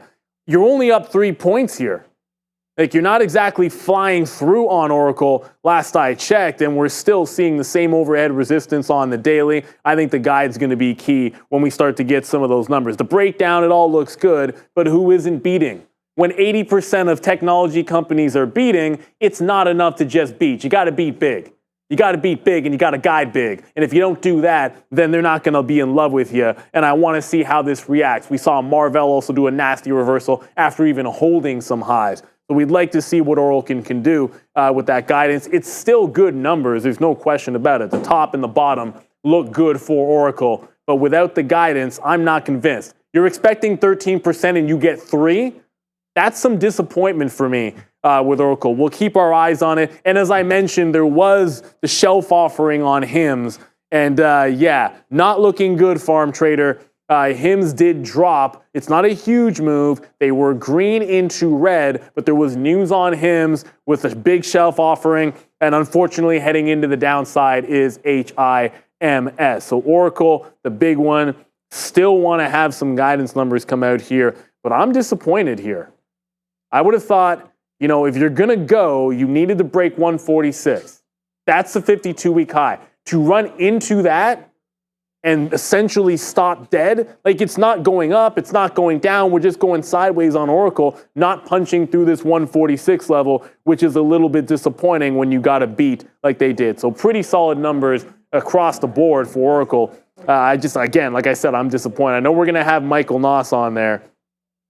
And there's been something looming on this that you guys can all see right in here. And we're going to talk about the Widowmaker because we've been mentioning the Widowmaker the last couple of days. And I know that's going to be a big one. But now Oracle punches through 146. That's more like it. You're now through the 146 level. That's the big level on the daily. It needs to go. Just to quickly show you, we can do this over here. We can go from the daily chart to the 1 minute back and forth here on Trade Ideas. But you've now held above the 52-week high in Oracle. You're still only 4% to the upside. You need to do a heck of a lot better than that. And the worst possible scenario, in my opinion, would be hold the gap, have the guide be poor, and then we come in tomorrow back underneath 146. Trapping longs above 146 would be a scary thing for sure. I see you in the chat. For profit, we need a widow trader. Yeah, I don't know if you want a widow trader. I don't know if you want a widow trader, but we can talk about the widow maker. Look at today. Look at UNG today. 6% to the downside. And we've said this before, and I'll say it again. Natural gas, the trend is your friend to the end when it bends. And the good thing about trading is you can look for like a rounded bottom and a breakout, but you know what? If it never actually breakouts, you don't have to trade it. And I can tell you this one's trying to go, but look at it, respect that 50 period, which it hadn't always done. The 50 period has been a suggestion for most of this time. The 50 period is a very clear resistance line. But it does look like a spicy one. Before we get to Michael, I'm going to give one last check back in on Oracle just to see, yeah, still holding above 146. I think it's pretty plain to see everybody here. You know, if you can't, like sometimes you'll look at a chart and it's like, yeah, what's the key price level on the chart? And we'll sit there analyzing like multi-period time frames. And other times you pull up a daily chart and it's got a triple top at a 52-week high, and then you know exactly where to look. It's over-under for Oracle. If it's over, it's good. If it's under, we're in trouble. With this only up 3-4%, expecting 13, if it doesn't hold on to 146 tomorrow, in my opinion, Oracle's a short.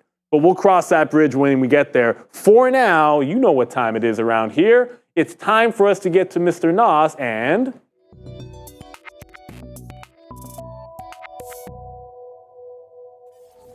Mr. Michael Nas from Trade Ideas. Welcome, first of all. Good look. I see you're comfortable, got the lumberjack on, you're chilling out, you got a smile on your face. How was the day today for you? Yeah, at that time of year, it's time to bring back out the plaid. You know, some leaves are falling and everything, but yeah, it's fantastic.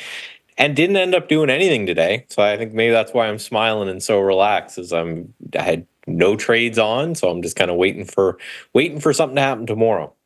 You know what? And that's part of, and I said this with regards to UNG, like anything. Like when you're looking at technicals, when you're looking at a breakout or looking at a trend reversal, the best thing about trading is you're not obligated. Just because you're looking at something making a bottoming pattern or making a top, like I just said, Oracle looks like it's making a bit of a top if it can't hold 146. Well, if tomorrow it's at 155, I don't have to short it.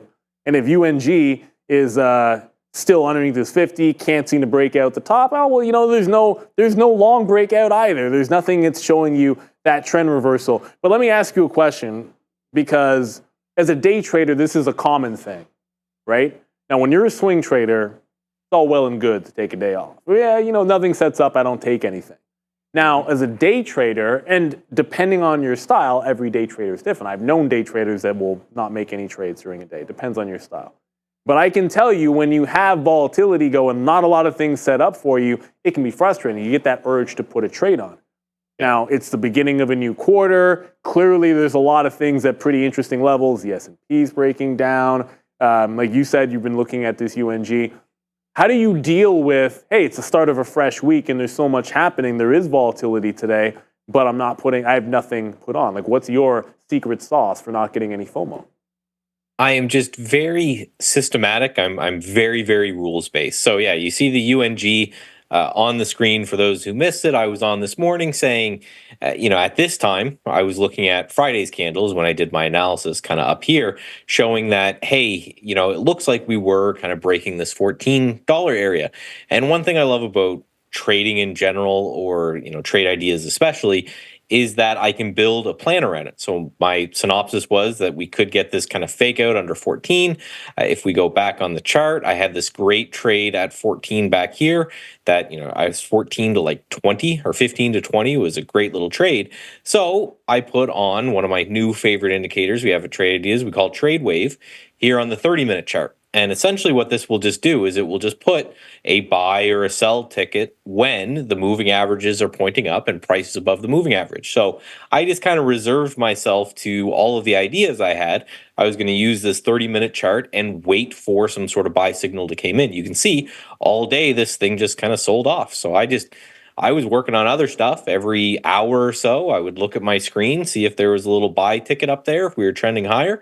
That was my plan to take it. Nothing happened, so I don't do anything. So I think, to broadly answer your question, for me, the way I've dealt with this as someone who had chronic and still fights chronic over trading issues, I have a plan written out for every situation, every trade I want to get in. I know exactly what I'm looking for. And then before I allow myself to hit that button, I have to go through that checklist and say, is it meeting all of these criteria? So UNG, for example, it met, I still like the chart. And if this thing can get back up over this 14 fairly quickly and start to play ball, I'll still get involved. But it's just having that very, set in stone criteria of, I will buy UNG if it does this, and then just kind of detaching myself until that happens.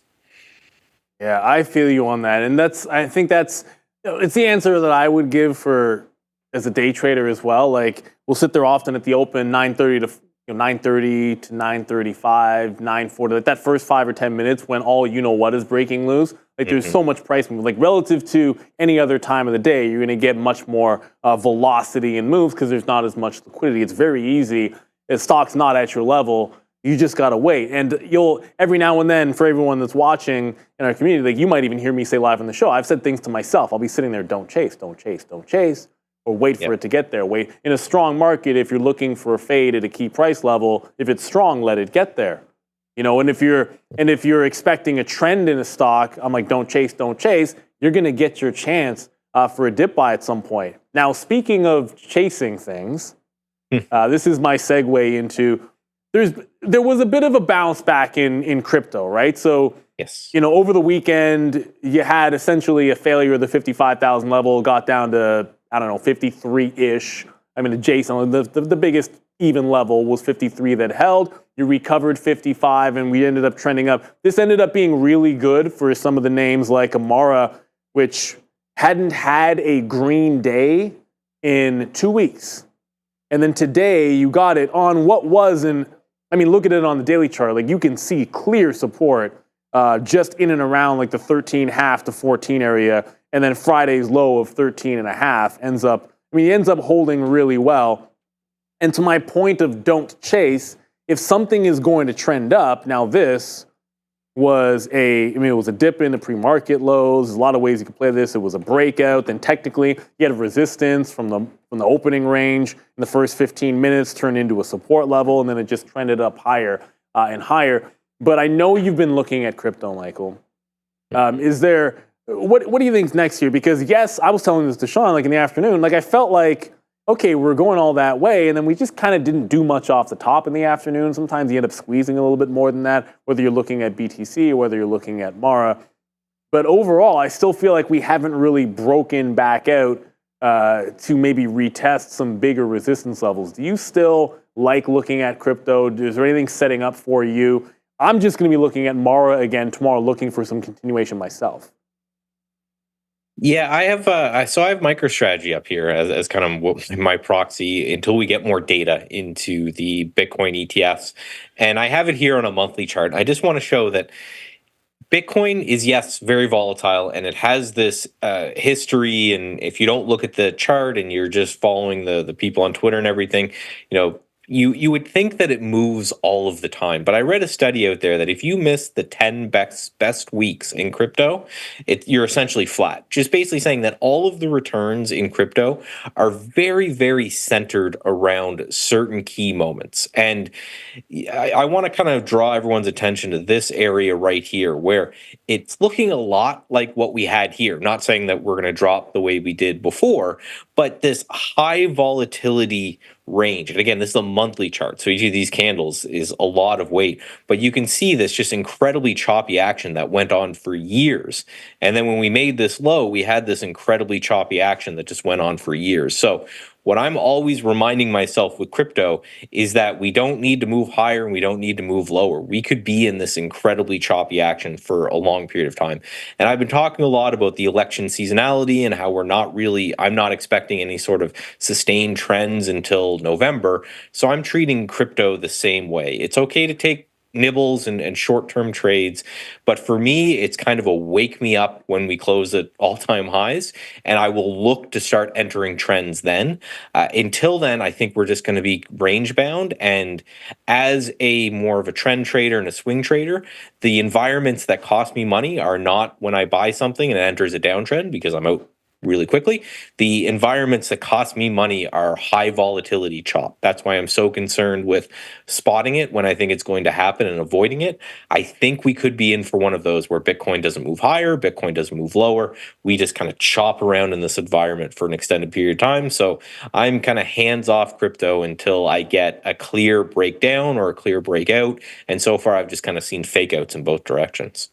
Yeah, and well, to your point there, it always depends on what you're looking for, right? So, you don't like that chop up, but I'm sure there's probably a few other traders out there that might actually say, hey, look at that range. If we're just going to sit there inside of that chop, maybe I can play inside of that chop. Now, the caveat that I would give is to remember that Bitcoin's a 24-hour market, and a lot of times, and this is just true, and if you're going to trade this, a lot of times this is true, the best dips and tests off of some of those, like the support level, the chop bottom or the chop top, they can happen over the weekend.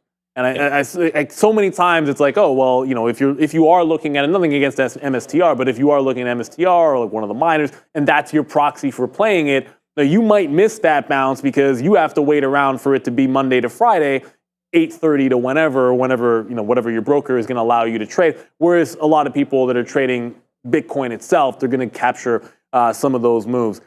Can I ask you? I don't know if you've been looking at some of the cannabis names, Michael, but in light of the fact that hey, we're in election season, right? I think everyone understands that, and you're up 11% on MSOS. Now, let me get away from the monthly chart because we were just talking about a monthly on MSTR. Let me throw up a daily chart of MSOS, because I feel like this has to be getting a little bit interesting.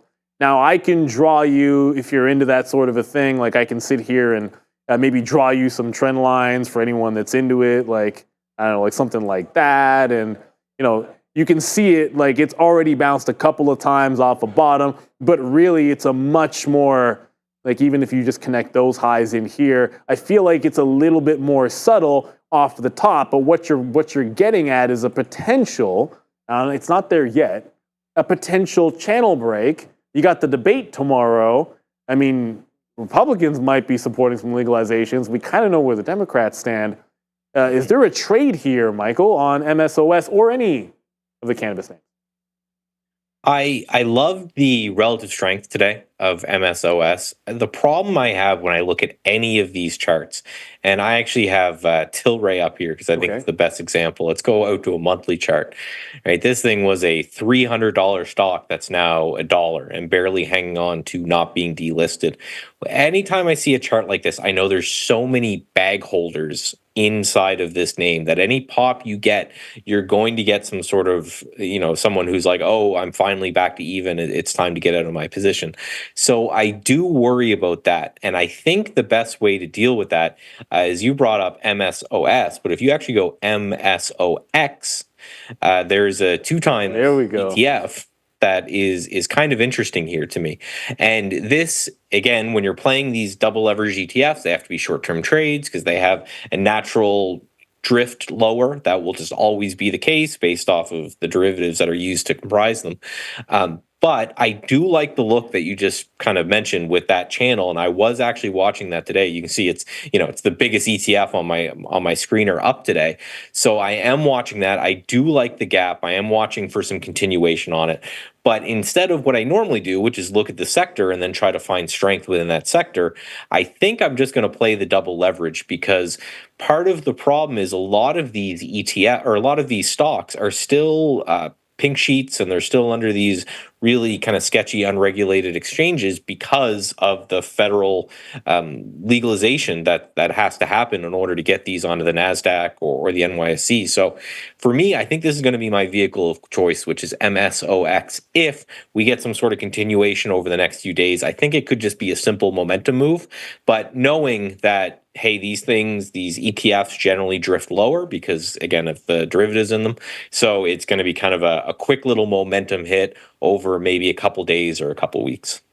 Well, I can tell you got a thumbs up from Fabian over there on MSOX. There it is. He's giving the thumbs up. We'll give that thumbs up. Hey, sometimes it's just a better trading vehicle, right? So even I learned something today. Like I'm looking, a lot of times as a day trader, okay, like I might lean towards a Tilray or a CGC, like just as the moves, or a sundial if we're going short. But obviously knowing, hey, which ETF is going to give you the best bang for your buck for short-term trade, as you mentioned, right? Like you do have to worry about the decay on those things. So like, make sure we understand that those are always, especially your 2X, your 3X bull or 2X, 3X bears. Those are for swing trading. Those are for day trading. You don't want to be long-term invested in it. Michael, before we get some final thoughts from you, I just want to let everybody know that Oracle did now punch through $150 here. So it's finally made the break. It's making a breakout, now up at 152 and continuing to go higher. So it made a dip, which made some sense that it would have dipped into 146, as you can see there. And now you're running higher. It's muscle memory that I keep changing it this way instead of just doing the old dipsy-do and going daily chart to 3-minute chart that way. But there was a dip, and look at this right here. The reason why we zoomed out to that daily chart to show you those highs is, where did we dip into? Numbers came out, ran higher, dipped right into that previous 52-week high. Now, if you're trading aftermarket, good luck to you. It's always dangerous. But that's old resistance turning into support. I mean, Michael, before we get some final thoughts from you, I know we've said this before, the most simplistic thing when you're looking at a chart is going to be an obvious support level, an obvious resistance level that breaks out and turns into that opposite. And it's the first thing that I noticed when I started trading that had any success for me, and I still use it on a daily basis, Michael. Mm-hmm. Yeah, it's my favorite setup. If you said, listen, you can't, I'm going to take everything away from you, and all you can do is watch, I don't know, Bitcoin or the SPY or something all day. But we do have scans for this exact setup in Trade Ideas, both intraday and for swing.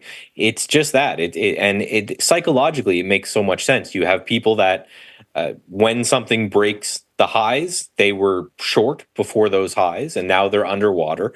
So as it comes back in and they get back to even, those sellers turn into buyers, and then you also have people who missed the high break or the resistance break, and they're buyers as well. So I love something that I see happen over and over again, and I can very easily explain with psychology. I can understand that, okay, this is why there's so many buyers in this area. It makes perfect sense to me. Again, it's my favorite play, and I think it's definitely something that if somebody really, really focused on, you could make an entire career out of just that one setup on different time frames. Oh, I 100% agree with that. It's a simplistic concept, but sometimes simplest ideas can often be the best ones, and mostly because if it's a simple rule, it's easy to follow it, right? And if your trade strategy is too complex for you to be able to explain to somebody, then you don't necessarily have a trade. You might have a gamble. I say this all the time. If you can't explain your trade to someone simplistically, your reason for getting in, your entry plan, your exit plan, then you're not really necessarily trading. And in the long run, that doesn't usually work out. I've never really seen it work out for anybody in the long term. Thank you for your thoughts there, Michael. I can't say that enough. And just for everyone out there, on Trade Ideas, it's literally that scanner, it's literally called pull back into prior resistance. At least that's what it's called on mine. There's nothing fancy about it. Literally just says pull back into prior resistance. You open it up and it spits out some names for you. Whether you trade them or not, entirely up to you. Michael, thank you again for all of your thoughts. And like as you said, if nothing sets up, you don't have to take it. Good luck in finding some of those potential trades, even if it happens to be in the Widowmaker, my friend. Exactly. Thank you very much. Take care, Michael. Take care.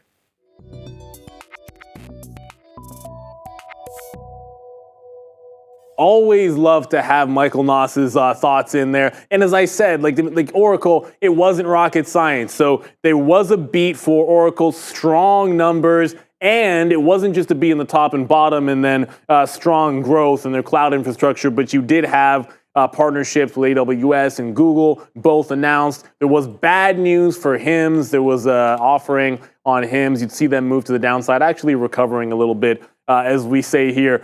But I'd be remiss if I didn't show this because this was pointed out to me. And before we get into roll call, I absolutely I love this. So I'm just going to throw it up there. Yeah, and this is shout out to Evan here, stock market news on the X machine. The stock market explained the moment I buy and the moment I sell. And the funny thing about it, and I've said this time and time again, and if you ever find yourself in the situation where it's like, oh man, I get out and that's the absolute bottom. I get in and it's the absolute top. Here's the really, really good news for you. That's obviously frustrating. But what it means is that you're actually making decisions, like the decision to do something with the stock, at precisely the right time. It just might be the wrong decision, but you're looking at the right price area. And so therefore, you've got to hone in on the thing that you're doing right, which is identifying the correct time and moment to be looking at the stock to make a decision. That's one of the most important things that people don't get. So when you're doing that, don't throw out whatever it is, the strategy you're looking for. Just hone in on the decision-making part of it, saying, okay, well, I know the areas that I'm looking at. Let's look at a different plan of action around those price areas. Just change your execution strategy. You're looking at the right price, right? And maybe you should be looking for mean reversions at those prices that are identified to you if you always happen to be buying highs. Like maybe that's the kind of trader you are. I know that's what Obi is a lot of time. But you know what time it is. It's already past 4:30. We got to let Fabian get out of here. We got to drop a little roll call. I always start off the same way, everybody. That's to say thank you to Bears versus Bulls, the best moderator in the business, in all of YouTube. Thank you to all of our viewers. You guys are all amazing. Big shout out to Michael Noss dropping in this morning and again in the evening. So let's get this roll call started. If you want to hear your name shouted out, then you got to throw it in the chat. And if you want to be in the chat, then you got to hit that subscribe button because it's a subs only chat, everybody. You click a button, then you can talk to us. And you can talk to our awesome community, and you can get shouted out during roll call, where we have, as I said, Bears versus Bull, who's also loving Michael Noss every single time. Finch, Jane, and the Piper. We got TH. We got Royal Dixon. We got Yannick and Patrice.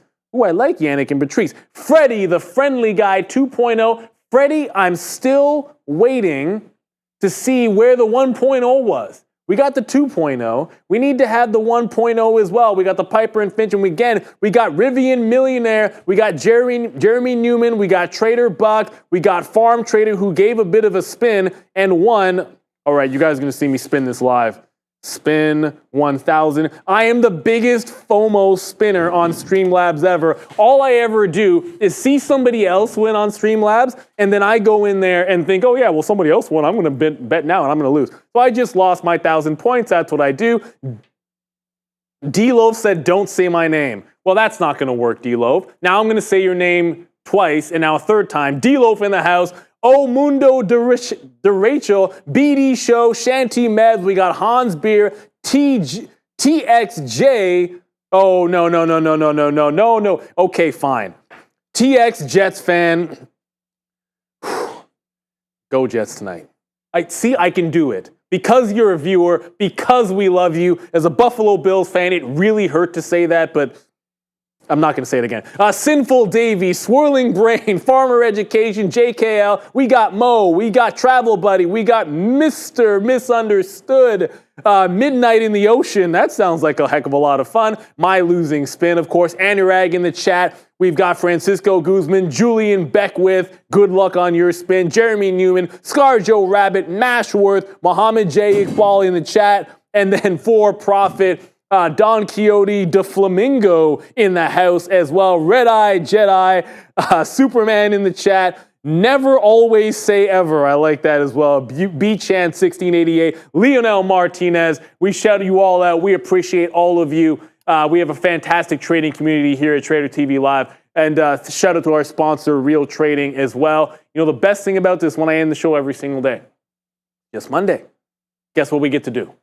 Tomorrow's a new day. We got Oracle post earnings. They're to the upside. Hims and hers to the downside, and a bit of an offering. And you have all the market moves that you saw today for some continuation tomorrow. So volatility is back. Volatility is here. Oh, yeah, there's a debate tomorrow. So maybe DJT moves around. But you know what we're going to do? We're going to let you guys go. But you got to come right back here at 8:30 in the morning for more Trader TV Live. I like that look, Fabian. We should do it more. We'll see you guys tomorrow. Have a good one. That was wild.